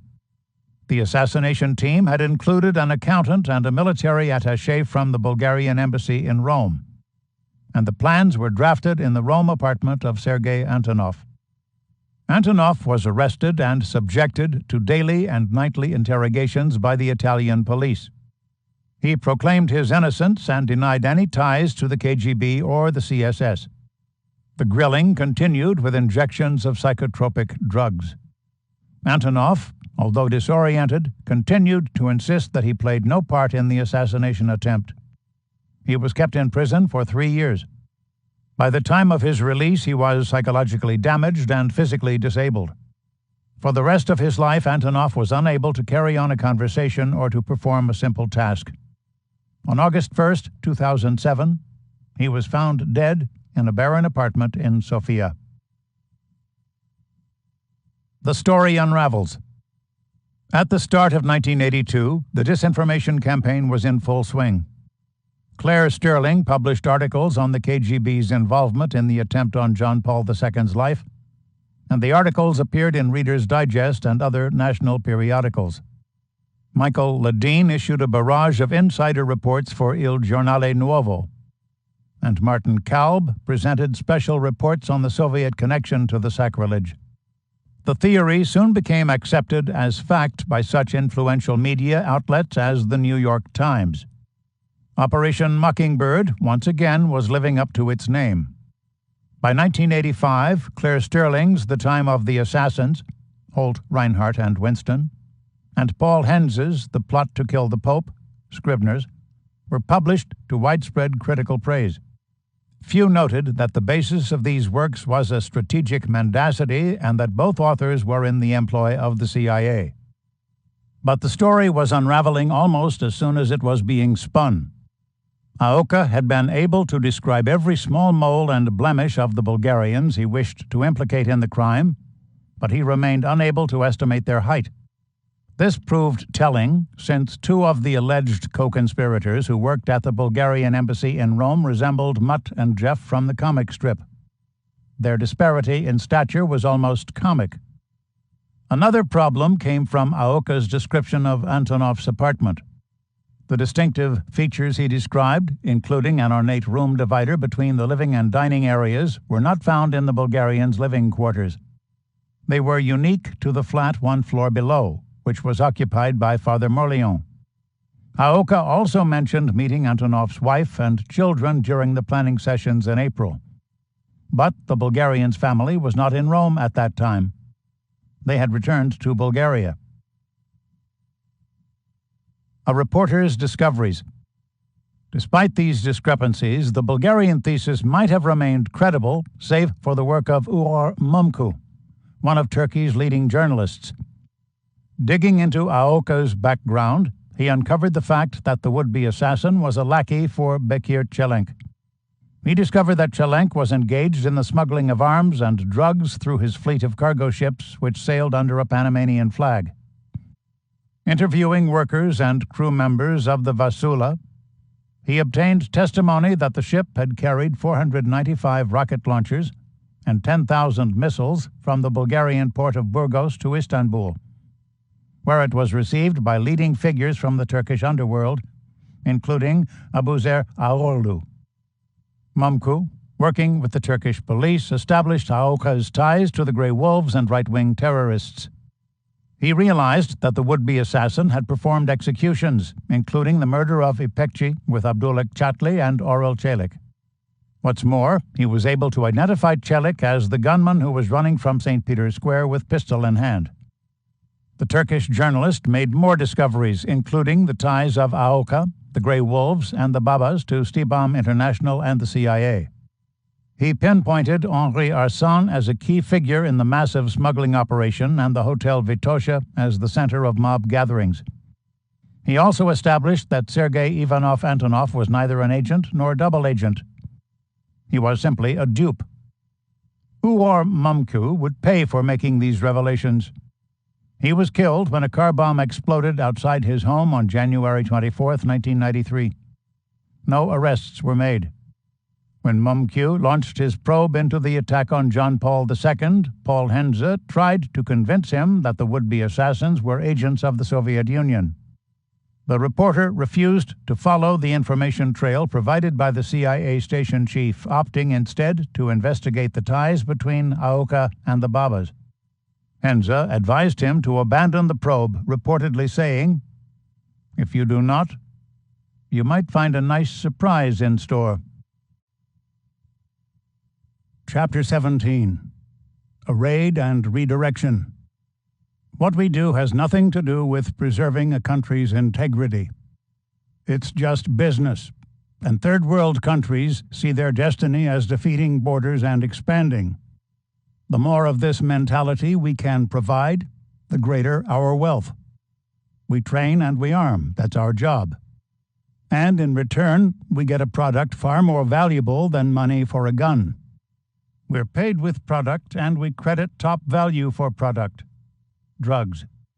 Look, one gun and 3,000 rounds of ammo is $1,200. A kilo of product in Nicaragua is about $1,000. We credit the Contras $1,500 for every kilo. That's top dollar for a kilo of cocaine. It's equivalent to the American Kmart special, buy 4, get 1 free. On our side, we spend $1,200 for a kilo and sell it for $12,000 to $15,000. Now that's a profit incentive. It's just good business sense. Understand? Michael Harari to Gene Chip Tatum, CIA helicopter pilot, 1985. 6 months before the attempted assassination of John Paul II, Italian Judge Carlo Palermo launched an investigation into the smuggling of heroin within northern Italy. After arresting and interrogating local drug king Herbert Oberhofer and members of his gang, Palermo became aware that the heroin was arriving in police cars that were provided by Kara Mehmet Ali, an agent of the Turkish mafia. The leading importer of the smack was Karl Koffler, a key figure in a kidnapping ring. Palermo's team of detectives tailed Koffler to Sicily, where Koffler met with Gerlando Albertini, a member of the Sicilian mafia. Albertini operated a laboratory that produced 100 kilograms of choice brown number 4 heroin a week. He was in league with Stefano Bontade, who had helped to arrange the fake kidnapping of Michele Sindona. In January 1981, Koffler was taken into custody and began to provide details about the Balkan route, the Babas, the Sicilian Men of Honor, and Stibam International, which had become the hub of the drug trade. He said that Hussein Tsil, one of the leading Babas, was responsible for transporting the heroin to the United States on ships owned by Bekir Çelenk. He spoke of the arms from the NATO bases that were being supplied in exchange for the drugs. The weapons, Koffler testified, included tanks, helicopter gunships, aircraft, and 3 freighters. On March 7, 1981, Koffler was found murdered in his cell within a prison in Trento. He had been placed in solitary confinement and was under 24-hour surveillance. Koffler's throat had been slit and his heart pierced by a very fine needle. No one was ever charged with the crime. The raid on Stibam. But the damage had been done. Palermo and his investigators now turned their attention to Stibam and the day-to-day activities of Henri Arsan. They began to receive reports from Ur Mumku that served to confirm their suspicions. The Stibam pipeline flowed from Bulgaria to Sicily, and it remained protected by some very powerful individuals, including SISMI and NATO officials. By keeping Stibam under his watchful eye throughout 1981, Palermo could verify that the seemingly innocuous shipping company had shipped more than 4,000 kilos of pure heroin to markets throughout Europe and the United States. The net worth of these shipments was $400 billion. Making inquiries to the CIA, Palermo was told that Arsan should not be taken into custody since he worked undercover for the U.S. Drug Enforcement Administration. The magistrate opted to ignore this disinformation and ordered a raid on Stibam's headquarters in Milan on November 23, 1982. The raid resulted in the arrest of Arsan and 200 of his leading accomplices in arms trafficking. Glauco Partel, the director of a research center in Rome and an agent of the U.S. National Security Agency, worked with P2 in providing Exocet missiles to the Argentine government during the Falklands War. Even more alarming was the finding that Partel was involved in the sale of 3 atomic bombs to an unnamed Arab country.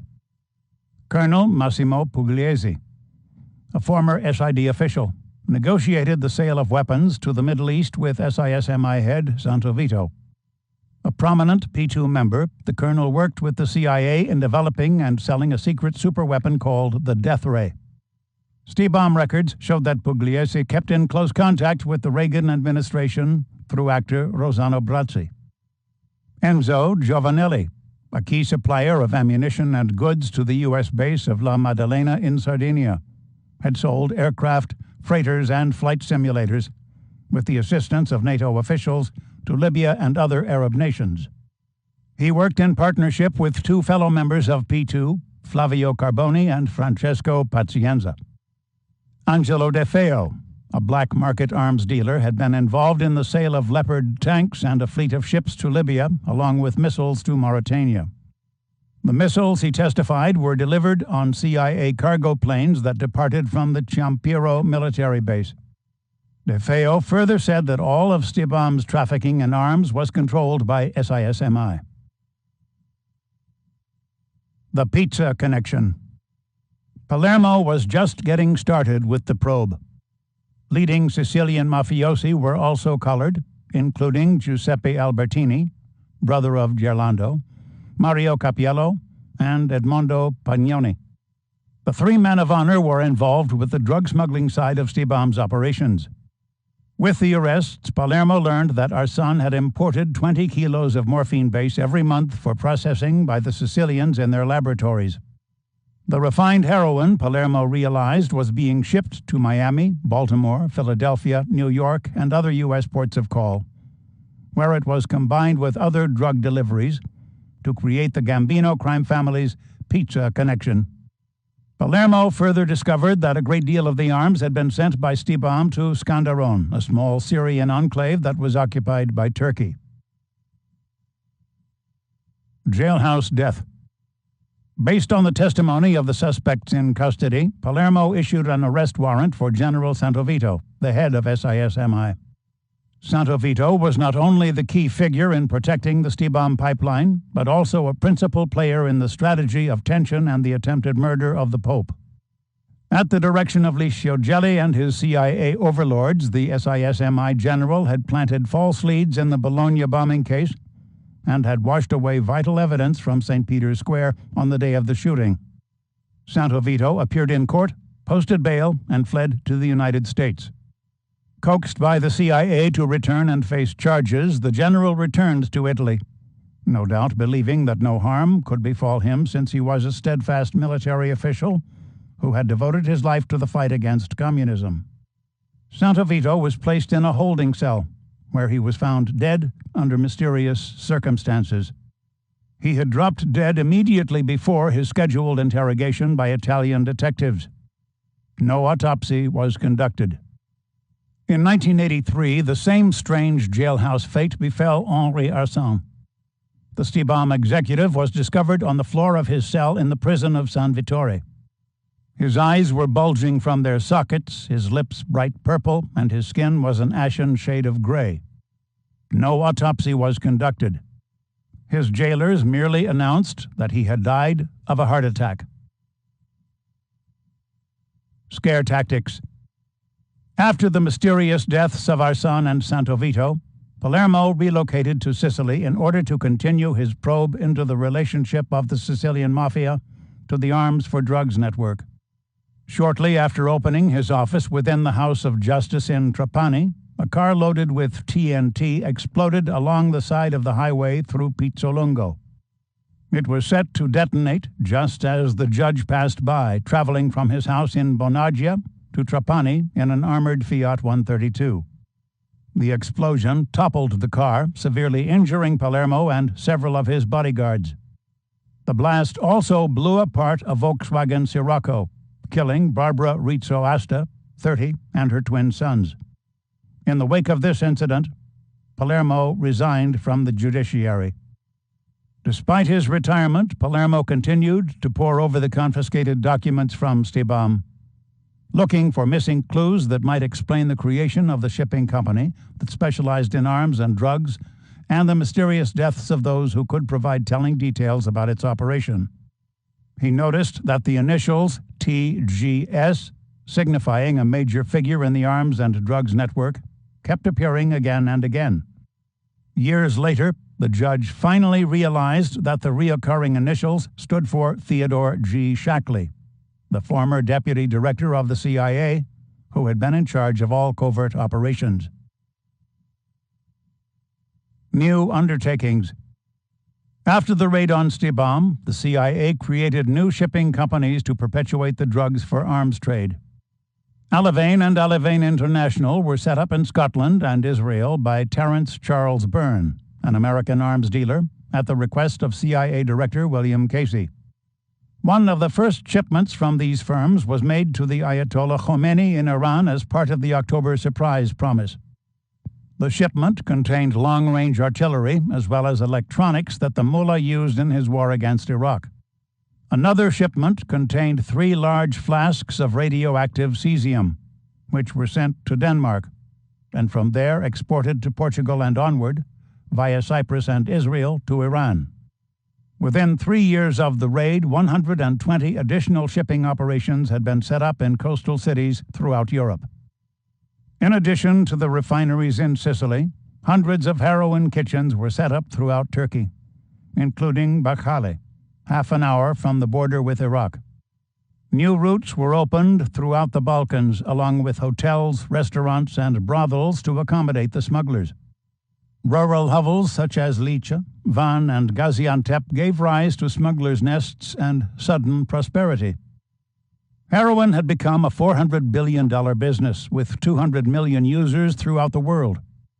The CIA's share of this business was used to finance the Mujahideen in Afghanistan, the guerrilla forces in Angola, the Contras in Nicaragua, the puppet regimes in South America, and the death squads in El Salvador. Paul E. Hallowell's brainstorm had produced an intelligence agency with seemingly limitless funds for seemingly endless operations. Drug boom. The Golden Triangle was now producing 80% of the world's opium supply. At the end of 1982, the DEA had evidence of over 40 heroin syndicates and 200 heroin laboratories operating in Pakistan. The CIA deposited a large share of its profits from these operations in the Shakarchi Trading Company in Lebanon, which served not only as a convenient laundry, but also as a shipping firm that delivered 8.5-ton shipments of choice brown product to the Gambino crime syndicate in New York. In keeping with the policy of false flags, the sharp rise in heroin production was blamed on the Soviet generals in Kabul. The regime maintains an absolute indifference to any measures to control poppy, Edwin Meese, President Reagan's Attorney General, said during a visit to Islamabad. We strongly believe that there is actually encouragement, at least tactically, over growing poppy. The increased flow of heroin impacted all regions of the world, including Pakistan. Before the CIA program, there were fewer than 5,000 heroin users in Pakistan. At the end of the Soviet-Afghanistan War, there were 1.6 million heroin addicts. Arkansas Narco Bank. But the principal laundry for the new heroin network remained the BCCI, which continued to retain its primary offices in London and Karachi. James R. Bath, a CIA associate and the business partner of George W. Bush, remained a primary director. Bert Lance, an American businessman who served as the director of the Office of Management and Budget under President Carter, emerged in 1981 as a key BCCI consultant, along with Arkansas-based power broker Jackson Stevens. In accordance with the wishes of William Casey, the CIA director under President Reagan, the BCCI stood alone, financially independent and free from congressional scrutiny.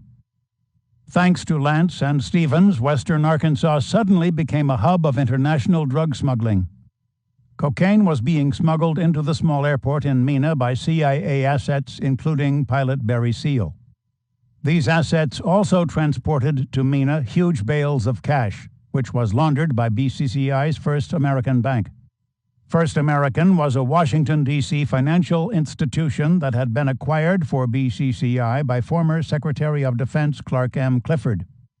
The cash came from the Gambino crime family, which was shelling out $50 million for each shipment. Blocked by national security. The laundering at First American was conducted in conjunction with Worthern Bank, a financial institution owned by Jackson Stevens, and the Arkansas Development Finance Authority, a state agency that had been set up by Governor Bill Clinton. Stevens had been a major donor to Clinton's 1982 gubernatorial campaign, and Worthern had provided the candidate with a $3.5 million line of credit. The BCCI's front in the D.C. bank was Kamal Adam, who, according to the Kerry Committee report, operated as the CIA's principal liaison for the entire Middle East from the mid-1960s through 1979.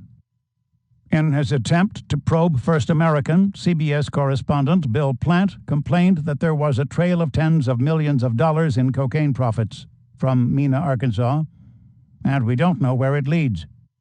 It is a trail blocked by the National Security Council. Holy See Secrets. By 1985, BCCI had become an international $23 billion operation. Through it, the CIA had shelled out more than $83 million to Licio Gelli for Operation Gladio and the October Surprise. From it, the agency provided infusions of discretionary cash to the Vatican shell companies, including Aaron S.A. Strange to say, some of this money ended up in the coffers of the Irish Republican Army, IRA. Mysteries surrounding BCCI began to abound. Millions of dollars in cash transfers arrived each day from the various branches of this notorious bank, flowing into Manlon, a firm with offices in London, Bombay, and Luxembourg about which scant information exists. Additional funds came from Banco Ambrosiano and the Atlanta branch of Banca Nazionale del Lavoro. Manlon's corporate purpose, according to documents filed with England's Companies House, was to act as confirming agents in the sale of goods of all kinds. The existing records of this shadowy organization show that it was used to post large financial credits to the IOR and an association of Catholic priests in Chicago, the hometown of Archbishop Marcinkus. Special delivery. Arthur Hartman, another director of BCCI, was an old hat in the spy game, having worked for decades with British and Saudi intelligence. Hartman also served as the president of the Rothschild Bank in Zurich. In June 1982, Hartman's bank in Zurich received a morning delivery from BCCI, a suitcase stuffed with $21 million in cash. The money was to be used for the murder of Roberto Calvi. Chapter 18. Blackfriars Bridge. The priests will be the end of us. They believe in any case that if someone dies, their soul lives on, so it's not a bad thing. Roberto Calvi to his daughter Anna, April 1982. Quoted in Rupert Cornwell's God's Banker. The decision to kill Calvi was not taken lightly. The CIA had tried to resolve the Ambrosiano affair by providing Francesco Pazienza as the banker's new international consultant. The move displayed the agency's determination to resolve the Ambrosiano imbroglio. Few individuals were of more vital importance to Gladio than Pazienza, and no one was more wired to the operation's power brokers. A trained physician, Pazienza had abandoned his medical profession to serve Operation Gladio. He was dispatched to serve SISMI General Santovito by former NATO commander and Secretary of State Alexander Haig, and former Secretary of State Henry Kissinger. A leading member of P2, he met regularly with Licio Gelli and was later named as a co-conspirator in the Bologna bombing.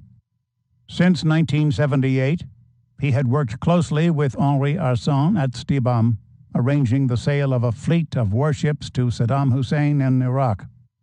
Pazienza was also a man of honor with filial ties to Pippo Callo and Salvatore Inzerillo, and by extension to the Gambino family in the United States. Thanks to his friendship with Michael Ledeen, Pazienza became deeply involved in U.S. political affairs, including the implementation of Billygate, a plot connecting President Carter's brother with the Popular Front for the Liberation of Palestine, a group that sought the destruction of Israel. President Reagan was duly impressed with Pazienza's talents. In the diplomatic interregnum created by Reagan's removal of Richard Gardner as the U.S. ambassador to Italy, Pazienza and Ledeen received the federal fiat to handle relations between the U.S. and Italian governments. In March 1981, Pazienza began to devise a plan to plug the gaping $1.75 billion hole within Banco Ambrosiano that had been created by loans to the Vatican's shell companies.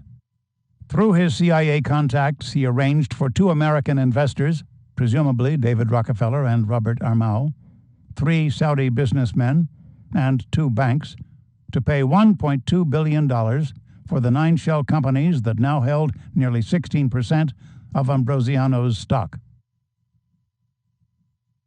Calvi caged. 7 days after John Paul II was shot, Calvi was arrested for the illegal transfer of funds out of the country and locked up in Lodi prison, 20 minutes south of Milan. As soon as this happened, Calvi's family contacted Archbishop Marcinkus to seek his help in springing the banker from his cell. Marcinkus responded to their pleas by saying, If the IOR accepts any responsibility, it will not only be the Vatican's image that will suffer, you will lose as well, for our problems are your problems too. Prison was the worst experience of Calvi's life. Painfully introverted, he was obsessive in his behavior and fastidious in his personal care. His cellmates passed their time playing cards and listening to rock and roll on the radio. Calvi could neither sleep nor use the toilet in full view of the others. A visitor found him bloated and completely submissive, meekly obeying the taunting prison guards and at the brink of physical and mental exhaustion. On July 3rd, when questioned by Milanese magistrates, Calvi broke into tears. "I am just the lowest of the low," he sobbed. "I am just a dog who serves others." The magistrates asked, "Then who commands you? Who is the proprietary of the bank?" Collecting himself, Calvi said, "I can't tell you any more." On July 7th, when the Italian government charged Sindona with the murder of Giorgio Ambrosoli, Calvi swallowed a quantity of barbiturates and slashed his wrist. Coming to consciousness in the prison infirmary, he said that he had acted in a moment of lucid depression. On July 29th, Calvi was sentenced to 4 years' imprisonment and a fine of 16 billion lire. His lawyer filed an appeal and he was freed on bail. Within a week, he returned to his position as Ambrosiano's chairman. A letter of patronage. Calvi was becoming increasingly desperate. The shareholders kept insisting on some proof that the 8 shell companies that had been established in Luxembourg, Liechtenstein, and Panama were properties of the Holy See.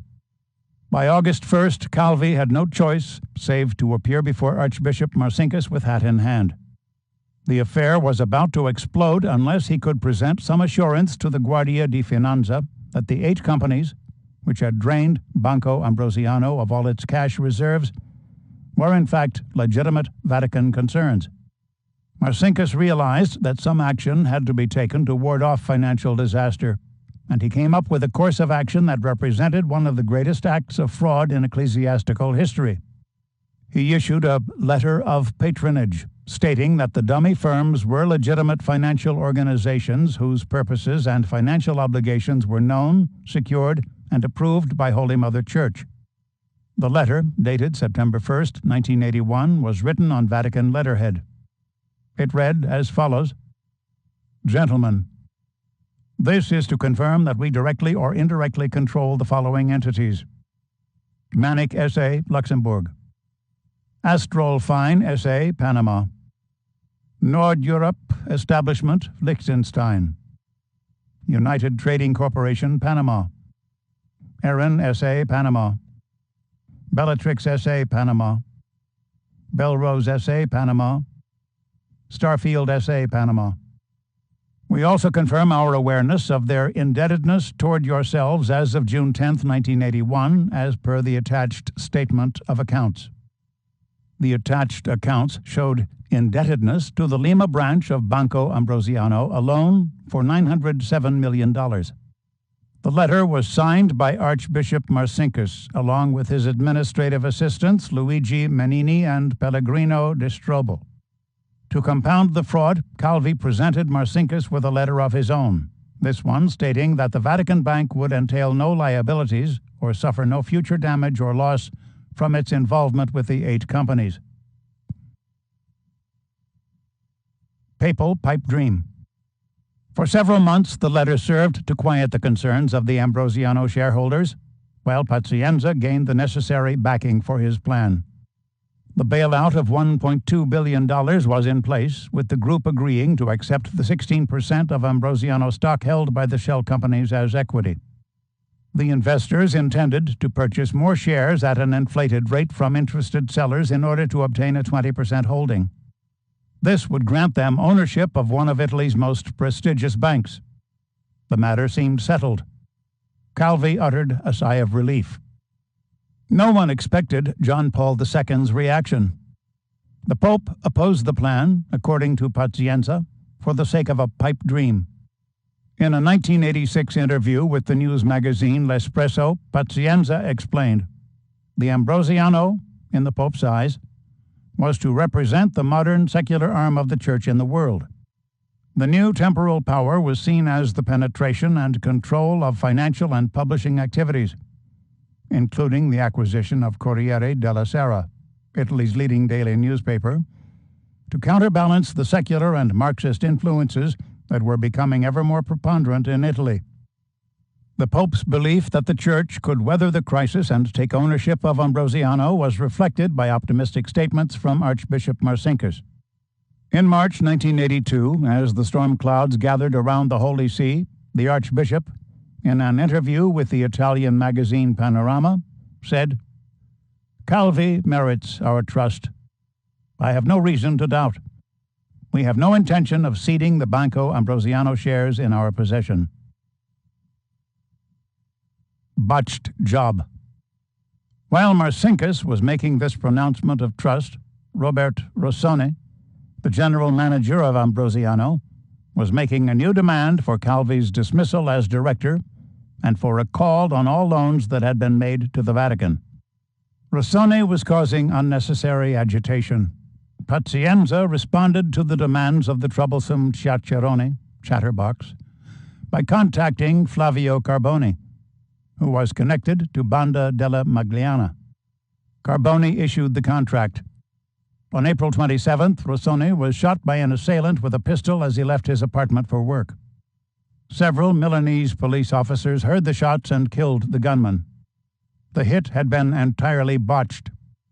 Rossoni managed to survive the attack, and the gunman turned out to be no ordinary Magliana street thug, but Danilo Abruzzati, the leader of the notorious gang.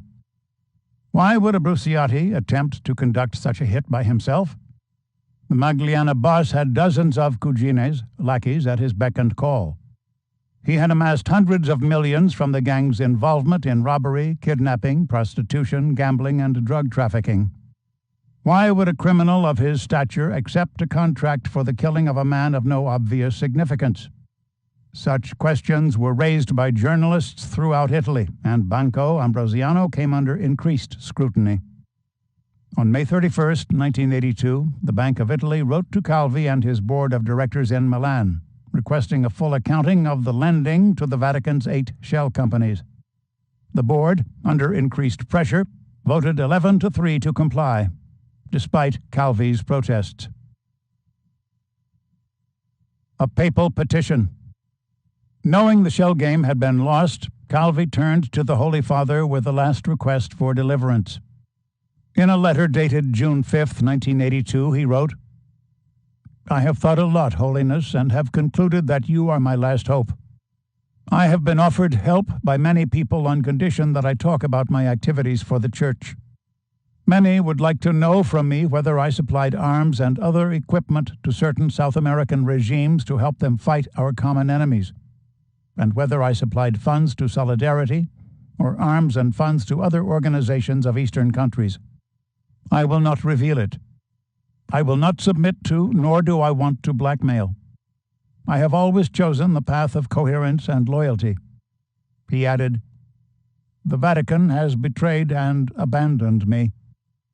After documenting in writing the Holy See's involvement in arming guerrillas, engaging in bloody war, and misappropriating funds, Calvi continued, "Summing up, I ask that all the money that I gave to the projects of serving the political and economic expansion of the Church, that the thousands of millions of dollars that I gave to Solidarity with the express will of the Vatican, and that the sums which I provided to organize the financial centers and political power in 5 South American countries will be returned to me.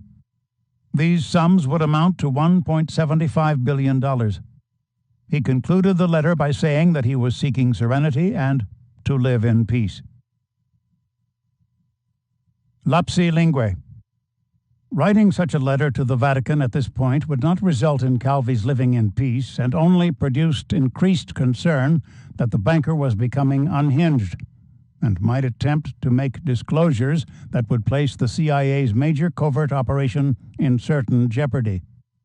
This concern became intensified as Calvi began to pack away documents in his black leather briefcase and to confide in friends, including Prime Minister Andreotti, about the IOR's involvement in money laundering and wholesale fraud.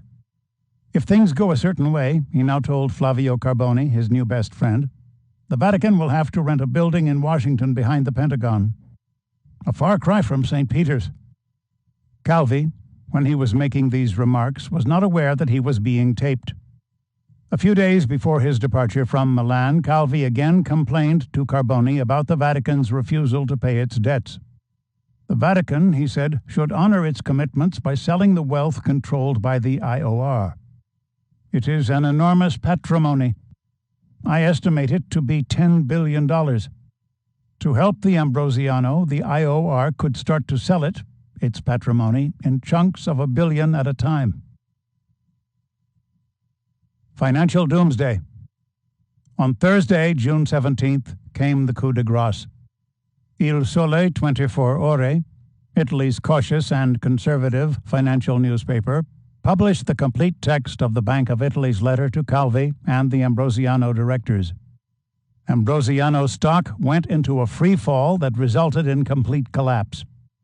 Rossoni and 2 other directors appeared before Luigi Menini, deputy director of the IOR, and Pellegrino di Strobel, the IOR's chief accountant, and demanded payment on the loans that the Holy See had received for its offshore holdings. They presented the 2 IOR officials with the letter of patronage that they, along with Archbishop Marcinkus, had signed and sealed. By any banking standard, they insisted, the letter represented a statement of financial obligation. Marcinkus was contacted by telephone. He was accompanying the Pope on a trip to Switzerland. He responded to the demands of the Ambrosiano directors by saying, "We just don't have that kind of money." When warned that his response would be reported to the Bank of Italy, the Archbishop said, "I know. I did all this to help a friend, and look where we are." Rossoni later recalled his reaction. "I became as angry as a buffalo. I told them, Menini and de Strobel, this was a criminal conspiracy. They had committed fraud. The letter of patronage was from the IOR, and it was a guarantee. All that was missing was the signature of Jesus Christ." An emergency meeting was held on the 4th floor of Ambrosiano's headquarters. Panic reigned. Accusations were exchanged. Threats were made. Lawyers were summoned. When a degree of order was restored, Calvi, by unanimous vote, was removed from his position at the bank. The board was dissolved, and the bank was placed in the hands of a commissioner from the Bank of Italy. A new warrant was issued for Calvi's arrest. But the cause of so much turmoil was nowhere to be found. The previous week, Calvi had made his escape from Milan. He was now one of the world's most wanted fugitives. The day after he vanished, Graziella Caroscia, the bank's 55-year-old personal secretary, fell or was hurled from the 5th floor of Ambrosiano. The body landed with a thump on the ramp leading to the bank's underground garage. No arrests were made, and the cause of her death remains undetermined. Telltale documents. On June 11th, while packing his bags, Calvi told his son Nino, "I shall reveal things which, once known, will rock the Vatican. The Pope will have to resign." He stuffed several documents in his black briefcase, which came to light in 1987. One was a note concerning Gelli, which read, "He had convinced me that all political and financial power really depended on him, and that no deal of any importance could go ahead without his consent." The note further stated that Calvi had never made a decision regarding the transfer of funds to the shell companies or weapons for the Latin American dictators and guerrilla armies without conferring with his worshipful master. In a letter, Calvi said that the Vatican needed him to launch an effective politico-religious penetration into secular society by securing control over banking institutions. "The enormous importance of what I have just said induced me to incur debts in foreign currency in order to buy Banco Ambrosiano shares in sufficient quantity to guarantee IOR control over the institution. Working for the Vatican, he added, meant providing financial assistance to guerrilla units and strong-arm regimes. He wrote, "On more than one occasion, I believed that my life was at risk as I rushed from one Latin American country to another, seeking to oppose the ferment of anti-clerical ideologies. I did my utmost in every sense, even to the point of concerning myself with the supply of warships and other war material to support those capable of contrasting the advance of well-organized communist forces. These efforts, he maintained, ensured that the Vatican would have an authoritative presence in countries such as Argentina, Colombia, Peru, Paraguay, and Nicaragua." Nearly 4 years after Calvi made his escape from Milan, Bishop Pavol Hnilica of Czechoslovakia paid Flavio Carboni $6 million on behalf of the Vatican for the contents of the black briefcase.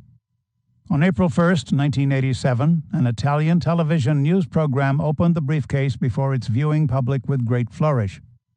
The contents had been depleted, but the remaining documents showed that Calvi had been pushed beyond the breaking point and was ready to employ blackmail in order to obtain reparation for the Ambrosianos' losses. 7 years after the program was aired, a Roman court convicted Carboni and Bishop Hnilica of being in receipt of stolen property. Escape to London. Leaving Milan, Calvi made his way to the seaport city of Trieste, where he boarded the Utrango, a launch that had been used by Stibam for drug smuggling, and sailed to the small fishing village of Muggia in Yugoslavia.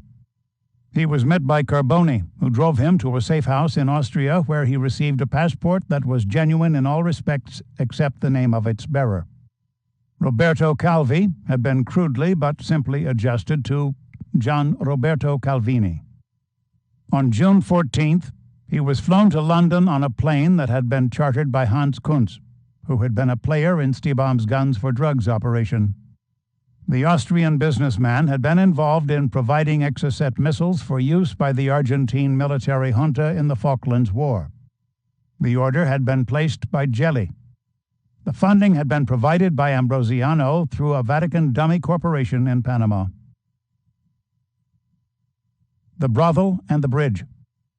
In London, Calvi was placed in an 8th-floor flat of a seedy apartment building off King's Row that served as a brothel for a louche clientele.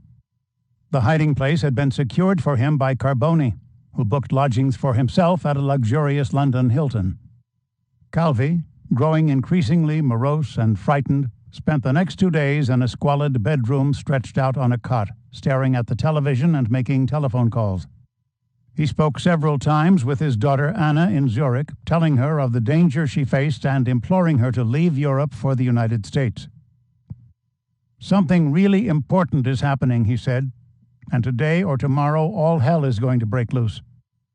On June 17th, the body of Roberto Calvi was found hanging from an orange noose under Blackfriars Bridge in London, his feet dangling in the muddy waters of the Thames. He was wearing a lightweight gray suit, an expensive Patek Philippe watch remained on his wrist, and $20,000 was stuffed in his wallet. In his pockets were 4 pairs of eyeglasses and his doctored Italian passport. 5 bricks had been stuffed in his trousers. Masonic symbolism. The sight of Calvi's demise immediately aroused suspicion. Members of various Masonic lodges in Italy wear black robes and address each other as friar. Blackfriars, Fratelli Neri, is an Italian nickname for Freemasons.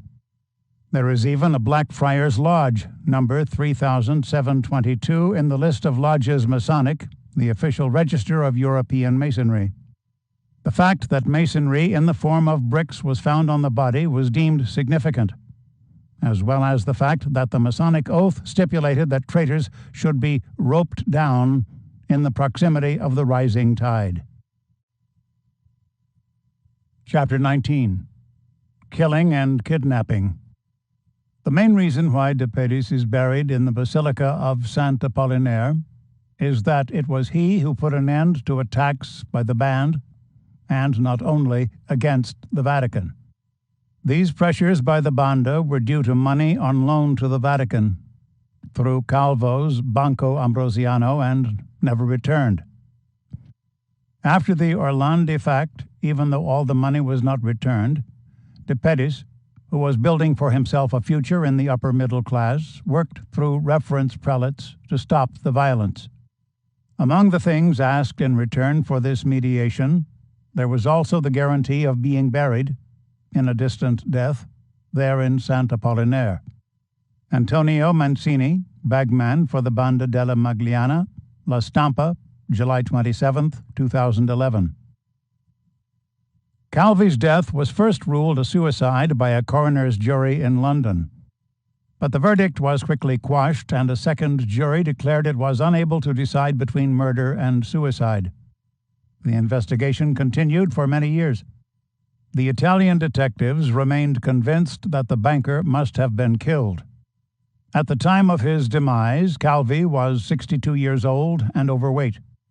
He suffered from poor eyesight and pronounced vertigo. To commit suicide, he would have had to overcome impressive obstacles. As Peter Popham explained in The Guardian, in the pitch darkness he would have had to spot the scaffolding under the bridge, practically submerged in the high tide, stuff his trousers and pockets with bricks, climb over a stone parapet and down a 12-foot-long vertical ladder, then edge his way 8 feet along the scaffolding. He would then have had to gingerly lower himself to another scaffolding pole before putting his neck in the noose and throwing himself off. In 1998, Calvi's body was finally exhumed, and a coroner determined that the man who had been known as God's banker, indeed, had been murdered. The Strangler speaks. In the wake of this decision, Francesco Frank the Strangler Di Carlo, the heroin traffic manager for the Sicilian Mafia, testified that he had been approached to kill Calvi by members of the Corleonese crime family under capo Giuseppe Pippo Calò, the mob's cashier. Interviewed in 2012, the notorious Supergrass, British slang for informer, said, "I was in Rome and received a phone call from a friend in Sicily telling me that a certain high-ranking mafia member had just been killed. I will never forget the date because of this. It was 16 June 1982, 2 days before Calvi was murdered. The friend told me that Pippo Calò was trying to get hold of me because he needed me to do something for him. In the hierarchy of Cosa Nostra, he was a general. I was a colonel, so he was a little higher up, my superior. When I finally spoke to Pippo, he told me not to worry, that the problem had been taken care of. That's a code we use in the Cosa Nostra. We never talk about killing someone. We say they have been taken care of." Calvi was naming names. No one had any trust in him anymore. He owed a lot of money. His friends had all distanced themselves. Everyone wanted to get rid of him. He had been arrested and he had started to talk. Then he had tried to kill himself by cutting his wrists. He was released, but knew he could be rearrested at any time. He was weak. He was a broken man. I was not the one who hanged Calvi. One day I may write the full story, but the real killers will never be brought to justice because they are being protected by the Italian state, by members of the P2 Masonic Lodge. They have massive power. They are made up of a mixture of politicians, bank presidents, the military, top security, and so on. This is a case that they continue to open and close again and again, but it will never be resolved. The higher you go, the less evidence you will find. Di Carlo, on another occasion, said that Vincenzo Casillo and Sergio Vaccari, 2 members of the Camorra with ties to P2, had received the contract for Calvi's murder from Calò and Licio Gelli. Casillo and Vaccari were killed by a car bomb shortly after their return to Milan. In case Casillo had engaged in some pillow talk, his mistress, Giovanna Matarazzo, a nightclub dancer, was murdered in her apartment by Camorra assassins. The Killing Crew. The ordering of Calvi's death by Calò and Gelli was verified by other high-ranking mob figures, including Francesco Marino Manoia and Luigi Giuliano, who served Stefano Bontade. The 2 mafiosi testified that Ernesto Dio Talevi, a leader of Banda della Magliana, also took part in the hit. Dio Talevi, like Danilo Abrucciati, worked closely with Flavio Carboni in smuggling drugs and arranging assassinations. After the Calvi affair, Dio Talevi and Carboni continued to do business with the IOR by laundering drug money through the Camillian, a religious order dedicated to serving the sick and dying. It was only to be expected that members of Banda della Magliana would emerge from the shadows of Blackfriars Bridge. No murder by contract group had been more useful to P2 and the commanders of Operation Gladio. The street gang from northern Rome came to the fore of organized crime in Italy with the kidnapping and murder of Italy's Prime Minister Aldo Moro, who sought to form a coalition government with Italy's Communist Party, and the murder of journalist Carmine Pecorelli, who published an article that made the connection between P2 and Moro's fate. By 1982, the Banda's hit list had come to include Judge Emilio Alessandrini, the Milan magistrate who initiated the probe into the activities of Calvi, the IOR, and Banco Ambrosiano; Giorgio Ambrosoli, who presented testimony to the financial police concerning Michele Sindona's financial dealings with the Vatican and Gelli's Masonic Lodge; Lieutenant Colonel Antonio Varisco, head of Rome's security service, who was investigating the activities and membership of P2; and Boris Giuliano, the Palermo police deputy superintendent, who had spoken with Ambrosoli about Sindona's laundering of drug funds through the IOR.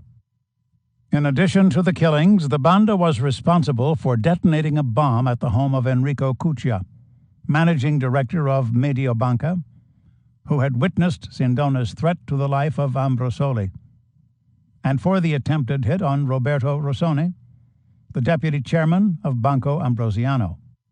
After participating in the murder of Calvi, the gang tossed Giuseppe Della Cha, an executive at Ambrosiano, to his death from the top floor of the Milan Bank. Della Cha was preparing to provide documents to Italian investigators that established the Vatican's ownership of the United Trading Corporation of Panama and the other dummy companies. Irreparable damage. But the killings could not repair the damage caused to Operation Gladio by the Ambrosiano affairs and the obstinate poll on the papal throne. After the publication of the P2 list on March 17, 1981, Licio Gelli was forced to flee the country. News of the generals, admirals, parliamentarians, Italian cabinet members, industrialists, police officers, Secret Service officials, and ecclesiastical dignitaries who belonged to P2 had been published before, most notably by Mino Pecorelli in his newsletter Osservatore Politico. Many mainstream reporters had dismissed such stories as scabrous examples of yellow journalism. For this reason, the discovery of the P2 list at Gelli's villa jolted the Italian press into an awareness of the reality of the sinister lodge and its intent to gain control of the government. The discoveries by the Carabinieri became headline news throughout Italy and Central Europe. The fears of the CIA came to full fruition. John Paul II's refusal to shore up the losses of the Vatican's shell companies had resulted in the exposure of P2, the raid on Stibam, and the collapse of Arnaldo Forlani's Christian Democratic government. This exposure prompted General Alberto Dalla Chiesa of the Carabinieri to come to the realization that the Red Brigades were a puppet organization of right-wing militants, that these militants were being manipulated by P2, and that P2 fell under the command of SISMI. He also uncovered evidence that the funding for P2 and its strategy of tension was coming from a heroin pipeline that had been established between Sicily and the United States, along with a letter from Aldo Moro that mentioned the presence of NATO guerrilla activities on Italian soil. When Dalla Chiesa reported these findings to the Prime Minister, Andreotti went white in the face. His worst fears were coming true. Operation Gladio was beginning to unravel. On May 1, 1982, General Dalla Chiesa arrived in Palermo as the new prefect of Sicily. 2 days later, he met with Ralph Jones, the U.S. consul, and informed him that the Gambino, Inzerillo, Spatola Mafia clan and P2 were involved in a heroin smuggling racket netting a yearly profit in excess of $900 million. Word was passed to the Federal Bureau of Investigation, and the extended Gambino crime family in New York and New Jersey were put under constant surveillance. On September 3rd, the general and his 32-year-old wife were gunned down and killed on Via Carina by a team of 6 assassins. On sacred ground. 1 month after Calvi's death, commissioners from the Bank of Italy appeared at the IOR to confront Archbishop Marcinkus about his part in the collapse of Banco Ambrosiano. Most of the $1.75 billion remained missing, and Marcinkus had issued the letter of patronage, acknowledging the Holy See's ownership of the 8 dummy corporations that consumed the cash. In response to the commissioners' questions, Marcinkus produced the counter letter signed by Calvi, which stated that whatever happened to Banco Ambrosiano and the 8 corporations mentioned in the patronage letter, the Vatican would suffer no future damage or loss. The Archbishop then showed the commissioners to the door, informing them that neither the Bank of Italy nor the Guardia di Finanza possessed any jurisdiction within the sanctified walls of Vatican City. But the Italian government maintained pressure on the Holy See for full disclosure of its involvement in the Ambrosiano affair. The government, said Italy's Treasury Minister Beniamino Andreatta after meeting with Marcinkus, is waiting for a clear assumption of responsibility by the IOR. While the waiting continued, the Italian press ran daily articles about the Vatican and its relationship with the Sicilian Mafia and P2. Rome's daily newspaper, La Repubblica, began to publish a cartoon strip called The Adventures of Paul Marcinkus. To quiet matters, Cardinal Agostino Casaroli, the Vatican's Secretary of State, proposed the creation of a 6-man commission to make an investigation into the Vatican's involvement in the collapse of Banco Ambrosiano. 3 were to be named by the Vatican and 3 by the Italian Ministry of the Treasury. The Italian government complied with the proposal. The results, as expected, were inconclusive. At the end of October 1982, the Vatican officials ruled that Holy Mother Church had no interest in the dummy corporations and had not been involved in the plot to drain the bank of its wealth, while the 3 Treasury officials ruled otherwise. Proof of guilt. Dissatisfied with the findings, Ambrosiano's creditors continued to mount pressure for a settlement, since most of the $1.75 billion had vanished within a black hole created by the Vatican's shell companies. The Italian government was left with no option save to mount a criminal investigation to determine whether the Holy See had been the culprit in a shell game that had caused the financial ruin of thousands of families throughout Italy. Documents were unearthed in the records of the Banca del Gottardo in Switzerland that the Vatican indeed had set up and controlled the dummy corporations to plunder the assets of the Milan Bank. One, dated November 21, 1974, and signed by Vatican officials, was a request for the Swiss bank to open accounts on behalf of its newly created company, United Trading Corporation of Panama. Other documents found within other banks revealed more acts of fraud by the Holy See. One document showed that the IOR had received 2 deposits from Banco Andino of Peru on October 16, 1979. The deposits were for $69 million each. When the deposits matured in 1982, Banco Andino asked for its money back. But the Vatican Bank refused, saying that the United Trading Corporation of Panama now owned the money, and the IOR had no control over it. Still, the Pope refused to acknowledge the Vatican's ownership of the companies, for fear such an admission would reveal that the Bride of Christ was no longer pure and without blemish, but had engaged in wanton acts of covetousness and greed. The impasse would have to be addressed by another decisive act. Gone Girl. On June 22, 1983, Emanuela Orlandi, the 15-year-old daughter of a Vatican employee, disappeared without a trace while on her way to her home in Vatican City from a music lesson at the Pontifical Institute of Sacred Music, a building attached to the Basilica of Sant Apollinaire in the heart of Rome.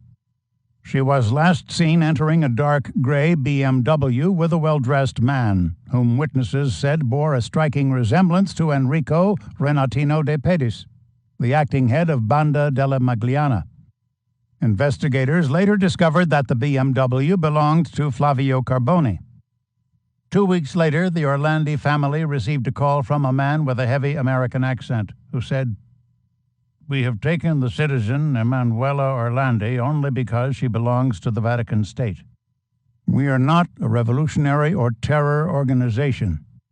We have never described ourselves as such. We consider ourselves people interested only in liberating would-be papal assassin Acha. The deadline is July 20th. He identified his organization as the Turkish Anti-Christian Liberation Front, a group unknown to Turkish intelligence. The caller said that he would leave an important message regarding the demands of his organization with the Vatican. Several days later, Ercole Orlandi, Emanuela's father, paid a visit to Monsignor Dino Monduzzi, prefect of the Pontifical House, to see if the message had arrived. The prelate at first said no. No one within the Vatican had heard from the kidnappers.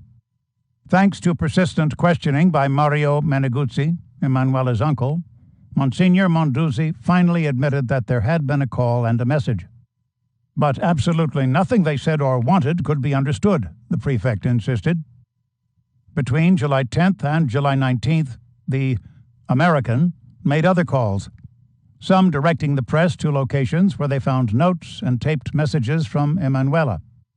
On July 20th, the mysterious caller contacted ANSA, Italy's national news wire service, to say, "Today is the last message before the deadline of the ultimatum expires."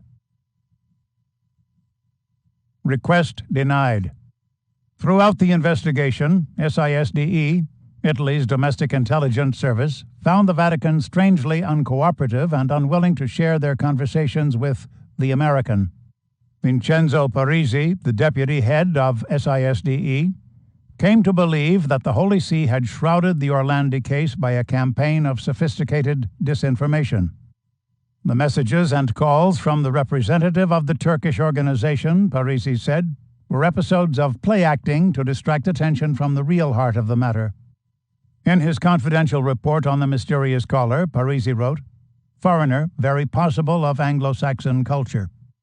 High intellectual and cultural level.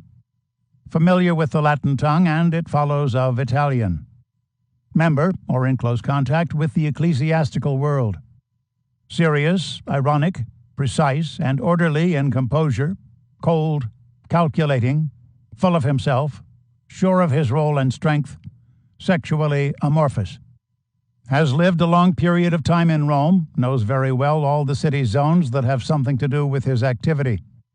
Well informed about Italian judicial rules, and above all the logistical structure of the Vatican." The SISDE official went on to write that it was highly plausible that the kidnapping of Emanuela was committed by someone inside the ecclesiastical hierarchy and order, who was closely connected to organized crime figures. Parisi managed to provide this profile because of an intercept that the Italian police had placed on a phone line within the Vatican after the caller demanded access to Secretary of State Casaroli. But Parisi was unable to listen to the conversations between the American caller and Cardinal Casaroli. The tapes, along with the intercept, mysteriously vanished from the Holy See. At Parisi's insistence, the Carabinieri tapped the telephone of Raoul Bonarelli, the second highest-ranking officer within the Vatican's Central Office of Vigilance. In one taped conversation with other Vatican officials, Bonarelli said that he had sent boxes of documents on the Orlandi case to the office of Cardinal Casaroli. Parisi and his fellow magistrates sent requests to the Holy See asking permission to interview Casaroli, members of his staff within the Secretariat, and members of the Office of Vigilance about the content of the internal documents. All the requests were denied. Extortion attempt. At the end of July, ANSA reported, In the Vatican, the prevailing opinion is that the people responsible for the kidnapping belong to the world of common crime, and that the proposal for an exchange with AUCA is just an excuse to extort considerable sums of money from the Vatican in exchange for the girl to throw investigators off track. The money, Judge Rosario Priori, a leading magistrate in the case, concluded, belonged to members of Banda della Magliana, who had deposited it with Marcinkus and Calvi, only to be left with the kidnapped girl as means of obtaining repayment. The judge estimated that the amount owed to the gang was in excess of $200 million. Testimony of tramps. Years later, Antonio Mancini, Nino the Tramp, a bagman for De Pedis, said that his boss had arranged the kidnapping in order to recoup the millions it had lost in the collapse of Ambrosiano. There was money that had gone missing, Mancini told a reporter from La Stampa, and the choice was between dropping a cardinal by the roadside or striking someone close to the Pope. We chose the second option. Mancini added, "What Judge Priori says about the Orlandi kidnapping is the absolute truth. What puzzles me is the figure of $200 million. Knowing the amount of money that flowed into the gang's activity, and especially the money made by the Testaccio Group, the division of the Banda under De Pedis, I think that $200 million is an insufficient sum." Critical insight into the possible fate of Emanuela came from Sabrini Minardi, the former lover of De Pedis and a high-class call girl. Emanuela, she testified, had been kidnapped by De Pedis, who held her at an apartment on the coastal town of Torvaianica, not far from Rome. Archbishop Marcinkus, Ms. Minardi said, visited Emanuela several times while the schoolgirl remained in captivity. The victim, she continued, was eventually killed and chopped into pieces, and the remains were cast into a cement mixer. In a 2010 interview with Gianluca Di Feo of L'Espresso, Ms. Minardi said that she had ongoing sexual relations with Roberto Calvi and Archbishop Marcinkus. She claimed that she had received a villa in Monte Carlo from Calvi, while Marcinkus provided a Vatican position for one of her relatives. Ms. Minardi added that she had provided Marcinkus with a steady stream of prostitutes and had delivered to him large sums of cash from De Pedis in a Louis Vuitton bag. "I left him the money," she said, "but I kept the bag." As a result of Ms. Minardi's testimony, Roman prosecutors arrested 3 underworld associates of De Pedis for kidnapping and murder: Sergio Virtu, Angelo Cassini, and Gianfranco Carboni. She had identified them as individuals who had assisted De Pedis in arranging the kidnapping and contacting the Vatican with the terms for her release. The payoff. Eventually, the investigating magistrates obtained evidence that the Vatican had made the payoff to the Banda in a circuitous manner. In the fall of 1983, l'Opera Francesco Saverio Odosso, a Roman Catholic society dedicated to the works of St. Francis Xavier, sold a luxurious villa surrounded by 24,000 square meters of gardens on the outskirts of Rome to Enrico Nicoletti, the treasurer of the Banda, at the rock-bottom price of 1.2 billion lire, $860,000. 7 years later, the property was appraised at 27 billion lire. The sale had been engineered by Cardinal Ugo Poletti, the vicar of the Diocese of Rome and a member of P2. Nicoletti transformed the villa into a nightclub called the House of Jazz, which received substantial loans from the IOR. Thanks to the sale of the villa, Cardinal Poletti emerged as a leading figure in the case of the missing girl. Poletti, at the time of the kidnapping, had received a great deal of adverse publicity because of his membership in P2 and his alliance with Licio Gelli. He had also received criticism for his advancement of the cause of Opus Dei, a secretive Catholic sect that had served to establish Gladio units throughout Europe. As the vicar of Rome, he presided over the Basilica of Sant Apollinaire, where De Pedis remained a member in good standing. He stood in a unique position to resolve the matter of Emanuela Orlandi and the Banda's demand for repayment of its drug money. A sordid scenario. By 1983, when the villa was sold, most investigators, including Judge Parisi, had come to the conclusion that the kidnapping case revolved around sex and the problem of pedophilia that was mounting within the Holy See. If the matter was simply financial, Archbishop Marcinkus would have provided the restitution. If the matter was political, the resolution would have been made by Cardinal Casaroli, the Secretary of State.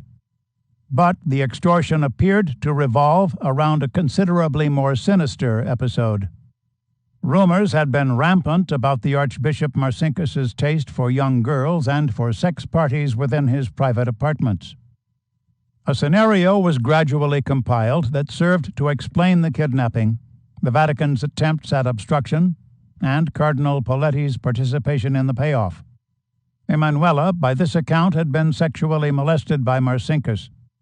When the Banda received news of the incident, they kidnapped the girl in order to blackmail the IOR head for the money they had lost through Ambrosiano.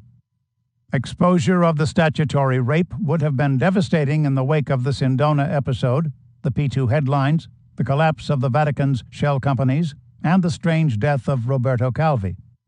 Emanuela represented a $200 million baby. Marcinkus, after personally verifying that the girl was in the Banda's custody, worked through P2 and Cardinal Poletti, not to secure Emanuela's immediate release, but to ensure her perpetual silence. Boxes of bones. On February 2, 1990, Enrico de Pedis was gunned down and killed on Via del Pellegrino in Rome. He was buried in a diamond-studded tomb within the Basilica of Sant'Apollinare, a place reserved for popes and cardinals. Perhaps the gangster merited such hallowed interment. He had participated in the killing of Calvi, made peace between the Vatican and the mob by accepting a real estate deal as a cash settlement, and prevented a 15-year-old schoolgirl from creating a scandal that would have rocked the foundation of Holy Mother Church. His place among the saints and ecclesiastical dignitaries was sanctioned by Cardinal Poletti. In 2006, an anonymous caller to Ci l'ha visto, Who Has Seen Them, an Italian current events program, said, "Do you want to solve the Emanuela Orlandi case? Then look inside the tomb of De Pedis." On May 14, 2010, Italian forensic examiners opened the tomb in response to widespread public demand. They discovered that the body of De Pedis remained well preserved. He remained dressed in a dark blue suit with a black tie. Next to his coffin, they also found nearly 200 boxes of bones, which appeared to date from pre-Napoleonic times. They remain under examination.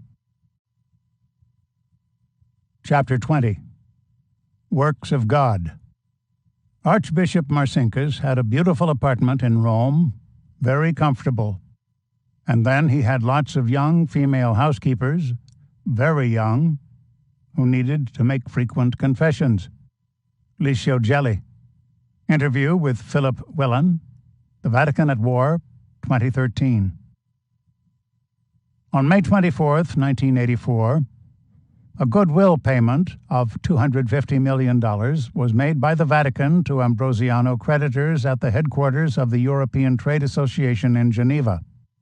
The money for the reparation came from a mysterious deposit made in the IOR by Secretary of State Casaroli in the amount of $406 million. The source of the cash was Opus Dei, Work of God, a deeply conservative Catholic organization that had amassed an estimated $3 billion in assets.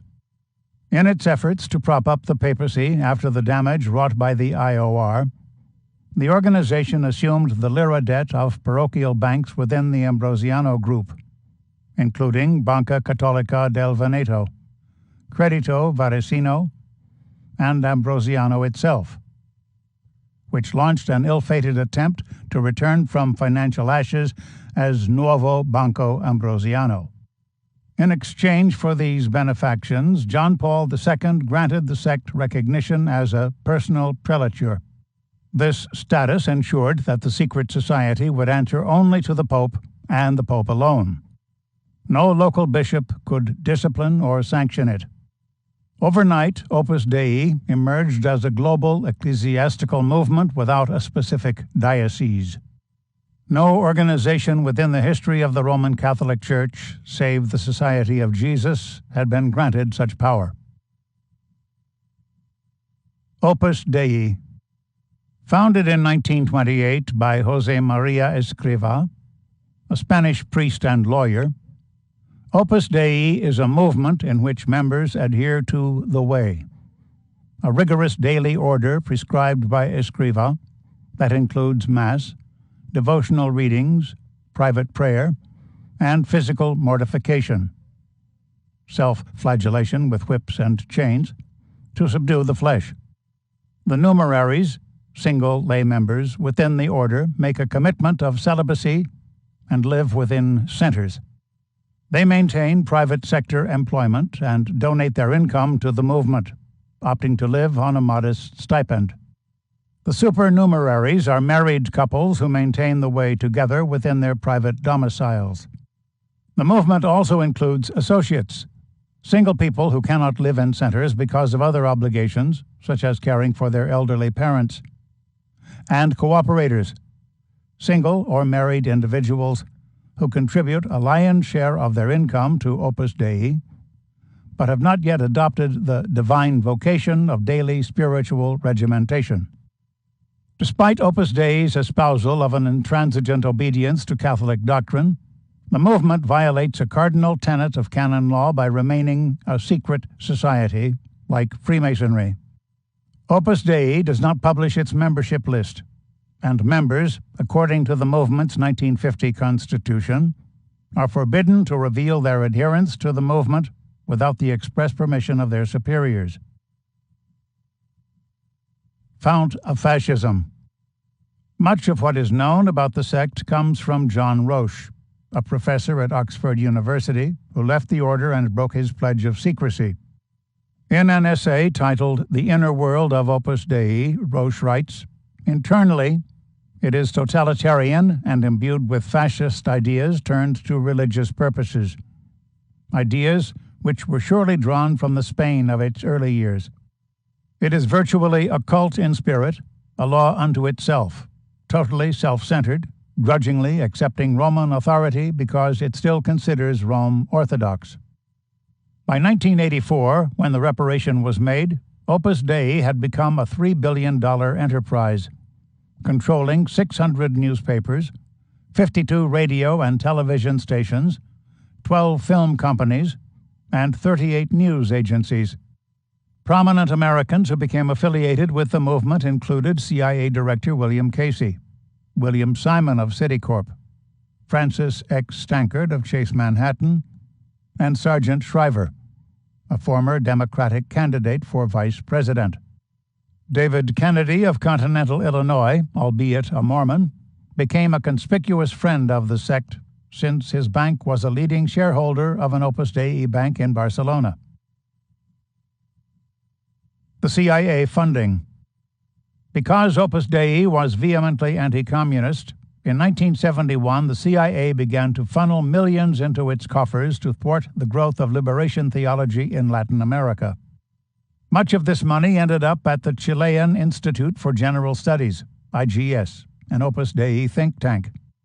The members of IGS included prominent lawyers, free market economists, and executives from influential publications. The leader of IGS was Hernán Cubillos, founder of Que Pasa, an Opus Dei magazine and publisher of El Mercurio, the largest newspaper in Santiago and one that received CIA subsidies. The coup against the democratically elected regime of Salvatore Allende was planned within the corridors of the Chilean think tank. After the coup, IGS technocrats became the new cabinet ministers, and Cubillos emerged as a foreign minister. Throughout the 1980s, the CIA made use of Opus Dei's Milites Christi, Soldiers of Christ, as a primary force in Poland. The numeraries and supernumeraries provided ongoing support for Solidarity, which by some accounts reached nearly $1 billion by the end of the decade. Opus Dei also organized courses, seminars, and conferences to indoctrinate Polish teachers, scholars, and economists in the tenets of Western democracy and the plans of a unified Europe, as envisioned by the Council on Foreign Relations and the Trilateral Commission, in the wake of the imminent collapse of the USSR. How much money the CIA provided to Opus Dei remains a mystery. The CIA refuses to release any records regarding its relationship to the secret sect on the grounds that any disclosure would undermine national security. As plans got underway for Opus Dei to take control of the Vatican's finances in order to ward off a future debacle, the CIA was forced to bring closure to other matters, including the case of Michele Sindona, the man who knew too much. Presidential pleas. In a letter of September 1, 1981, Sindona had petitioned President Reagan for a presidential pardon. In the letter, the mafiosi reminded Reagan that he had served as a central figure in the Western anti-communist struggle and had purchased the Rome Daily American on behalf of the CIA to prevent it from falling into the hands of the left. The mafia financier further informed the president that he had worked with Graham Martin, the U.S. ambassador to Italy, to create a media center that would produce an ongoing flood of anti-communist propaganda. As a result of this effort, P2 gained control of Corriere della Sera, Italy's leading daily newspaper, and the entire Rizzoli publishing group. "I have only fought for democracy and justice," Sindona wrote, "and for this I have been persecuted." He ended the letter with the caustic phrase, "And this is what happens to a friend of the United States." And the closing, "Respectfully yours, Michele Sindona." David Kennedy, Nixon's former Secretary of the Treasury and Sindona's longtime friend, personally delivered the letter to the White House. 11 months later, Sindona, who had been transferred from a lockup in Springfield, Missouri, to the federal prison in Otisville, New York, received a reply from President Reagan's lawyer, Fred F. Fielding. "Thank you very much for your petition," Fielding wrote. "I have taken the liberty of forwarding your material to Mr. David Stevenson, acting pardon attorney." Sindona waited over a year for a response from Stevenson. When no word came, he took pen in hand and dashed off a note to former President Richard Nixon. Sindona reminded Nixon of their many meetings and of the financial help he had provided Nixon in the struggle against communism.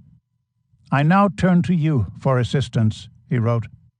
Sindona received no reply. He next asked Randolph Guthrie, Nixon's former law partner, to approach the former president on his behalf. Once again, his plea was ignored. Nixon had told Guthrie that any assistance he offered Sindona would only further damage his public image. Following the trial. In addition to 25 years in prison for his role in the collapse of Franklin National, Sindona had been sentenced on April 20, 1981, to 2.5 years for bail jumping and perjury.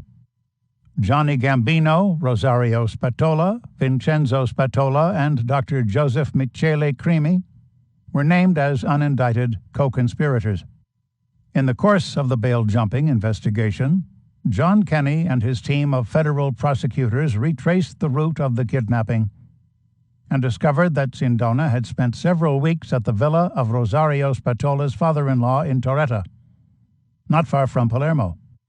The Spatolas, the prosecutors came to realize, were one of the 4 mafia families forming a transatlantic colossus. The Cherry Hill Gambinos were another.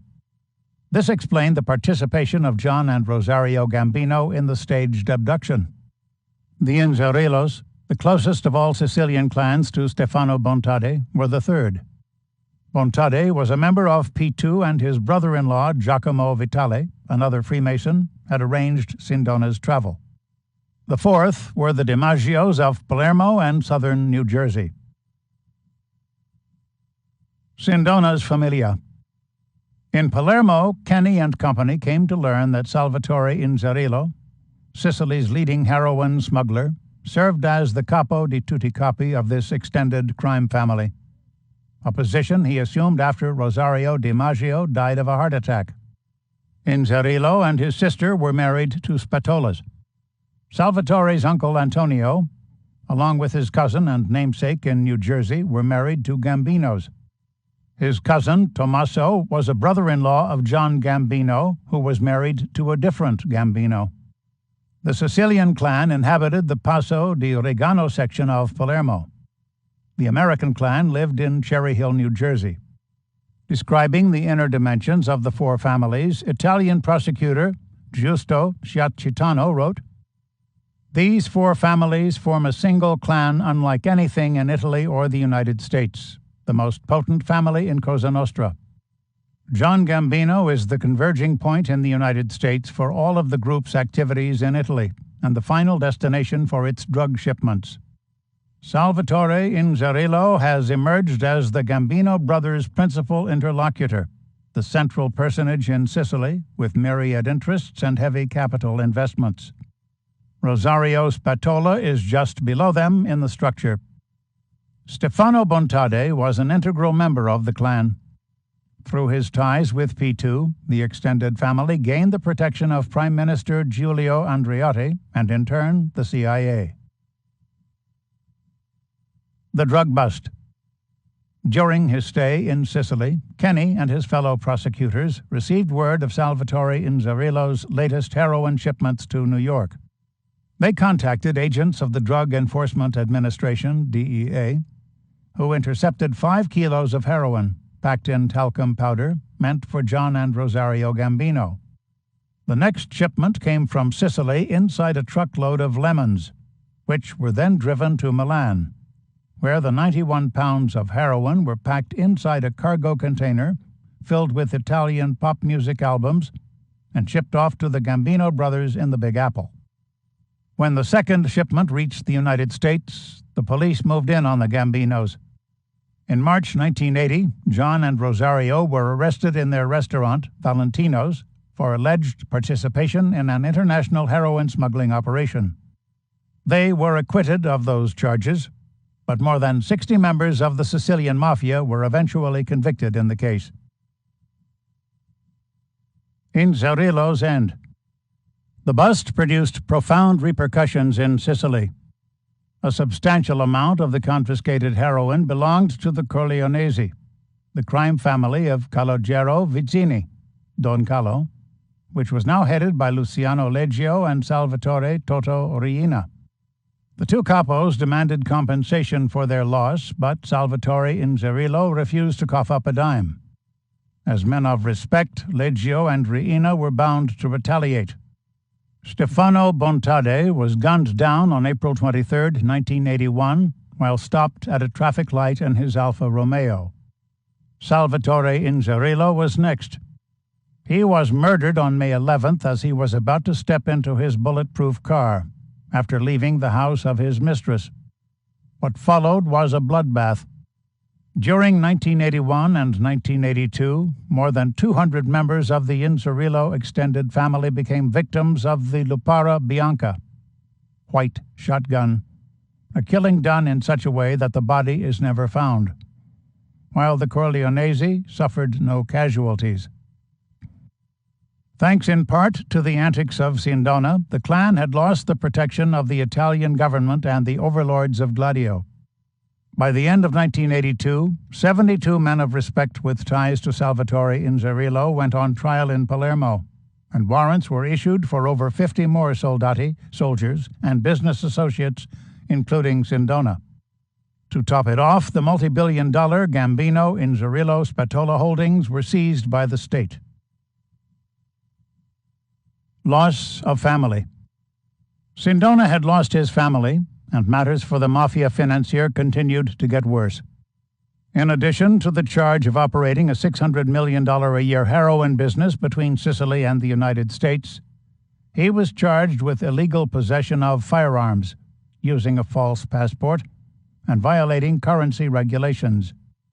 To top it all off, he was also indicted for ordering the execution of Giorgio Ambrosoli, the chief bank investigator who tried to uncover the Vatican's connection to the mafia.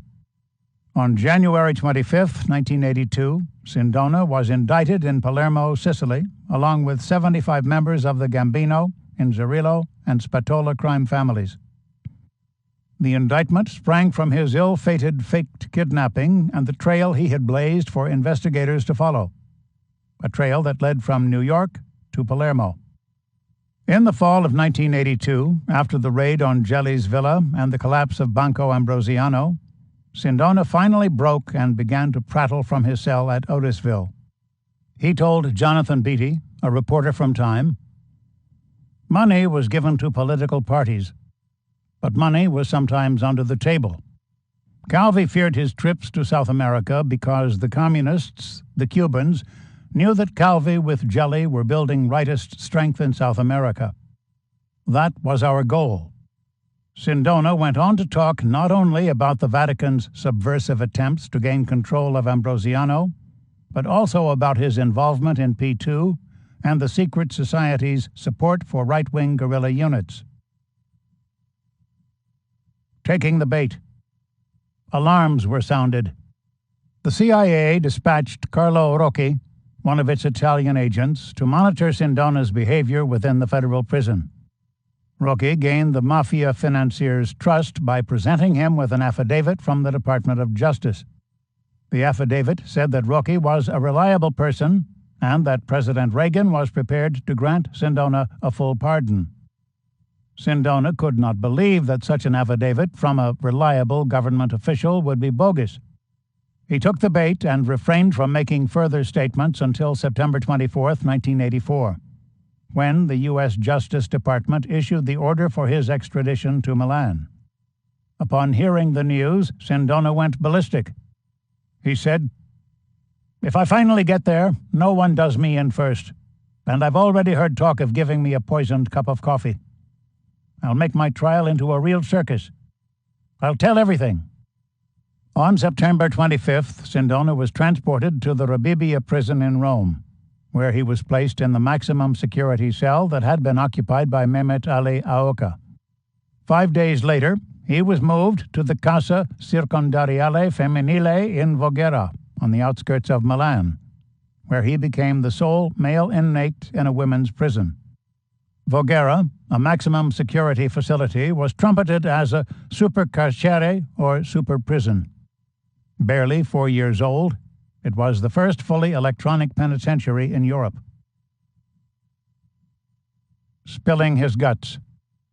While awaiting trial, Sindona made contact with Nick Tosches, an American journalist who penned articles for the New York Times, Rolling Stone, and the Village Voice. When the reporter arrived at Voghera, the caged Don began to spill his guts. He spoke of matters that never before had been revealed to the press, including the U.S. government's protection of the drug trade and how they had allowed dirty money to accumulate in the hands of a few men. Sindona maintained that U.S. agencies, such as the President's Commission on Organized Crime, functioned not to find dirty money, but rather to create it. He added that such agencies often captured intermediaries in the drug trade, but never the real crime lords who had become the world's establishment. Sindona spoke of Gelli, P2, and the fear of an Italian communist dictatorship that gave rise to the strategy of tension. He said that he sent regular reports on developments within the Italian Communist Party to U.S. Ambassador Martin and the White House. And he talked about the Vatican and the IOR's involvement in laundering dirty money. "If you wish, you can go right now to Milan or to Rome with $1 million, $10 million in cash, with me or some other Italian who knows his way around. In a matter of minutes, we would find any number of persons or organizations offering us their services to transfer the money abroad, in nero, without risk. 10 minutes later, you would have confirmation that your money has been credited to you in the currency of your choice in Switzerland, Austria, or the Bahamas, minus a service fee." The Pope's Bank, the IOR, had been involved in such services since its founding. In general, the IOR catered to other banks, whose more privileged clients sought the added security and secrecy offered by Vatican channels. The IOR would open a running account with the Italian credit bank that wanted to export lire in nero. The client of the Italian bank would deposit the lire in cash in that account, and the IOR would credit to him abroad in the currency and the bank of his choice. In the process, the IOR would deduct a commission that was slightly higher than the going rate. The Banca d'Italia and the other authorities never interfered, as they were convinced that the Holy See, if pressed, would respond that, being a sovereign foreign government, it was not under obligation to furnish any information to Italy. But Sindona was not completely candid with Taches. Still clinging to the hope that the powerful political leaders he had served, including Prime Minister Andreotti, would effect his release, he did not speak of his pivotal roles in such enterprises as establishing the heroin trade between the Sicilian and American mafias, implementing the strategy of tension with the millions of dollars he had received from Ambassador Martin, creating massive financial holes for the disappearance of billions in cash, commissioning the killing of Giorgio Ambrosoli, and planning his own bizarre kidnapping. He also neglected to mention his long-standing ties with the CIA in a covert operation called Gladio. It was best, he thought, not to play all his aces. Trusting a mole. Weeks before his trial for fraudulent bankruptcy, Sindona began to receive visits from P2 members who no doubt reminded him, once again, of his oath of secrecy to the lodge and of how the Masonic Society was able to arrange Jelly's miraculous escape from the Champ d'Olonne prison in Switzerland. Sindona became subdued and underwent a change of mind about turning his trial into a circus. When the trial began on December 12, 1984, the mafia financier requested it proceed without his presence in the courtroom. The strange request was granted. On the Ides of March 1985, he was sentenced to 12 years in prison. The prosecutor, Guido Viola, calling Sindona one of the most dangerous criminals in judicial history, had asked for 15 years. Sindona's trial for the murder of Ambrosoli began on June 4, 1985. It would drag on for 9 months, since the lead witness, William Arrico, whom Sindona had hired to make the hit, had died during an alleged escape attempt from a New York jail. In a letter to Rocchi dated February 5, 1986, Sindona wrote, "I want to talk about scandalous matters that constitute grave moral and penal irregularities about which I have remained silent until now, to maintain the professional reserve to whom I have always wished to be faithful." Rocchi responded by writing, "Let the great battle against you-know-who begin, and let me have all the necessary documents. Take care not to forget anything, neither the national aspects nor the USA ones." Sindona, still unaware that Rocchi was a CIA agent, surrendered all of his notes and documents. Rocchi patted the prisoner on the shoulder and gave him solemn assurance that his release was imminent, despite the verdict in the murder trial. Sindona believed him. The tortellini is good. When Taches paid a visit to the prison on May 8th, he saw immediately that Sindona looked much better than he had in the fall. His brown eyes were bright, the reporter noted, and he had obviously gained some needed weight. He expressed no fear of the verdict and offered no lament of his fate. Instead, he patted his stomach and said, "The tortellini is good in this town." On March 18, 1986, Mercator Senesis Romanum Curiam, the leading banker of the Roman Curia, was sentenced to spend the rest of his life in prison. He was sent back to the prison at Voghera. 3 television cameras were installed in Sindona's solitary cell to monitor his every move. A cadre of 12 guards, working in shifts of 2, kept watch over him night and day. His food was prepared in a special kitchen by chefs under stringent supervision. Mi hanno avvelenato. On March 20th, Sindona rose from his cot to take breakfast. As always, his plastic plate and pressed foam coffee cup were sealed. It was 8:30. He carried the coffee cup with him through the door that led to the toilet. Minutes later, The mafia don emerged from the bathroom, his shirt covered with vomit, his face convulsed with horror. "Mi hanno avvelenato," he screamed. "They have poisoned me." These were his last words. Sindona was rushed to a nearby hospital, where he was found to be in an irreversible coma. A lethal dosage of potassium cyanide was detected in his blood. That afternoon, a priest administered extreme unction. 48 hours later, Michele Sindona, the man known as St. Peter's banker, was dead. His death was only to be expected. The Gladio agents possessed the keys to every prison. They could manage the escape of Aoka from a cell in Turkey and Jelly from a jail in Switzerland. They could arrange the jailhouse deaths of Henri Arsan of Stibam and General Santovito of SISMI. And they could poison the coffee of a celebrated mafiosi who remained in solitary confinement within a maximum security prison. Archbishop's arrest warrant. There were more matters for damage control. The goodwill payment to Ambrosiano creditors from the coffers of Opus Dei did not close the criminal probe of the massive bank collapse. On February 26, 1987, the investigating magistrates concluded that the Vatican Bank had acted as an umbrella for Roberto Calvi's illicit transactions, that it owned a substantial share of Banco Ambrosiano, as well as the dummy corporations, and that it was responsible for the theft of $1.75 billion. Arrest warrants were issued for the three top IOR officials, Archbishop Paul Marcinkus, Luigi Menini, and Pellegrino del Strobel. The arrests were not made. To protect its officials, the Vatican pointed to Article 11 of the Lateran Treaty of 1929 that served to regulate matters between the Holy See and Italy. The article stipulated that there should be no interference by the Italian government in the central institutions of the Catholic Church. Italy's highest court upheld this stipulation and ruled that Marcinkus and his two associates could not be arrested and brought to trial in Italy.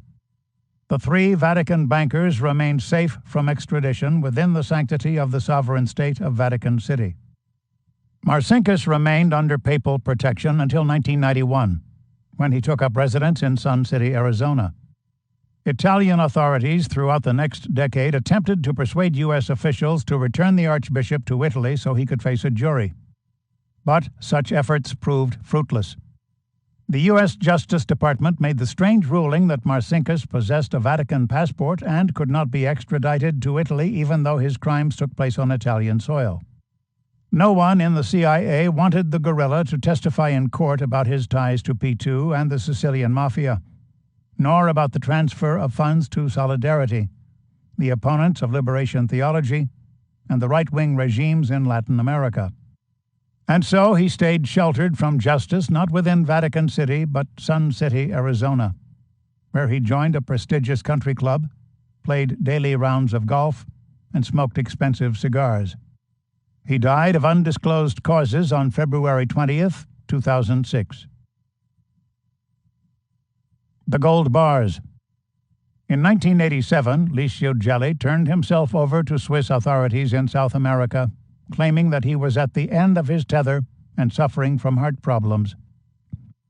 He surrendered only after negotiating the terms of his return to Italy. He would be charged only with financial offenses. After serving less than 2 months behind bars, Gelli complained of deteriorating health and was released on parole. In 1992, he was sentenced to 18 years in prison for his involvement in the Ambrosiano affair. The sentence was reduced to 12 years upon appeal. For the next 6 years, Gelli remained under house arrest, detenzione domiciliare, at his luxurious villa in Tuscany. In 1998, when the police came to transport him to a public facility, Gelli disappeared again.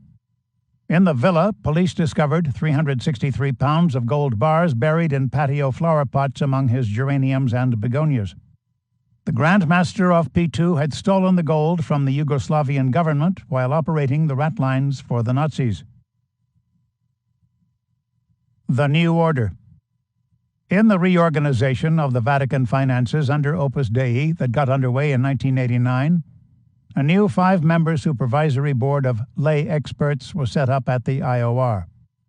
Its president was Angelo Caloia, head of the Mediocredito Lombardo Bank. The vice president was Philippe Devec. The other three were Dr. José Sánchez Asiain, former chairman of Banco Bilbao, Thomas Pietzker, a director of the Deutsche Bank, and Thomas Misiosi, an American businessman. The new managing director of the IOR was Giovanni Bodio, also from Mediocredito Lombardo. Caloia and Bodio were associated with Giuseppe Garofano, the one-time chairman of Monte dei Son and president of Ferruzzi Finanziaria S.p.A., Italy's second-largest industrial firm. Garofano, an Opus Dei supernumerary, served with Caloia on the Vatican's Ethics and Finance Committee until 1993, when he was arrested in connection with a $94 million political kickback scheme. Known as Clean Hands, the scheme involved the kickback millions flowing through the St. Serafino Foundation, an account Garofano set up at the IOR. José Sánchez Asiain was a disciple of Bishop Álvaro del Portillo, who served as the general president of Opus Dei.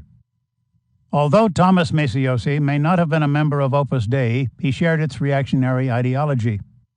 Misiosi was a knight of the Sovereign Military Order of Malta, along with Secretary of State Haig, CIA Director Casey, Treasury Secretary William Simon, Licio Gelli, former CIA Director John McCone, Prescott Bush Jr., brother of George H.W. Bush, President Reagan's National Security Advisor William P. Clark, Deputy CIA Director General Vernon A. Walters, and Count Alexandre de Marange, the founder of the Safari Club.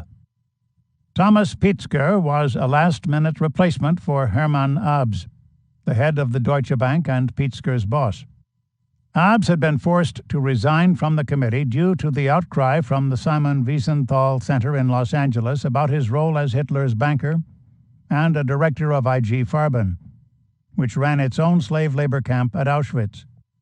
After the war, Abs was placed in charge of allocating funds from the Marshall Plan to German industry. This position made him a pivotal figure in the establishment of Gladio. Abs, like Misiosi, was a knight of the SMOM. The finances of Holy Mother Church were now in the hands of a secret Catholic society that remained in the service of the CIA and a clandestine group of global economists. Chapter 21. Death and Resurrection. The investigation could identify the people involved in Gladio back to 1972. Some of them had died, but some were alive. I discovered everyone who was responsible for the Petiano massacre in 1972. 3 terrorists, a gendarmerie general, a colonel, a marshal, intelligence and police chiefs, and members of the judiciary. All of them were found guilty and punished. However, the court did not put the organization itself on trial, although it agreed that Gladio had been involved. In the end, only those who were involved in the acts were punished, but not the organization. Moreover, we could identify only 622 gladiators, but the real number is much higher. The rest went into hiding.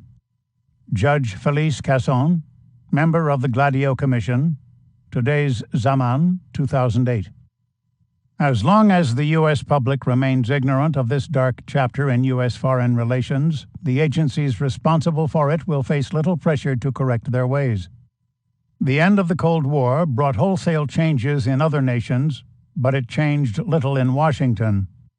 In an ironic twist, confessed CIA mole Aldrich Ames had raised the basic question of whether the U.S. needs tens of thousands of agents working around the world primarily in and against friendly countries.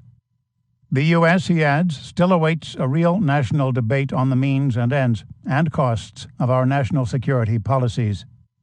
Arthur Rouse, Gladio, the secret U.S. war to subvert Italian democracy. The Architecture of Modern Political Power, 1996. At the time of Sindona's strange death, the CIA's main concern was no longer left-wing political activity in Italy and Western Europe, but rather the situation in Afghanistan. The Great Jihad grew in scope and strength, threatening to sap the USSR of its strength and resolve.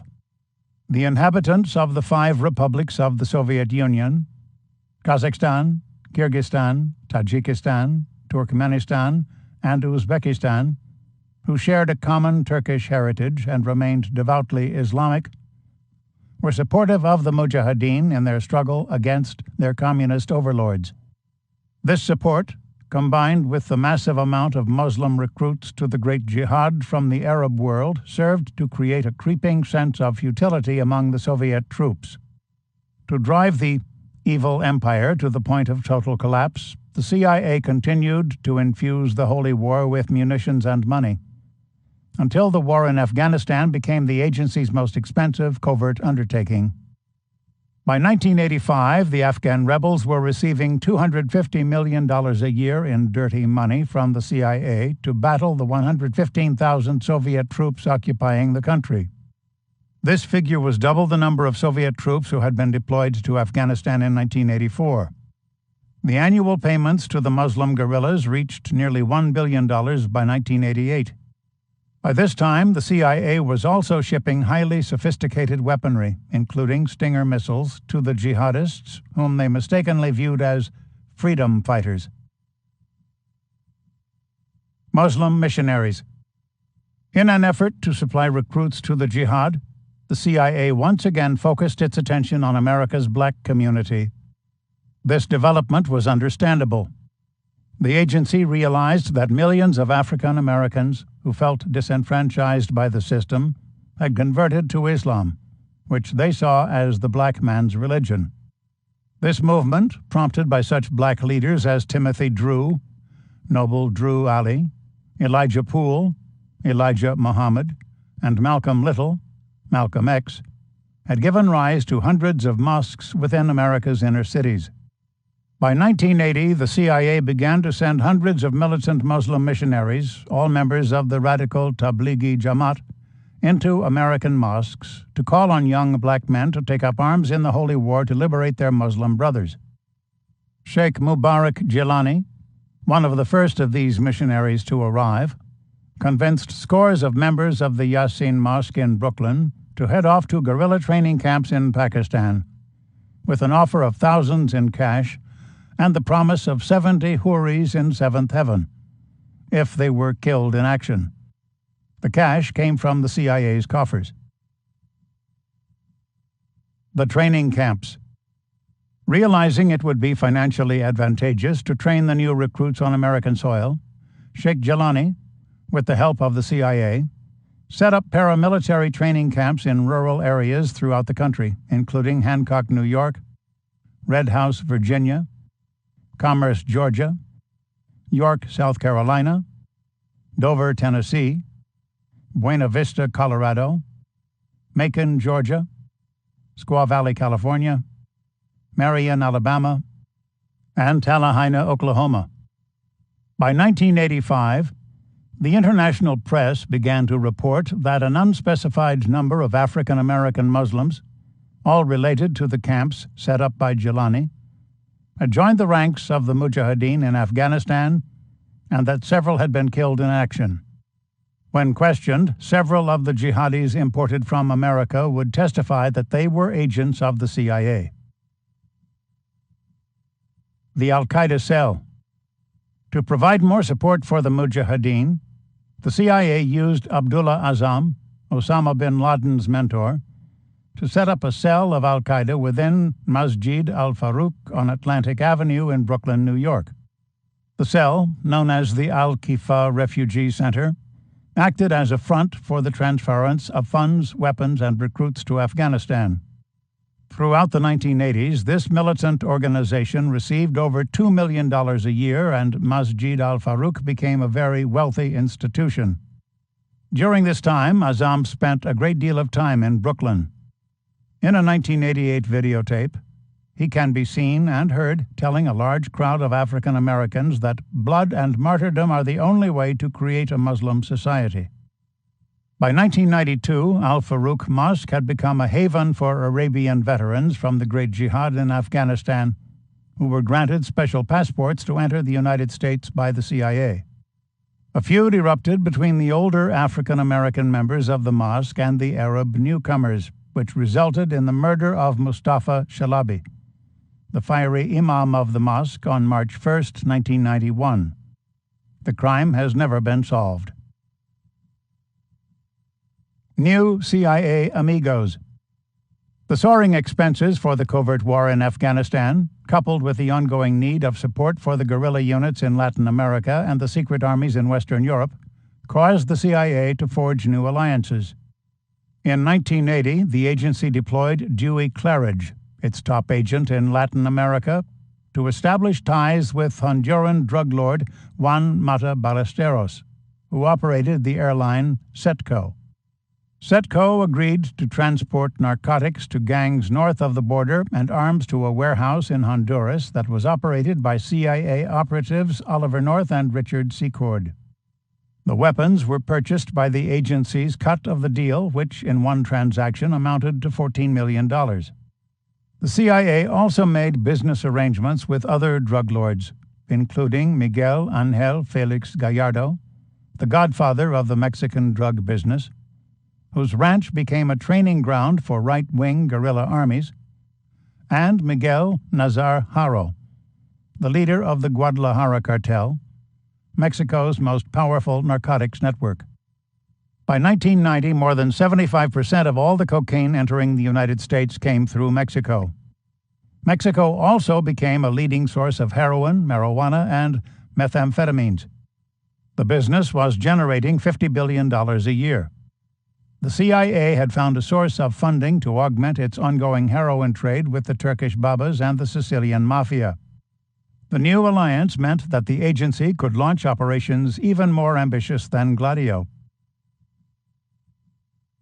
Last gasp. In 1988, as the first half of the Soviet contingent began its withdrawal from Afghanistan, Operation Gladio came to an end in Western Europe. The official figures of the undertaking in Italy from the Gladio Commission showed that 14,591 acts of violence with political motivation had occurred between January 1, 1969 and December 31, 1987. Through Gladio, 491 people had been killed and 1,181 injured or maimed. The figures were without parallel in Italian history. In 1988, the Italian Senate established the Parliamentary Commission of the Italian Senate for the investigation of terrorism in Italy under Senator Libero Gualtieri. The investigation proved to be a daunting task. Witnesses withheld testimony, documents were destroyed, and the commissioners were divided on how much to disclose to the public. The commission itself was made up of members from the competing political parties in Italy, with some from the Italian left and others from the Italian right. They were split on what exactly the historical truth in Italy was, and they disagreed on how many of their sensitive findings should be presented to the public. Documents discovered. But Judge Félix Casson, a member of the commission, finally uncovered documents that revealed that a secret military strategy had been at work during the years of lead. This strategy, involving an underground army, had been drafted by government sources and implemented by a foreign agency with an abundance of money. In July 1990, Casson obtained the permission from Prime Minister Andreotti to access the archives of the headquarters of SIS-MI within Palazzo Braschi in Rome. Within the archives, the judge found top-secret documents that spoke of a covert operation named Gladio that had been created by U.S. intelligence to engage in unorthodox warfare throughout Italy. Casson realized at once that by unearthing this information, he had placed himself in grave danger, since every investigator who had stumbled upon Gladio had come to a violent end. From July until October 1990, Casson later recalled, I was the only one who knew something about Operation Gladio. This could have been unfortunate for me. Andreotti's admission. On August 2, 1990, Prime Minister Andreotti was ordered to provide the Parliamentary Commission with information regarding the parallel and occult structure within SIS-MI that functioned to condition the political life of the country. The next day, the 71-year-old Prime Minister appeared before the Commission and assured the senators that he would provide a written report on the secret structure within 60 days. I will present to the Commission a very precise report, which I have asked the Defense Department to prepare, Andreotti said. It is about the activities based on NATO planning that have been started for the eventuality of an attack and occupation of Italy or parts of Italy. He added, I will provide the Commission with all the necessary documentation, be it on the problem in general, or be it on the specific findings made by Judge Casson. On October 8, 1990, Andreotti presented a Secret Service report titled the so-called Parallel SID, Operation Gladio, to the Commission. After examining it, Chairman Gualtieri sent the report back to the Prime Minister, saying that the revelation of its contents would violate a breach of NATO security. A censored report was delivered several days later and made public. News is out. The censored report said that a secret army known as Gladio had been set up on Italian soil by the CIA at the start of the Cold War. The army was well armed with portable arms, ammunition, explosives, hand grenades, knives and daggers, 60mm mortars, several 57mm recoilless rifles, sniper rifles, radio transmitters, binoculars, and various tools. Its arsenals were concealed in 139 hiding places throughout the country, including forests, meadows, cemeteries, and churches. Several cases of weapons, the report noted, had gone missing. The news of the covert operation captured headlines for weeks throughout Italy and Western Europe. As magistrates, parliamentarians, academics, and journalists began to uncover more and more information about stay-behind forces that had been funded by the CIA to thwart the spread of communism. In different countries, investigators discovered the armies were known by different code names, including Absalon in Denmark, Aginter Press in Portugal, SDRA in Belgium, ROC in Norway, and I&O in the Netherlands. In each country, investigators learned leading government officials, prime ministers, presidents, defense ministers, and interior ministers, worked in close corroboration with the CIA to address every incursion of communism within their borders. But the most alarming finding for those who dug into the Gladio story was that the secret armies had been used to mount terror attacks that could be blamed on the communists in order to discredit left-wing political parties at the voting polls.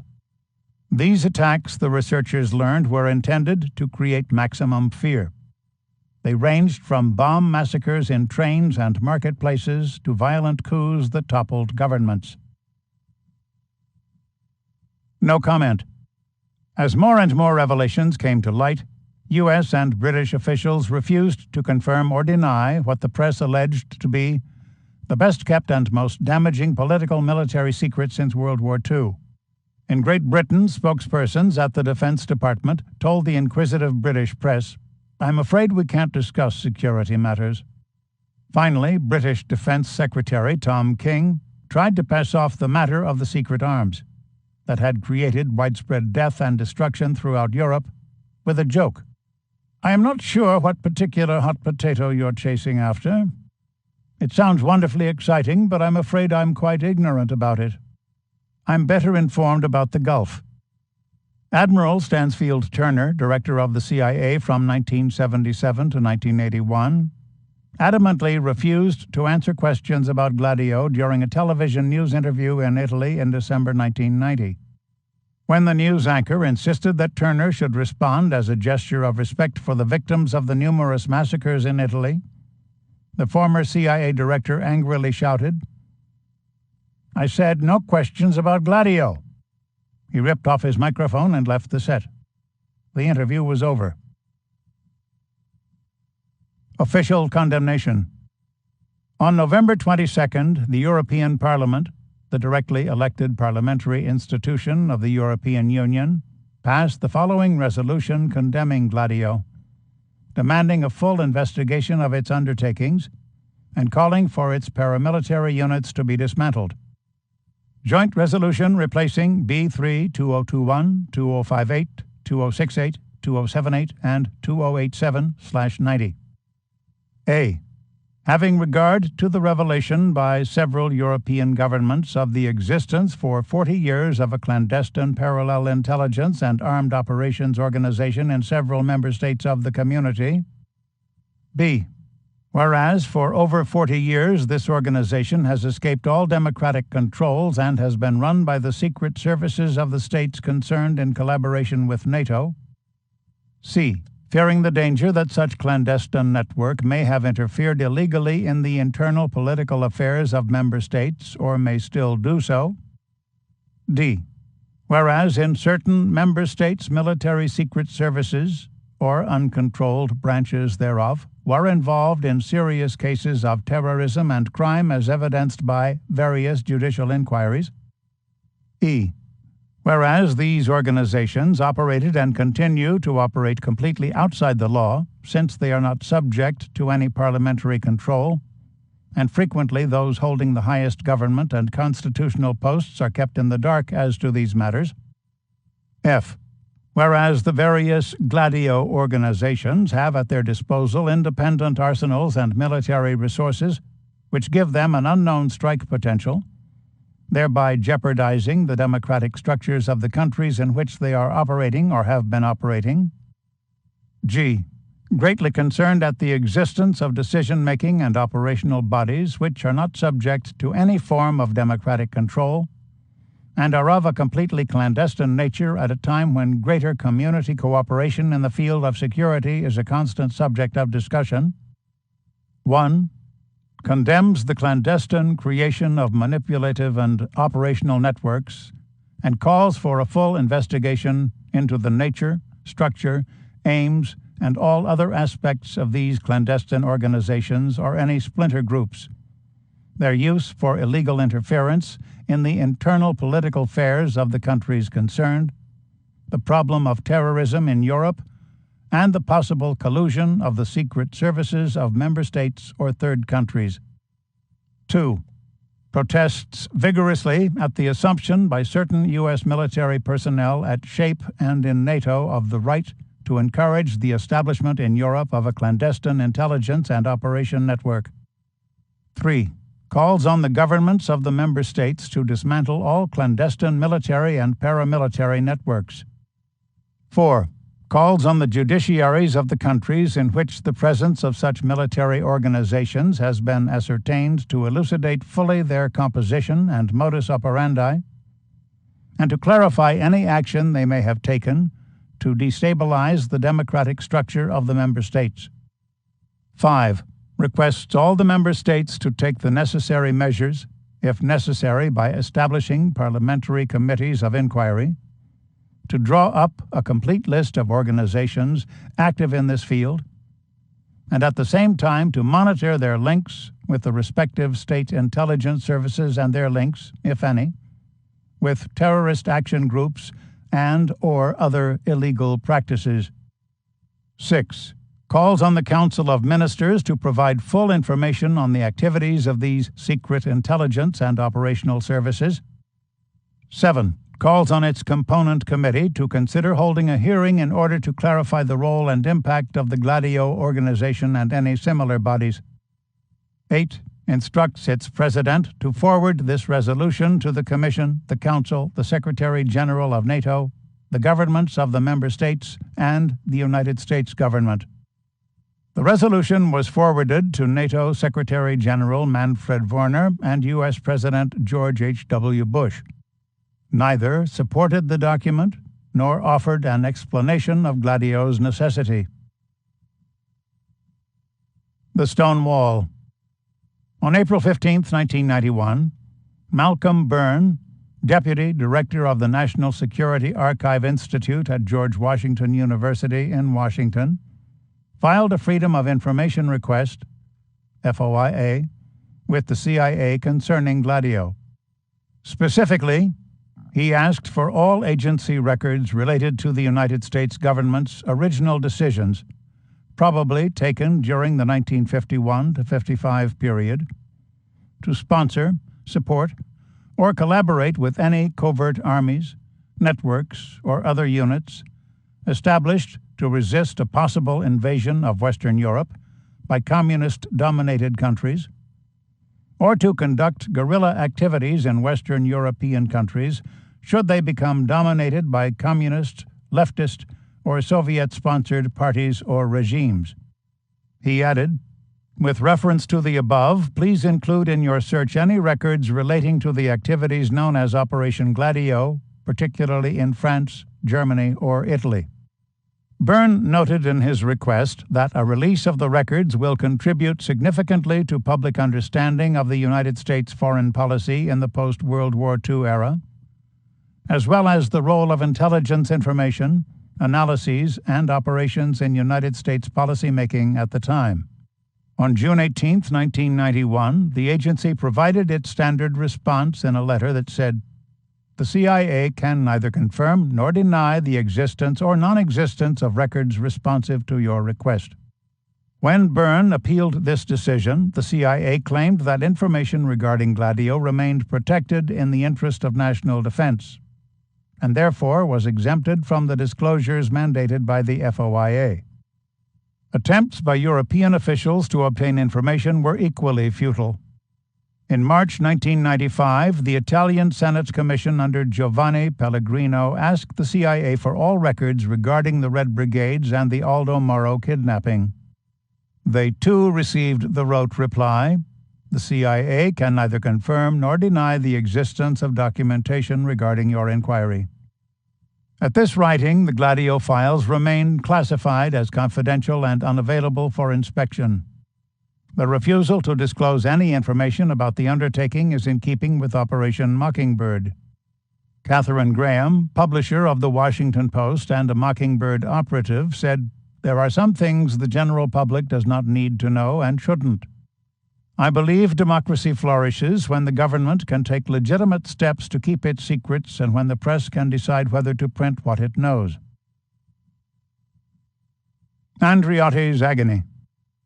After Andreotti broke his silence regarding Gladio, he was dragged in front of 2 Italian courts for cooperating with Toto Riina and the Sicilian Mafia in criminal activities, and for issuing the orders for the assassination of journalist Mino Pecorelli.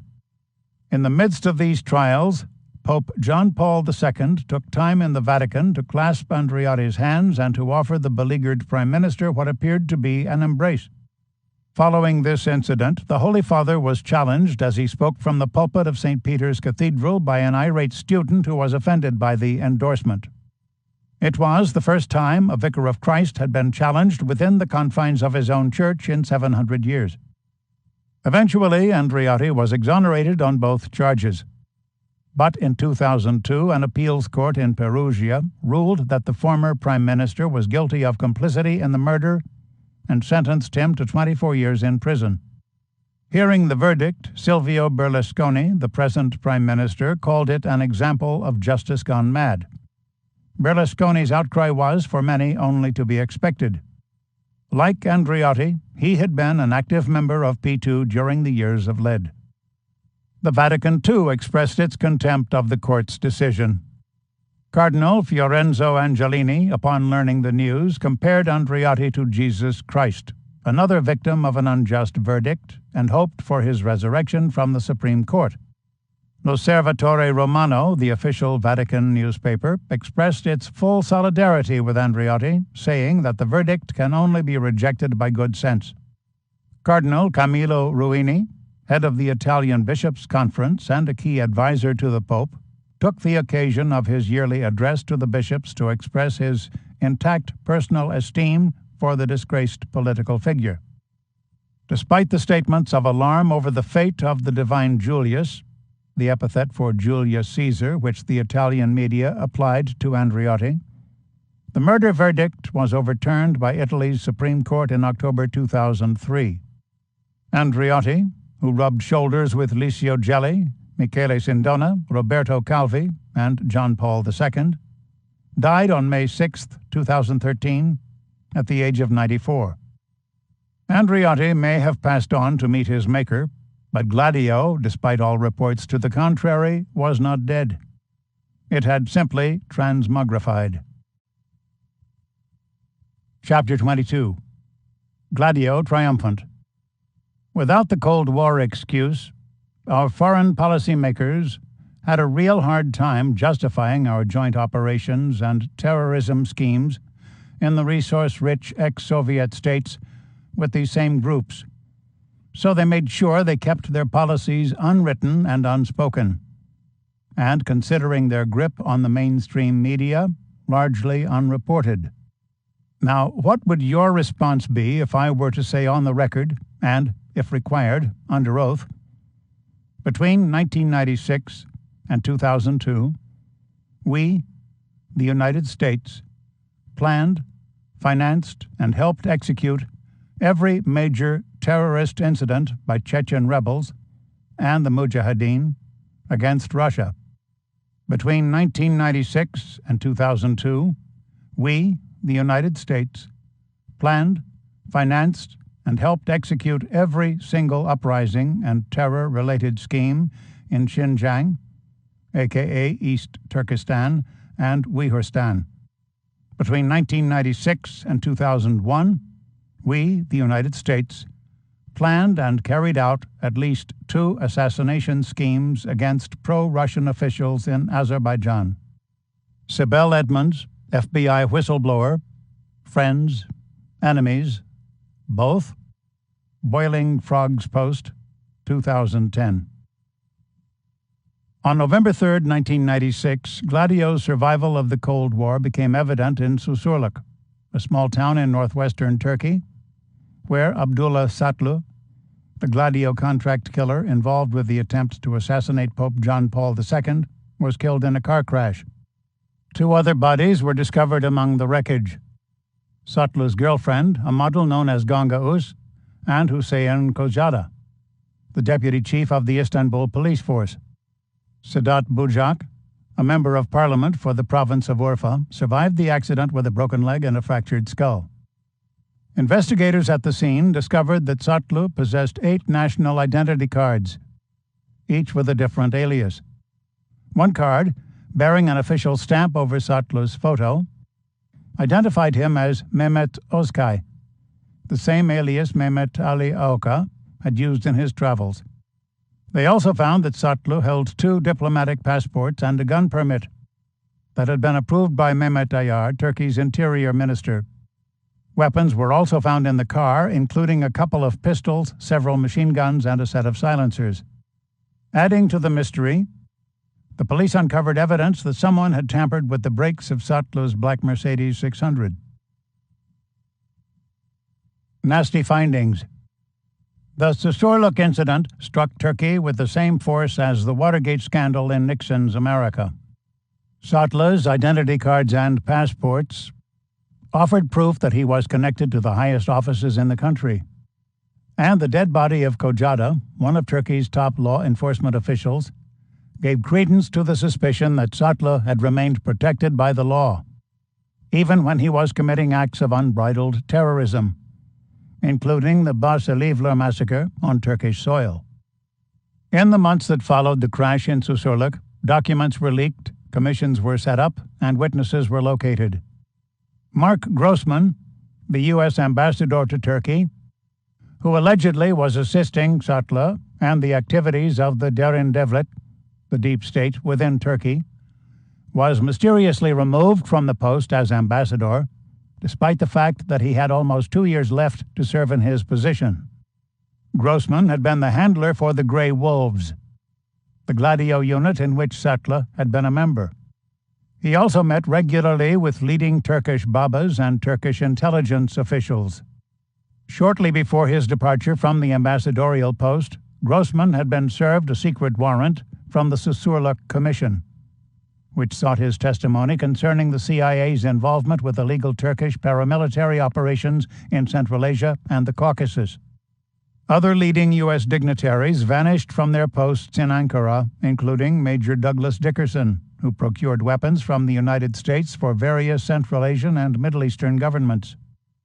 The Susurluk Commission, set up by Turkey's parliament in January 1997, discovered that the knot tying together the Turkish government and organized crime had been tightened by the Turkish National Security Council's decision to marshal all of the country's resources to combat the Kurdistan Workers' Party, PKK, a militant group that sought to create an independent Marxist-Leninist state known as Kurdistan from the vast tract of land encompassing eastern Turkey, northern Iraq, northwestern Iran, and northeastern Syria.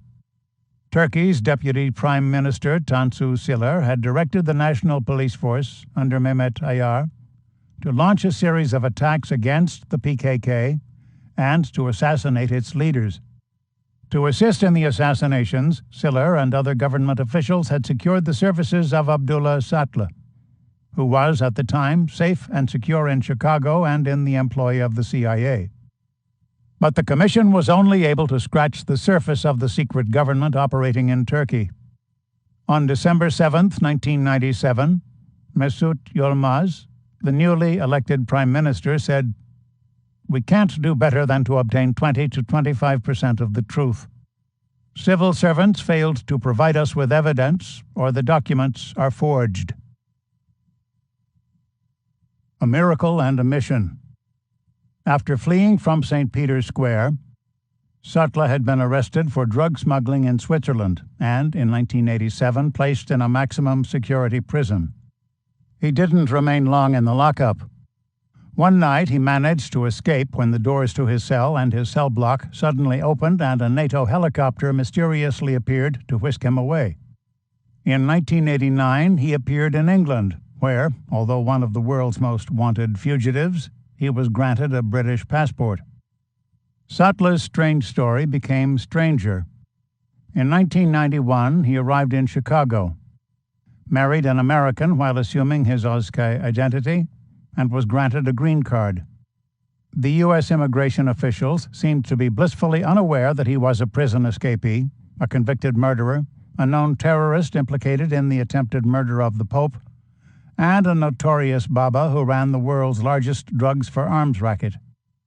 From Chicago, Sattler was sent on U.S. intelligence missions by the CIA to the newly created republics in Central Asia that had been part of the Soviet Union. Within these countries, he initiated acts of terrorism, including an armed insurrection to topple the government of Heydar Aliyev in Azerbaijan. Sattler also made trips to the Chinese province of Xinjiang, where he helped the Uyghurs, the Turkish-speaking Muslims living in northwestern China, mount insurrectionary attacks that killed 162 people.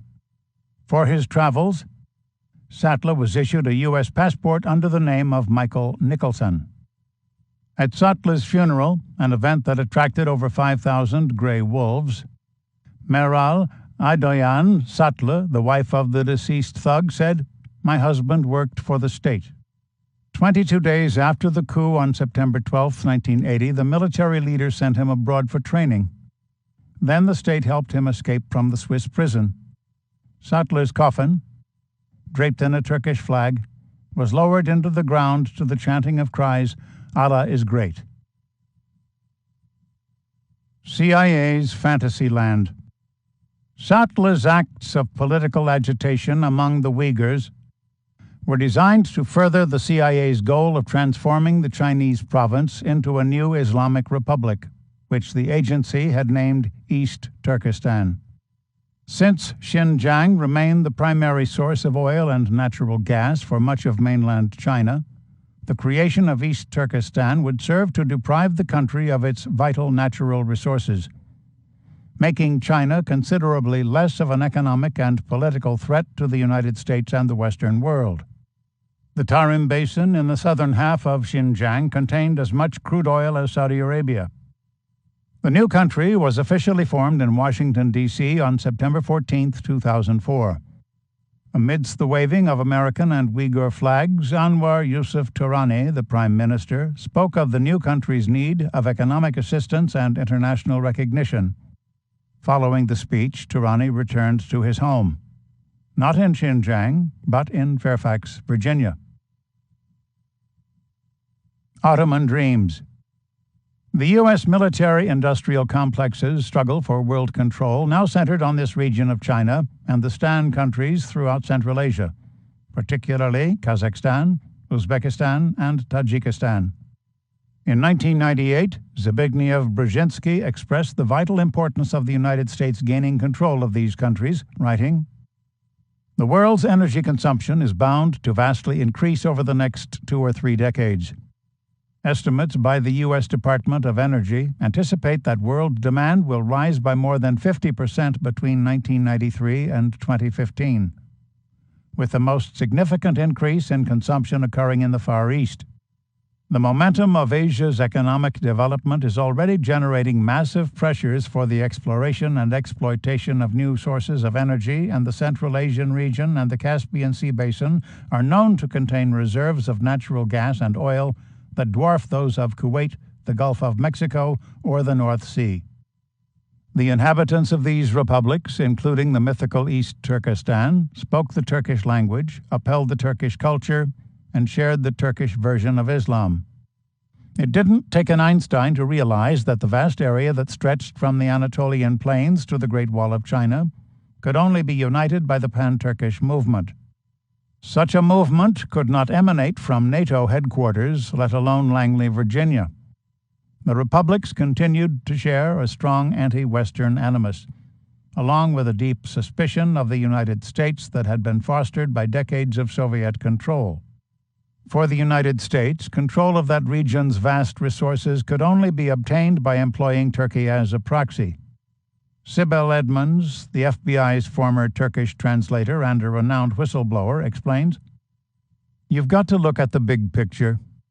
After the fall of the Soviet Union, the superpowers began to fight over control of Central Asia, particularly the oil and gas wealth, as well as the strategic value of the region. Given the history and the distrust of the West, the U.S. realized that it couldn't get direct control, and therefore would need to use a proxy to gain control quickly and effectively. Turkey was the perfect proxy, a NATO ally and a puppet regime. This started more than a decade-long illegal covert operation in Central Asia by a small group in the U.S. intent on furthering the oil industry and the military-industrial complex, using Turkish operatives, Saudi partners, and Pakistani allies, furthering this objective in the name of Islam. This is why I have been saying repeatedly that these illegal covert operations by the Turks and certain U.S. persons dates back to 1996 and involves terrorist activities, narcotics, weapons smuggling, and money laundering, converging around the same operations and involving the same actors. And I want to emphasize that this is illegal because most, if not all, of the funding for these operations is not congressionally approved funding, but it comes from illegal activities. Pan-Turkism. During the Cold War, a pan-Turkish movement was unleashed by Colonel Alparslan Türkeş, the Gladio commander in Turkey, who upheld a belief in Turkish racial superiority. He envisioned the restoration of the Ottoman Empire from the collapse of the Soviet Union, which kept the Turkish peoples of Central Asia in political and economic bondage. The Grey Wolves, the youth military unit formed by Türkeş, were named after the legendary wolves that led the scattered Turkish tribes out of Asia to their homeland in Anatolia. This task did not seem daunting. Thanks to Gladio, the CIA had controlled Turkish affairs for decades. Sattler, as a disciple of Türkeş, was an extremely useful agent provocateur, an operative capable by expanding both the drug trade and the strategy of tension within Xinjiang and Central Asia. Throughout the 1990s, hundreds of Uyghurs were transported to Afghanistan by the CIA for training in guerrilla warfare by the Mujahideen. When they returned to Xinjiang, they formed the East Turkestan Islamic Movement and came under Sattler's expert direction. Graham Fuller, CIA super spy, offered this explanation for radicalizing the Chinese Muslims. The policy of guiding the evolution of Islam and of helping them, Muslims, against our adversaries worked marvelously well in Afghanistan against the Red Army. The same doctrines can still be used to destabilize what remains of Russian power, and especially to counter the Chinese influence in Central Asia. This policy of destabilization was devised by Bernard Lewis, an Oxford University specialist on Islamic studies, who called for the creation of an arc of crisis around the southern borders of the Soviet Union by empowering Muslim radicals to rebel against their communist overlords. Kill the Kurds. The car crash at Susurluk was a setback to the plans to mount a strategy of tension that would fuel the pan-Turkish movement. The killing of the Kurds, who had their own plans for Central Asia, was a key factor in accomplishing this objective. The Kurds were a major stumbling block to the unification of Central Asia. They were not Turks, but Iranians, Persians. They had a different culture from Turks, spoke a different language, Kurdish, and practiced a different form of Sunni Islam. This latter fact was reflected in the Turkish saying, "Compared to the unbeliever, the Kurd is a Muslim." The Kurds were oil-rich and their leaders were Marxists. And they were violent. Clashes between the PKK and the Turkish government had resulted in the deaths of 37,000 people. The problem with these different and difficult people had to be settled before the strategy of tension could be fully implemented in the new republics. In the weeks before Sattler's death, 91 leading Kurdish businessmen were murdered, including Ömer Lütfü Topal, the king of the gambling joints. Topal was killed on July 28, 1996. Sattler's fingerprints were found on the Kalashnikov rifle that was discovered at the crime scene. Planning the attacks against the Kurds had brought together Sattler, Turkey's leading fugitive, and Hüseyin Kojada, Turkey's leading police official, in a remote area of the Anatolian plains. Sattler's death was unfortunate, mainly because of the adverse publicity it created for the MIT, Turkey's national intelligence organization, which remained bound to the CIA. Mark Grossman, the leading U.S. official in Turkey, had served as a nexus that united Turkey's criminal and law enforcement elements. But Sattler's replacement was already in the wings, in the form of a Muslim preacher named Fethullah Gulen. New lead actor. Fethullah Gulen, who presently governs one of the world's most powerful and best-connected Muslim networks, has been said to be the strongest and most effective Islamic fundamentalist in Turkey, an individual who camouflages his methods with a democratic and moderate image. His movement, which seeks to create a new Islamic world order, has amassed approximately 10 million supporters, many of whom contribute between 5% and 20% of their income to his movement, and his tentacles stretch from Central Asia to the United States. With an estimated $50 billion in assets, the reclusive Islamist reportedly controls over 1,000 schools in 130 countries, along with political action groups, newspapers, including Zaman, Turkey's leading daily, television and radio stations, universities, a massive conglomerate called Kaynak Holding, and even a centralized bank. Gulen was a student and follower of Sheikh Saidi Kurdi, 1878 to 1960, also known as Saidi Nursi, the founder of the Islamist Nur Light movement. After Turkey's War of Independence, Kurdi demanded in an address to the new parliament that the new republic be based on Islamic principles. Gulen advanced these principles in his sermons and teachings.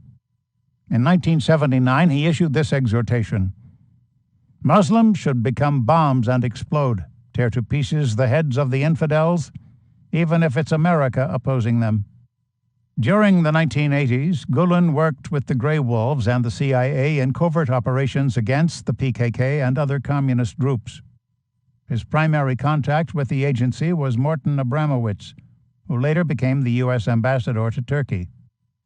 By 1990, Gulen had emerged as a key CIA asset and began to establish over 350 mosques and madrasas throughout Turkey and Central Asia, paid for with black funds from the drug trade. His financial resources and political influence continued to increase until Gulen had become one of the most powerful figures in Turkey, an imam with millions of followers and seemingly limitless financial resources. Few figures on the world's stage assumed a more important role in the unfolding saga that became known as Gladio II. Throughout the 1990s, the CIA sought to soften Gulen's image. The Muslim preacher was presented not as a militant Islamist, but as a humanitarian devoted to the Muslim ideal of hizmet, altruistic service for the common good. This image was furthered by a plethora of articles and books, allegedly penned by Gulen, from a self-publishing company. Photo ops were arranged so the imam could appear in public with other religious dignitaries, including Greek Orthodox Patriarch Bartholomeos and Israeli Sephardic head Rabbi Eliyahu Bakshi Doron. He was also granted a private audience with Pope John Paul II, who was blithely unaware of Gulen's tirades against the Holy See. In one of Gulen's sermons, the impassioned Pasha had cried, "Till this day, Catholic missionaries and the Vatican have been behind all atrocities. The Vatican is the hole of the snake, the hole of the viper." Safe with Uncle Sam. In 1998, Gulen fled to the Pocono Mountains of Pennsylvania in order to avoid prosecution on charges that he was attempting to undermine Turkey's secular government. He was described in the indictment as the strongest and most effective Islamic fundamentalist in Turkey, a person who camouflages his methods with a democratic and moderate image. The Turkish court document further said that Gulen had established a network of schools as a front for a sinister plan. Mr. Gulen was planning to use the young people whom he brainwashed at his own schools to set up his Islamic State, the indictment maintained. 1 year later, Gulen was implicated by Uzbekistan authorities in the attempted assassination of Islam Karimov, the president of Uzbekistan and the head of the Uzbek Communist Party. The same authorities uncovered Gulen's CIA connections. The 70 teachers he had sent to his schools in Uzbekistan held U.S. diplomatic status and red and green diplomatic passports, and traveled under the aegis of a mysterious organization called U.S. Friendship Bridge. All of Gulen's madrasas in Uzbekistan were closed, and 8 journalists who had graduated from his schools were found guilty of engaging in seditious activities. After his arrival in Pennsylvania, FBI and Homeland Security officials made numerous attempts to deport Gulen. But in 2008, a federal court ruled that Gulen was a person of extraordinary ability in the field of education who merited permanent residency status in the United States. This ruling struck many as odd, since Gulen lacked a high school education, spoke little or no English, and had never penned an article or book on the subject of education. Odder still was the appearance of prominent U.S. officials in court offering testimony on Gulen's behalf. The dignitaries included former CIA officials Graham Fuller and George Fidus, along with former U.S. ambassadors to Turkey Morton Abramowitz and Mark Grossman. A private army. At his mountain fortress in Saylorsburg, Gulen remains guarded by a small army of followers, who follow their Hok Effendi's, respected teachers' orders, and refrain from marrying until age 50, per his instructions. The guards wear suits and ties rather than the traditional Turkish Islamic attire of cloaks and turbans. Yet, when they are married, their spouses are obliged to dress in the Islamic manner as dictated by Gulen himself. The Pocono property contains a massive chalet, surrounded by a recreational center, dormitories, a helicopter pad, and a firing range. Sentries are stationed at a small hut at the main entranceway, identifying the property as the Golden Generation Worship and Retreat Center. Within this sentry post are plasma television screens projecting high-resolution images from the security cameras throughout the 28-acre compound. Gulen purportedly lives on the 3rd floor of the chalet but never appears in public, not even when the national news shows up at his door. Local residents have complained of the sounds of gunfire coming from the Gulen property, including fully automatic weapons, and speak of a low-flying helicopter that circles the area in search of intruders. The FBI has been called to the scene, but no action has been taken to curtail what neighbors allege to be paramilitary activity. The compound reportedly remains under CIA protection. Hidden agenda. In his public statements, Gulen continues to espouse a liberal version of Sunni Hanafi Islam and the notion of Hizmet. He has condemned terrorism and called for interfaith dialogue. Prominent U.S. officials have lavished praise on the Turkish Pasha, claiming that he is a leading voice of moderation in the Islamic world. On September 25, 2008, former President Bill Clinton greeted an audience of Gulen's disciples at the third annual Friendship Dinner of the Turkish Cultural Center, one of Gulen's nonprofit organizations, by saying, "You're contributing to the promotion of the ideals of tolerance and interfaith dialogue inspired by Fethullah Gulen and his transnational social movement." In private, Gulen has said that, in order to reach the ideal Muslim society, every method and path is acceptable, including lying to people. In a sermon aired on Turkish television, he announced to his legion of followers his plan to create a new Islamic world order. "You must move in the arteries of the system without anyone noticing your existence until you reach all the power centers, until the conditions are ripe. They, the followers, must continue like this. If they do something prematurely, the world will crush our heads and Muslims will suffer everywhere, like in the tragedies in Algeria, like in 1982 in Syria, like in the yearly disasters and tragedies in Egypt. The time is not yet right. You must wait for the time when you are complete and conditions are ripe, until we can shoulder the entire world and carry it. You must wait until such time as you have gotten all the state power, until you have brought to your side all the power of the constitutional institutions in Turkey. Until that time, any step taken would be too early, like breaking an egg without waiting the full 40 days for it to hatch. It would be like killing the chick inside. The work to be done is in confronting the world. Now, I have expressed my feelings and thoughts to you all, in confidence, trusting your loyalty and secrecy. I know that when you leave here, just as you discard your empty juice boxes, you must discard the thoughts and the feelings that I expressed here." He continued, "When everything was closed and all doors were locked, our houses of Isik Light assumed a mission greater than that of older times. In the past, some of the duties of these houses were carried out by madrasas, Islamic schools, some by schools, some by tekkas, Islamist lodges. These Isik homes had to be the schools, had to be madrasas, had to be tekkas, all at the same time. The permission did not come from the state or the state's laws or the people who govern us. The permission was given by God, who wanted his name learned and talked about, studied and discussed in those houses as it used to be in the mosques."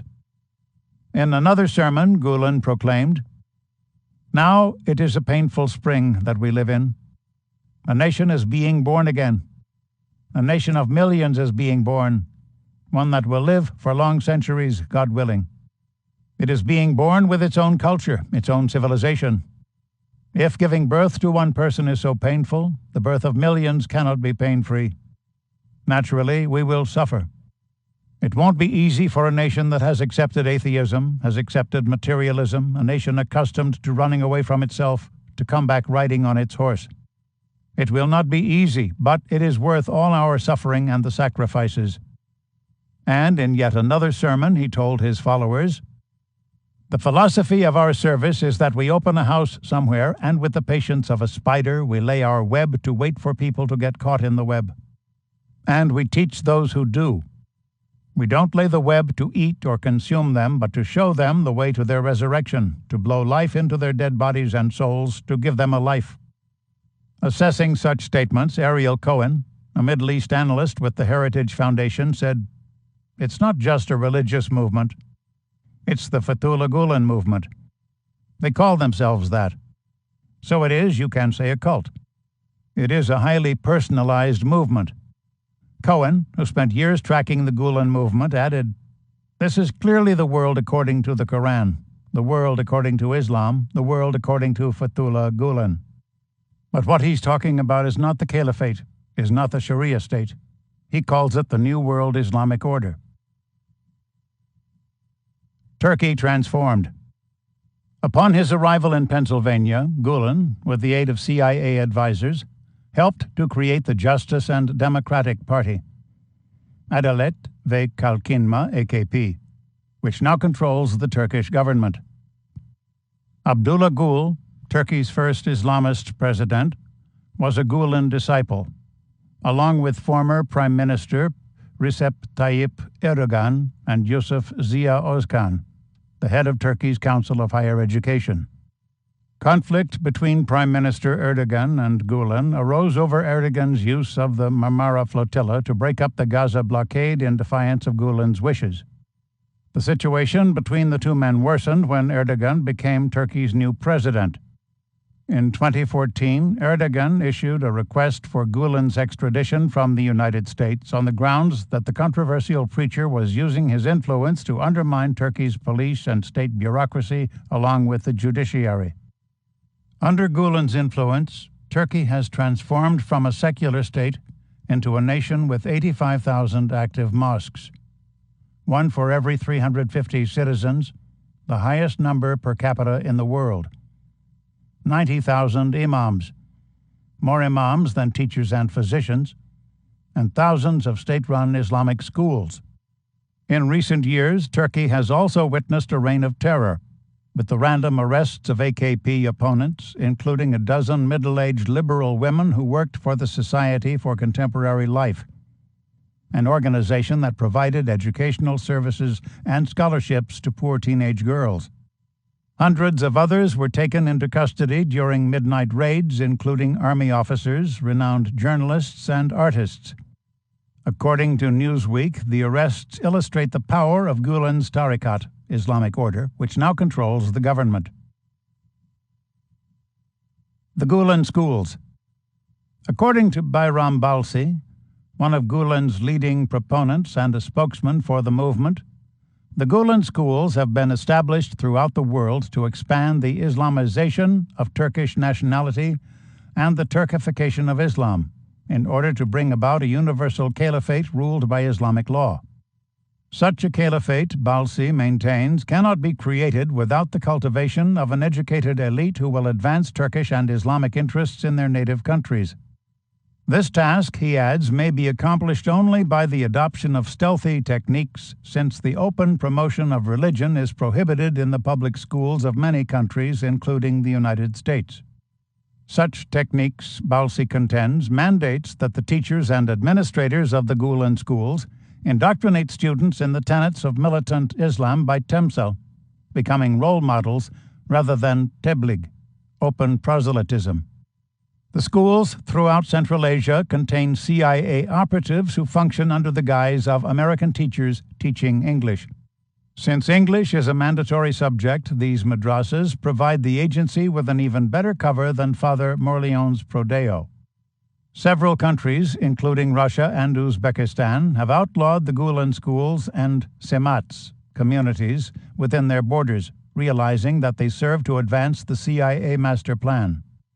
Even the Netherlands, a nation that embraces pluralism and tolerance, has opted to cut funding to the Gülen schools because of their threat to the social order. Over 140 Gülen-inspired schools have been established throughout the United States. They are staffed with Turkish administrators and Turkish educators, who come to the United States with H-1B visas, visas reserved for highly skilled foreign workers who fill a need in the U.S. workforce. In the schools, students are immersed in Turkish culture, customs, religion, history, and language. They are taught that the Ottoman Empire represented the golden age of global civilization and that the Armenian Holocaust never occurred. The crème de la crème of the students are sent to Turkey each year to compete for prizes in the Turkish Olympiad by singing Turkish songs and reciting Turkish poetry.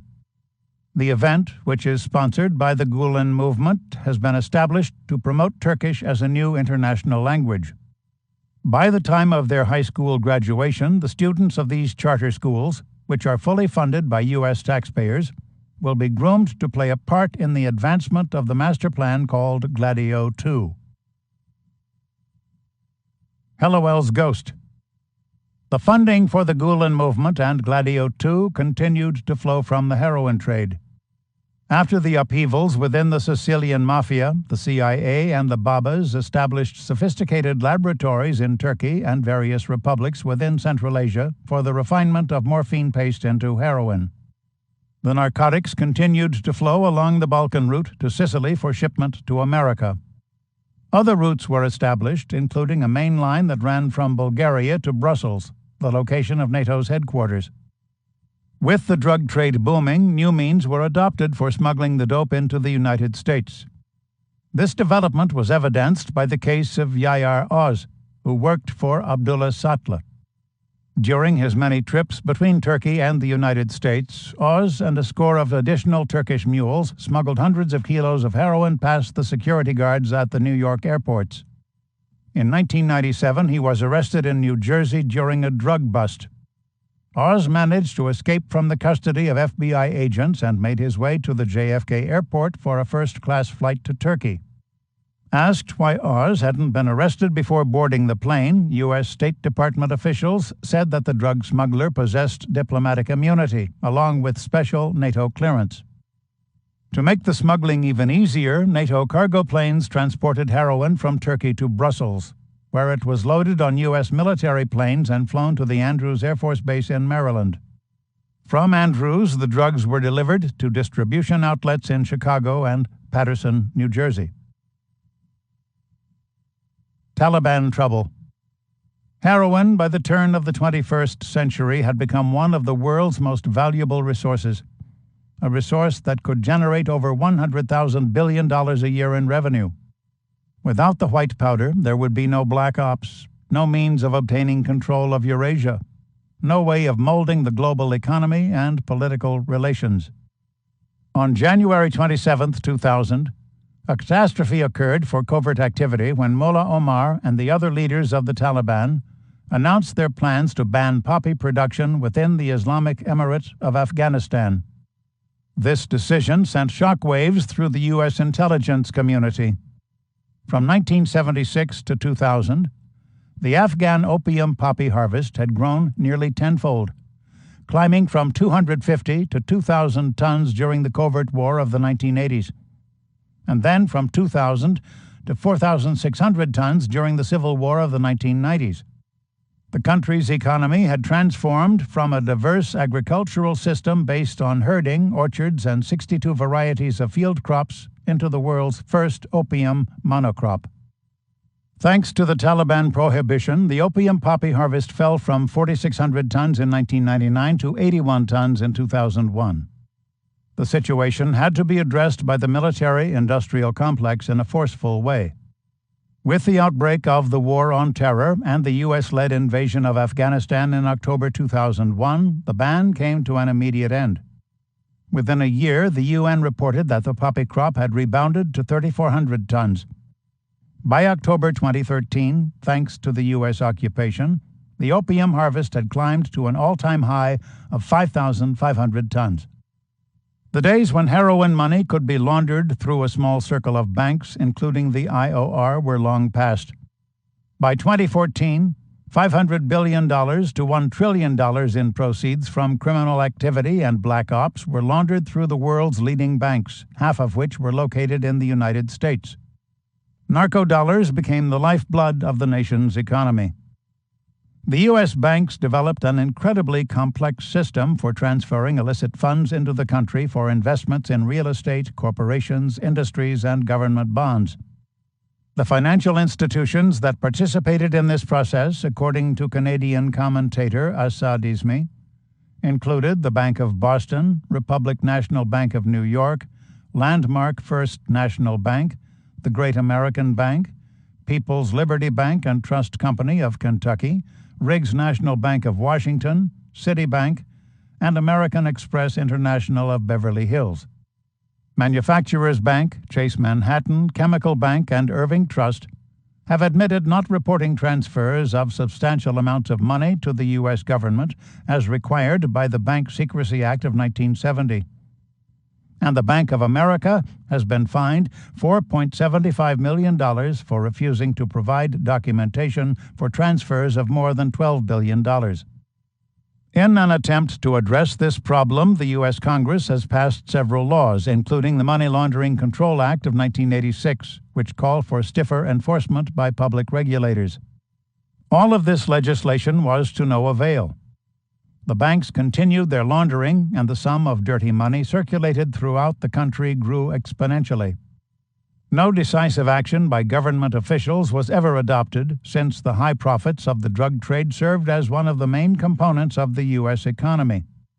Indeed, Antonio Maria Costa, head of the UN Office on Drugs and Organized Crime, has argued that the United States was saved from total economic collapse in 2008 by the billions which flowed through American banks from the drug trade. These funds, Costa argues, represented the only liquid investment capital available to financial institutions. And so it came to pass that the land of the free and the home of the brave, thanks to Operation Gladio, became a narco-capitalistic country. Chapter 23. What does it mean for a Catholic to be a professional journalist? A journalist must have the courage to search for and tell the truth, even when the truth is uncomfortable or not considered politically correct. Pope John Paul II, speaking to a gathering of Catholic journalists, December 2002. Pope John Paul II never censured, let alone excommunicated, any ecclesiastical official who belonged to P2, despite the canon law mandating immediate excommunication of anyone who joins a Masonic lodge. Cardinal Agostino Casaroli remained the Vatican Secretary of State until his death in 1989. Cardinal Ugo Poletti held his position as President of the Preservation of the Faith and of the Liturgical Academy, and Cardinal Leo Swainens stayed on as Protector of the Church of St. Peter in Chains, outside Rome. Other clerics who were members of Gelli's Lodge were elevated in rank and dignity. Cardinal Sebastiano Baggio rose from his position as President of the Vatican City-State to become Camerlengo, Treasurer of the Holy See. Bishop Fiorenzo Angelini left the Diocese of Messene in Greece to become a member of the College of Cardinals and the President of the Pontifical Council for the Pastoral Care of Health Workers. Bishop Cleto Bellucci climbed in rank from Coadjutor Bishop of Ferme to Archbishop of Ferme. Bishop Gaetano Bonicelli relinquished his position as the presiding cleric of Albano to become Archbishop of Siena Colle di Val d'Elsa Montalcino. Archbishop Giuseppe Ferraioli, who was a member of the Second Congregation of Public Affairs, became a leading official of the Vatican Secretariat of State. Father Pio Laghi, the papal nuncio to Argentina, received his red hat to become a cardinal and the head of the Congregation for Catholic Education. Father Giovanni Laholo, a member of the Council of Public Affairs of the Church, became a cardinal and president of the Pontifical Commission for Vatican City-State.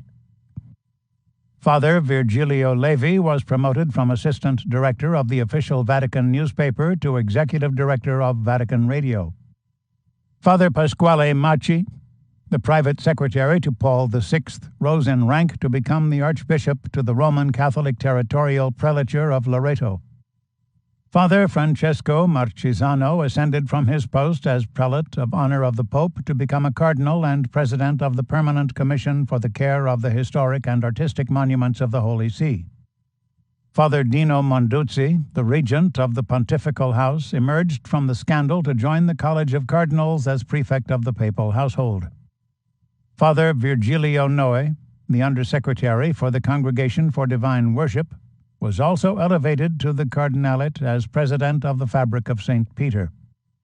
Father Pio Vito Pinto, an attaché to the Vatican Secretary of State, became a Monsignor and Dean of the Apostolic Tribunal of the Roman Rota, the highest appellate court of the Church. Monsignor Mario Rizzi, prelate bishop of the Honor of the Holy Father, ascended in dignity to serve as Archbishop of Bagnoregio and Apostolic Nuncio to Bulgaria. Father Pietro Rossano, rector of the Pontifical Lateran University, became consecrated as the Auxiliary Bishop of Rome. Father Roberto Tucci, Director General of Vatican Radio, climbed the ecclesiastical ladder to emerge as Cardinal Priest of Sant Ignazio di Loyola a Campo Marzio. Father Pietro Vergari, Protocol Officer of the Vatican Office Segnatura, became Rector of the Sant Apollinaire Palace, the institution from which Emanuela Orlandi had been kidnapped. Vatican Incorporated. Throughout his long pontificate, John Paul II allowed the relationship between the Sicilian Mafia and the Holy See to remain intact. His reign resulted neither in the progressive reforms of John XXIII and Paul VI, nor a return to traditional Catholic worship and teachings. It rather resulted in the stabilization of Vatican Incorporated as a financial and political institution. The primary goal of this institution was not the quest and dissemination of spiritual truths in an age of uncertainty, but the perpetuation of its own corporate interests through intrigue, mendacity, theft, and, when the situation demanded, bloodshed. Curses and blessings. During his visit to Sicily on November 6, 1994, John Paul II blessed the memory of Father Giuseppe Puglisi, an ardent opponent of the Mafia, who was gunned down and killed in front of his parish in Palermo. The Pope also condemned the organized crime families by saying, "Those who are responsible for violence and arrogance stained by human blood will have to answer before the justice of God." Today there is a strong yearning in Sicily to be redeemed and liberated, especially from the power of the Mafia. But the Pope's words rang hollow in the midst of persistent illicit financial transactions between the Sicilian crime families and the Vatican. On October 3, 1999, 3 years after John Paul II pressed for the beatification of Father Puglisi, 21 members of the Sicilian Mafia were arrested in Palermo for conducting an elaborate online banking scam with the cooperation of the IOR.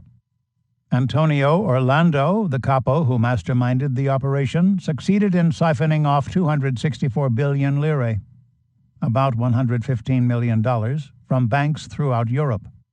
The money was sent to the Emilia-Romagna section of Italy in the northern region of Italy. From this province, it was channeled into numbered accounts at the Vatican Bank. Spiritual cleansing. Just before the arrests, Orlando and his crew had set in motion a plan to net 2 trillion lire, about $1 billion, from the Bank of Sicily. Giuseppe Lumia, head of Italy's Anti-Mafia Commission, said that the scheme showed how dangerous the mob had become through using the internet for illicit purposes. Despite the arrests and subsequent convictions, Italian investigators were prevented from probing into the IOR's part in the criminal operation because of the sovereign status of Vatican City. As further proof that business had returned as usual at the Vatican in the wake of the Ambrosiano scandal, London's Daily Telegraph ran an article on November 19, 2001, that identified the IOR, along with banks in countries such as Mauritius, Macau, Nauru, and Luxembourg, as being one of the leading places in the world for laundering underworld cash. A corrupt organization. During the final years of John Paul II's reign, other scandals erupted, one involving Martin Frankel and an attempt to bilk more than $1 billion in secured assets from insurance companies throughout the United States. After the Frankel affair came to light, the insurance commissioners of Mississippi, Tennessee, Missouri, Oklahoma, and Arkansas filed a federal lawsuit against the Vatican in accordance with the Racketeer Influenced and Corruption Organizations RICO Act, claiming that the Holy See was involved in a criminal conspiracy to steal the frozen assets of 9 insurance companies. The lawsuit claimed damages in excess of $600 million. Receiving word of the criminal charges, Pope John Paul II reassured the members of the Roman Curia that the Vatican, as a sovereign state, was immune from such litigation. "Ignore them," he said. "It will pass." Then the Holy Father added, "We haven't lost any money, have we?" And so it came to pass 20 years after the Ambrosiano affair that the Roman Catholic Church was presented in U.S. court as a criminal organization because of the RICO Act, the same act that had been drafted to dismantle the Italian Mafia in America. The alliance between organized crime, the CIA, and the Vatican had set a course the Church could not alter. It was a course that led from the Nazi rat lines and the formation of P2 to the heroin addictions, counterfeit securities, the strategy of tension, the false flag attacks that killed thousands, strings of gangland slayings, and the financial destitution of thousands of families. And it was a course that also led to moral and spiritual bankruptcy. Religious ruins. By the time of John Paul II's death on April 2, 2005, Roman Church membership in the United States was falling at the astonishing rate of 400,000 a year, despite the influx of Catholics from Mexico and Latin America. Thousands of once thriving and vibrant parishes had closed, while thousands more lacked a resident priest. 4 American-born Catholics were leaving the church for every new convert. In Spain, 81% of the people identified themselves as Catholics, but 2/3 never went to Mass. Despite the rulings of the Vatican, 40% of Spaniards believed that abortion was a fundamental right. 24% maintained that the practice should be tolerated, and 50% of pregnancies occurring in girls between the ages of 15 and 17 were terminated. By 1996, the moral decline in Italy, where Catholics number 95% of the populace, became so dire that John Paul II called on volunteers to go from door to door in an effort to persuade people to return to church.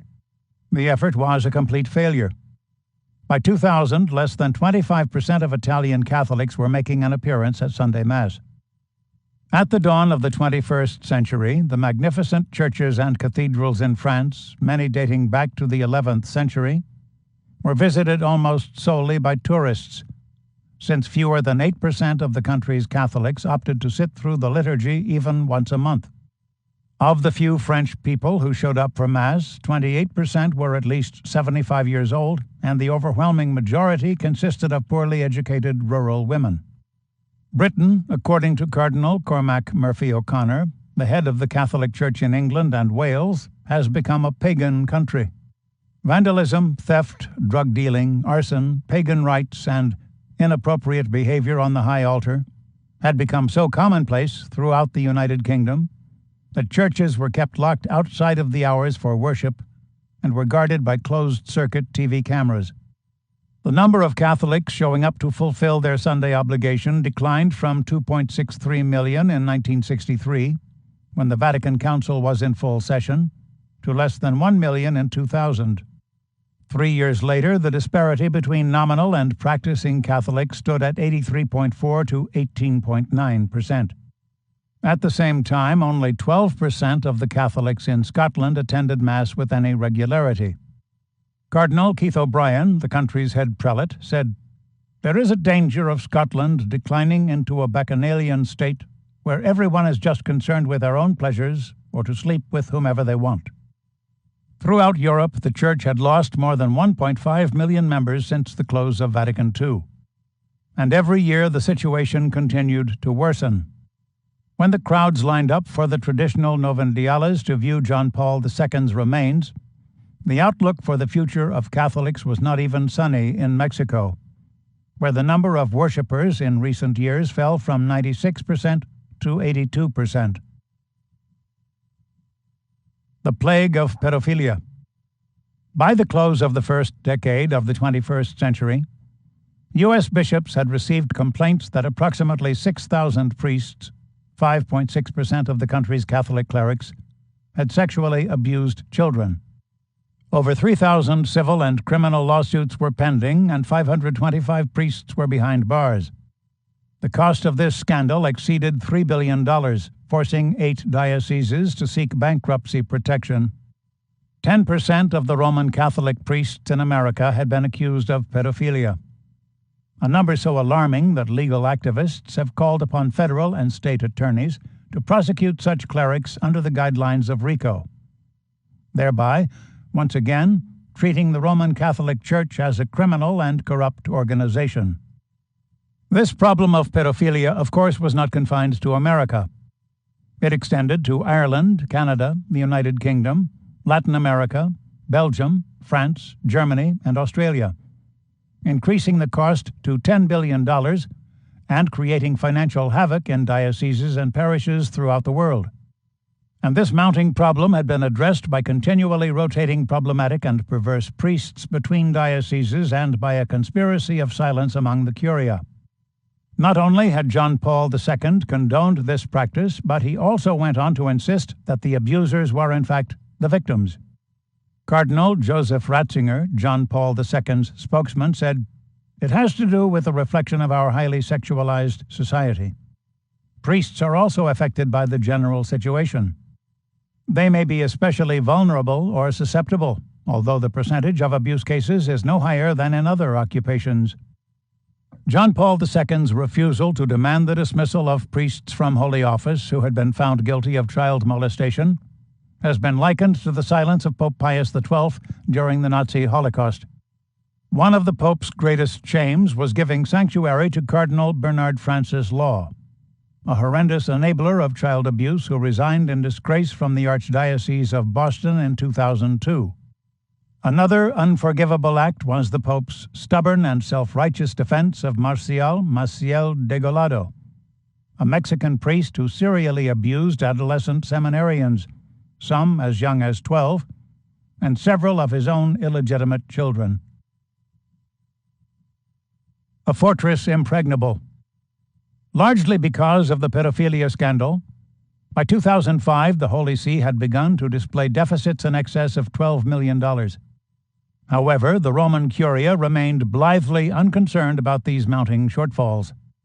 They knew that the real worldly riches of the Church remained safe and secure within the Apostolic Palace, which houses the Vatican Bank. Dioceses may be sued and fall into bankruptcy. Parochial schools, universities, and hospitals may be strapped with multi-million-dollar settlements. But the accounts within the IOR remain out of the reach of altar boys who were sexually molested by their parish priests. As a sovereign state, the Holy See cannot be subjected to any ruling by any foreign court. It remains an institution with over $50 billion in securities, gold reserves that exceed those of some industrialized nations, real estate holdings that equal the total area of many countries, and opulent palaces containing the world's greatest art treasures. Such wealth will remain and grow, even though the contributions of the Catholic faithful have been cut back to a trickle. Holy hyperbole. The true miracle of John Paul II is that he remained remarkably immune from criticism and condemnation. As scandal gave way to scandal, the world's leading investigative reporters and news commentators refused to take the Pope to task, not even to question his judgment in allowing money changers to remain in the Holy Temple. Nowhere was the lack of critical analysis more apparent than in the biography of the Polish Pope by Carl Bernstein and Marco Politi. The very title of the work, His Holiness, betrayed the obsequiousness of the authors before their lofty subject. Throughout the lengthy text, Bernstein and Politi never made reference to Sindona, Calvi, or Gelli. They never pressed for information about the Ambrosiano affair or the Sicilian connection, never made mention of Archbishop Paul Marcinkus and the Vatican Bank, and never approached the subject of Gladio and the funneling of black funds to Solidarity. The hyperbole regarding John Paul II rose to near hysteria after his death. A colossus, some newspapers reported. The greatest Pole, others said. One Italian newspaper depicted the Pope as a solitary atlas holding the world on his shoulders. During the Novendiales, massive crowds gathered in St. Peter's Square to demand, "Santo subito!" Sainthood now! Before the end of January 2006, the Vatican had received over 2 million letters testifying to the virtuous life of the Polish Pope. John Paul II's successor. Since the Vatican Bank remained a magnet for notoriety, Cardinal Ratzinger, who ascended to the papal throne as Benedict XVI, pledged to initiate a new era of compliance with international financial regulations and complete transparency of all transactions. The first step toward this reform took place on May 24, 2012, with the dismissal of Ettore Gotti Tedeschi as the bank's president. Tedeschi had become the target of a criminal investigation by Italian officials for his alleged role in laundering millions of euros from an unknown source to J.P. Morgan Chase in Frankfurt and Banca del Fucino in Italy. But the real cause of the firing, according to informed sources, was neither Tedeschi's ties to organized crime nor his involvement in bank fraud, but rather his release of papal documents, all highly damaging to Ratzinger, to the Italian press. The firing did not go as planned. Following his dismissal, Tedeschi informed Italian investigators that he had compiled an exhaustive dossier of compromising information about the Vatican that had never seen the light of day because he feared for his life. The banker had given copies of the documents to his closest companions and told them, "If I am killed, the reason for my death is in here. I've seen things in the Vatican that would frighten anyone." When the investigators seized the dossier, Pope Benedict demanded that the documents be returned to the Holy See. They complied, since all Italian judicial authorities are obliged to respect the sovereign status of the Vatican. A lack of transparency. In another ill-advised attempt to suppress growing scandal, Pope Benedict agreed to submit the records of the bank's transactions to Moneyval, the Council of Europe's anti-money laundering agency. The records, as expected, were doctored and incomplete. Moneyval announced in July 2012 that the bank had failed the transparency test in 8 of 16 key categories. Full disclosure would have raised embarrassing questions. Why had the Church obtained controlling interest in companies that sharply conflicted with its dogma, including Raffaele del Monte Tabor in Milan, a biochemical center that specializes in stem cell research, and Fabbrica d'Armi Pietro Beretta, a munitions company that provided ongoing shipments of arms to Gaddafi in Libya? And these questions would lead to more questions. How had the Vatican Bank become the laundry for the Sicilian and Turkish mafias and the international trade in illegal narcotics? Why is Enrico de Pedis, a prominent capo, buried in a cathedral with popes and cardinals? Why had the Vatican Bank sold counterfeit securities and established shell companies to bilk thousands of ill-informed investors? How had the bank profited from the Croatian death camps and the Nazi ratlines?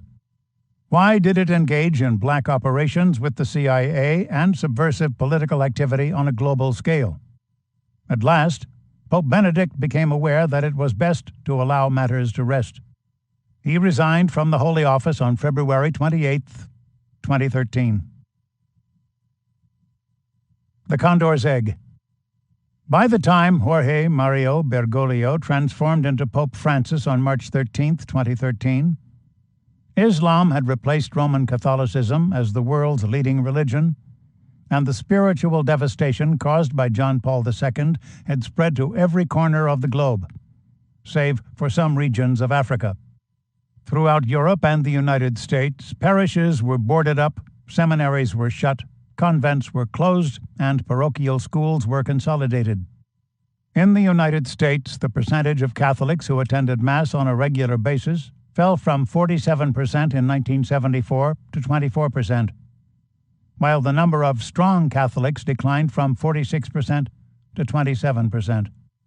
The plague of pedophilia persisted, and the Vatican Bank remained one of the world's leading laundries for dirty money. It would have taken a spiritual Hercules to clean out the Augean stable of Vatican Incorporated. But Francis, who exuded considerable charm, refused to shoulder a shovel.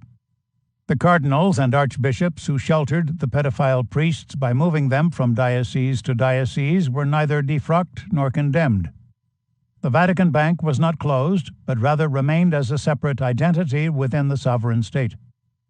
On April 7, 2014, Pope Francis announced his decision to keep the IOR open for business despite the eruption of new money laundering scandals involving Monsignor Nunzio Scarano, a senior accountant at the IOR. At the close of 2013, Moneyval uncovered 105 transactions within the Vatican Bank that smacked of money laundering, a significant upturn in apparent criminal activity from 2012, when only a half-dozen suspicious cases were found. Santo Subito. On April 28, Pope Francis presided over the canonization of John Paul II. thereby perpetuating the decades of hypocrisy that had made the Roman Catholic Church one of the world's most disgraced institutions. In his homily, Francis said, "John Paul II cooperated with the Holy Spirit in renewing and updating the Church in keeping with her pristine features, those features which the saints have given her throughout the centuries. John Paul II had cleared his own way to the community of saints by streamlining the canonization process, reducing to 5 years the waiting period after a person's death before a pronouncement of sainthood can be made. The Polish Pope also abolished the position of a promotor fidei, in popular language, the devil's advocate. The purpose of the promotor was to point out any flaws or weaknesses in the evidence presented to establish a candidate's sainthood and to raise all kinds of objections. For this reason, no Vatican official was permitted to question John Paul II's accomplishments or to point out his failings." The Divine Comedy. Dante's Commedia begins with these words, which Michele Sindona could recite from memory. "Nel mezzo del cammin di nostra vita, mi ritrovai per una selva oscura, che la diritta via era smarrita." In the middle of the journey of our life, I came to myself in a dark wood where the straight way was lost. In the dark wood, where he found himself lost and confused, Dante became aware of the presence of 3 terrifying beasts that represented the forces of evil in the world. These forces became crystallized in the unholy trinity of Gladio, church, state, and the mafia, a union of power, ambition, and greed. Dante emerged from the dark wood to see the stars of paradise. Who knows if such stars continue to shine? This concludes Operation Gladio by Paul L. Williams, Ph.D. Narrated by Michael Pritchard. Copyright 2015 by Paul L. Williams. This unabridged audiobook is published by arrangement with Paul L. Williams and was produced in the year 2015 by Tantor Media Incorporated, which holds the copyright thereto. Please visit tantor.com for more information on our growing library of unabridged audiobooks and to take advantage of special offers. Or call toll-free 877-7-TANTOR to request a catalog. Audible hopes you have enjoyed this program.